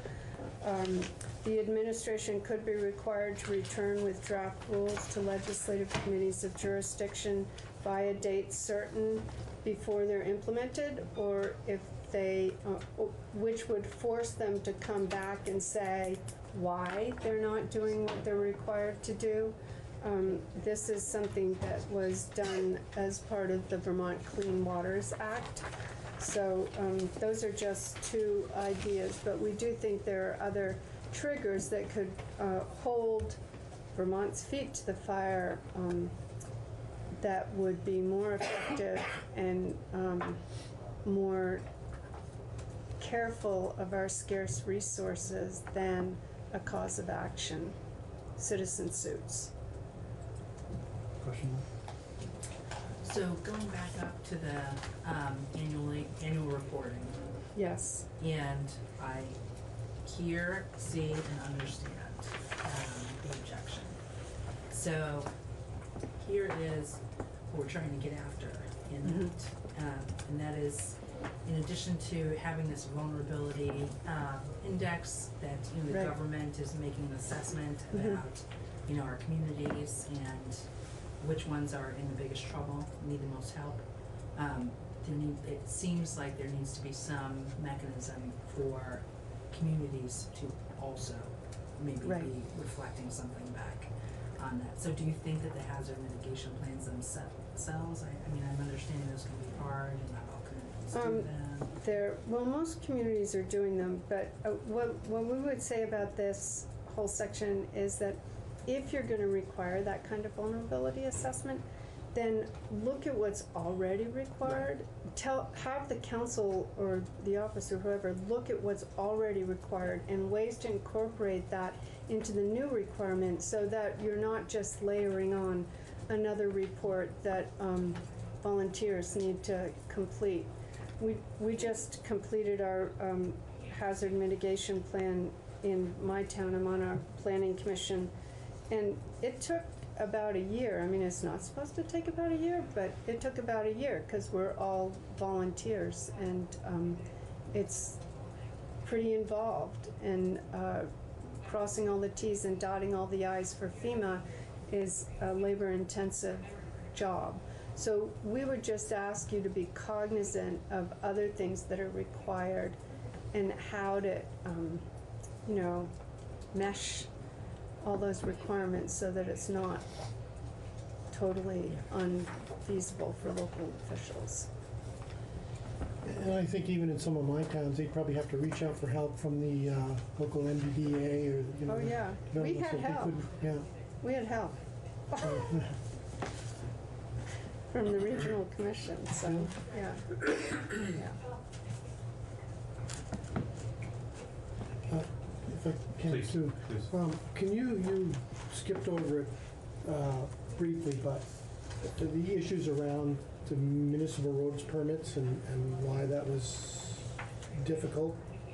Well, so the municipal road permit is something that was required for the first time in the Vermont Clean Water Act. And every town has to obtain a municipal roads, not really obtain, but they have to have a municipal roads permit from the, right now, the Agency of Natural Resources. And it's roads, so the Agency of Transportation is really sort of the expert on roads, but the Agency of Natural Resources is the expert on water quality, those kinds of things. So they've kind of gone back and forth for a while about what exactly is required of municipalities. You need to assess your vulnerabilities in your road network. You need to come up with mechanisms to not repair your roads, but address those vulnerabilities. So if you have steep roads, stone lining ditches is recommended. We have a lot of road commissioners who think stone lining ditches is not a good solution. I don't want to get I'd off like on to just- stone lining dishes. I'd like to just note for the record that I did a full day of ditch school in Wardsboro, Vermont. With one of our. Congratulations. A full day of ditch school. I know more about ditches. Yeah. Over character. Yeah, ditches and culverts and bottomless culverts and when they turn into bridges and all those kinds of things, it's very expensive to make those investments. It sort of remains to be seen how successful they will be at addressing runoff, basically in that instance, stormwater runoff in storm events. Well, again, if I can elaborate too, your point there is that these agencies really need to be in collaboration right up front.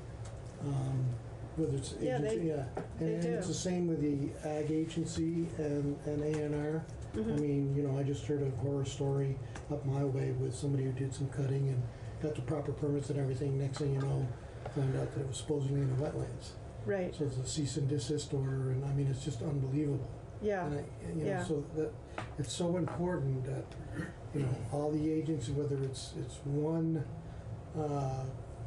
agency or whatever that has the collective information to issue the permits or whatever, it's critical, I think. Our experience at the local level is that, and we don't need to get too much into this either, but particularly at the Agency of Natural Resources, people who are administer their program, and they're very good at their program, and there's not really anybody at the Agency of Natural Resources that's taking the whole view of everything that you need to do, and which takes priority.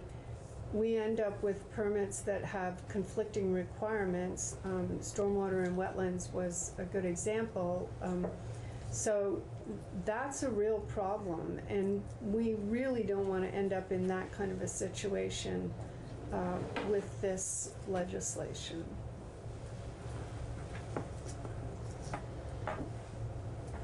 I had a question going back to your what you said earlier on about you're thinking that this should be coming directed out of the governor's office rather than a particular agency. When that happened in the past, that was for a pretty time-limited single event. I mean, it was a statewide event, so what is your thinking in terms, I see that as a difference between what we're looking at being something that would be a more ongoing piece of work. I don't know for how long, but it's not to deal with that one catastrophe. Right. So I just wondered what you... Well, I don't know that that's, I mean, I understand the difference. I don't know that it makes a lot of difference in this context, because if you're, it seems to us that if this is the highest priority and everything needs to feed into how are we going to address this particular problem, that the people who are directing that effort need to be at the highest level of government. Another example that is not a good example, I will say, is we used to have a state planning office out of the governor's office. And there was a governor who came along and decided that wasn't worth his while, but I think it, there was that office for a period of time. I'm not disagreeing. It's just you threw out a different alternative on the table, and I'm just asking because there is that sort of time-limited assignment that occurred at that time versus. But you're right. The planning office was considered an ongoing function of the governor's office. Right, and if you write it into statute, I think they can't, say we don't want to do this anymore. Well, but if it is a governor's office function, then it would seem to depend a lot on who the governor is.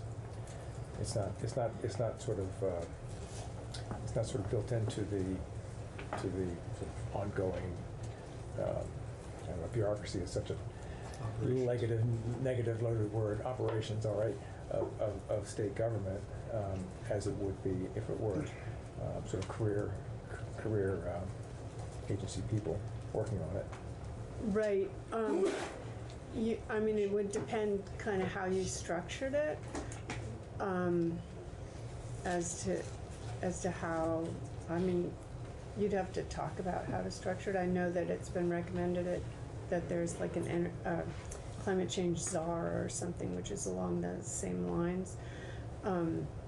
And governors do change. I think that This just seems like it would be more exposed to political, you know, I don't know, the politics of the person in the office, rather than a sort of institutionalized operation of state government.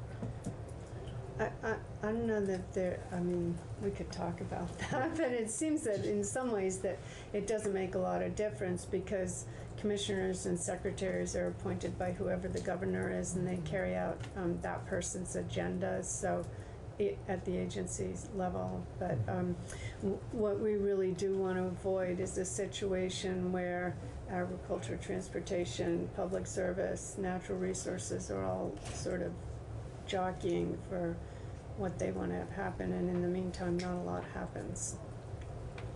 So I have the same question, and I'll take advantage of you being here now. I'm happy to talk about it more later too, which is really a good governance question.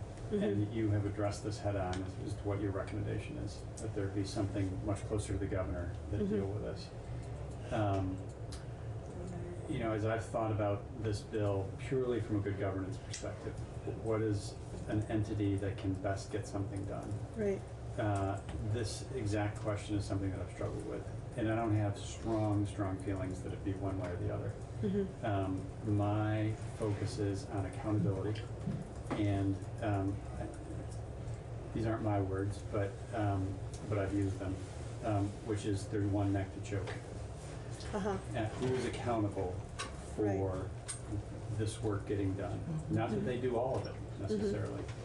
Mm-hmm. And one viewpoint, I think it's probably one that you share, or at least are closer to, is that this should be either somewhere much closer to the governor or even the agency of administration that sits at the head of the table. Mm-hmm. But they're not necessarily in a regulatory body that is focused on, you know, they have more of a mm-hmm. financial function and are closer to the governor kind of in that regard. You know, some of the policy orientation is a little farther removed. Right. But at the same time, it has more of a regulatory function. And, you know, ANR, on the other hand, is charged with regulating pollution. So, again, this is more of it's not an ideological question from my standpoint, it's a good governance question. Mm-hmm. You know, if we are going to build this and we're looking for accountability, mm-hmm. Where does that best reside? Right. I don't feel strongly about it, but I'm just looking for the best answer. Yeah. And I think I certainly hear what you're saying on that. You do have in this bill, you have the council, and the council has the secretaries of the agency. That's correct. And ANR as the chair of that council. Yeah. So, well, that's an interesting thing. You might want to change that. But anyway, well, I mean, like, if you're going to have it in the governor's office, then it should probably be the secretary of administration, right? Well, that's what I was saying. That was my point. So then that council and the secretary of administration, whoever that climate change czar, is the person who says to the Agency of Natural Resources and the Agency of Transportation, you need to adopt regulations that implement this particular component of our overall program. Yeah. Maybe I'm missing the point that you're making, but when you talk about this position not being ANR, I was presuming you were talking about that ANR not being essentially the chair of the council. Right. Okay. Yeah. All right. So we are on the same. Yes. Okay. Got it.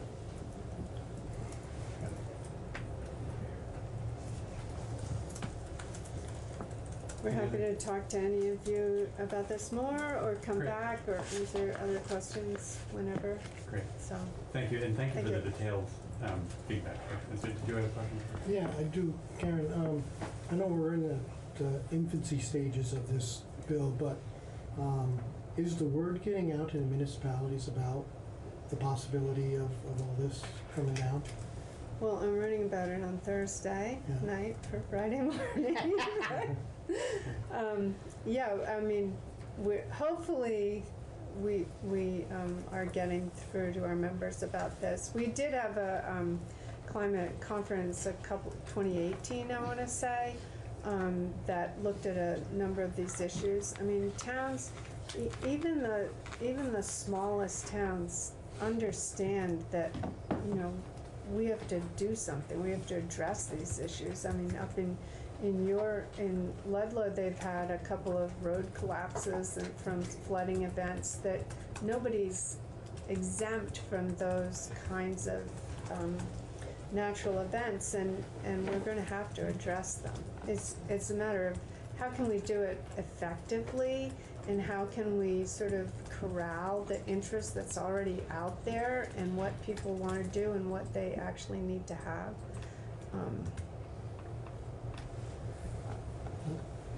And not be too messy. Thank you, Karen. Thank you. Thank you. Yeah, thank you. So, why don't we get started here? Laura will catch up with us shortly, hopefully. Okay. So, thank you for joining us.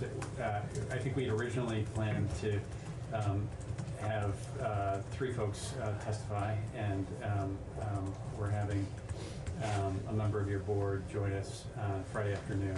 So I look forward to that. But we record all of our hearings, so if you wouldn't mind introducing yourselves for the record, and welcome you to join us. Great. Well, thank you. Good afternoon, everyone. For the record, my name is Phil Huffman. I'm the Director of Government Relations and Policy for the Nature Conservancy here in Vermont, and I know some of you, but not all, and just want to say I'm really delighted to have an opportunity to engage with all of you on this really important topic. And I'm really pleased to be joined today by a wonderful colleague from our Massachusetts chapter, Laura Marks, who's a forest ecologist, has been with the Conservancy based in Massachusetts for 14 years, I think. This is her first time today coming to our office, so it's a moment of a noteworthy moment for us. Anyway, Laura is also the Nature Conservancy's regional lead for New England on natural climate solutions, which is basically the role that nature and natural and working lands, the land sector, can play in helping to slow the pace of climate change. So she's a wealth of information, and I think we're really we're pleased to be able to have her here, and excited that she can offer some of that broader perspective. She also will have an opportunity to speak a little bit about, from her and the Nature Conservancy's perspective in Massachusetts, about their experience with their Global Warming Solutions Act, so we'll dig into all of that in a little bit. And she's based in Western Massachusetts, out of an office in the Northampton area, so maybe a trip north for us today. I know you had the opportunity to hear from another voice, a brand new voice for us at the Nature Conservancy last week, our wonderful new colleague Lauren Oates, who testified about the resilience side of things, and from some of her perspective from her earlier work with the Vermont Emergency Management Agency. So now we'll be shifting today and focusing more on the part of this around nature's role in helping to rein in climate change, and sort of a complement on the other side from resilience and adaptation. And what we're thinking, and if this works for you all, is that I'll spend just a minute, since this is our first time really before your committee, to just give you a little bit more of an overview about the Nature Conservancy to help round out the picture that you may or may not have of us.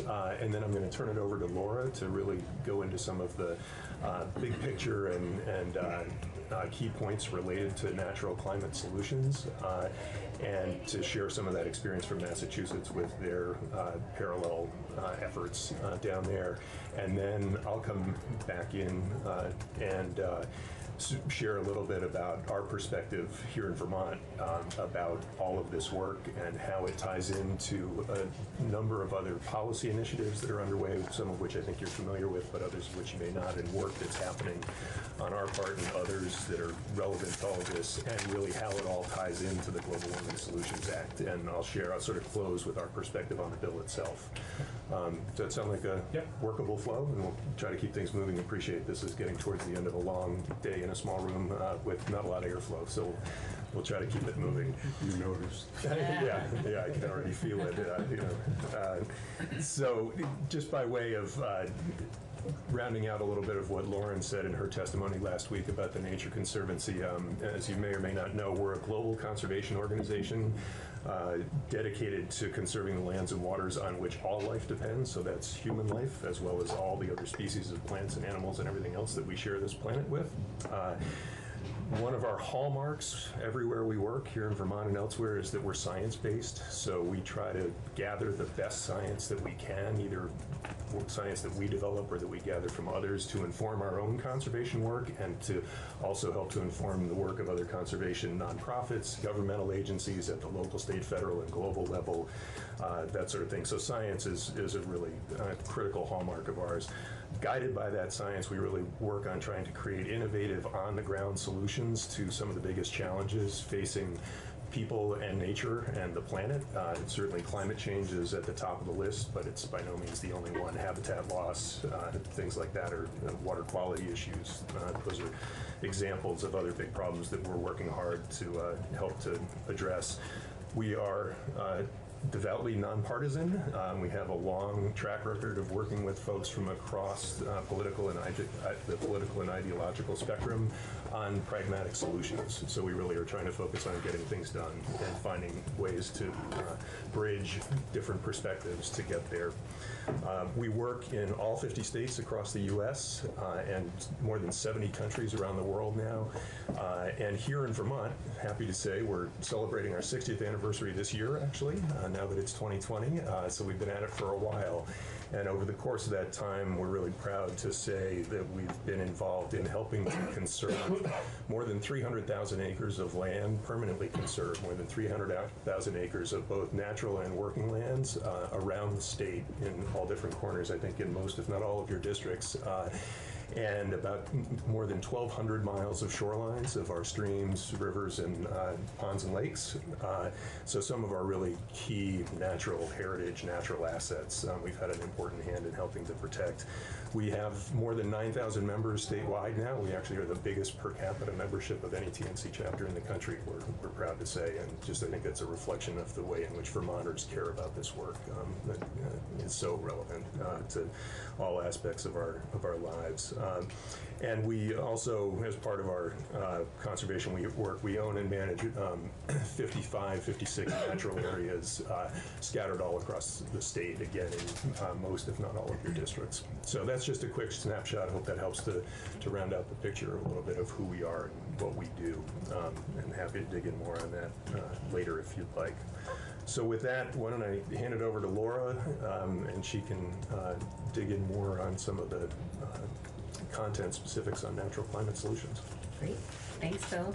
And thank you to Committee Chair Briglin as well for the opportunity to speak to you today. As Phil mentioned, my name is Laura Marks, and I'm the forest ecologist for the Nature Conservancy in Massachusetts. My goal today is to share some of the boring outline that's going to go away soon, I promise. But I want to share some of TNC's experiences with Massachusetts Global Warming Solutions Act, and to focus in particular on the role of natural climate solutions in climate action. So, we know that climate change is already an economic, environmental, and humanitarian crisis, and that's the reason for that is not unknown, right? We've got fossil fuels making the earth too hot. But fortunately, we also know what to do about it. That's also not an unknown. First of all, we need to stop burning so many fossil fuels, but that alone isn't enough. So we also need to cool the earth. And that's where natural climate solutions come in. They're like these ice cubes, actually absorbing carbon that has been emitted in the air and absorbing heat from the planet. And then I would be remiss in ignoring the fact that climate change is already here, so we also have to adapt to climate change. So these three things have to happen simultaneously to take action to actually address a problem at the scale of climate change. And I and the rest of my TNC colleagues feel very fortunate to live in a state that is working really hard to reduce carbon emissions and adapt to climate change through our Global Warming Solutions Act. And I appreciate the opportunity to share some of my experiences and thoughts with you as you contemplate your own GWSA. As you consider the best way for Vermont to continue to lead on climate change action, I'd urge you to set bold goals for fossil fuel emissions reductions, and also to include a role for natural climate solutions, Vermont's forests, farms, and wetlands as well. Natural climate solutions are ways to protect, restore, and better manage forests, farms, and wetlands to avoid and or remove carbon emissions from the air. For example, avoided forest conversion is one natural climate solution. When we convert an acre of forest or another land use to development, we release a portion of the carbon that's stored in the soils and trees over decades or centuries as carbon emissions. And at the same time, we destroy the ability of that piece of land to sequester more carbon over future years. So avoided forest conversion, which is often a fancy way of saying land protection of forests, is a double win for carbon. And that's before we even begin to talk about the benefit of forests for our forest products economy, recreation economy, for wildlife, for water filtration, all those things that we depend on them for. Another natural climate solution that's relevant in Vermont is improved forest management. And this means a number of things. In some places, that means setting aside forests as reserves to store carbon in larger and older trees. In most places, that means doing careful timber harvesting that considers carbon and also that produces wood products that we can substitute for more carbon-intensive products like steel, concrete, heating oil, or just the same wood products from farther away. Using sustainably harvested New England wood reduces emissions by substituting a more sustainable resource for a more fossil fuel intensive one. So again, there's sort of a double benefit. A third way of using forests as a natural climate solution is to retain and perhaps even plant more trees. In Massachusetts, we're a very urban state, so tree planting is a surprisingly large strategy. We have hundreds of thousands of acres of suburban lawn in our state. In Vermont, it's a little bit different. And I suspect that you'll probably be more focused on tree retention, because even though we take our street trees or the ones in our yards or parks for granted, when you have something like the tornado that hit Springfield, Massachusetts, or an insect outbreak that takes out huge amounts of these trees, you'll actually feel that literally in heat in the summer, and also in your energy bills and energy use in the buildings that were formerly shaded and sheltered by trees. So by now you might be noticing a theme where natural climate solutions have a carbon benefit, but they also have a lot of other co-benefits: human health, like trees in cities, economic benefits like forestry. And so in many cases, the reason to do these natural climate solutions may be not only or even primarily carbon, but that's one of their benefits. And I've been focusing on forests here because Vermont, like Massachusetts, is a mostly forested state, but it would be wrong to ignore the impact of farms and wetlands as well. So forests get most of the attention, but I know that the Vermont Agency of Agriculture and partners in the farming community are already really thinking hard about how to make some of the farming practices that have carbon and other co-benefits more feasible and cost-effective. I was really excited to learn yesterday that your Payment for Ecosystem Services working group has released a report on this. That actually puts you ahead of Massachusetts, where we're just now working on our Healthy Soils Action Plan. And that considers, among other things, ways to increase soil carbon on farms. In Vermont, adoption of cover cropping, silvopasture or trees on farmlands, and fertilizer management can help make the soil more carbon rich while also reducing nutrient runoff and erosion. And in the case of silvopasture, it can even increase milk production. So again, carbon might not be the primary reason that you want to do these things, but you are getting a carbon benefit as well, and it's worth thinking about that and recording that as well, because we do have significant potential to reduce carbon emissions and increase sequestration by increasing the health of our farm soils. And then finally, wetlands. If farms are overlooked, wetlands are even more overlooked. Wetlands store an outsized amount of carbon for their size. They're a very small fraction of the landscape, but they can store, in some cases, many decades worth of carbon. And wetlands can also be either carbon sinks, if they're healthy and intact, or they can be carbon sources if they're degraded, and especially if they're drained. So it's really worth thinking about the health of your wetlands, thinking about restoration of wetlands, again, for a range of reasons, including wildlife habitat and flood prevention, but also so that they continue to play that role of sequestering carbon in soils year after year. So we have some very good estimates already of the potential of natural climate solutions in Vermont. And although there are differences in our two states in which natural climate solutions work best, for example,